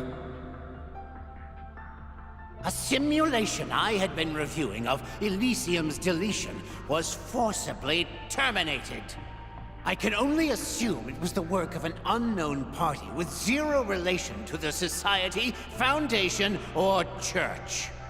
You wouldn't happen to have an idea of who they would be, would you? Why would I? Wait, maybe I do. It could be that new group the Oathbreaker was talking about. The one operating out of Orid? Pardon me for dropping in like this. Ooh. What?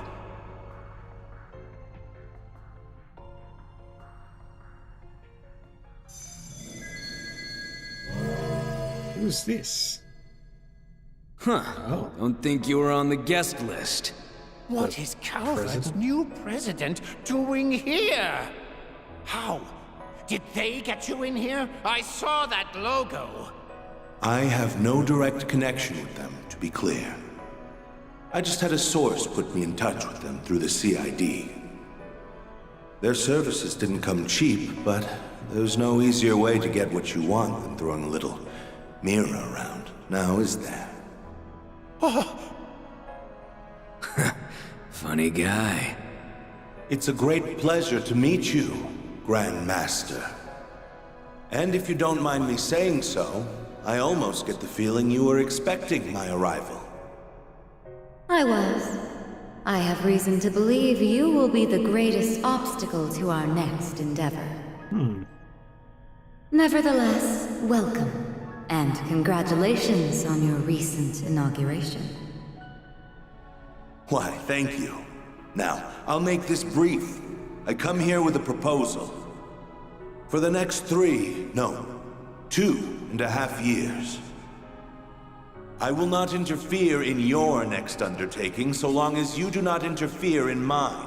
Do we have a deal? You! Oh, wow. I see. For all your many differences, few share your and the late Chancellor's gift for imposing negotiations. Very well, Mr. President. We shall not interfere in your scheme to test this world's potential for 2.5 years. In return, you will do the same for our eternal recurrence plan. Excellent. I'm pleased we could come to a swift agreement. All other matters can be dealt with as they come, so long as you do not fall afoul of the Calvardian Constitution.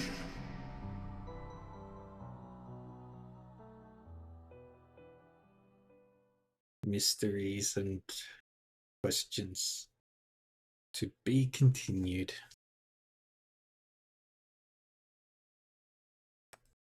The Calvard Republic awaits.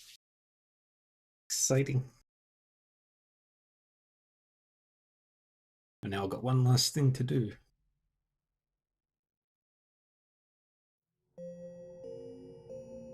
It's There's one left. Connecting to Reverie Garden database.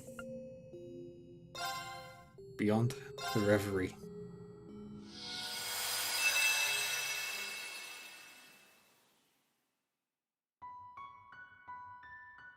These are but minute fragments of memories drifting in an endless ocean.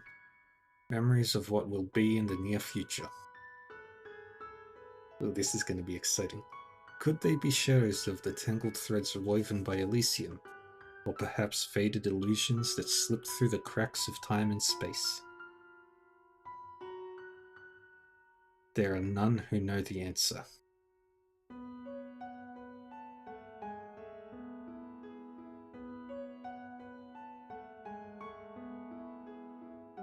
Another hot springs paradise.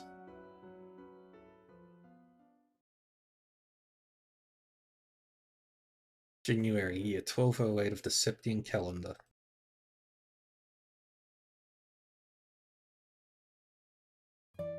Between two great mountains at the tip of a Calvardian basin sits Longlai. The town is known for two things, being the eastern entrance to the Republic and its exceptional hot springs. Through these enticing factors does it continue to welcome tourists hailing from both home and abroad. Yet today it served guests quite unlike its many unseasoned visitors. These had come from another renowned hot springs paradise, situated in the northern reaches of Erebonia. It's the Schwarzer family. The depths of flavor in the food here is just exquisite. Agreed, Phoenix Wing's food is certainly nothing to sneeze at, but I have my doubts the chef could replicate the dishes this unique in taste. Michel's Inn reputation continues to precede itself. Baron Tio and Lady Lucia Schwarzer were sampling the inn's culinary delights, spirits high and stomachs filling fast. Their daughter Elise sat next to them, her spirit a bit lower by comparison as her brows furrowed with concern. I'm sure its luxuries come with just an equally luxurious price tag, and there's 4 of us, so even 2 nights must have cost a small fortune. Upon realizing what she said, she shook her head. I didn't mean to damper the mood. I know we have the money. But all my budgeting as student council president has made a terrible habit of me seeing the numbers in everything. Her older brother Rain couldn't help but let out a chuckle, and the budget buster in you will like how much we saved, because we're not here as paying customers. We were invited by the owners personally. They said they wanted to get to know us since we run similar establishments, so here we are. And we'll be inviting them to Yamiya sooner than later, of course. Right, Dad? Oh, absolutely. Add this to the list of boons coming from our countries finally coming to terms with one another. The Republic is reveling in unheard of levels of prosperity, and the relations between our people are more active and festive than ever. I, for one, welcome any opportunity to further foster friendship.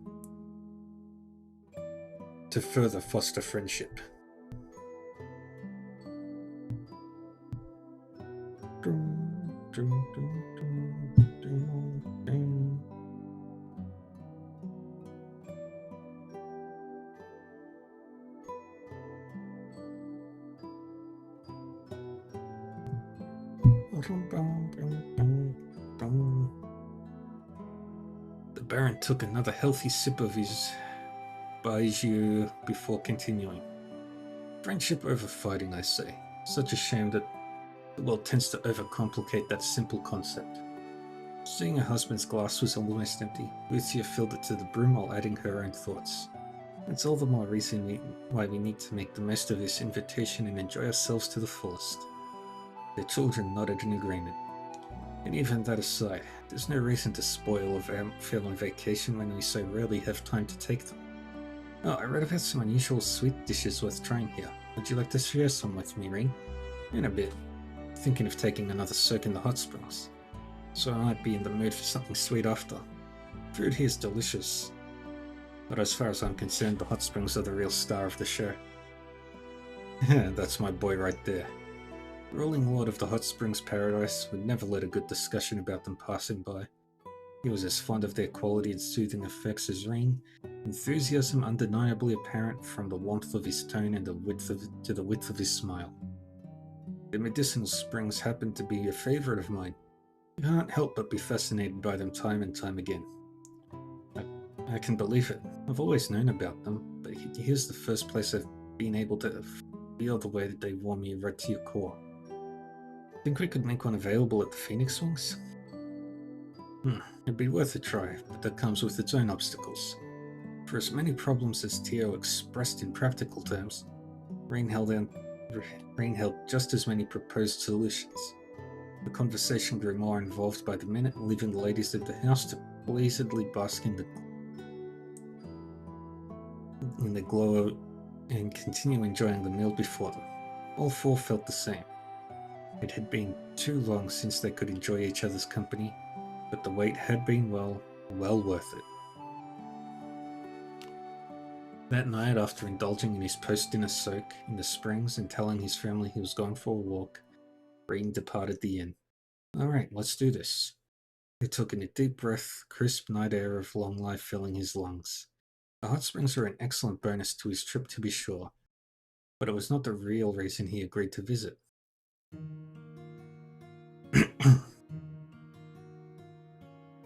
He had come in search of young Karfai, the famed sword hermit.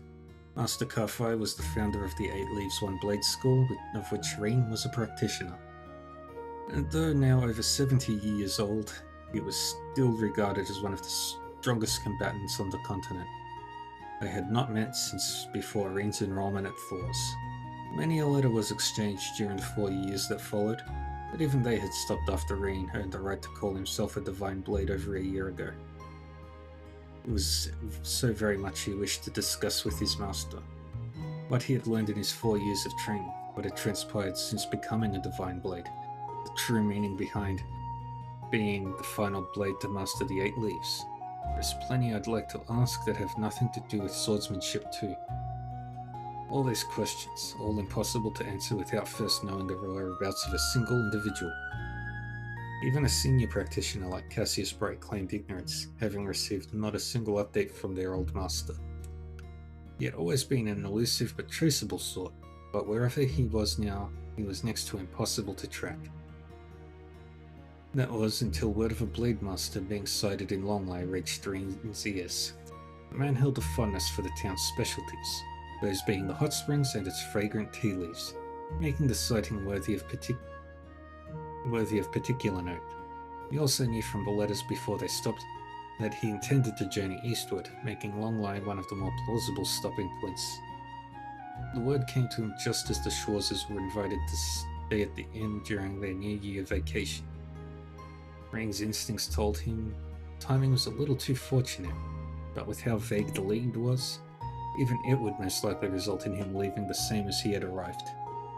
While he had not discussed the rumour being key to his travelling there, his family seemed to sense it was more than a simple pleasure trip for him. I know Dad would have a great time catching up with him, but I don't want to get his hopes up for nothing. With these thoughts in mind, Rain made his way through the night streets.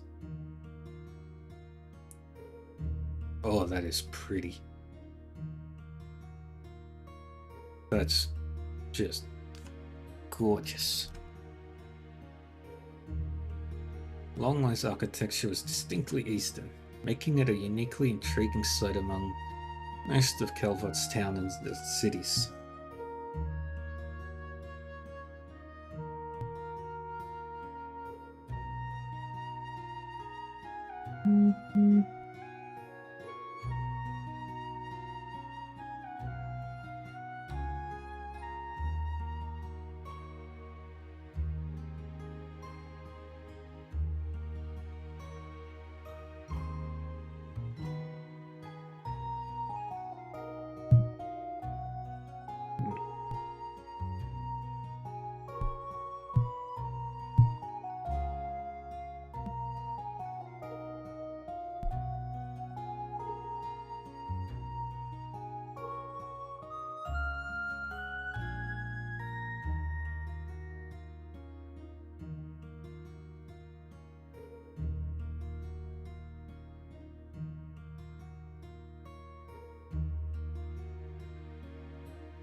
No, I didn't. I just got a notification that I have a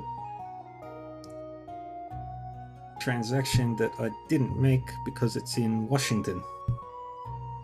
And there's no Washington where I live.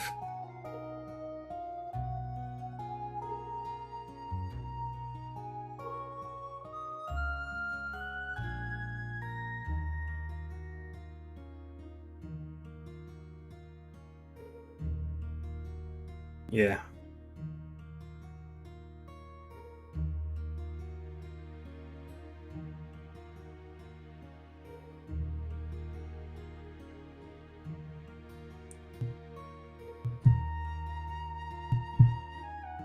So, just fixing that out.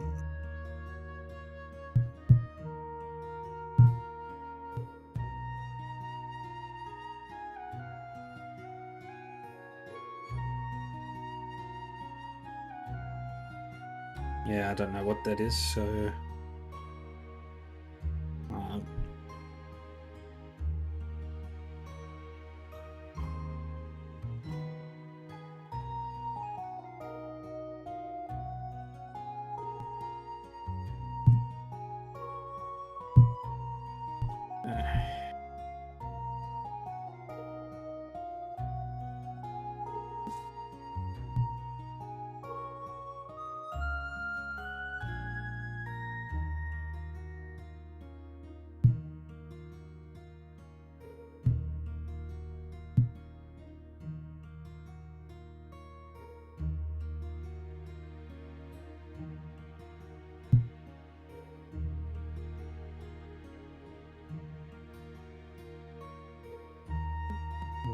that. Yep. Yeah, that's the only transaction.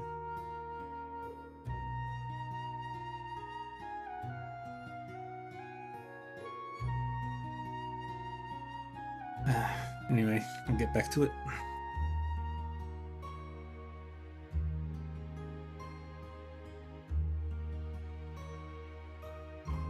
Longlow's architecture was distinctly Eastern, making it a uniquely intriguing sight among most of Calvard's towns and cities. This was not to say it was similar to Crossbell's East Street.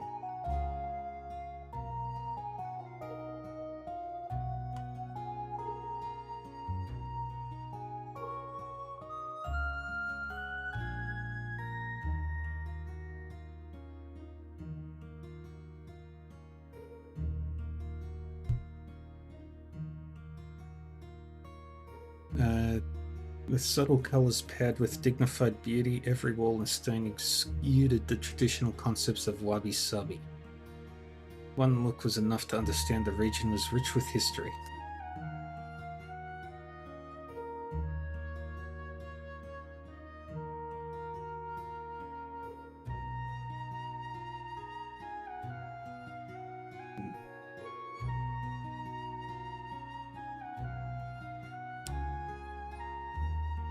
This quiet charm would give way to contrastly lively evenings, where tourists both westward and farther eastward were greeted to stalls dedicated to the hot springs and more. This, too, held a traditional sort of charm. Rain asked several merchants if they had any information pertaining to the whereabouts of his master, somewhat sheepishly purchasing a number of souvenirs from their stalls to keep himself from being a nuisance.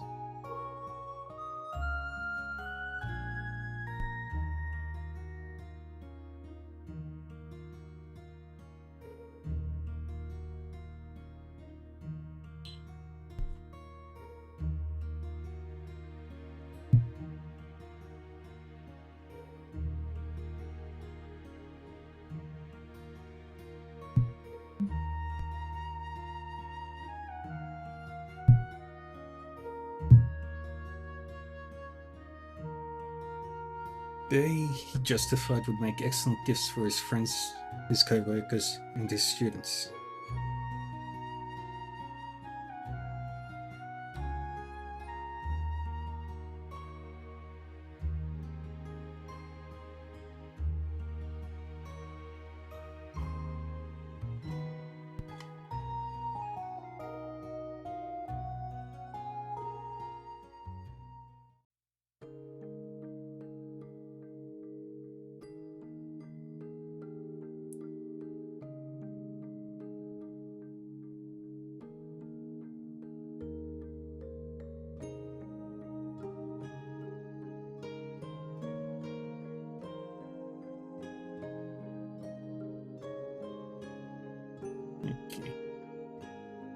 can't believe it's almost time for them to graduate. I might be more emotional about theirs than I was for mine. For the first time, Rain would get to experience what it was like for the young birds he had taken under his wing for 2 years to finally leave the nest. Their first year had been eventful to say the least. What had started as a problem class full of disagreements and mounting tension had slowly grown into one of compassion and understanding for one another.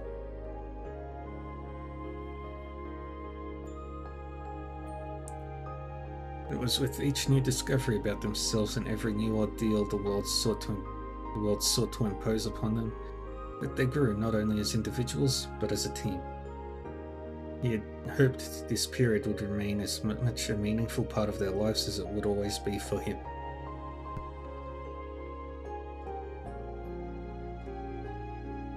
The months before the Retributive Tower's appearance held many a trial, making the 10 months that followed in its shadow pass all too quickly.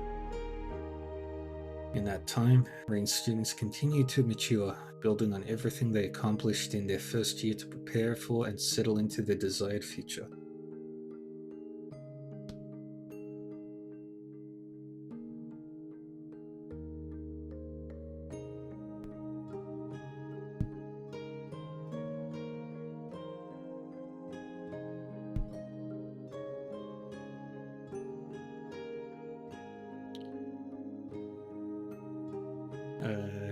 Prepare and settle into the desired future.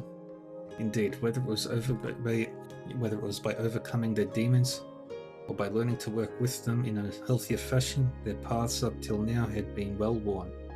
And while they may have had to rest from time to time, he was proud to be a part of why their steps continued to face forward. Proud, but also lonely at the thought of saying goodbye. As their second year drew to a close, lacking in grandiose events, but still rewarding in its own right, it was this mixture of emotions that bore conflict within him most. Can't believe I'll be going through it all over again next year and even the year after that. Hell of a career I chose to pursue, huh?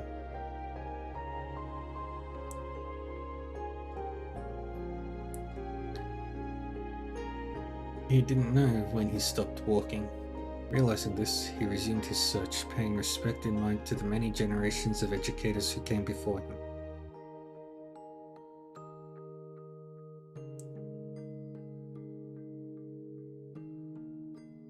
No matter where he looked, he could not find Master Karfai in Longlai. It was, however, still too early to say whether the trip had been in vain, as he at least caught an unverified report of the Blade Master being seen in the mountains to the south.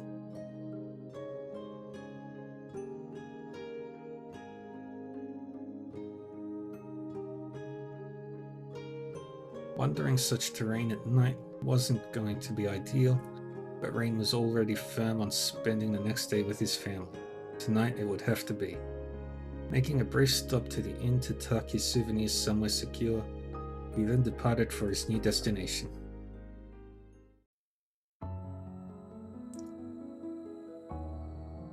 The mountain's half-winding beaten trails would be more treacherous at night, but they were not off limits as such.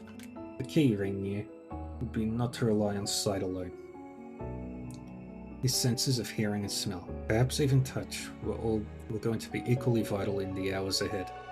Calling upon his experience and intellect to heighten all 5 senses, he took in his surroundings in full. This really takes me back to training in the mountains.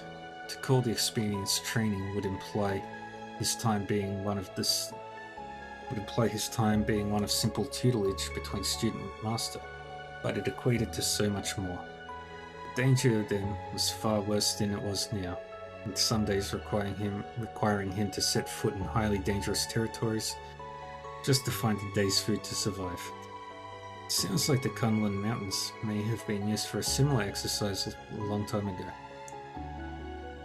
Rain was certain to think on the information gained during his search as he continued along the trail.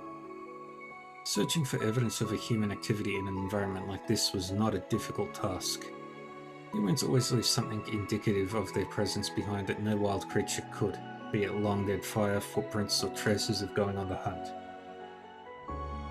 One need only follow the like to lead to their source. Rain did so, advancing with caution instilled in him by both his old master and hunting enthusiast of a father. They soon led him precisely to clear evidence that a human had been in the area, though the evidence itself was far from what he expected. Remains of a camp. No, it didn't look like it had been left by martial artists in training or roaming hunters. The most peculiar thing was that there were multiple sites like the first, all evenly spaced from one to the next. It was as though something was being measured. Maybe this was from a group of scholars doing field research? It seems too large in scale for that. There was nothing more to be found here. Rain advanced. Soon after, he found another unusual mound of evidence. It's like someone forced their way through here in a car. More like hacked open a path wide enough for a car to pass through. All further inspection here suggested that whoever was responsible had given up on this endeavor, leading him to wonder if they somehow found success elsewhere. And if they did, why had they done this at all? The question pestered him. If there was anywhere to clear wide paths, the remote depths of the mountains certainly were not it. But instinct told him he was only a step away from discovering the answer.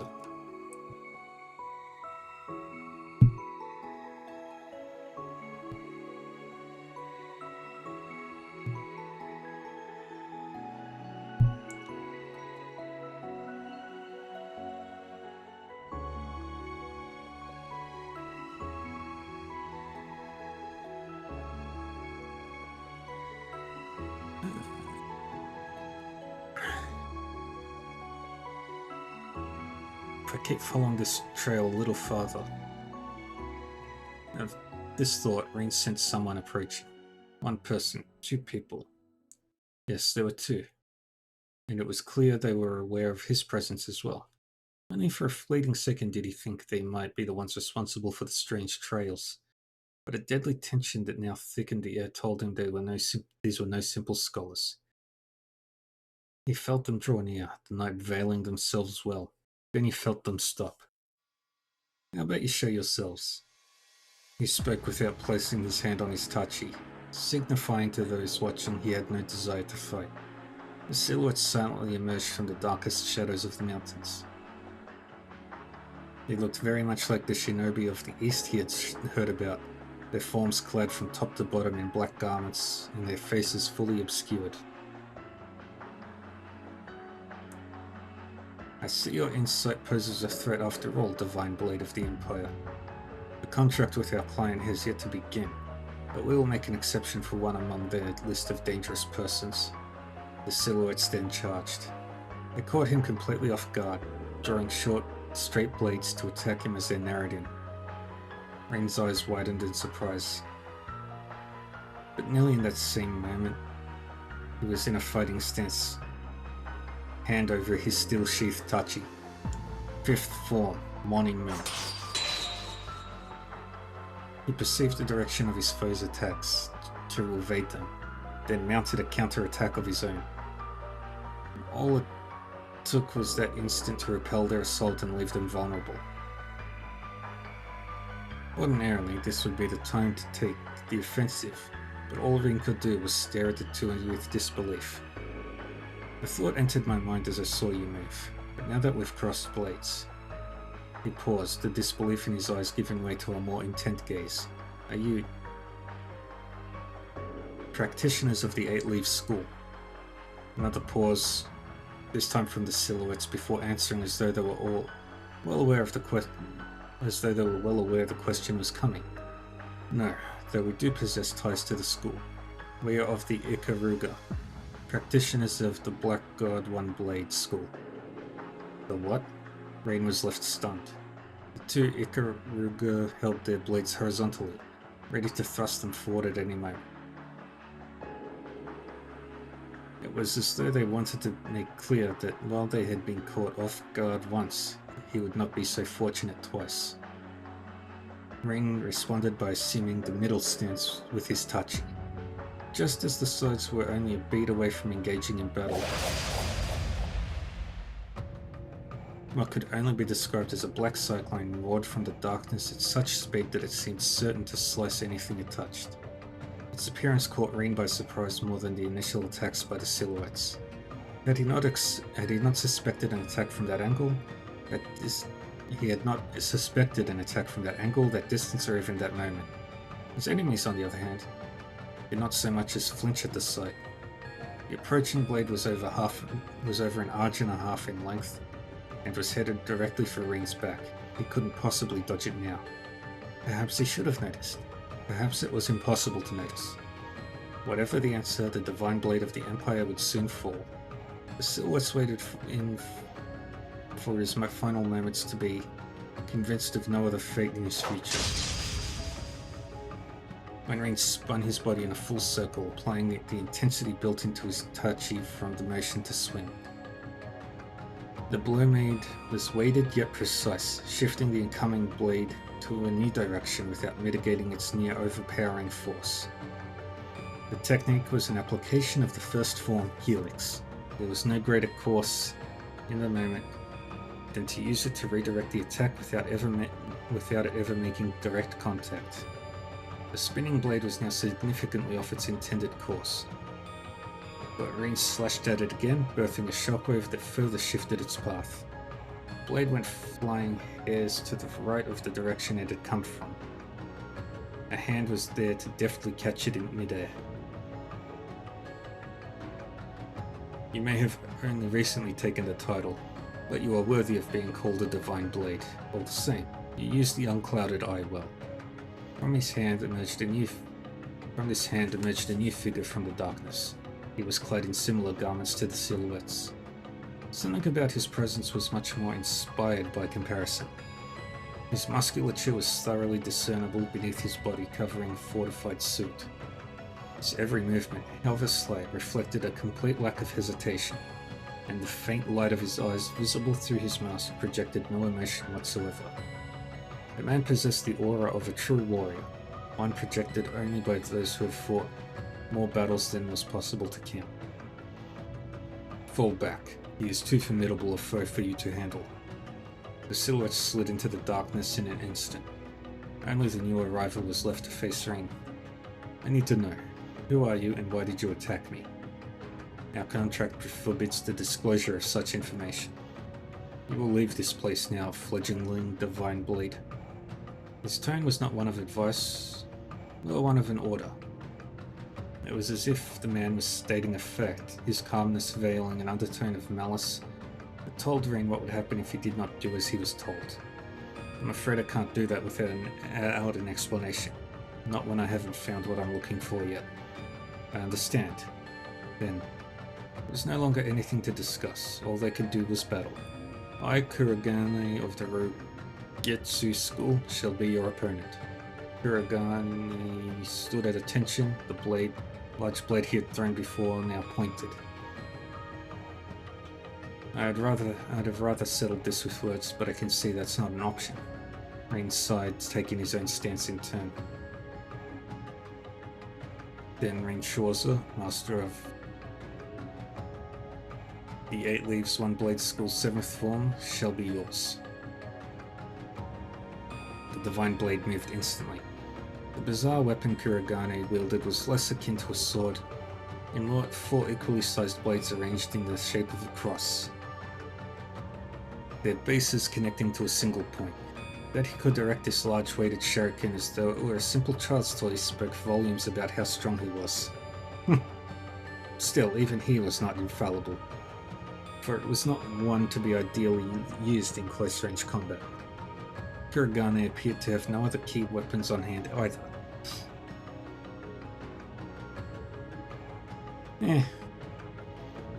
Could be worse. Meaning that Reen could force him to fight where he would be at his most disadvantageous. He would very likely come out of this the victor. This was what he had in mind when choosing to act first. Second form, Gale. He closed the gap between them, drew his blade and made a wide swing toward his opponent. In the blink of an eye, Kuragane blocked the blow with ease. That, however, meant nothing in the larger scheme of things. Rin knew well this man's capabilities. So long as the gap between them was closed, and it was, he considered the attack a success. But just as he thought he would be able to push onward and overpower his foe by mounting a newly fierce assault, Kurogane had split his cross-shaped shuriken in half. The ease at which he did made it clear this was intended by design. He can dual-wield double sabers. There was no hiding his shock. At West, double sabers were seen as relics from the Dark Ages that were difficult to utilize. Crow was the only person Rin knew who was competent with one, and only one. The skill it would take to use two was almost too difficult to fathom. His surprise created an opening that Kurogane was not going to let pass unexploited. Possessing twin two-ended blades allowed the shinobi to perform considerably more strikes than Rin, giving him no chance to push back. Steel sparked as their weapons clashed. Kurogane was dominant for some time, but he could do nothing to bolster his advantage. With strike and spark after strike and spark, the advantage was moving back to Rin. This was in part due to him being used to fighting this weapon that defied rationale. But it was also because he had been given the time to find what he was looking for, the perfect range in which to attack. The double sabers were forged with a shorter reach than they appeared to have, something inevitable due to the handle being in the middle. Yeah, except no. Crow's in the middle of dealing with whatever's going on in Jirai. It could have been because he also used them as shuriken, but the length of Kurogane's sabers were even shorter than Crow's, meaning Rin would have to adjust with the longer length of his blade. He measured patiently, staying only just out of Kurogane's reach and evading the onslaught by a hair's breadth each time prior to countering. It was calculated quickly thanks to Kurogane's frequent rapid attacks, meaning all Rin had to do now was wait for the right moment.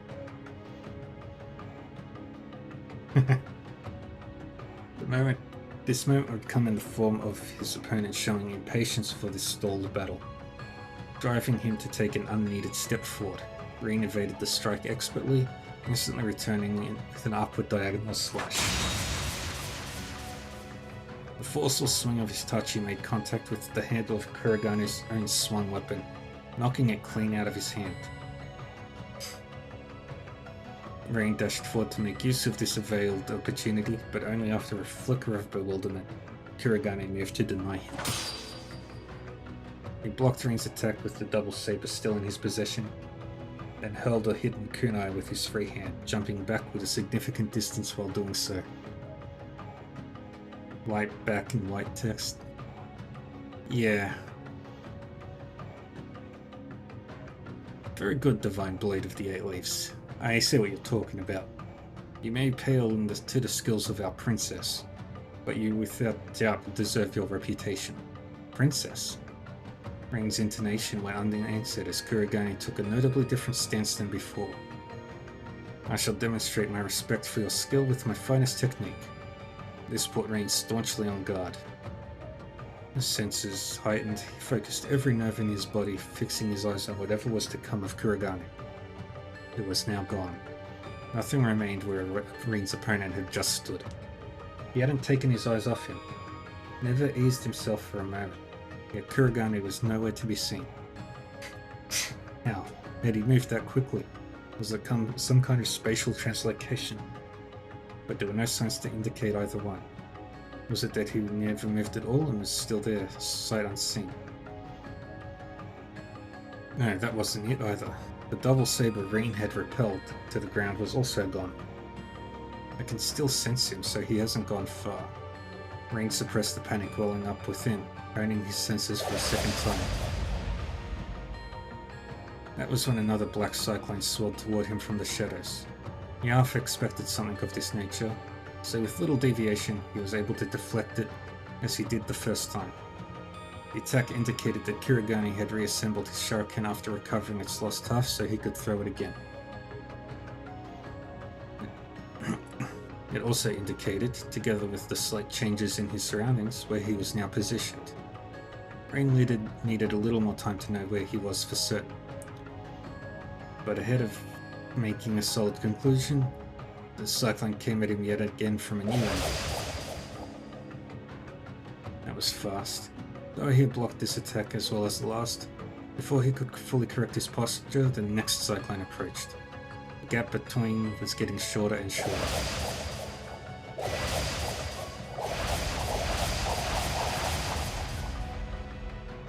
There was another, the time was shorter, another, shorter. Soon these assorted smaller cyclones were seeming growing into a blended grand storm of death, with rain trapped at its center. This doesn't feel like I'm being attacked by a single person. Did he make phantom copies of himself?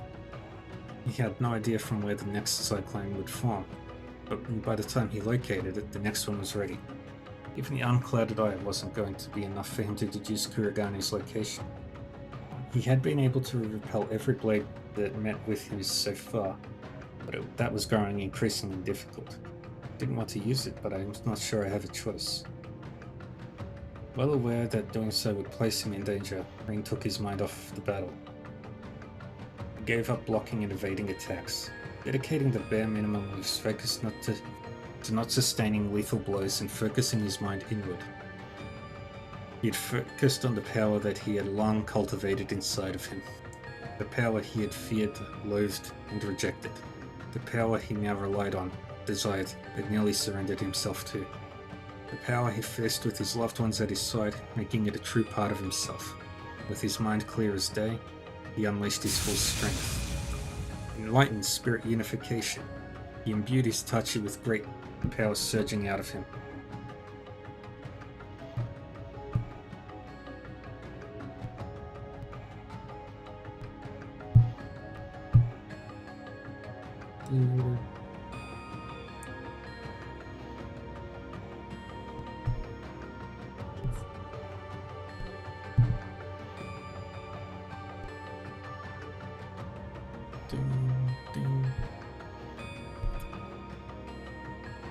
Crying out as he did so,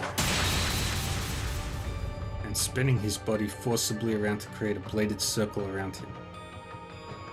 The energy released by his Tachi repelled all forthcoming shuriken with ease, and with them, Kurigane's phantom copies lurking in the darkness faded to nothing.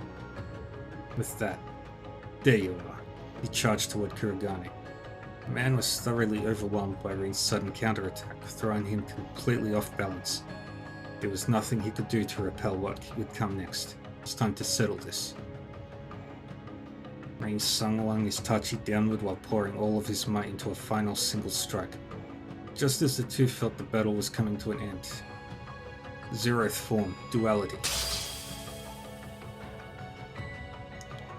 Accompanied with a voice as beautiful as a bell, was a slash tearing through the sky, its color so black it threatened to eclipse the moon. It effortlessly stopped Rin's weapon from reaching its target. That wasn't all. What? With a high-pitched metallic sound, Rin's beloved Tachi was sundered cleanly in two. Princess.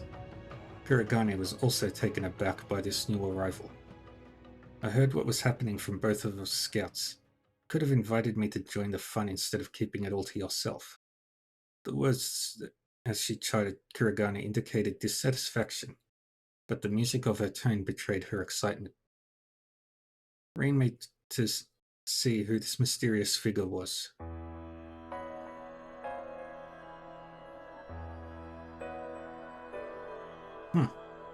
Q. And the sight of her alone took his breath away. She was young, wearing a fortified suit that looked to be a marriage of classical and modern Eastern styles, with long silver hair that almost appeared to glow in the pale moonlight.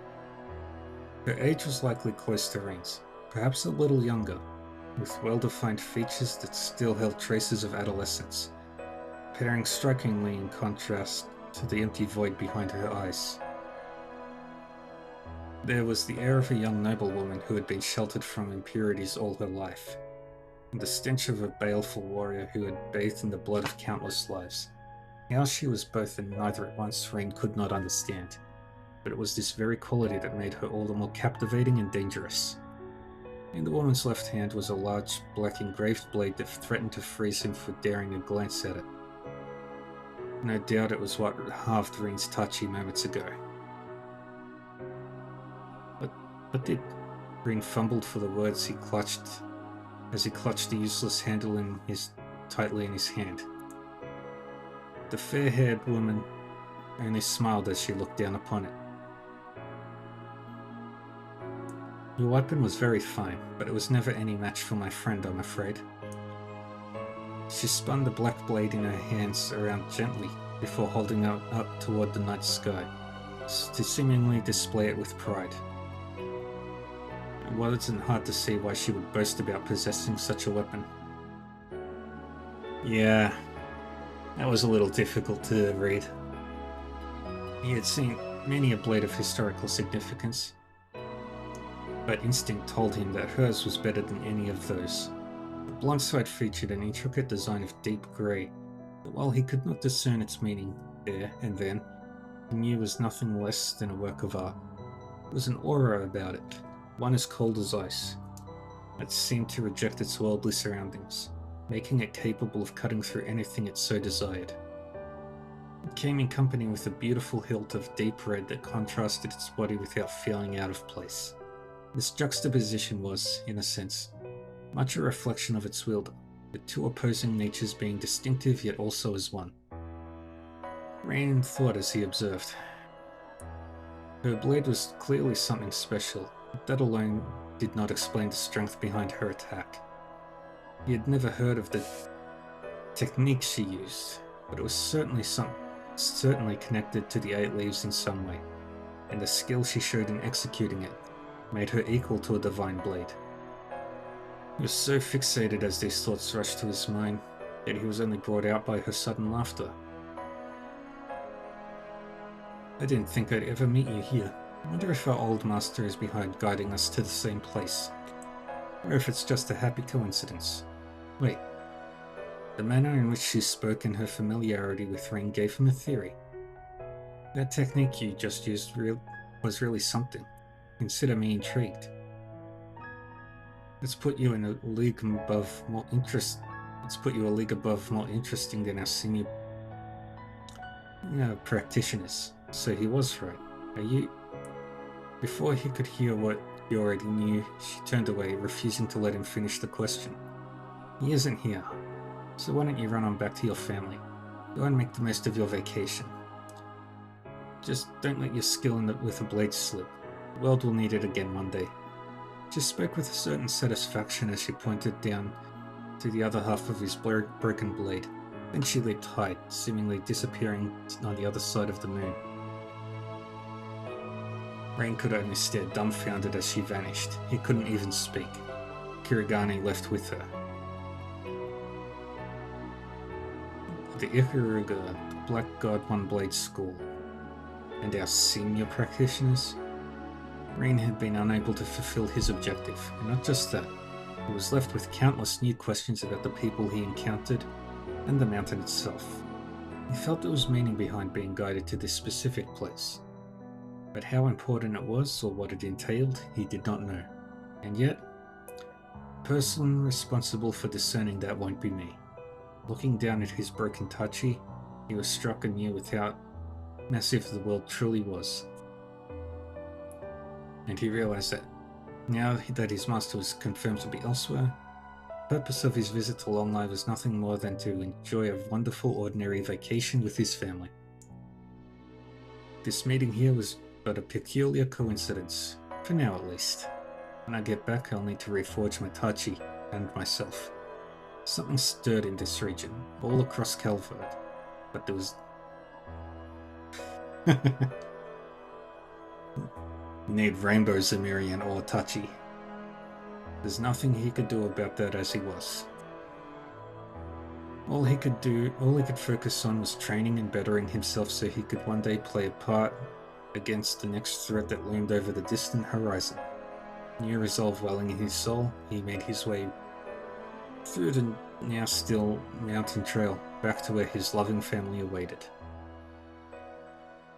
And that's the end of the story, I hope. Yay. Nice. One. An unconventional student. And then I think that's it.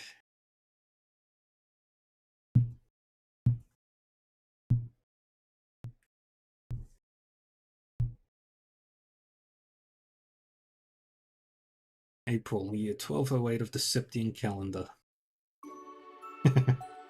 Aramis Academy is a famous educational institution in the Calvardian capital of Edith. The name derives from an artist central to Calvard's democratic revolution 100 years ago. This was also reflected in its goal of nurturing new talent and helping to forge a brighter future for a new republic.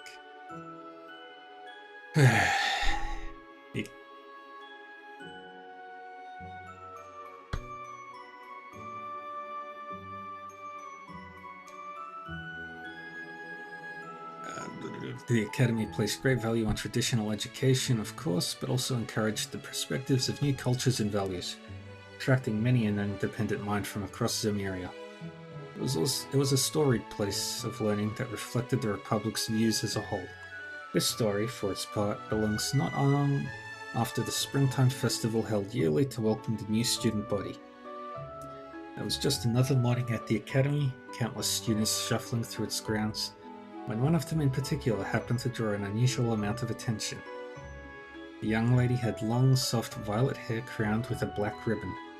Her figure had been cut very respectably as she matured into a young woman of 17 years. And yet her face still held traces of girlhood days bygone.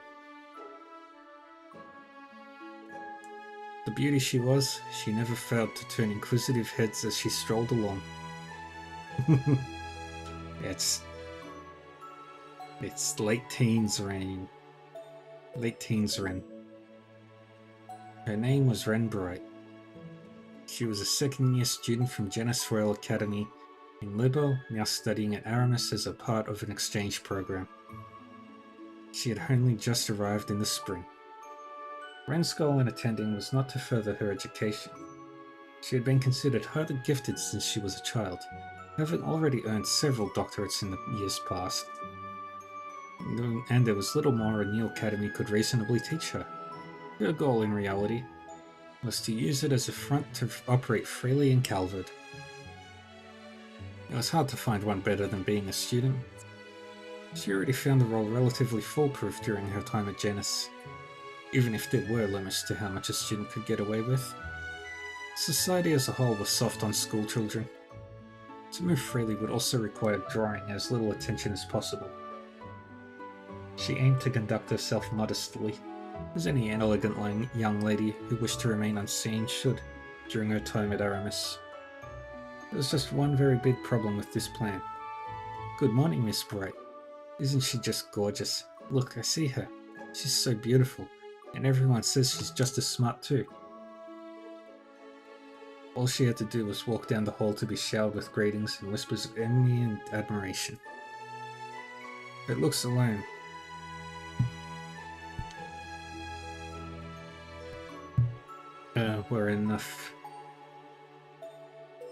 were already enough to make her the talk of the school. But after one of the teachers let slip that she received a perfect score on her entrance exam, there was suddenly not a single person who didn't know her name. The other students cared not how much she wanted to avoid drawing attention. She was getting it whether she liked it or not. Naturally, not everyone was pleased with the booming popularity of this new transfer student had attained in less than a month. While most were busy fawning over Ren's arrival that morning, another group watched the charade unfold from the shadows, echoing audible tuts of displeasure. Ren had yet to be enrolled in any clubs, so as soon as the day's lessons had come to an end, she packed her belongings and stood to leave. "A word, if I may, Miss Bright." It was a fellow classmate surrounded by a small faction of students clearly loyal to their king bee. Certainly. Though instinct told her this was not going to be a conversation she wanted to have, she made an effort to pretend otherwise. She would not be provoked into behaving as anything but a mature, modest young lady. I've been wanting to get to know you better for some time now, you see, so I was wondering if you might join me for dinner this evening. The boy, Ronald Griffith, presented a gentlemanly smile. Bran was very much used to being asked out like this, and never once did she accept. She always made up some excuse to turn them down. Today would be no different. I'm ever so sorry, but I'm afraid I have something urgent to take care of after school today. Some other time, perhaps. Sure. Because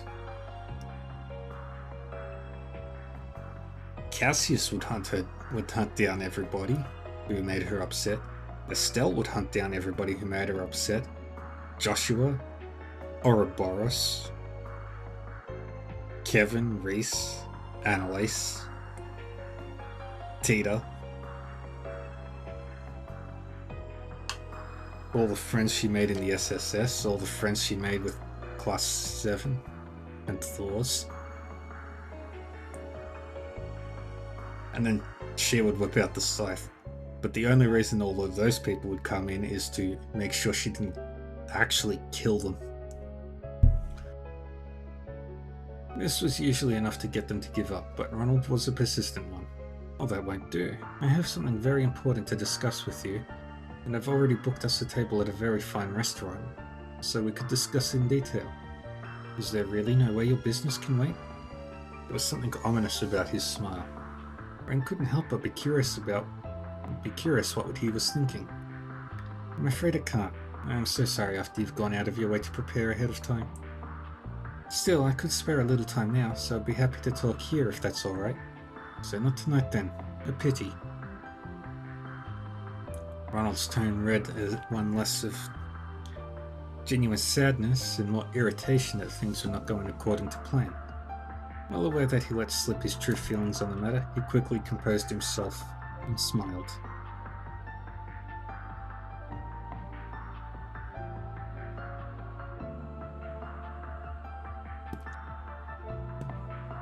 Well,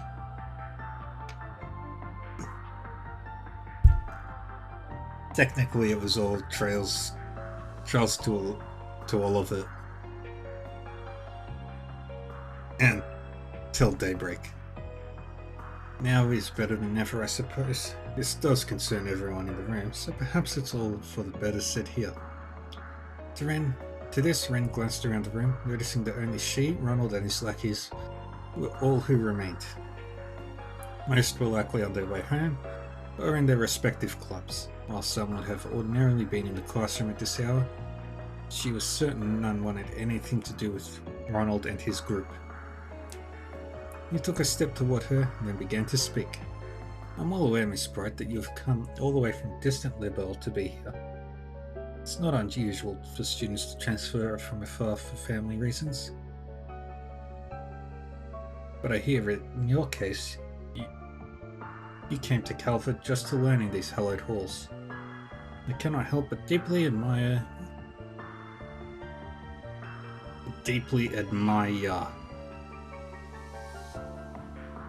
your spirit and thirst for knowledge. Not admired, admire.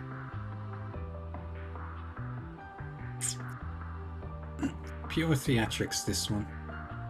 At the same time, I worry about you. Brilliant you may be, but living alone in a far-off land must be a terribly lonely and challenging affair. We all need someone to depend on in our lives, and that would be especially so in your situation.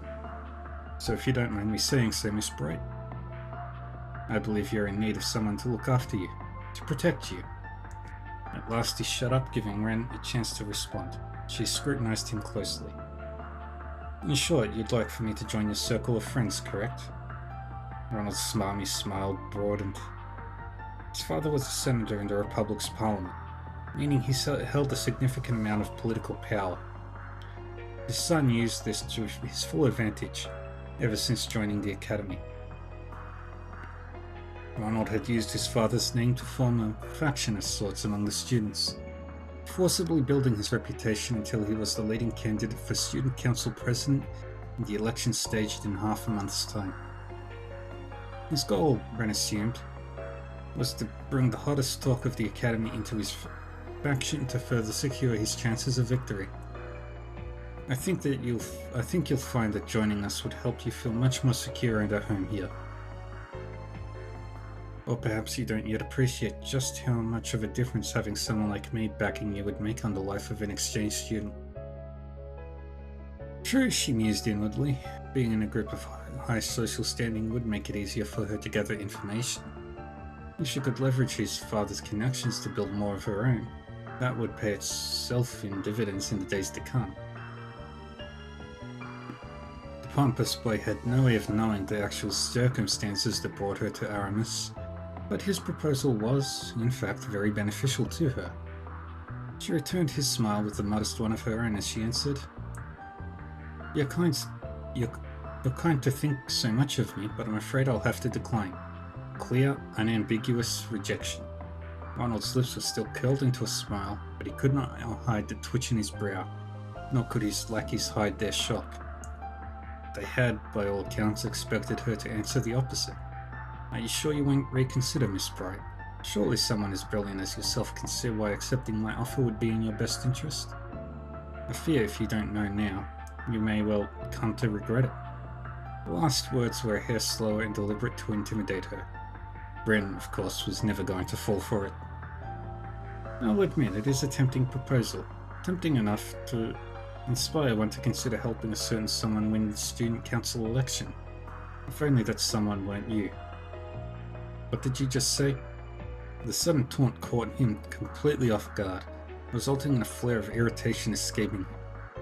Ren, for her part, was unruffled by the change. I imagine you don't need me to explain why, but will to be sure. I have been very aware that the threatening glares I always attract on the way to school every morning have been coming from all of you.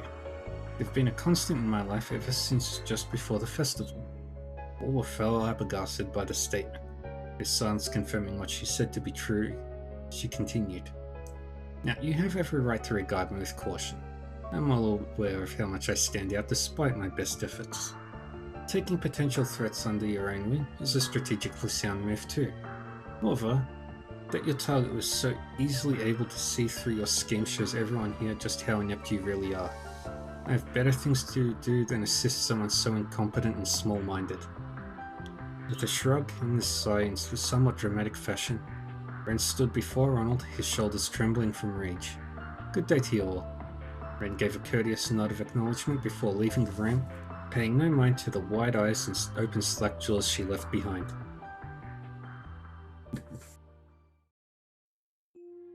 So Agate ended up getting pretty beat up from one of Mum's crazy jobs she threw at him. We did get some good data out of it, but ouch. Your mum is always so funny. That night in the dormitory, Ren and Tita were engrossed in deep conversation through their laptops. Aww, grown up at Tita. But it's always the same old with all of you. I'm surprised there's anything of Agate left with how often you tell me she's had him nearly facing death. You two are in a rut. I know something that could spice things up. Maybe try adding a little romance to the mix like a couple of bright-eyed lovebirds we know. But we have agreed to go somewhere next week, so we're not in a complete rut. Well, isn't that something? Stairs to adulthood await you, my dear friend. Ren. Tita graduated from the branch campus in Arbonia just as Ren left for Calvod, leaving them no time to spend with one another in person. That wasn't ideal, of course, but from a hint of sadness came the habit of talking like this once a week so they could stay in each other's lives. They discussed anything from their new lives and environments to the fruits of their research, occasionally stumbling into a serious topical matter or two along the way.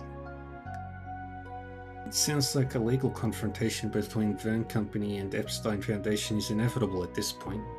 I know, can't believe this is really happening. Both frowned at their screens.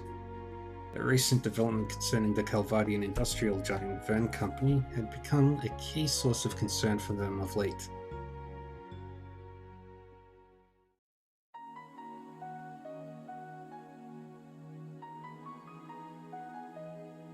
It began soon after Crossbell returned to normalcy after the Supreme Leader's takeover the previous year.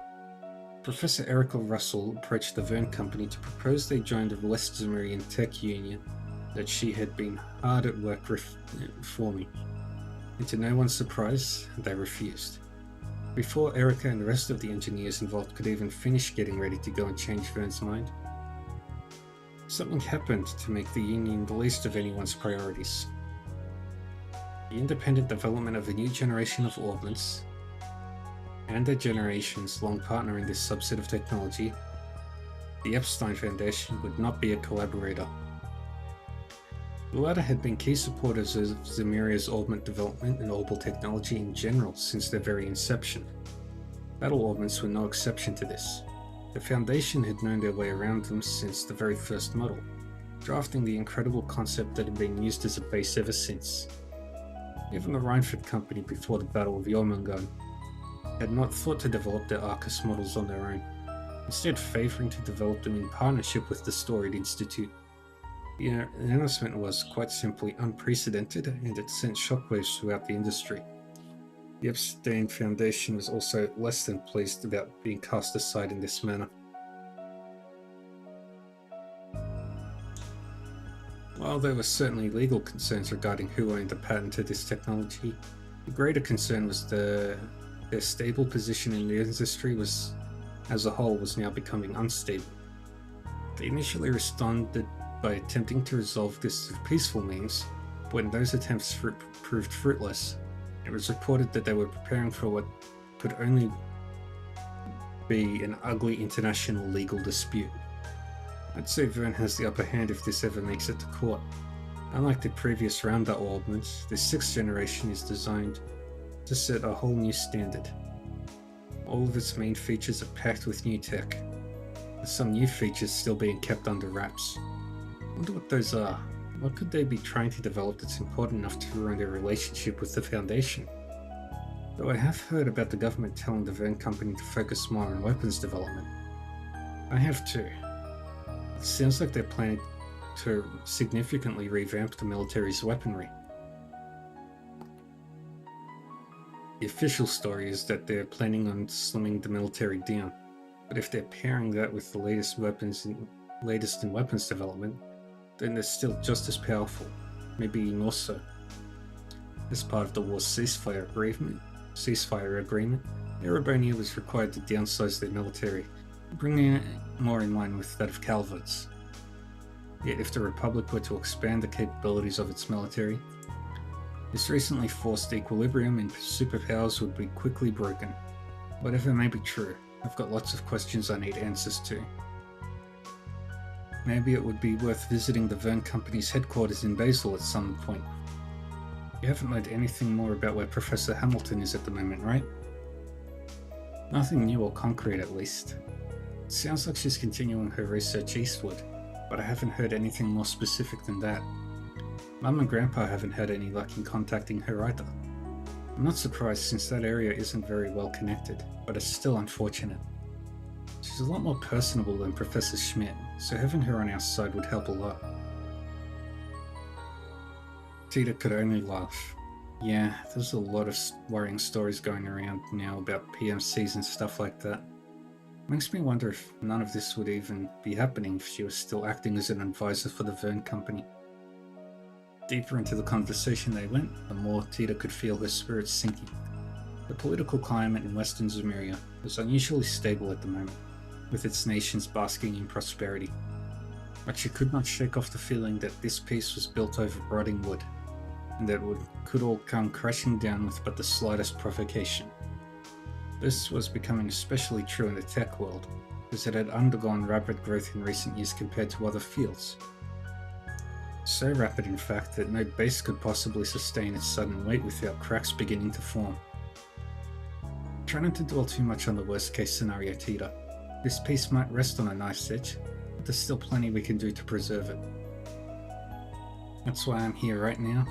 That's also why you're working so hard too.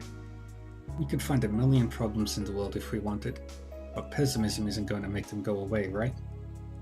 Words filled Tita with the right amount of comfort she needed in that precise moment. Yeah, I guess you're right. Thanks, Ren. Dun, dun.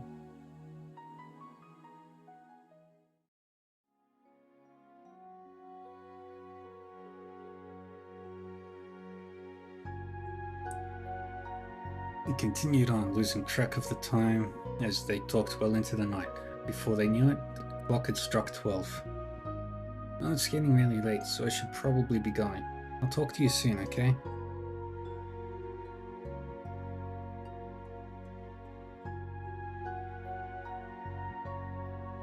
Alright, good night, Tita. Right, oh. Tita suddenly remembered something. The exclamation stopped ringing just as she was about to end the call.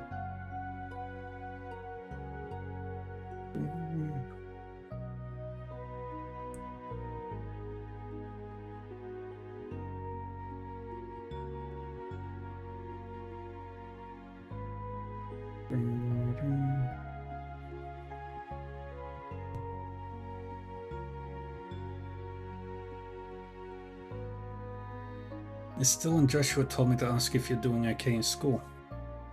You always worry too much. You'd think I wasn't talking to them too. She couldn't help but remember her interaction with Ronald after class, but Ren quickly drove the thought from her mind. It wasn't worth dredging up.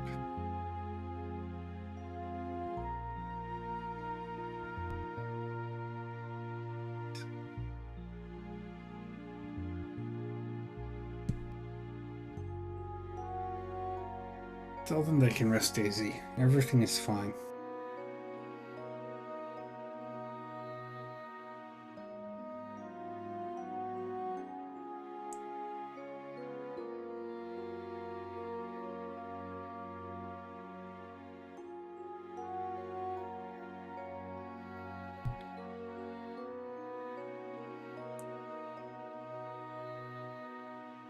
Good. They wanted me to let them know if you were being bullied so they could fly over and help. Ren could only sigh. Honestly, do they think I can't keep myself safe from a few schoolyard bullies?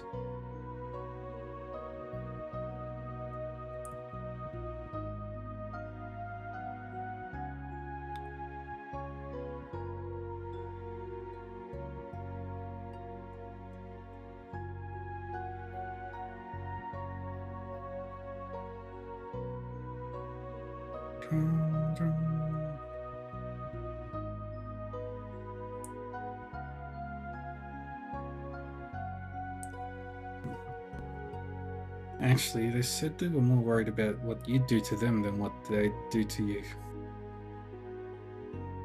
At her friend's silence, Tita couldn't help but burst out laughing. I worry about you too, obviously, but they're probably right. How awful of you. Even if that were to happen to me, I wouldn't do half of what you were imagining. Not anymore, anyway. See, it's saying that kind of thing that makes people worry.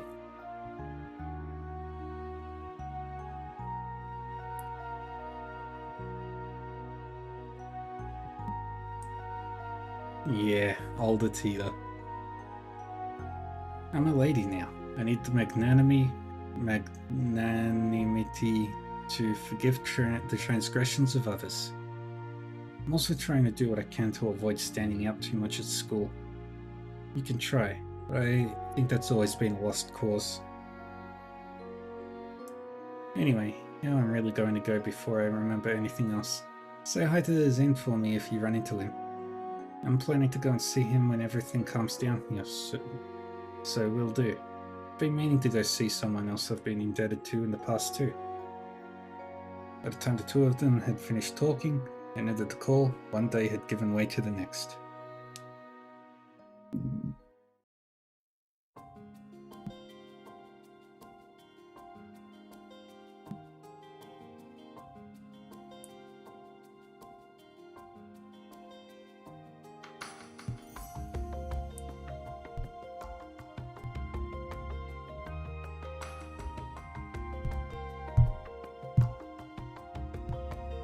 sec.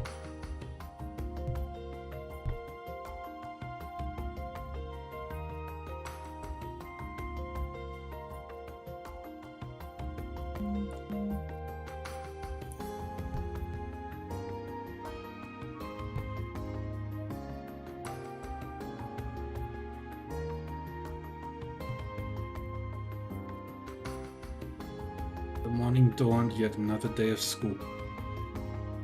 However, just as she left her classroom in the main building at the start of lunch and went to descend the staircase, she felt someone suddenly draw out near from behind her. Reflexively, she dodged out of the way. The female student then entered her field of vision. She had lost her balance, her expression a mix of fear and surprise. She had passed through the spot Ren had been moments before, but her moments showed no sign of fading. If someone didn't stop her, she was going to start tumbling down the stairs. Ren was quick to grab her and pull her close.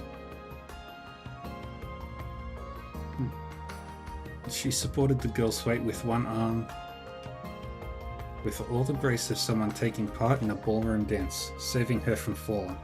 Several students happened to witness the event unfold and could not help but elicit gasps of admiration. Noticing that the girl's eyes were still unfocused, Ren gently addressed her. "You alright? You aren't hurt, are you?" Finally realizing the situation she was in, the girl, whose face had become quite red, quickly straightened her posture in a fluster. "Yes, I'm okay. You ran bright from the next class over, aren't you? Thank you so much for helping me." "You're very welcome. But I would have to caution you from losing your composure like that right next to a staircase. Do you have some really urgent business to take care of?" The girl first frowned in response, and then paused to think, and then answered, "Nothing I could think of." It's weird, but even though it was probably my imagination, it felt like someone had pushed me from behind. Obviously no one here would do that, so I must have just bumped into someone by accident. She thanked her rescuer again before disappearing into the distance. The situation she deemed her imagination, however, lingered in Ren's mind. If I hadn't sensed something was amiss, both of us would have fallen down the stairs. We could have been badly hurt. Was it really just a coincidence, or was it a deliberate action by someone who wants to hurt? If it was the latter, she didn't have anything to support this theory, but it came with a familiar sensation. The feeling of malicious stares focusing on her from the shadows. It took surprisingly little time for her suspicions to gain evidence. After finishing gym class the next day, Ren made for the classroom and began preparing for her next lesson. As she did, she immediately noticed something was amiss. All of her textbooks had been glued shut with an excessive amount of adhesive. Try as she did to open them, it was a lost cause to even get a single page. It was an obvious attempt to harass her. The culprits behind the act were equally obvious. Not far from where Ren was sitting, Ronald Griffith and his lackeys, whom she so memorably turned away 2 days prior, were snickering to themselves. Their eyes mockingly focused on Ren all the while. They're not even interested in hiding what they're like anymore. I'm sure at this point they want me to know who did it to intimidate me. This latest development also confirmed in her mind that they were responsible for trying to push her down the stairs the day before. What a pitiful sight they were. Because she refused to join their group, her existence was, in their eyes, now nothing more than a hindrance to Ronald's campaign for student council president. They would stop at nothing to either break her spirit and force her to join, or shame her into lowering her popularity among the student body. It didn't matter that Ren had no interest in taking part in the election. After further inspecting the state of her textbooks, Ren's expression grew difficult to read. I think I can make them usable again, but not in what little time I have left before class. The bell soon chimed to signal the start of her lesson. Ren left her textbooks out on top of her desk, making no effort to open them throughout.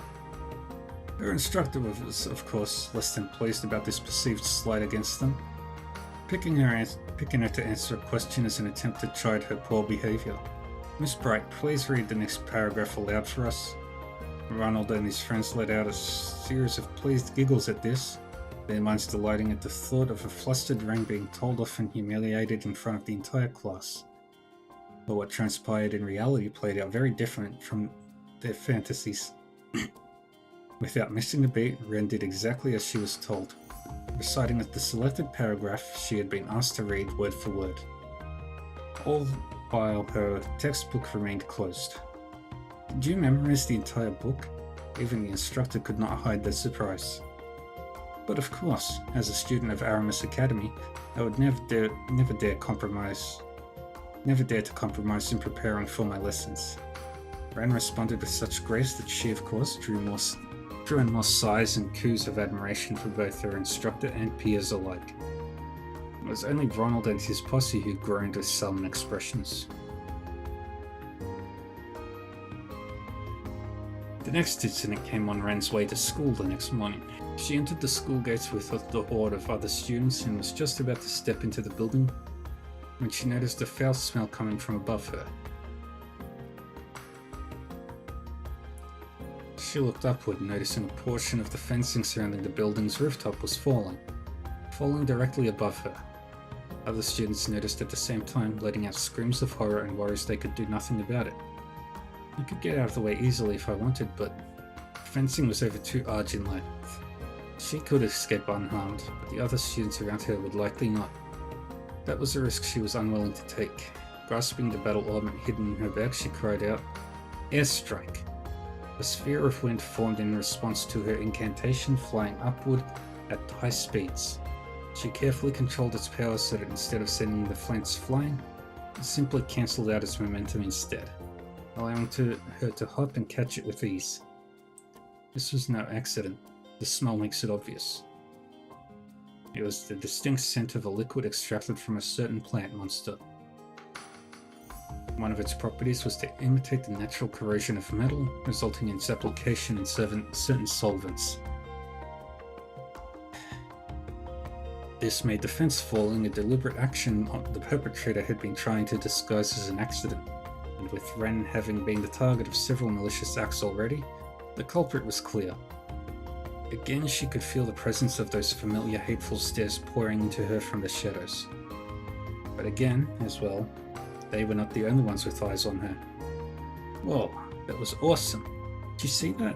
Is there anything she can't do? Wren's quiet meditation was disrupted by a multitude of cheers and applause from all around her. As if she were a performer. Just about to leave the stage, she gave an elegant bow in response. This would not be the last time she endured harassment from Ronald's group, but each and every time they thought they'd bested her, she would handle herself with exemplary skill, their efforts only serving to make her more popular. The state of affairs continued for several more days before a seemingly out of patience Ronald summoned Wren behind the school building after lessons were over for the day. He stood oppressively before her, his lackeys behind him with the composure he attempted to feign before, now replaced by plain, vile anger.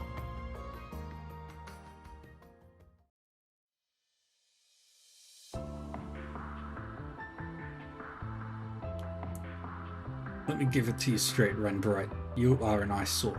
Even the gentlemanly air he impersonated before was gone. Really?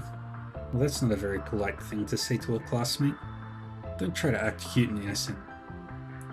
I've put too much damn time and mirror into building my position up at this academy, but who's always the center of attention instead? It's you. It's always you. It's like you're deliberately trying to sabotage my chances of success. And that's the last thing I can afford right now. The more livid Ronald became, the more unruffled Wren was in turn. You're only sabotaging yourself by setting me up to succeed over and over again.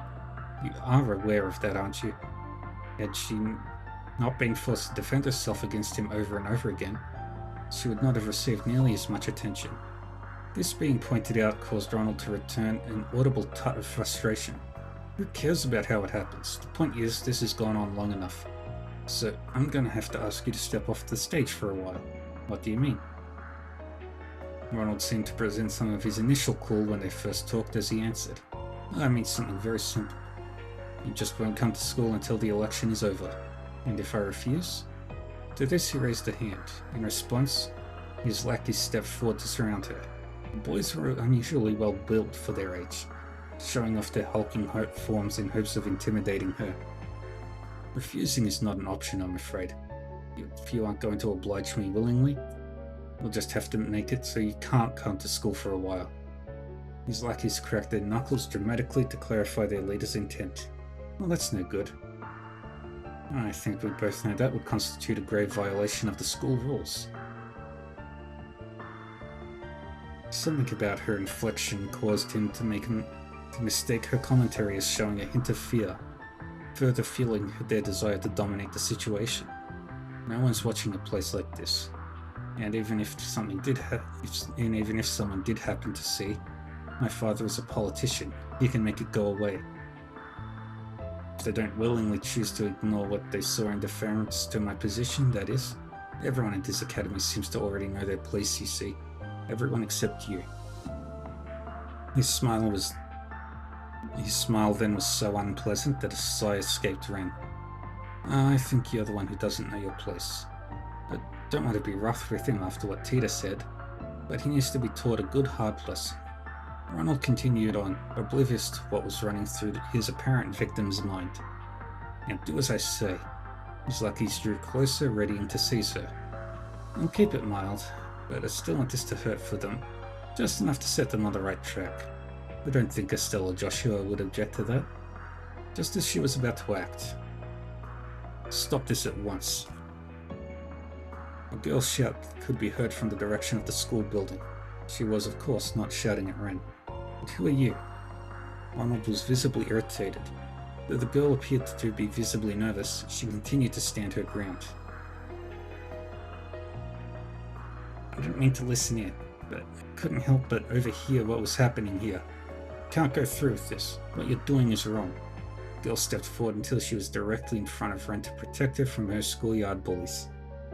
As she did so, the light revealed sleek, dazzling blonde hair that shimmered much like the sunshine above. Ren recognized her to be a first-year student who lived in the dormitory next to her own. They weren't close to one another. At most, they only exchanged polite greetings with one another as they passed each other in the hall. She always seemed like a quiet, polite young woman with a good upbringing. However, not the type whose eyes would glow with resolve as she put her well-being on the line for someone else's. Ren was surprised by this, as was Ronald, though he was less than impressed. He never fathomed that another student would dare to resist him. One thing he did sense was that her resistance was little more than a brave front. With excitement at the thought of stripping that front bare, he grew a sadistic smile and addressed her. Is it now? Well, how fortunate for me that I have you to show me the error of my ways. Ren can wait. You're a first year, I assume. I'm going to need to give you a lesson in just how right and wrong works in our society. Upon his signal, his lackeys shifted to surround a new target over Ren. She began to tremble as danger closed in on her, but still she did not move. Don't you dare. This time it was Ren who spoke up. I'll give you what you want, so don't you dare touch her. But, you sure about that? She wasn't planning on that response, but Ronald was more than happy to have his win in any form. I'll stay away from school for a while. That's what you want, right? Then The experience of studying abroad has been rather tiring for me, so maybe I do need some rest. Ren's voice was gentle in an attempt to assuage the kind girl's concerns. Ronald, meanwhile, made no attempt to hide the joy he felt at victory, laughing heartily with all the glee of a spoiled child. Good, now everyone knows their place here. I see no reason to harm either of you now that I've got what I want. Consider yourselves lucky now that I've decided to let you go. Ronald turned away and made to leave, his lackeys following suit. Good day to you then. When we next meet, this school will all be mine. And then he was gone. With only the girls left behind the school building, the younger of the two looked up at her senior, concern welling in her expression. I really am alright. You're very kind to worry. Ren's smile was one of genuine kindness. From then on, Ren did indeed stop coming to school, citing illness as the official reason behind her absence. The students then gathered in the Academy's auditorium several days later for the long-awaited Student Council election. At Aramis Academy as a whole placed great importance on the autonomy of its students, and as such, the Student Council exercised an unusual amount of power. It also weighed upon them a massive amount of responsibility, such as being the sole planner for the Academy's festival, a symbol and celebration of springing the capital. This, however, also led to the position being a major status symbol even long after graduation. All of this is why a large number of students put their names forward to become Student Council President every year. Yet this year, a great majority of most promising candidates dropped out under mysterious circumstances, leaving only Ronald and others associated with him on the ballot. Couldn't exactly boast about winning by default. Ron and his supporters sat in the rest area, chuckling among themselves at the whole affair. Perhaps his name wasn't the only one on the ballot, but none of the others had done any certifiable campaigning, meaning his election was positively assured. Eventually the time came for him to give his speech. It was a compelling one. He played the part of a respectable young gentleman as he delivered it, speaking with that same silver tongue he inherited well from his father. There were some moments where he failed to hide his arrogance, but as no one else had prepared a speech to give, this was not the blow to his campaign it otherwise would have been. Now if you could turn your eyes to the screen. The screen he spoke of was at the back of the auditorium. It was a rather notable feature to have in a school building, to have anywhere, and was installed several years prior for use in lectures and to display recreational films. Other nations had yet to indulge in such luxuries, showing just how far ahead Calvard was in its technology. Up until then, the students had used it to display photographs during their speeches, but Ronald intended to take it another step further. He wanted to share a promotional video, and not a simple makeshift self-produced one that might ordinarily be presented by an amateur, but rather a professional work he paid a considerable amount of mirror for. Its quality was genuinely impressive. His victory was written in stone. But this, he knew, would cement it that much more. Convinced this would serve as the perfect beginning to his ascension to the top of social hierarchy, he started the video. The musical number it played was rousing, fitting. What followed then was Ronald appearing on the screen. So how much mirror do you want for supporting me? I can make it worth your while. What? The video playing before them was not the one intended. Rather than an inspiration show of what he could bring to the student body, it was a recording of him buying off one of his opponents just days before. As hushed whispers of confusion spread through the auditorium, the next clip played. If you know what's good for you, you'll withdraw your candidacy right now. Or the only thing you'll be president of is a hospital bed. Next was an equally unexpected scene of Ronald intimidating another candidate into withdrawing from the race. As it continued, Ronald realized what was going on. Someone out there had replaced his carefully prepared video with another. The initially hesitant whispers exploded into loud enough murmurs that he had to raise his voice over them in his attempt to quell the situation. This is all a forgery. Someone is attempting to frame me. But just at that moment, as if waiting for his cries of denial, a girl's voice resounded from the auditorium's entrance. I'm afraid it is all entirely genuine. Her voice rang out with wonderful clarity, charming all who heard. She ran her hand through her violet hair and flipped it back as she talked and walked slowly toward the stage.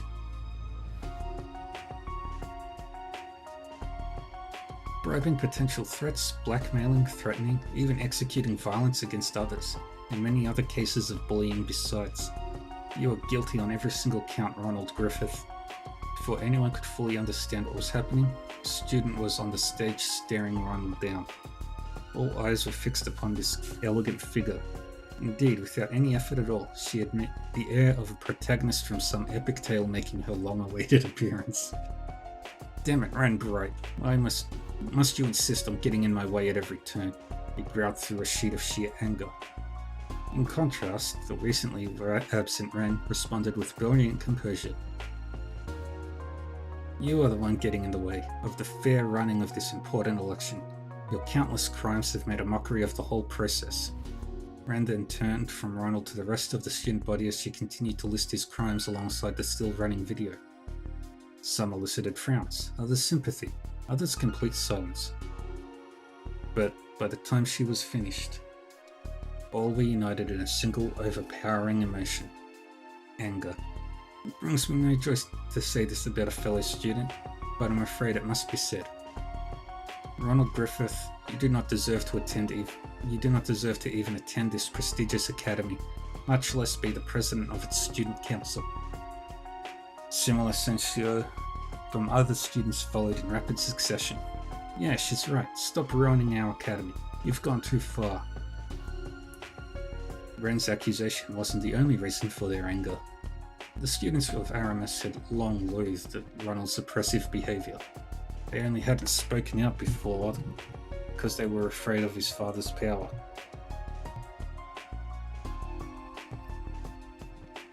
Now that they realized he could be stopped, their anger had reached an explosive boiling point. Ronald suddenly found himself at the center of a torrent of abuse. He looked to his lackeys for support, but even they refused to meet his gaze. It then dawned on him just how fragile all he thought he built was.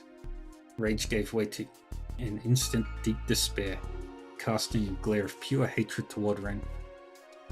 Ronald hurriedly sprinted out of the auditorium. Only when he was completely out of sight did the air erupt with cheers of joy.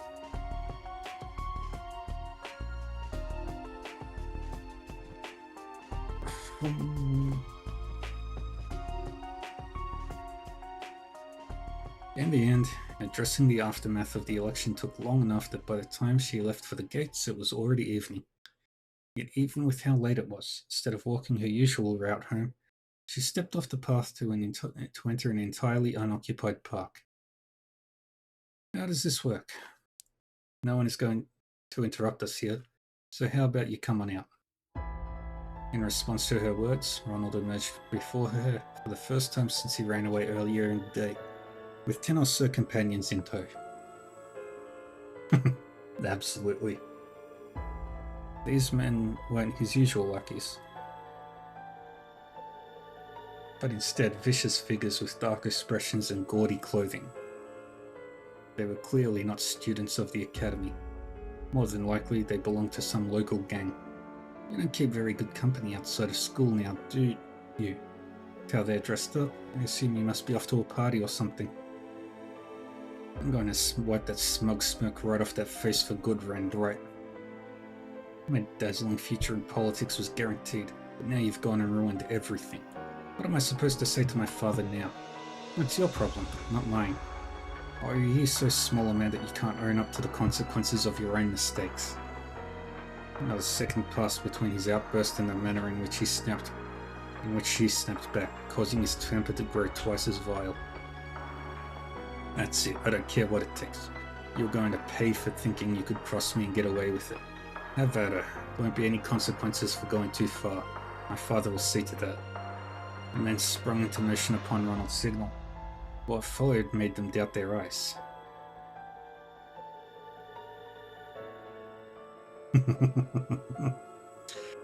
Ren being the best girl. Ronald could not understand what just unfolded before him. His eyes relayed the information well enough, but his mind rejected it completely. A second after he ordered his new lackeys to attack, Ren had produced a monstrously sized black and gold scythe from thin air. This in itself was beyond comprehension, but it wouldn't be the last thing to be so. The scene was like a cat toying with a powerless cornered mouse. Except in this shocking case, Ren was the cat and his men were the mice. They surrounded her at first, yet all it took was a single swing of a conjured weapon to cause most of them to collapse to the ground.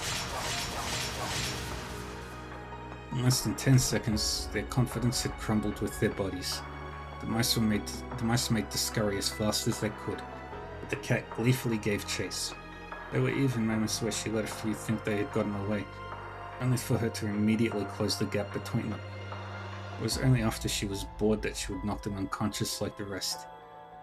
And then she would seek delight in her next hunt. Like heavy sacks of potatoes, the men fell one by one, until only Ren and Ronald were left. This can't be happening. The young man was still struggling to come to terms with what he just witnessed as Ren stretched her limbs like a bored child still gearing up to play. Amateurs, every last one of them. Thought I could have at least a little fun.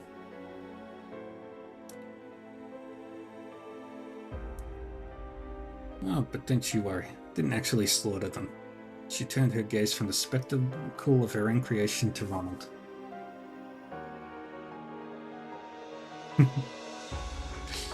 Ah, Rad. Would you be open to giving me a little more entertainment, perhaps, Ronald? Ronald twitched in fear at the mention of his name. In this moment, she was nothing more than a beast in human skin. Stay away from me. My father's in Parliament, you know. Try anything on me and you'll regret it. Her response was an expression of pure pity before tossing what appeared to be a magazine at his feet. It's in one of today's tabloids. You might find its contents relevant. What? First he was baffled by this shift, but the second he peeked at the cover, his face went pale. Representatives Griffith suspected of bribery and connections to organized crime, read the headline in giant punchy lettering. There's a whole special feature on your dearest daddy, complete with evidence. It mentions that the CID is going to be conducting an investigation as well. So this may be the last day you can say he's in Parliament. My condolences. No. So visceral was his shock at the news, that the simple word was all he could muster. Even then, Ren wasn't finished. So now that he's been removed from the equation, yes, I'll ask again. Would you be open to giving me a little more entertainment? She edged closer and closer, scythe in hand, and a sadistic smile lacing her lips. Ronald tried to retreat in fear before tripping over a rock and falling hopelessly on his backside. All he could do was watch her as though she were the Grim Reaper, tears and snot streaming down his face. Be a doll and play with me. And then you'll understand why they used to call me the Angel of Slaughter. She raised her scythe above her head, and ready to swing it downward before realizing what she said.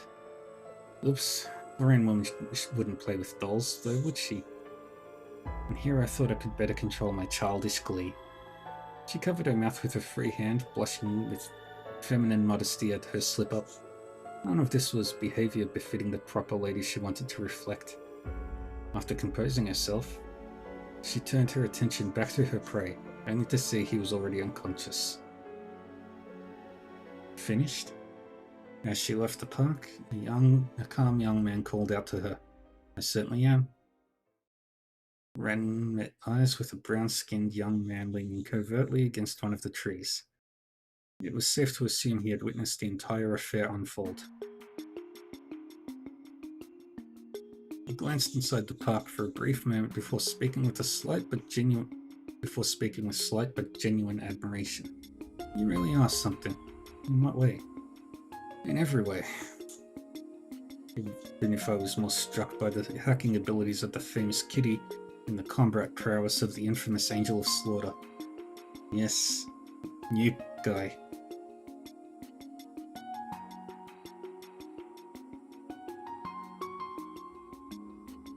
Nah, it's not who I think.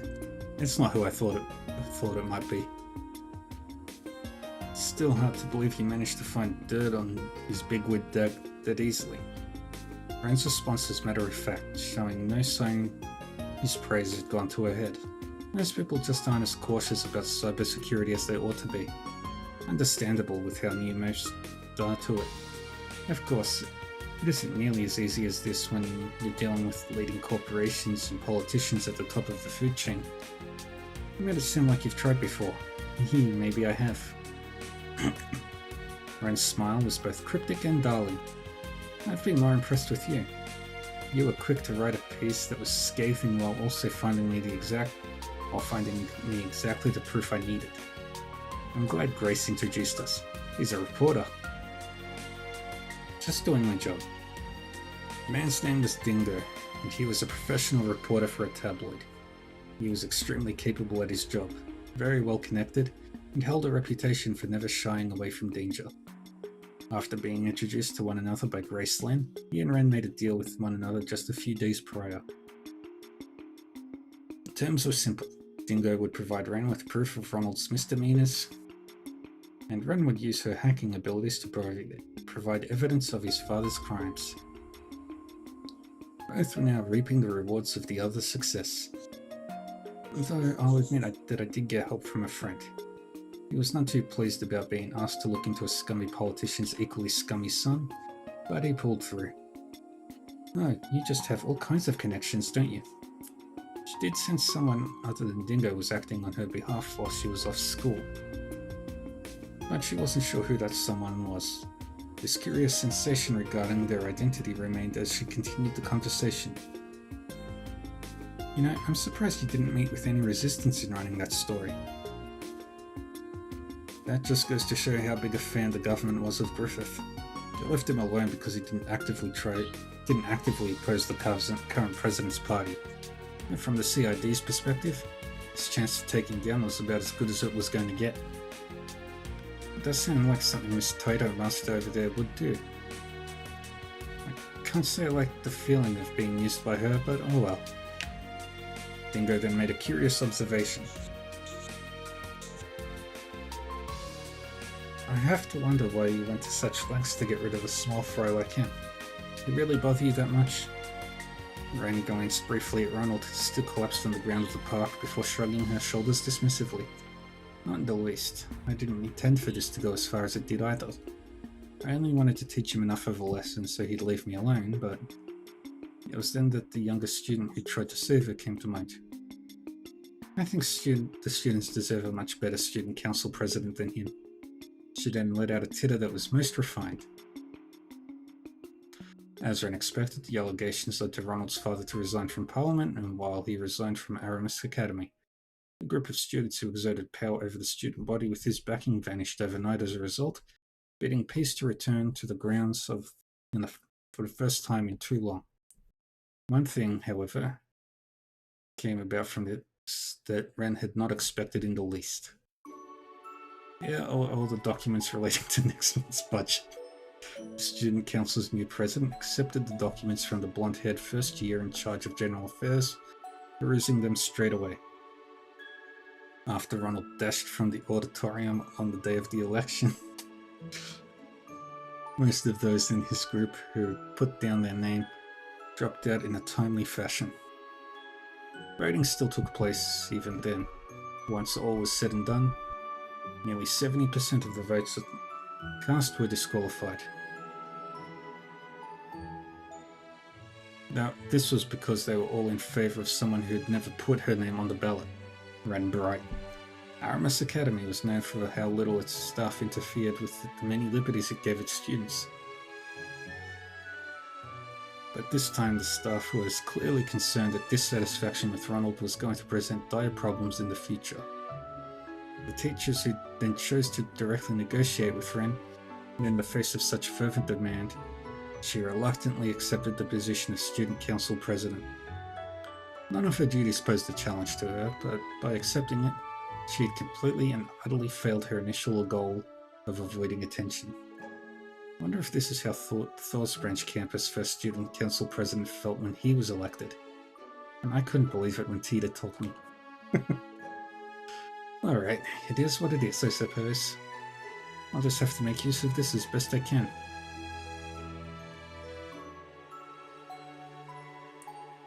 Sunlight beamed into the... I've got to say though, the art for these is just top tier. The sunlight beamed into the student council room. The blonde-haired girl and two of her friends struggled with the new workload they were adjusting to. As Ren sat there, ears open to the random talk and the occasional grumble, a thought crossed her mind. She had no end of real-world worries, problems arising from rapid technological development, the society's next move, and the ominous winds of change blustering over Calvert. But despite all those, She wanted to enjoy her simple time here while she could. Let's say we get this work done so we can celebrate with a tea party, hmm? The arrival of spring is now a distant memory, even if summer had yet to come. There was nothing particularly spectacular about this time. It was just another ordinary, beautifully bright afternoon. Yay!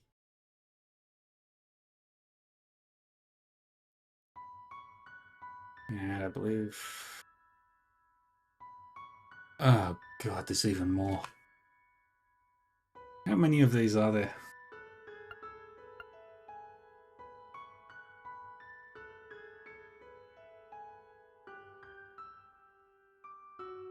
Is this the last one? Or is there another one? Okay. September, year 1207 of the Septian calendar. I cannot accept.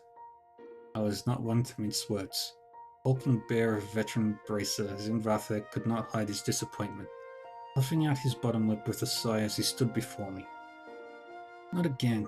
Gotta resign yourself to the inevitable one of these days. I had been indebted to this man, who was as capable as he was kind, since my first days in the guild. Truly, I didn't wish to be a source of vexation for him, but the wish alone was not enough. I have neither the experience nor skill to be worthy of A rank, so I cannot accept your recommendation. Bracers are assigned ranks based on their strength and achievements, with A rank being the highest on paper at least. It's members of the very face of its beloved organization, and as such, ranks a metaphorical badge of honor to be worn with pride.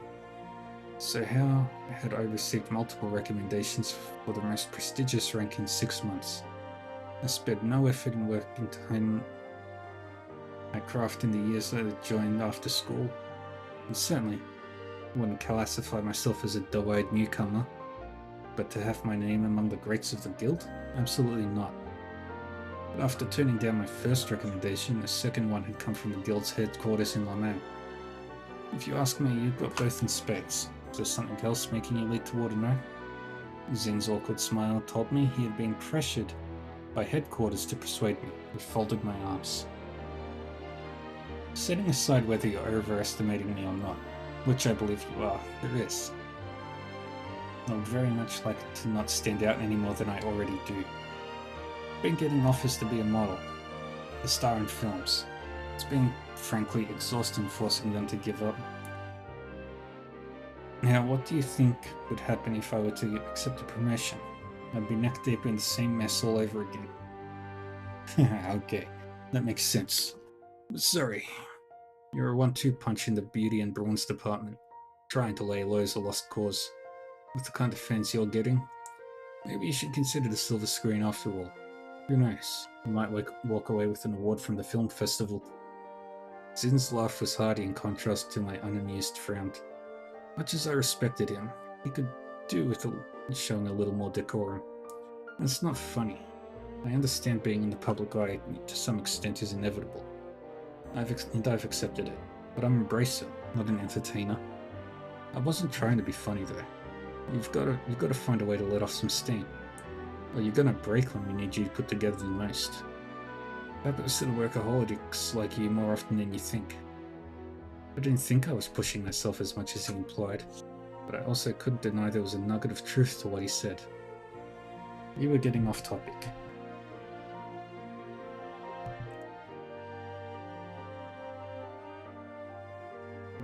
Just checking something real quick. Just why is headquarters so desperate for me to become an A-rank bracer? I can't see the logic behind it.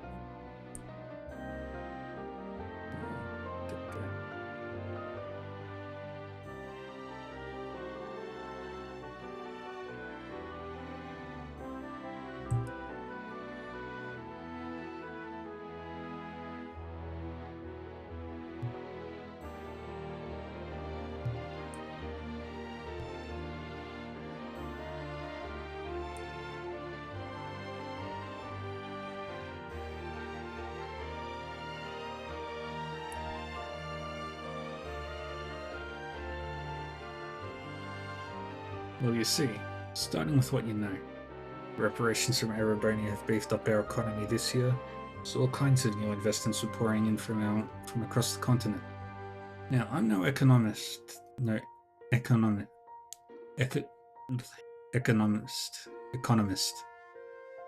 people go where the money's at, and where people go, conflict follows. That's just how it is. I saw where he was going from there, electing to expand upon the rest myself. That's much better. So now we have disputes between mega corporations and a stark increase in Jaeger activity, in addition to the known growth of private military companies and increased tensions between mafias.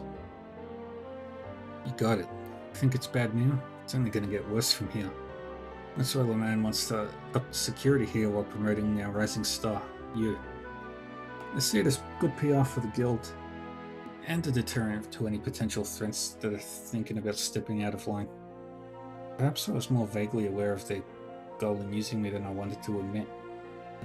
This didn't make hearing the answer any more satisfying. If they have you asking me to play my part, then surely they've asked you to play your part already. You've been recommended for S rank, haven't you? If you know of a better deterrent than having an S rank in Calvert, then I'd like to hear it. Zin scratched the back of his head awkwardly upon my statement. I just don't think I'm up there with someone like Cassius Bright. S isn't even an official rank. And even if it was, just look at me.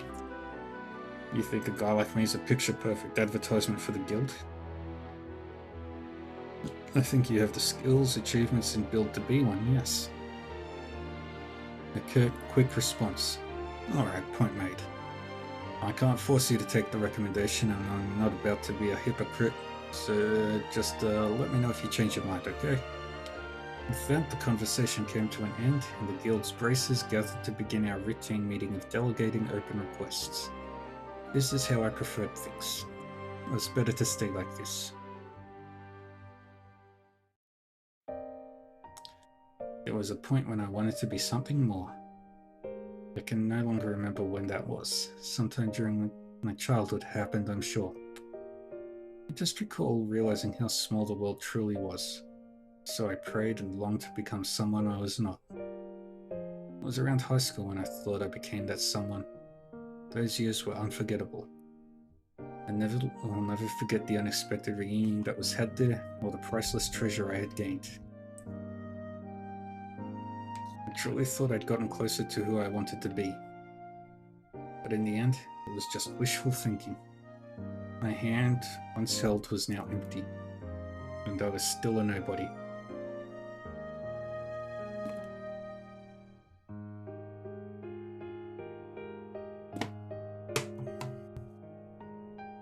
But I refused to stand still. I grew unrelenting in following the new path I chose for myself, ignoring my family's objections. My motivations had changed, however. I no longer possessed that girlhood desire of becoming something more, of becoming someone. I just needed to keep moving, however aimless that movement was.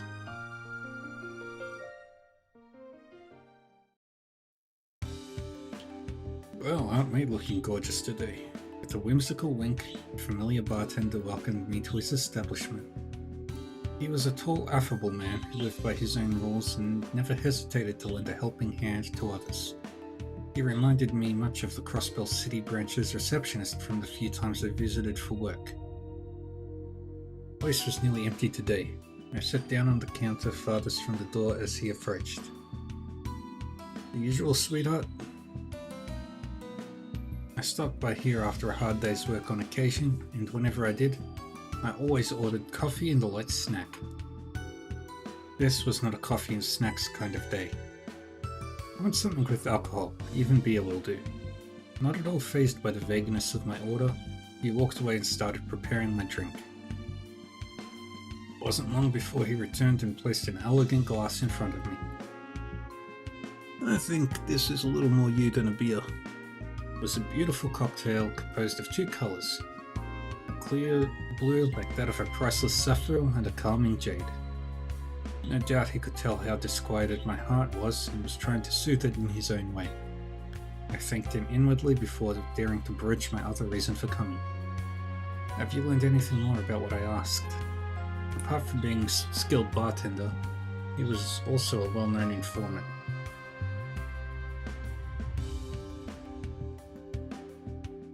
He was extremely well connected to the guild, the press, and even the criminal underworld, but he was very careful never to overstep his bounds with that last one.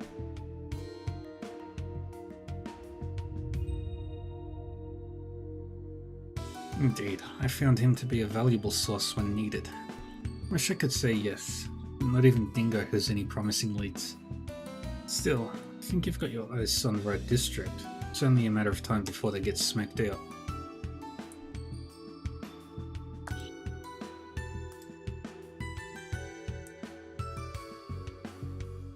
I see. Almost done, yeah. Since the guild's investigation turned up nothing, I was hoping he would better point me in the right direction. But it seemed this was going to be a lot harder than I hoped for. Things will work out. Just pace yourself and keep at it a little bit at a time. That also applies to that cocktail. It's a strong one, so don't drink it all at once.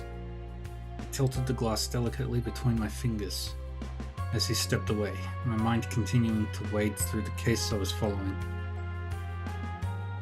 I am curious about who this girl is. There had been a stark increase in illegal drugs on the market. Not just any drugs either, but ones of the highly addictive, dangerous variety. Heoi, who effectively ruled over the criminal underworld in Calvard, ordinarily limited their proliferation in the market as part of their rules. Limiting the number of drugs was of course far from the ideal elimination of them, but none could deny that the Syndicate's actions had brought some semblance of order where chaos often reigned supreme. Yet the past few years had seen a worrying number of criminal groups rebelling against these carefully curated rules. One of these groups was surely behind the change in the market.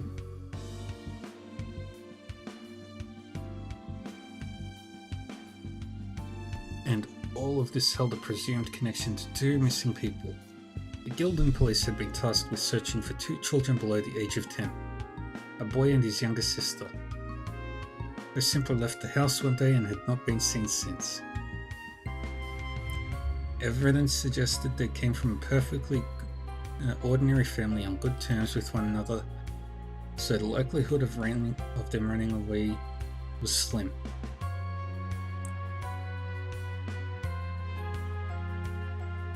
We mulled over the suspicion that they had been abducted for a ransom early on, but not a single demand was made following their disappearance.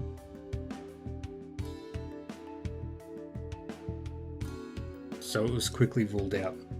Despite a healthy amount of manpower that was coming from both sides, neither the guild nor the police had yet to find them.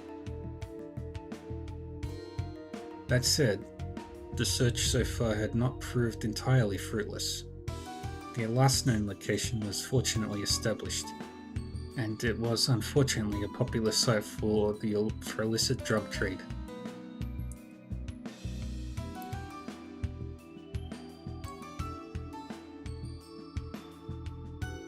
The working theory from there became that the siblings witnessed a transaction and were held captive by the criminal parties involved as a result. Yep, Zin got offered S-rank. And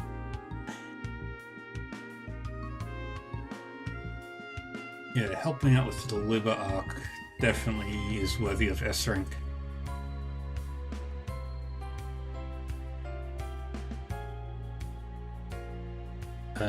Working theory from there became blah blah blah. If that held true, then the longer it took our parties to find them, the greater the danger their lives were in.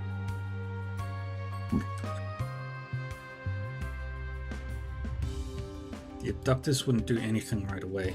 Murder was sure to leave trace evidence behind, but it was only a matter of time before they resorted to that or trafficking abroad to be rid of them. With each passing second, the odds of the children being returned unharmed were dropping to zero.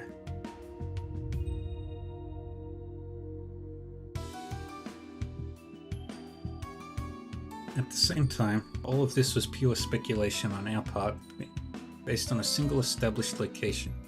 For all they knew, this had nothing to do with the criminal underworld at all. The potential dangers thrown around made inaction an agonizing task. But if there was no evidence to go on, action was impossible. We could forcibly arrest any suspicious people on site and make them talk, should we wish it. But that would be a direct violation of the Guild's code and its founding principles.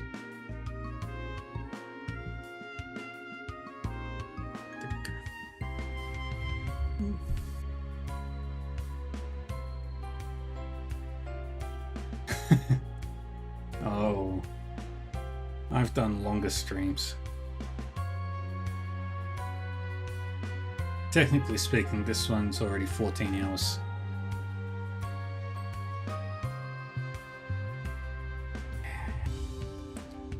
And I can't get food, unfortunately, because I don't have a bank card anymore until they send me a new one. Sadness.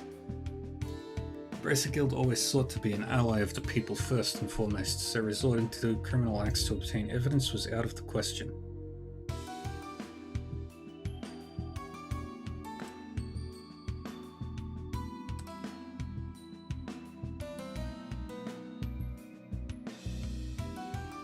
But only the strict adherence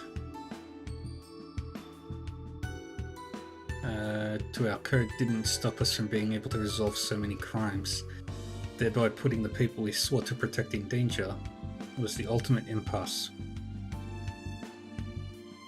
As I found myself pondering on this impossible dilemma the Bracers had placed themselves in, a familiar face came to mind. It was a childhood friend with blue-tinged, unkempt hair. Though we had lost contact with one another some years before, he one day returned to the city as suddenly as he left it. Soon after, starting up a peculiar profession that skirted the line of legality to a dangerous degree. Don't worry about it. After I finish this, I'll go make myself some bacon and eggs or something, and then I'll come back.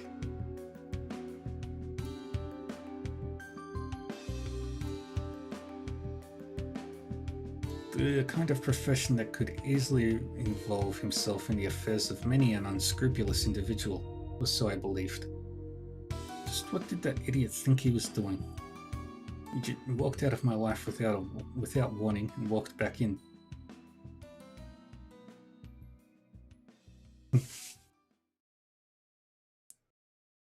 Much the same.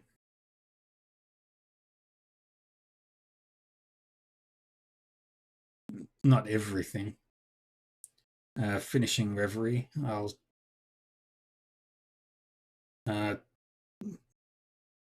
the stream for like maybe however long it takes me to make breakfast, and then I'll come back and start up something else. I don't think I'll start Daybreak like today, but after my usual next stream.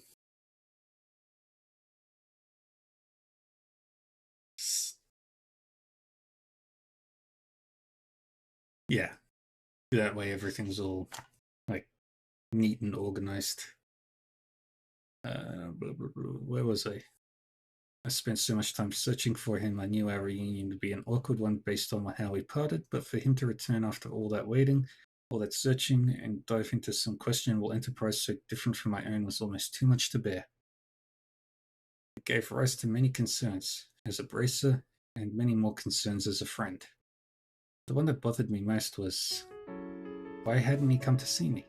Did he have any idea how worried I was about him? How worried I am about him?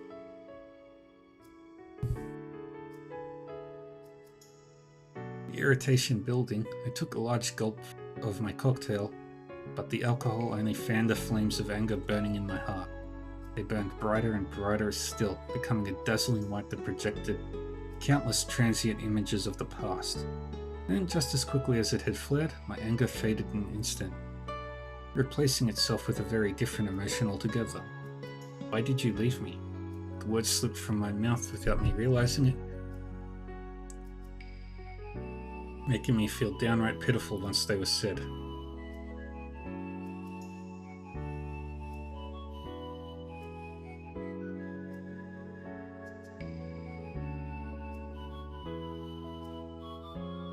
If someone were to see me in this state, you still haven't moved on, I see.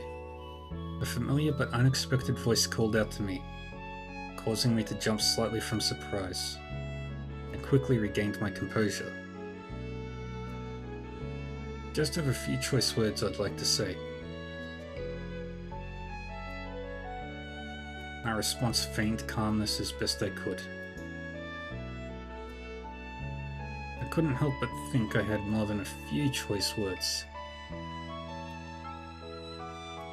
Really, but following up with that would aid my annoyance in a way I would rather not further. Oh, I imagine you have more than a few.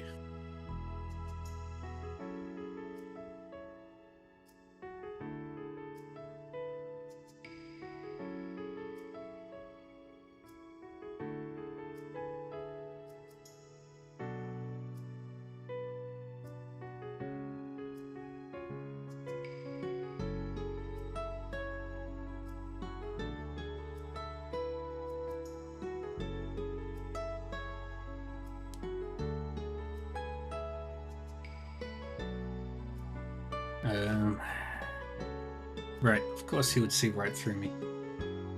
The bespectacled man that's then sat down next to me as though our running into each other was no coincidence. He was another childhood friend of both myself and the one I was lamenting over, and someone who followed a remarkably different career path from either one of us. If it's still bothering you that much, why not just go and see him? You already have his address by now, surely. How could I with how much time that's passed? As I mumbled my response meekly, I thought I could hear the man next to me chuckle. Well then, I suppose there's no need to rush things. With your lines of work, I'm sure your paths will cross naturally enough in due time. Didn't expect that kind of response. You make it sound so romantic. Lest you have forgotten, I don't struggle with expressing what's in my heart the way he does. Now, since we're here, how about a toast? I'll make your next one non-alcoholic. Unless you have forgotten, I can handle my liquor just fine, thank you very much. We then spent the rest of our time reminiscing about the past. It had been too long since we were able to just sit and talk like this. It wasn't that he and I had become estranged, but both of our jobs made it a trying task to meet, even at the best of times. By the way, I've heard word you turned down becoming an A-rank bracer again. Of course, that wouldn't escape the CID's ears.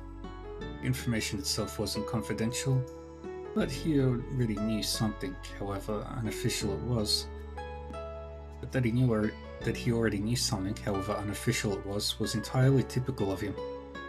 The Bracer Guild focused on protecting civilians, while the CID focused solely on the needs of the President in office. Groups were neither enemies nor allies. They simply had very different goals where work was concerned. I know it isn't my place to tell you to accept the offer. However, he paused before resuming, his tone becoming markedly more serious.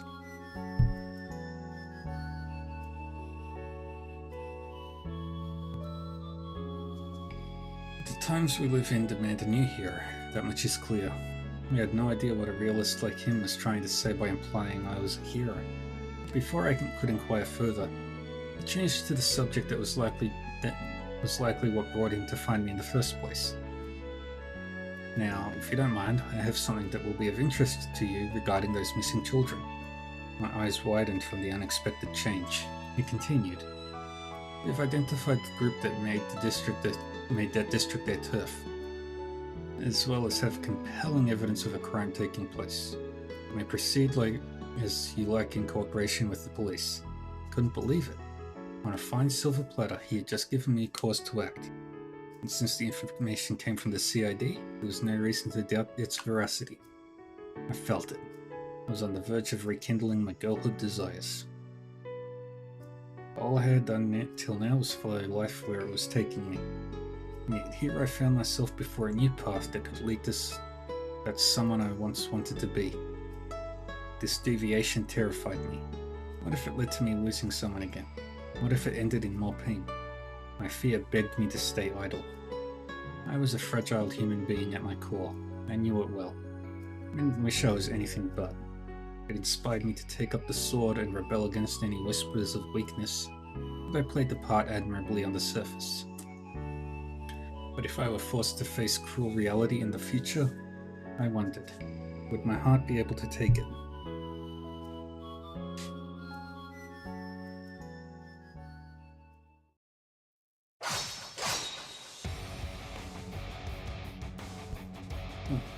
As I sidestepped to the left, I shifted my center of gravity and unleashed a flurry of slashes against my first foe, using that momentum to thrust both myself and my blade toward my second.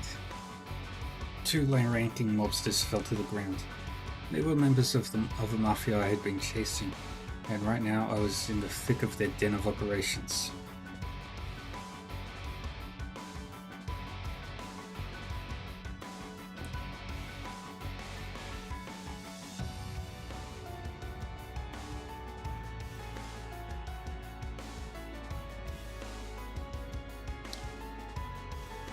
My friend gave the guild and police the excuse we needed to take a more direct stance against our targets.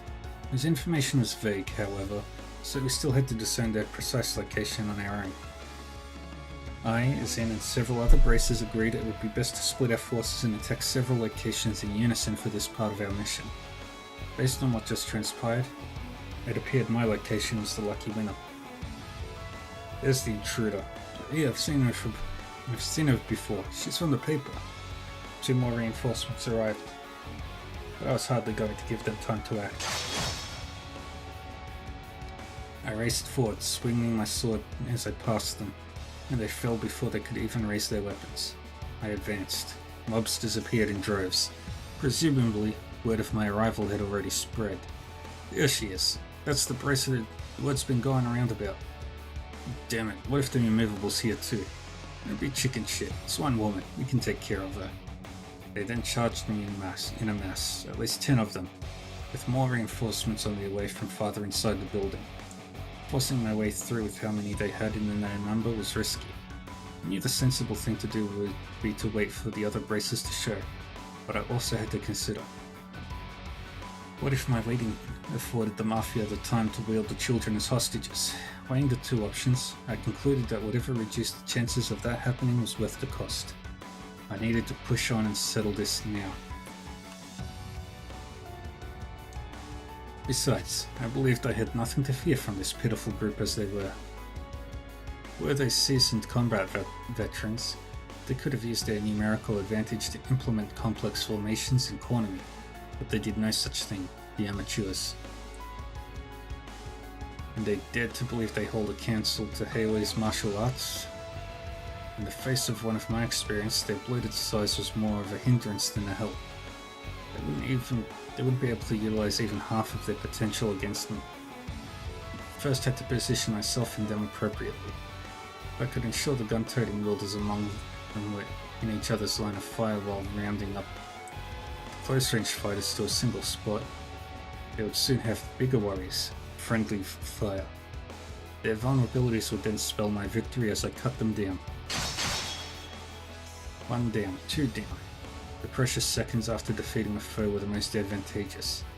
Just as a man had fallen, I was onto another before they had time to adjust to my incoming blade. There was no pattern who was next by design. I chose my targets with stunning erraticism, throwing them into complete disarray as more collapsed to the ground.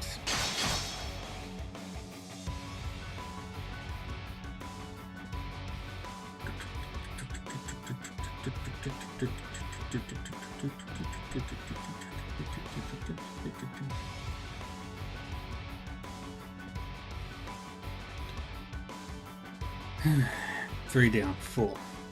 I would go around them in a wide circle, though I'd move between them, while remaining ever aware of any surprise assaults at my back. I waded through them until I encountered the ones farthest back. These ones never even considered I would be able to reach them. They were spread so carelessly. The men took up their guns with nearly alert panic strewn across their faces, but their fate was already sealed. They were powerless as I closed the gap between us. 5, 6, 7. With over half their number down, the remaining monsters were quickly losing their will to counter. Some attacked out of adrenaline-induced desperation, calculating their next move so poorly that they fell into my long-set trap and accidentally attacked themselves. At this point, the battle was as good as final. All I had to do was continue taking them down until I was the last one standing.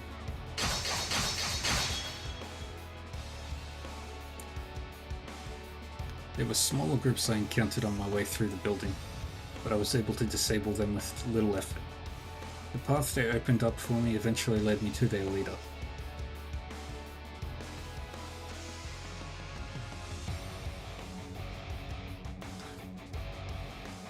He was a middle-aged fellow pacing restlessly around an unpleasantly gaudy room until I entered. He twitched in fear upon the very sight of me. "Why are you here? Where are my men?" Kissing the floors, I answered so calmly and concisely that he balked in disbelief. "That's impossible. I sweat my balls off to build this group from the ground up, and you're saying a girl like you tore it all down just like that?" I ignored his crude language and drew closer. As I thrust my sword till it set just between his eyes, he let out a squeal. "Well, I'm no ordinary girl. I'm a bracer. And don't worry, I didn't kill them. They've only been knocked out or restrained. You'll be seeing them again soon, in prison." I shot a darkened glare in his direction as the tip of my sword wandered downward to his neck. "Now, I have some questions for you, and you will answer them." The man nodded emphatically, his whole body trembling from fear. "2 children. A boy and a girl under 10 years old disappeared last month. Your people abducted them, didn't they?" He nodded. "I knew it. And where are they? What did you do to them?" "We were in a room farther inside. They're alive." At last I could breathe a sigh of relief. My most fundamental objective when coming here could be fulfilled. Next I needed to ask him more about his group. "I thought you all seemed far too weak to be charged with this district of the city, but after coming across your account book, everything fell into place. You're working on behalf of someone else, aren't you?" He was so unsure of how to respond to that he fell completely silent. That alone gave me my answer. "Who is it then? Tell me, is it A?" I can't." He flinched in fear as I pressed him, resisting as though he genuinely couldn't say. Then, just as he opened up his trembling lips to speak, I heard a strange thudding sound from outside the room. I stepped away from the man, my sword still firmly in hand. Crunching, squelching, splattering. More sounds, these more audible than the first. I didn't know what to make of them, but they made me feel an instinctive revulsion as they dragged on. They may have come accompanied by faint groans, but if they did, they faded just as soon as the sounds themselves. I remained on guard as I stepped out into the hallway, ready to be attacked from any angle at any moment, and the sight that greeted me defied all imagination. The mobsters I fought through mere minutes ago were now nothing more than distorted, mutilated piles of flesh and bone. Not just one or two. Every single one of them, without exception, had been reduced to bloodied mounds. Some were without heads, others had their organs ripped from their abdomens. Then there were those with their skulls caved in and leaking pulverized brain matter, and were the ones with their hearts pulled and squeezed. Each corpse was different. Each corpse was unbearable to look at. The plain hallway I traversed with all due speed was now covered in a sticky, slimy red. Who could have done something like this? The sight was so awful that my free hand, now clenched, shook from disgust. When was it ever necessary to go this far? What could anyone have done to gain from this? Wait, no. I realized I had just made a very careless mistake. I turned and hurried back to the room I was just in. I was too late. The Mafia's leader was floating in the air at the center of the room, as though some unknown force was holding him up by his chest. A monstrous sword pierced through his chest. A single streak of blood dripped from his unspeaking mouth. There was no room to believe he was anything but dead, like all the others in the hallway. He didn't even have time to scream before his life was taken. "Who are you?" He barked at the center of the room, trying to drown out my instinctive fear with anger. At a glance, only the corpse and I were present, but if I strained my eyes, I could also see the faint contours of another distorting the space around them. It must have been some form of active camouflage. I would have thought it a basic courtesy to give your name before asking another's charming ace of the Bracer Guild. It was a man's voice that projected true arrogance, as though he were above all others in it as a matter of course. I instinctively readied myself for a battle in response, but my actions seemed not to faze him in the slightest. No need to be spoiling for a fight. I'm simply here to take out the trash after they were careless enough to leave a trail for the CID to follow. Was I really talking to a fellow human being? How could he speak of such gruesome murders in those terms? You a business partner of this? No, he must be from the group above them. Very good. He then swung his blade to the side and tossed the corpse off to the side with all the respect of a used cigarette. How could you treat people you worked with like this? People? Have you your ears? I said nothing about taking out a person, only trash. Same applies to the garbage piling up in the hallway. They've always been so, even before they stopped breathing. It was clear that communicating with someone of his nature was impossible.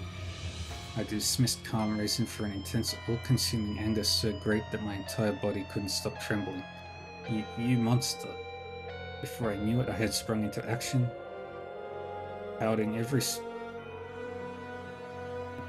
I think I should have been pouring every drop of my strength into my blade to launch a swift, unavoidable strike. But he repelled it with one vertical swing of his own. This one exchange was enough to tell me that his strength was well a league above mine. He parried my blow at the most perfect instant, cancelling out the force of my attack with so little effort that it barely scratched the surface of what he was capable of. The active camouflage did nothing to hide the monstrous nature of his cruciform sword either. Its design combined with silver and black in an unholy fusion of darkness and light, as if chaos itself dwelled within its very blade. It was no common weapon.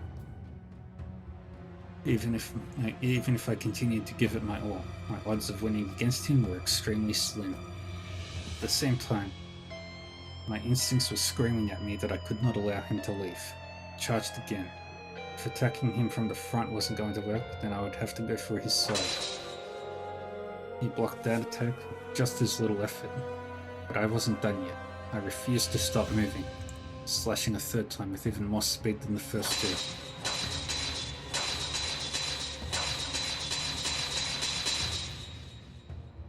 I showered him in a flurry of them, each one faster than the last. When I finally reached my physical limit, I darted in a new direction, attacking him from behind. I put my very soul into one overwhelming attack aimed directly at his rear, which I could only just make out through the camouflage's distortion. I got him. However, the second I became sure that victory was within my grasp, his cruciform blade carved a great arc through the air in a ferocious spinning slash. I was able to instantly defend myself against the blow, but the force of it sent me flying backward. I was fortunate enough to not have sustained a direct hit, but my body shook from now being able to fully cancel out its massive weight. Still, I forced myself back to my feet and glared at his form. The difference between us was night and day. It felt as though he could manipulate the very flow of battle, much like a master martial artist who understood the true nature of all things.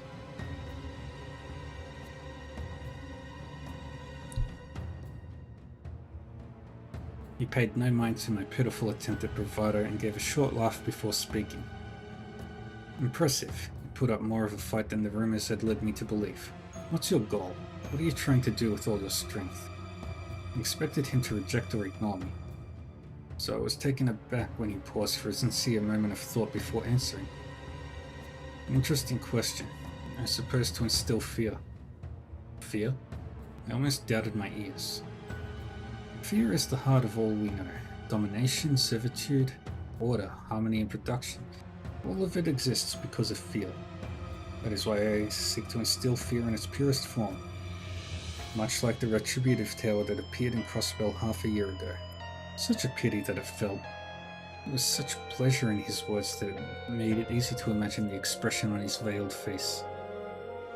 As insane as what he was saying sounded to me, I knew he meant every word of it. You really are a monster. Continue your fruitless attempts to stop me, and you'll understand what I mean in due time. He lowered his blade. As a parting gift for assisting me in my house cleaning efforts, I will let you and those children go.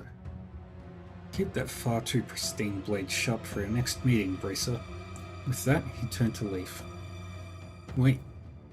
Just as I extended my hand, the ground below him emitted a bright glow, and by the time that glow had faded, he was gone. He had likely used the same teleportation spell that certain other criminal organizations were known to rely on. His departure also released all the strength I had left in me, not from relief, but the exact opposite. I was so overwhelmed with frustration that I let him leave. I was so afraid of what he might go on to do because I couldn't stop him, that I lost the strength to even stand. Of course, this is just who I've always been. I haven't changed one bit since the day you left me. Still the same powerless girl I was back then. My work here wasn't finished yet. I walked to the next room. I opened the door and was greeted by what appeared to be an old storage space. There, across the hall, I found who I was searching for. The brother and sister of a pair were crouched against the wall, the boy trembling on the floor as his sister stood close by. It's okay, I'm here to help you. I kept my tone gentle and reassuring as I was able. The girl smiled while her older brother continued to hide his face. I walked slowly toward them, careful not to make any sudden movements. But as I did, the boy shook his head vigorously. His whole body trembled more the closer I got, as though he were telling me to stay away. The answer from that man flashed in my mind. Fear is at the heart of all we know. These poor children were very much in fear's clutches. No matter how gradual I was closing the distance between myself and the boy, trying my best not to provoke him. His body language showed he continued to reject me. We were now within arm's length of one another. His shaking grew more violent, and though he opened his mouth to speak, his voice refused to come out. It's alright. I smiled a most comforting smile. After that, I reached out behind me and grasped the blade of the knife that was being thrust toward me. I turned swiftly, my fingers never letting go, and found the one gripping the hilt to be none other than his sister. She had tiptoed around my back while I was kneeling to meet her brother, and she tried to stab me from behind. She was a bit startled by my halting her attack, but otherwise she stared blankly forward, emotion on her face nowhere to be seen. I suppose he was right about fear. It controls everything we do. It must have been through something terrifying if it made you resort to this. No doubt they were now conditioned by fear to attack anyone who came to their rescue. I paid no mind to the blood from my bare hand slowly dripping to the floor. The cut from the knife was nothing compared to everything else in the moment. My first priority instead was to reassure the girl that I meant no harm. We humans are capable of more than giving into that fear. We can fight it. With courage, we can fight it. Your brother was doing that just now. He may have been gripped by fear, but he still fought his hardest through his actions to alert me of the danger his sister posed. Even if it took all he had, he wanted to keep me safe and to keep her from committing an irreversible, regrettable act. It was thanks to him that I noticed what she was trying to do. You don't have to be afraid anymore. I'm a bracer. I'll keep you safe. I took the girl into my arms. You're a bracer? Even her voice was devoid of emotion. That's right, I'm here to help you. No, I think I've seen you in a magazine before. Something Blade, I think. That's right, the nickname is a little embarrassing, but I'd be happy if you remembered it. That way, as long as you hear it, you'll know I'm here to keep you out of harm's way. I tightened my grip around her as if to stop anything more from hurting her, and surround her heart with my warmth. It really will be okay, I promise. I noticed her eyes twitched just slightly, and before long her eyes filled with tears. Soon she began to sniffle, first a small one here and there, till they gradually grew more and more pronounced, eventually turning into uncontrollable sobs. She had finally been liberated from her fear. As for me, I had stayed my course. I was too afraid to deviate from my current path. Still, I had chosen this path with pride in my heart. I don't think it right to turn on my back on it now, but I wasn't going to let it be an aimless journey from now on either. And so, it was another day in the Edith branch of Calvard's Guild. Seems like that mafia was trying to copy what that other organization of assassins managed to pull off. I was discussing the recent case with Zin. The siblings had indeed been abducted because they witnessed an illegal transaction. Mafia then thought to mimic a group of assassins known for raising children with the intent of turning them into professional killers. Their attempts thankfully proved as unsuccessful as their attempts to remain covert in selling drugs. The CID found them, and whoever they were working for purged them. Hell of a way to go. If I hadn't been so incompetent, maybe they wouldn't have been purged at all. Don't beat yourself up about it. The Guild's priority is to keep civilians safe, not criminals. I don't want to say they deserved it for getting involved in organized crime, but it is what it is. Try putting that frustration you're feeling into more personal growth instead of letting it eat you alive. I was told that while the siblings were going to need psychological counseling for some time, they were fully expected to recover and go back to their everyday lives. My meeting with them had triggered something inside of me. I came to realize that something needed to change. I had to take some kind of step forward.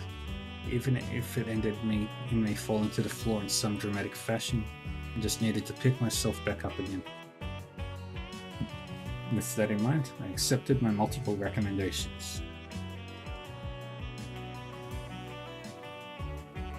The times we live in demand a new hero. Doing so made me think of what my childhood friend said to me. I didn't believe I had what it took to be a hero, but if I could be even just a brief one, one able to give the people hope and banish the darkness ahead, and that was a reason enough to keep going. Maybe that could make somebody enough to fight alongside the real hero once they came to light. Well, shall we get down to business? Zin turned to face me, his classic broad grin even broader than usual.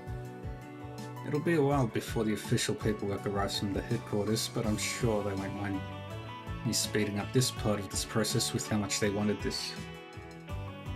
The Republic now has a bracer who reached A rank at the same age as the Empire's Purple Lightning. Congrats on your promotion, Elaine Alclair, Beauty's Blade. Okay, we got a name drop. Ford, sword in hand. The end.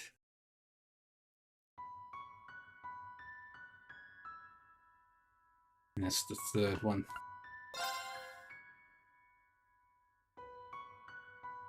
She's pulling on the strings of fate. Suspension of causality recording engine activity confirmed. Force connection to astral link severed.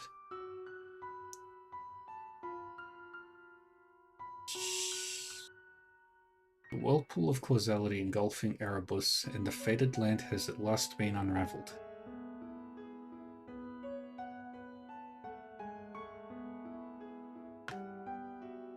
Though the bell ringing in the end of days has yet to be silenced.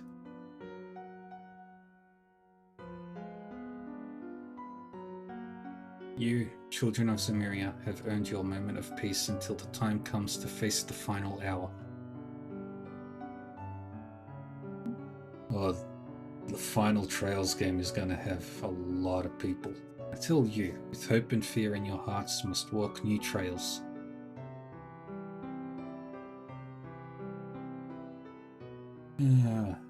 First game of 2025 is done.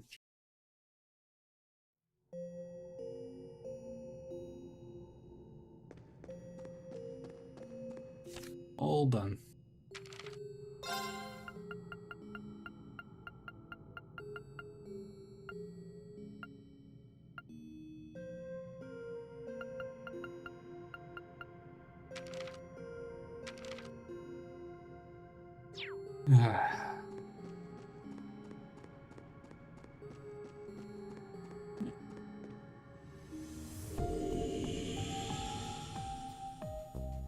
Well, this was great.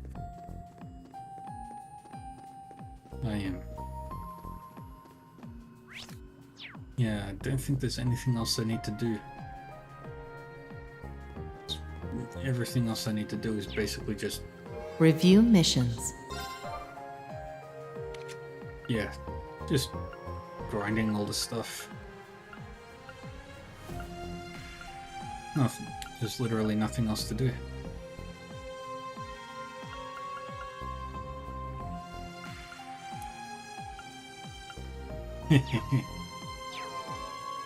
Nah, it's too late for that squirrel.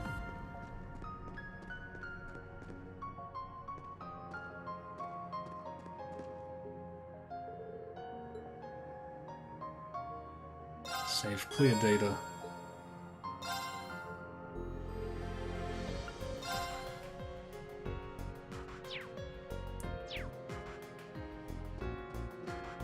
Alright.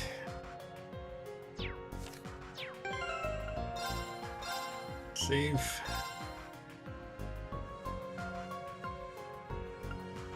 Wait, did I save over the clear data?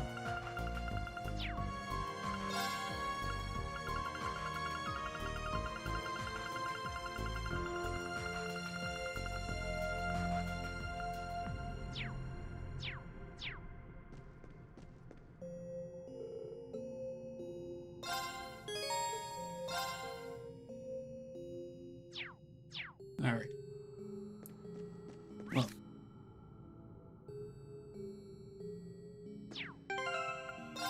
Yeah. That's all saved up. Okay.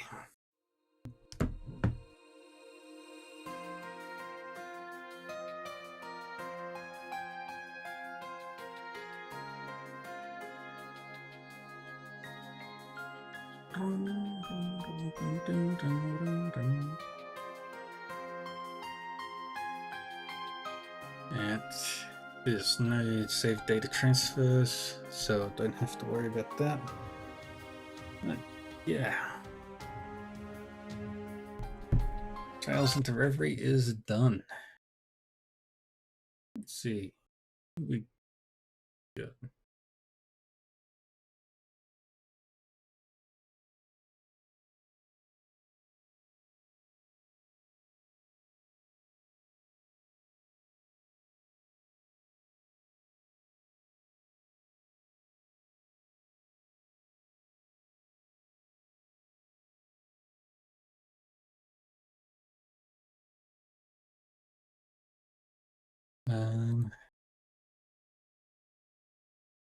Well, what am I gonna want to do? Let's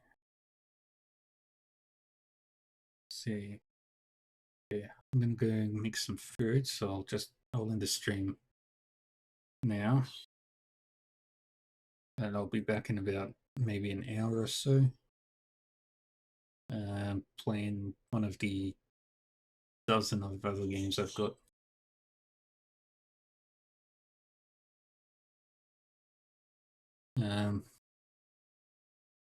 Yeah. So I'll go.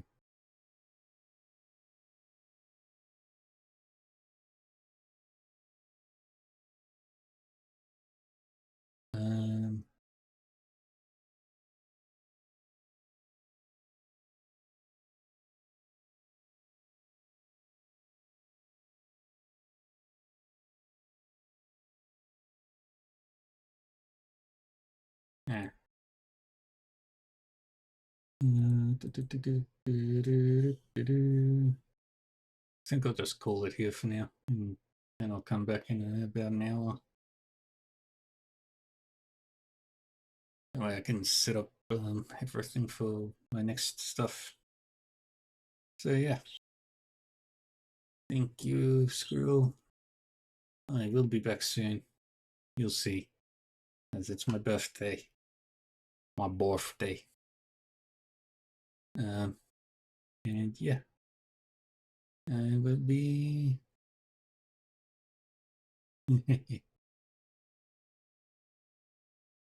But tomorrow, well, my midnight stream will be starting Trails through Daybreak. Oh boy, that's going to be fun and a half. I'm excited to see what that's all about.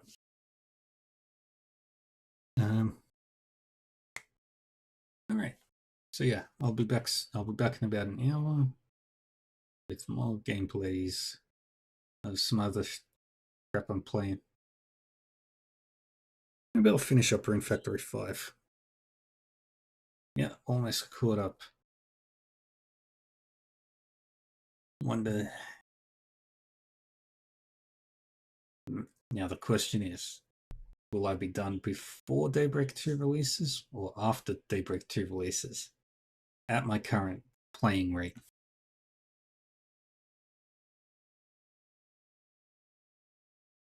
But yeah, for now, I will be getting off, and I'll be back in about an hour.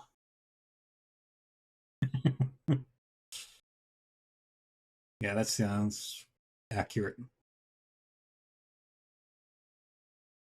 It's short in comparison.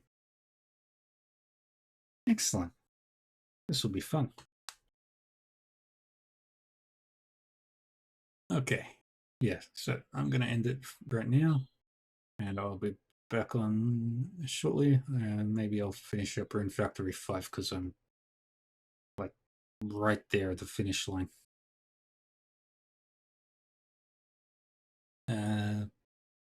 Yeah, bye-bye for now.